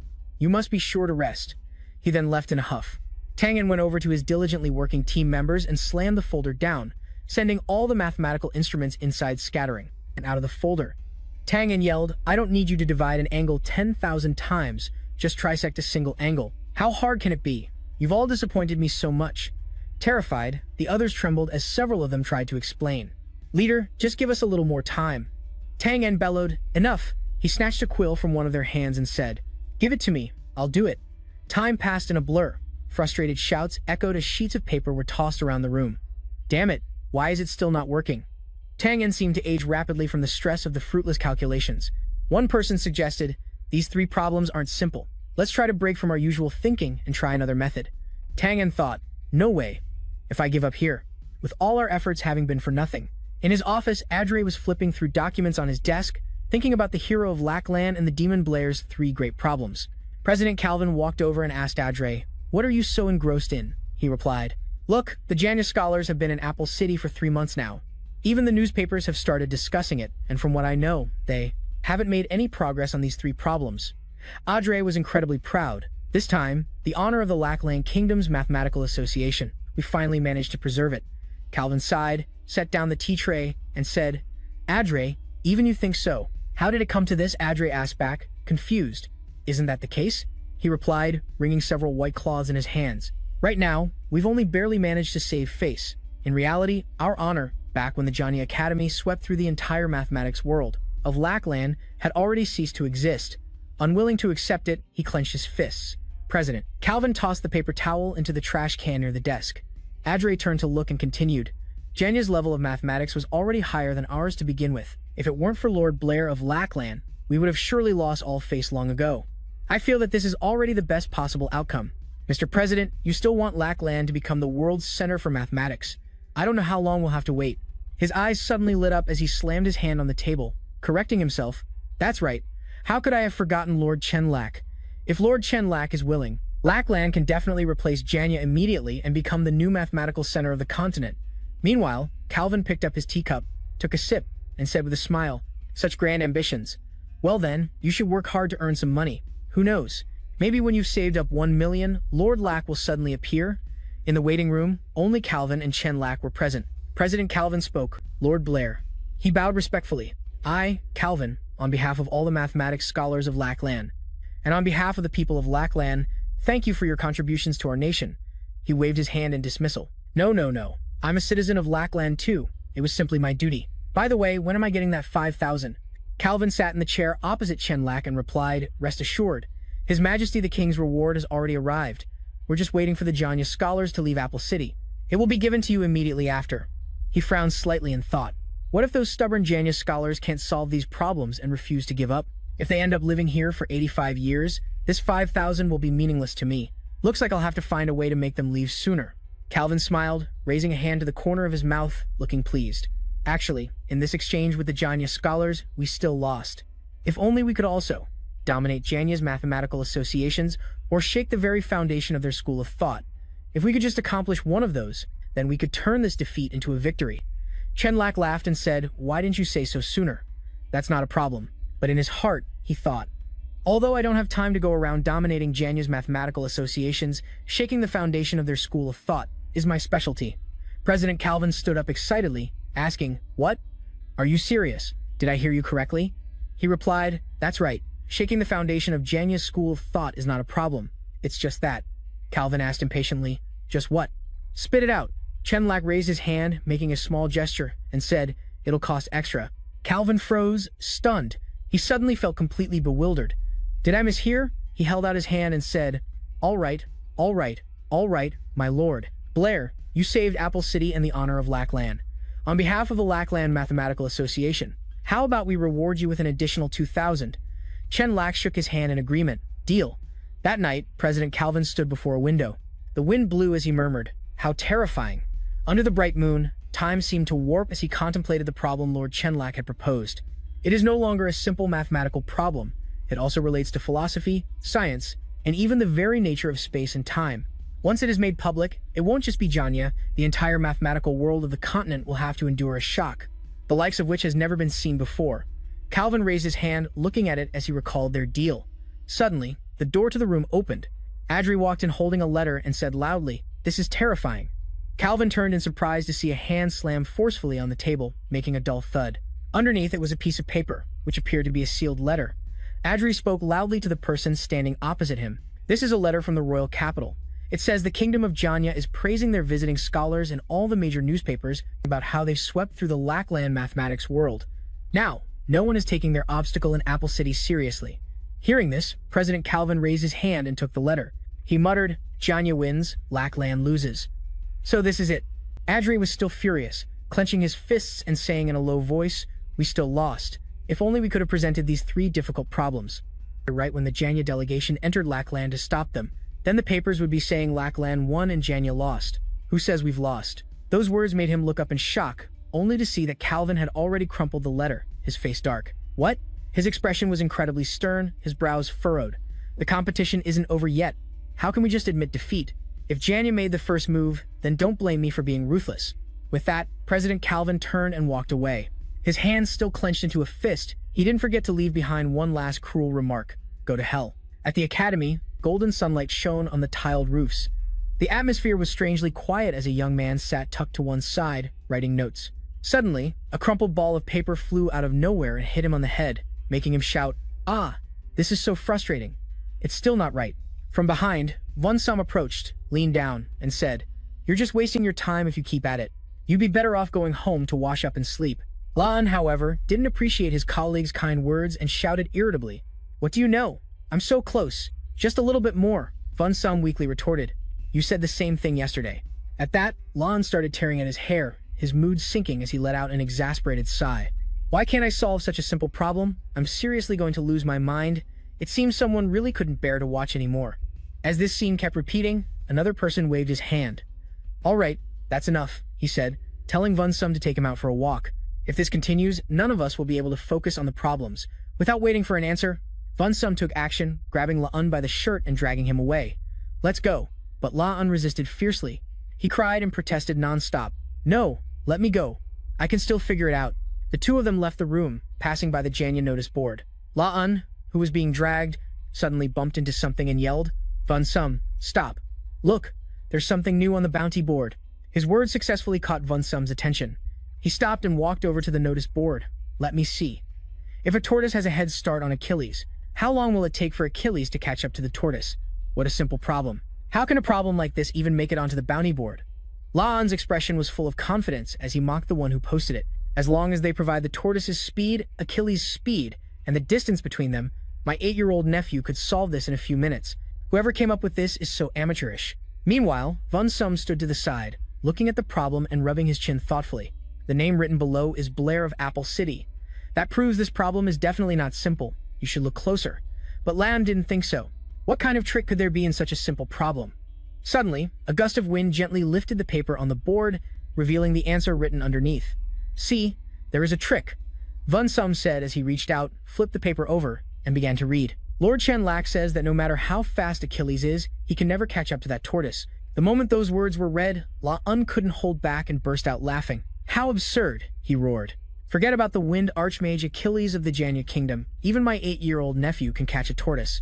But Von Sum didn't agree. He reached out and slapped Laan, who yelped in pain and anger. "You idiot, even an 8-year-old knows that. Do you think the demon Chenlack doesn't know that?" Only then did Laan slowly calm down. He rubbed his sore cheek and pondered, "You have a point, but that doesn't make any sense." Just then, a voice spoke up from behind them. The speaker was holding a small tortoise. "Friends from Janya," a voice called out. It was President Calvin, who walked up to the two of them with a beaming smile on his face. "Are you two having some trouble?" Funsum, however, was extremely perplexed and eager to know the correct answer. President Calvin, I truly cannot comprehend the answer to Lord Blair's bounty problem. I hope you can explain it to us. Hearing this, Calvin didn't rush, acting as if everything was going exactly as he had planned. So that's it. As I understand it, the proposition that space-time can be infinitely divided was put forth by the Janya school of thought, was it not? My friends from Janya, have you ever considered whether this theorem is actually correct? Hearing his school of thought being negated, Lan began to lose his composure. He shouted as if to lunge forward. What are you trying to say? The idea that space-time is infinitely divisible isn't just a tenet of our school of thought. It's also a common understanding in the mathematical and scientific communities, and even across the entire Divine Grace continent. Vincem, standing beside him, raised a hand to stop him while curiously asking President Calvin, what does this theorem have to do with Mr. Blair's question? Please don't beat around the bush, just get to the point. At that moment, he calmly placed the small tortoise in his hand on the ground and spoke slowly. My friends from Janya, you are mistaken. This isn't a matter of pursuit. A distance was immediately established between him and the small tortoise. When I chase the tortoise, it is also moving forward. By the time I reach the tortoise's original position, the tortoise has already crawled forward a certain distance. In this way, the distance between us gets smaller and smaller. Then, President Calvin looked up and concluded, therefore, the process of me chasing the tortoise can also be divided into an infinite number of small parts. Based on this premise, I can never catch up to the tortoise, can I? These confusing words reached Lan's ears. It made him even more frantic, and he started pulling at his hair. But space-time really is infinitely divisible. But if that's the case, the tortoise can't really be caught? But how can you not catch a tortoise? Vincem's face turned pale, and cold sweat beaded on his forehead. All his previous beliefs seemed to be collapsing. He too was spun into a daze, his face blank. It's obvious Blair is just talking nonsense. A tortoise can definitely be caught. Then he denied his own statement. But if that's the case, then the truth our Janya school believes in becomes a fallacy. A rough hand snatched the paper from the notice board, tearing it. By now, Lan had completely lost his composure. He kept screaming, no, I don't believe it. This must be wrong. I have to tell Captain Tang En. He'll definitely know what the problem is. His outburst stunned both President Calvin and Vincem. Lan, calm down a bit. Then the two of them ran off one after the other, leaving President Calvin standing there alone. Silently watching their retreating figures, he sighed. This time, it's not just the Janya folks going crazy. I'm about to lose my mind too. Inside a spacious, well-furnished room, excited chatter echoed. A demon.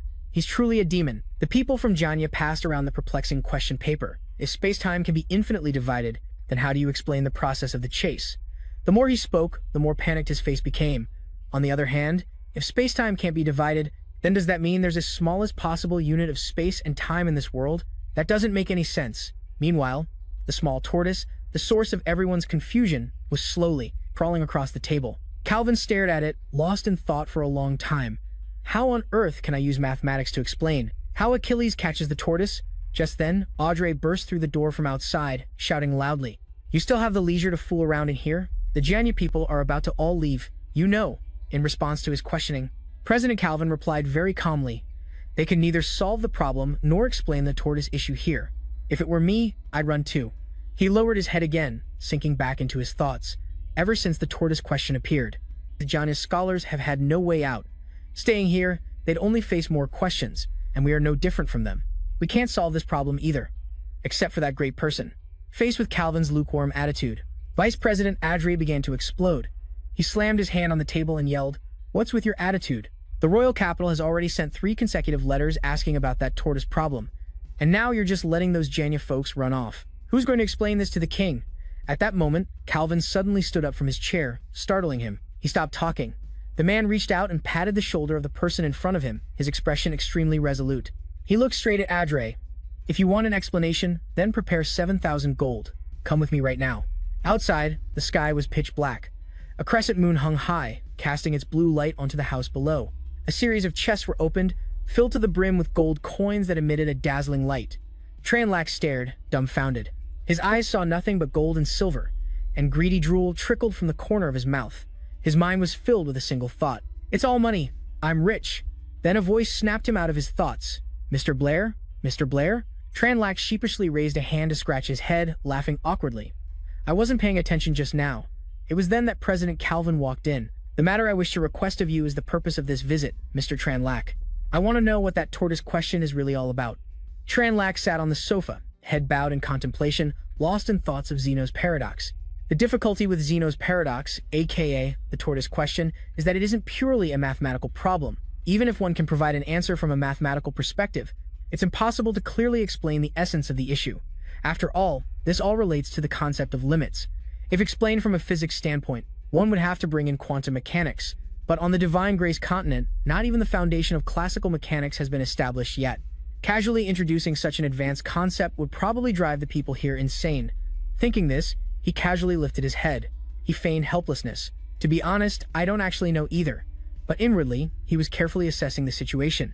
Even if I gave you the answer, you wouldn't be able to comprehend it. You might even go mad. So it's better to just say, I don't know.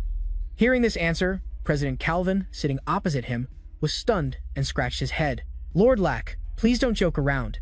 How could someone who came up with this problem not be able to solve it? Suddenly, Tran Lack raised his voice and shouted, "What did you just call me?" A second later, he raised a finger to his lips, signaling Calvin to be careful with his words. He reacted immediately, realizing his slip of the tongue, and replied, "Understood." Then, President Calvin held up 2 fingers and began to rub them together. He whispered probingly, "Mr. Blair, we can add more money. Please, reconsider." Seeing that gesture, Tran Lack's eyes lit up, his mind filled with a huge pile of gold coins. He suddenly snapped himself out of his drifting thoughts. He coughed dryly a few times. "You almost pulled me into this. This isn't a matter of money. I really don't know." Calvin realized the man wouldn't spill the final answer. He could do nothing more and could only stand up helplessly with a sigh. Very well. In that case, I'll take my leave. But in his mind, he couldn't help but think, even with more money, it's not enough to move Lord Lack. It seems I won't get the answer I want. But what am I going to tell the royal capital? After a moment, he accepted his fate and walked out of the house. Behind him, Tran Lack was waving goodbye. "Take care, President Calvin." The man suddenly turned back and shouted, "Mr. Blair, an extra 5,000. The response to Calvin's words was the sound of a door slamming shut. A loud slam seemed to hit him right in the face. Meanwhile, the person inside was no longer as calm as before. Tran Lack leaned his back against the door, head bowed, letting out a breath. That was close. I almost couldn't resist. I can't earn this money if I just ignore the current level of understanding of the scholars on the Divine Grace continent and introduce these advanced concepts. It will absolutely cause an even greater disaster. Just then, his eyes widened, his thoughts still a tangled mess. From a distant door, an urgent voice called out, "Blair, come quickly." Thinking it was something important, he quickly ran over, threw open the door, and asked, "What is it?" Inside, Brittany was sitting next to a small table, cluttered with papers and pens. She looked at the newcomer and said cheerfully, "Blair, about the tortoise problem, I have an idea. When the number of divisions approaches infinity, this final step is probably a very, very small number. Could it be considered 0? Tran Lack listened to her speculation and fell into deep thought. It seems that from the moment I unleashed Zeno's tortoise paradox, some things have slipped out of my control. Even if I do nothing, the people here are like glowing butterflies in the night. Even without a guide, they can still find the right path." He seemed to realize that someone would do it in his place. Just like Brittany now, who has started to think about the concept of limits. Even without my existence, the scholars of this world would sooner or later complete these theories and find their own final way out. Stepping into the temple of modern science, suddenly, Brittany slammed her hand on the table and shouted, "Blair, I've been talking so much. Are you even listening?" This sound successfully pulled him out of his deep thoughts. I was listening." At this moment, the girl's face in front of him suddenly turned mischievous, her eyes fixed on Tran Lack. "Then tell me, what's the meaning of this step?" But he was still extremely flustered because he hadn't really heard anything. So he could only stammer, Suddenly, at just the right moment, when he was in a tight spot, a voice called from outside, "Isabella? Miss Brittany? Are you home?" This sound was like a lifesaver. It rescued him. Seizing the opportunity, he hastily made his escape, calling out, "Isabella, we're home," leaving her behind. Brittany could only sigh. Asterisk, he's really not listening to me. Asterisk. Then she started overthinking again. Asterisk, is it because everything I said is just too simple for him? Yeah, that must be it. Asterisk, asterisk, he's so smart. He definitely thought of all this ages ago. What was on his mind just now? Asterisk, asterisk. Thinking about Isabella? I knew it. Asterisk. Outside, Isabella stared wide-eyed at the chest piled high with gold coins. She was shocked. Where did all this come from? "Brian, did you rob the Apple City gold vault or something?" But Chen Luo didn't know what to say, just scratching his head as he replied, "This is the bonus I earned over the Lunar New Year break." Then, remembering something, he asked, "Oh, by the way, why are you back now, Brittany?" Brittany just walked out from inside, holding 2 pieces of paper, and spoke up. "Isabel, you're back. I think I've discovered something new." Hearing this, Chen Luo panicked and quickly let out a few dry coughs. He immediately rushed in to stop her. He puffed out his chest to divert the two girls' attention. Since school starts tomorrow, let's not stay at home on the last day of the Lunar New Year break. Let's go shopping. Miss Brittany's and Isabella's expenses for today are all on me.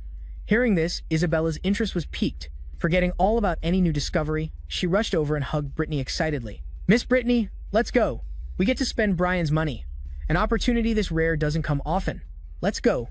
Go. Go. If we wait any longer, he might change his mind. But Brittany, flustered by her enthusiasm, protested, Wait, I haven't finished my calculations yet. In the end, she was dragged away anyway. Chen Luo, left behind, yelled in frustration, Hey, you two, wait for me. The next day in class, Isabella called Chen Luo over. He asked curiously, What do you need? Another difficult problem you can't solve? She looked up dejectedly, one hand propping up her cheek, and held out the paper in her hand for him to see. It's not a difficult problem. It's the application form for advanced academies after graduation. The 5 great academies of the royal capital. I don't know which one I should go to. Hearing this, Chen Luo took the paper. The naive young man, still clueless about these things, genuinely thought she had called him over for advice. What's there to think about? Just pick the one you like best. Shouldn't that be enough? With your skills, you can definitely get into whichever one you choose. At that, Isabella flew into a rage. She snatched the paper from his hand and yelled, You idiot, forget it.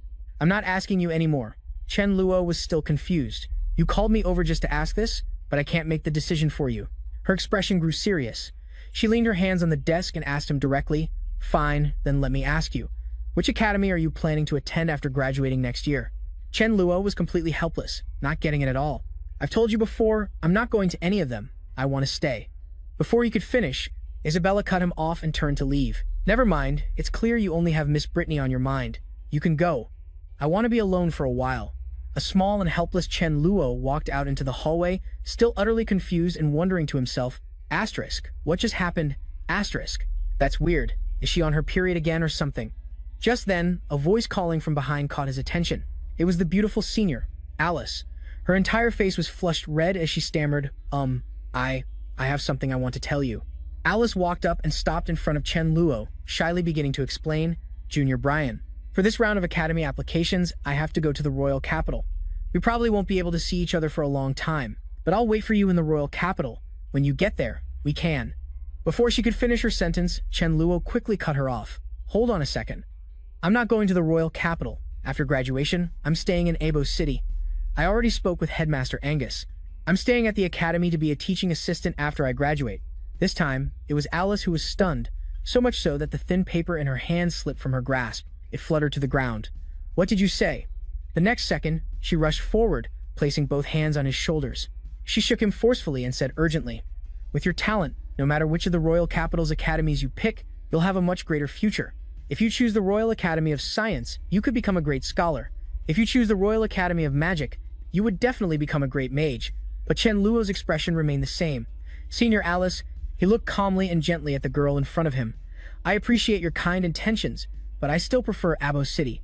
Besides, this is a choice I've made after careful consideration. In his mind, however, he couldn't help but think, Actually, more than Abo City, I prefer being with Miss Brittany. If Miss Brittany were going to the royal capital, I'd go with her without a second thought. Alice finally composed herself and withdrew her hands. Oh, is that so? You. Don't read too much into it. I was just asking. I just remembered I have something else to do. Junior Brian, I'll be leaving first. Just then, as she was about to leave, the boy grabbed her arm and called out loudly. Senior Alice, wait. The atmosphere grew still, as if time itself had frozen in that moment. Every detail paused for a split second. Both of Alice's cheeks flushed bright red as her imagination ran wild. Could it be? Has he changed his mind? At this thought, she secretly made a decision. If Brian says he's willing to come to the royal capital with me, I'll confess my feelings and make our relationship official right away. Alice shyly tucked a strand of hair behind her ear, as he said in a low voice. Senior Alice, you dropped something. The dense protagonist, Chen Luo, successfully extinguished the passionate flame in the young girl's heart. He held out the paper he'd picked up to Alice, seemingly unaware of her frozen expression, and even thoughtfully reminded her, Here, take this. Don't lose something so important again. Alice was furious now. She turned, clenched her fists in frustration, and stormed off, leaving him behind. Chen Luo rubbed his stinging cheek from behind, looking baffled. Don't tell me that even the ever-elegant Alice is on her period too. Asterisk. Inside the spacious classroom, everyone was deep in thought, heads bowed as they mulled over their own issues. Isabella, who had met with him privately earlier, was also resting her chin on her hand, staring at the form she was holding. Suddenly, the paper was pulled from her hand. It startled her, and before she could even react or see who had come, Isabella shouted, "Alice, what are you doing? Give me back my application form." Alice, however, ignored her. She just looked down at the form, remarking, "What's the hurry? I'm just taking a look. I'll give it back when I'm finished." After a moment, she turned her head curiously to ask, "It's blank? Why haven't you written down an academy? Didn't you used to say you wanted to get into the Royal Academy of Magic?" Isabella's face flushed with embarrassment at her words, but her reply was firm. "Why do you care? I just don't want to go to the royal capital anymore. Is that a problem?" Her answer seemed to confirm what Alice had been thinking. Realizing this, she sighed softly and remarked, "I never expected you'd be willing to go this far for Brian. I admit it, you win." The younger girl, having her feelings exposed, grew flustered. Her cheeks burned as she stammered, "I." In another scene, on a street in Abo City, gentle golden sunlight bathed the road. Just then, a shrill scream shattered the peaceful moment. "Ow, ow, ow. Isabella. What are you doing?" The girl, Isabella, had one hand on her hip while forcefully twisting Chen Luo's ear, demanding an answer. "What is it? Alice has been gone for over half a month, and you're still not over it?" Meanwhile, he, with his ear twisted red, yelped and weakly denied it. "I was just spacing out." "What does this have to do with Senior Alice?" Isabella refused to let go of his poor ear, continuing, "I wouldn't be so sure. At the farewell party, Alice hugged you for nearly a minute.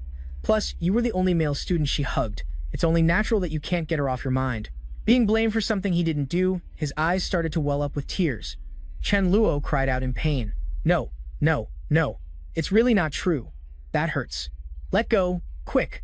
She finally let go mercifully, puffing out her cheeks and letting out a loud humph, clearly saying one thing but feeling another. Only then did Chen Luo recover, rubbing his ear resentfully. He clarified, "What crazy ideas are you getting? Senior Alice hugging me was just a polite goodbye. A moment ago, I was thinking about." He didn't say the rest out loud, but silently completed the thought in his head. Asterisk, how I can make more money. Asterisk. Finished with his thought, Chen Luo put on a sycophantic smile. To appease her, he pointed at a nearby stall and asked, "See any books you like? I'll buy one for you." Isabella was still pouting and replied curtly, "Whatever you want." Hearing that, he quickly grabbed a book and asked the stall owner with a smile, "How much for this one?" The owner immediately clasped his hands together, his eyes narrowing as he began to praise it. "You've got a great eye. This is our most recent bestseller. Plus, with this gorgeous cover, it's the perfect gift for the beautiful young lady beside you. It's only 20 gold coins." Behind them, Isabella cleared her throat, feigning interest. "I think this book is actually pretty good." Just then, a certain someone shattered the warm atmosphere, shouting in shock, "What?" He angrily yelled right in the vendor's face. "This one book costs 20 gold coins. Why don't you just go rob a bank?" The shopkeeper, not one to back down, blew up as well. Without another word, he snatched the book from Brian's hands. He scolded, "Go ask around. My price of 20 coins is the lowest you'll find. If you can find it cheaper anywhere else, I'll eat this book. Besides, am I just selling a book? No, it's knowledge, and knowledge is priceless." Brian mumbled to himself, repeating, "Knowledge is priceless." That phrase seemed to awaken something inside Chen Luo. Isabella at his side couldn't stand it anymore. She tugged on his sleeve and held up her coin purse, saying, "Forget it, Brian. Why don't I just pay for it?" Suddenly, he grabbed her arm and pulled her along forcefully. "Follow me." As she was dragged away, a clueless Isabella asked him what was wrong, leaving the bookstore owner behind them. The flustered owner broke out in a sweat, raising his hand and calling out, "Don't go. 10 gold coins is fine. Really, if not, 5 gold coins is also okay. Consider it a friendly price." Hey, unable to keep the customer, the stall owner could only cross his arms and let out a long sigh. Kids these days, why don't they follow the rules? If you just bargained a little more, I would have sold it to you cheap. Why'd you leave? Meanwhile, the two of them had already arrived at another shop, one that seemed to be primarily for schoolgirls. Chen Luo cheerfully pointed to a cute pink hat on the shelf. "This one." Isabella immediately tried it on, then shyly looked at him and asked, "How is it? Do I look good in it?" Without hesitation, Chen Luo gave a big, generous grin. "Beautiful. Shopkeeper, I'll buy this hat." After paying, the shopkeeper behind them didn't forget to wave goodbye. "Thanks for stopping by." Isabella was full of questions, but this hat also costs 20 gold coins. Why didn't you buy that cheaper book? Chen Luo pulled her along through the street, uttering words that would make anyone blush. "This hat suits you better. As for the money, I don't care. She looked very happy, her eyes sparkling as she looked at him. Luo can be really nice sometimes. Meanwhile, the other person was lost in his own thoughts. That merchant earlier, although a bit shady, wasn't wrong. Books have a price, but knowledge is priceless. In this place, isn't mathematical knowledge the most valuable thing? Thinking this, he cheerfully spoke up. Let's go. We should head home for dinner. His eyes were full of determination. Chen Luo already had a plan for his future path. It's time to make some big money. His thoughts were now crystal clear.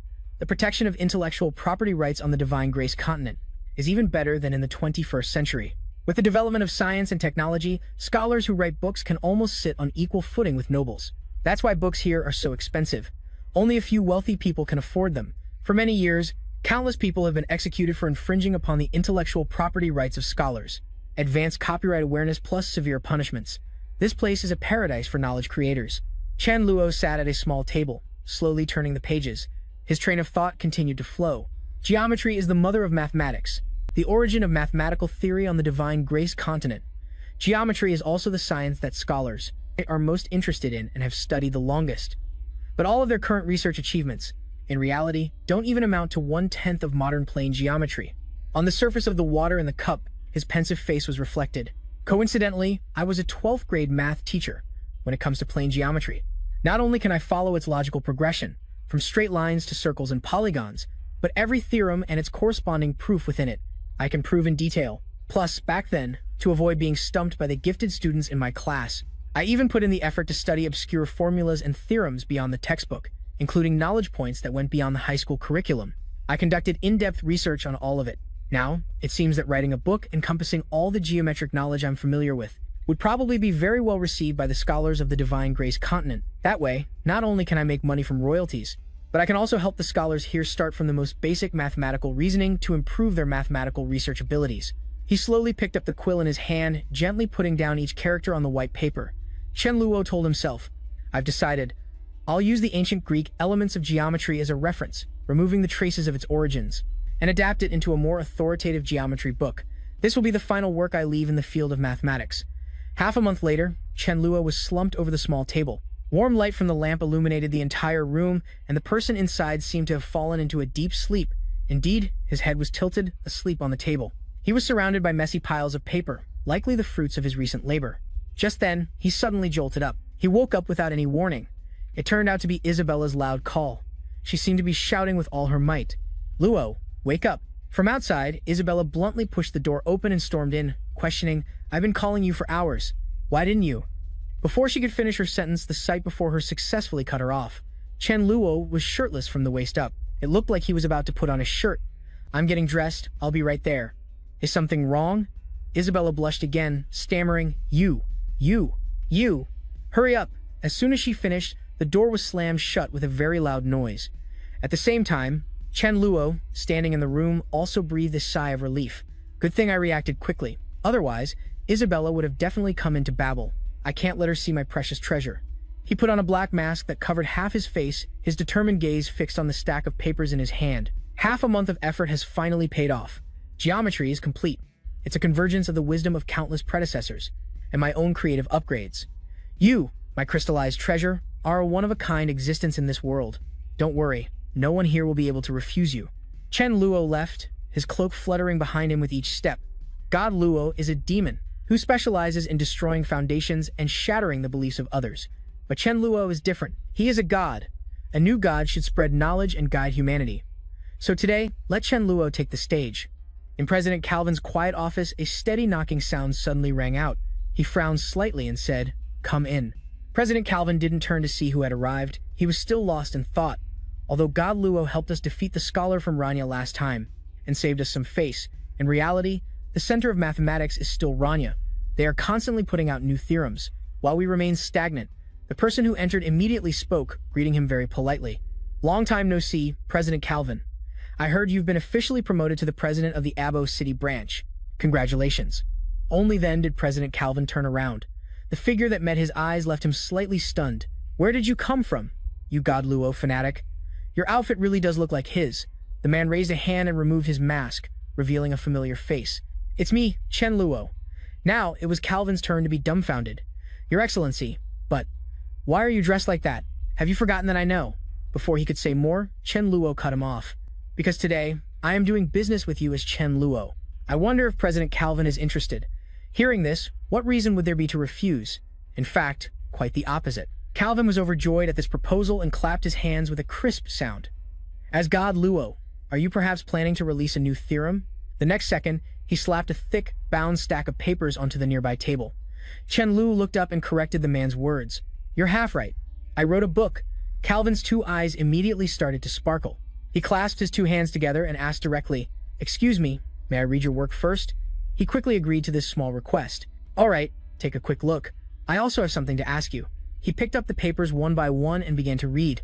The air around Calvin filled with countless geometric shapes, right angles, triangles, circles, polygons, and cylinders.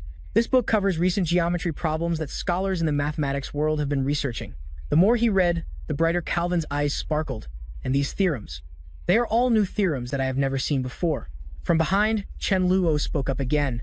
You're a fast reader. What do you think of the book? A loud thud echoed through the quiet room. President Calvin was kneeling on one knee, his eyes glowing as he reverently clasped his hands to his chest, successfully startling a certain someone. God Luo, you will forever be my God. The next second, his eyes welled up with tears as he rushed forward to hug Chen Luo's leg amidst his shouts. Oh God, stop hugging me. Get up, you're getting it dirty. However, Calvin didn't care at all. No, he continued to ramble. This book is the path that God Luo has laid for us mortals to ascend to the highest peak of mathematics. With it, Luo Land will become the world's leading kingdom of mathematics. He even cheered excitedly. God Luo, this is truly a miraculous book. Every scholar on the Divine Grace continent, no, every reader should read it. This is a divine miracle, a work of genius. Chen Luo was terrified, his expression turning pale. Oh, why do I feel like he's starting to not see me as a person again? A while later, after the man had calmed down, he continued to explain the purpose of his visit. All right, now for the main business. I want the Mathematics Association to publish this geometry book for me. If it's printed as a book, what price do you think would be appropriate? In Calvin's eyes at this moment, Chen Luo was a god. How could something created by a god be cheap? He exclaimed, My lord, this book is priceless. I feel that pricing it at 10,000 gold coins wouldn't be too much. No, 100,000. But he shook his head vehemently in protest. 10 gold coins is fine. These words left him stunned and bewildered, asking again, 10 gold coins? Chen Luo let out a breath and began to explain, President Calvin, But your eyes. Do I seem like someone who loves money? The purpose of me writing this book isn't to make money, but to let the light. Mathematics can shine upon every corner of the Divine Grace continent, allowing everyone to grasp its charm, as the man opposite him stared with ever-widening eyes.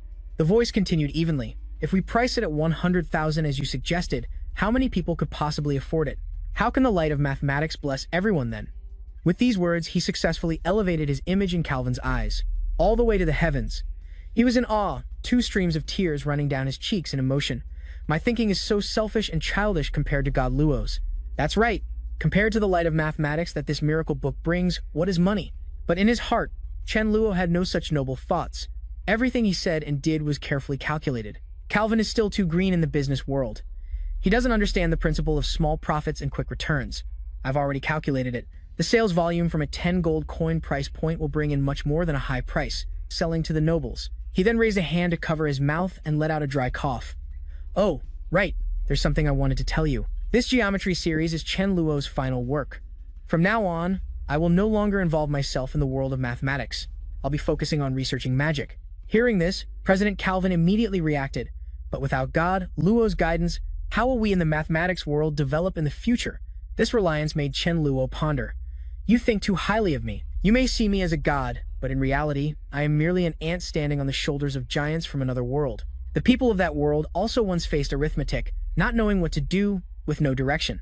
But through the efforts and exploration of generation after generation, they were finally able to reach the heights of today and witness the miracle of the Hall of Mathematics. With that thought, he quickly raised his hand and patted the man's shoulder reassuringly. I believe that sooner or later, one day, the scholars here will also find their own path through their own efforts. After that, Chen Luo left. Behind him, Calvin was supported by 3 others as they saw him off, watching his departing figure. His eyes were filled with admiration, along with small sparks of awe. God Luo. No. Your Excellency Chen Luo. What on earth is that world he spoke of?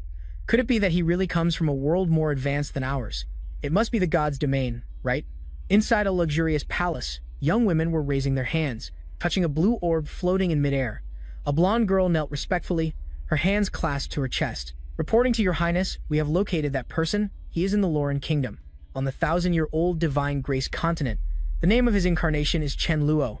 Suddenly, the orb exploded, sending the girls standing around it flying. They immediately panicked, fell to their knees, and kowtowed in unison. "Your Highness, we have sinned. We failed to properly locate him during the summoning 10 times. Our crime is worthy of death. We beg your Highness to mete out our punishment." Above them, a beautiful girl with pure white hair rested her chin on her hand, her expression cold. She pointed a finger and commanded, "Locate him again. I want to meet him personally." Below, voices of gratitude echoed. The girl lowered her gaze, lightly licking the corner of her lips and whispering, "This world can finally start moving again."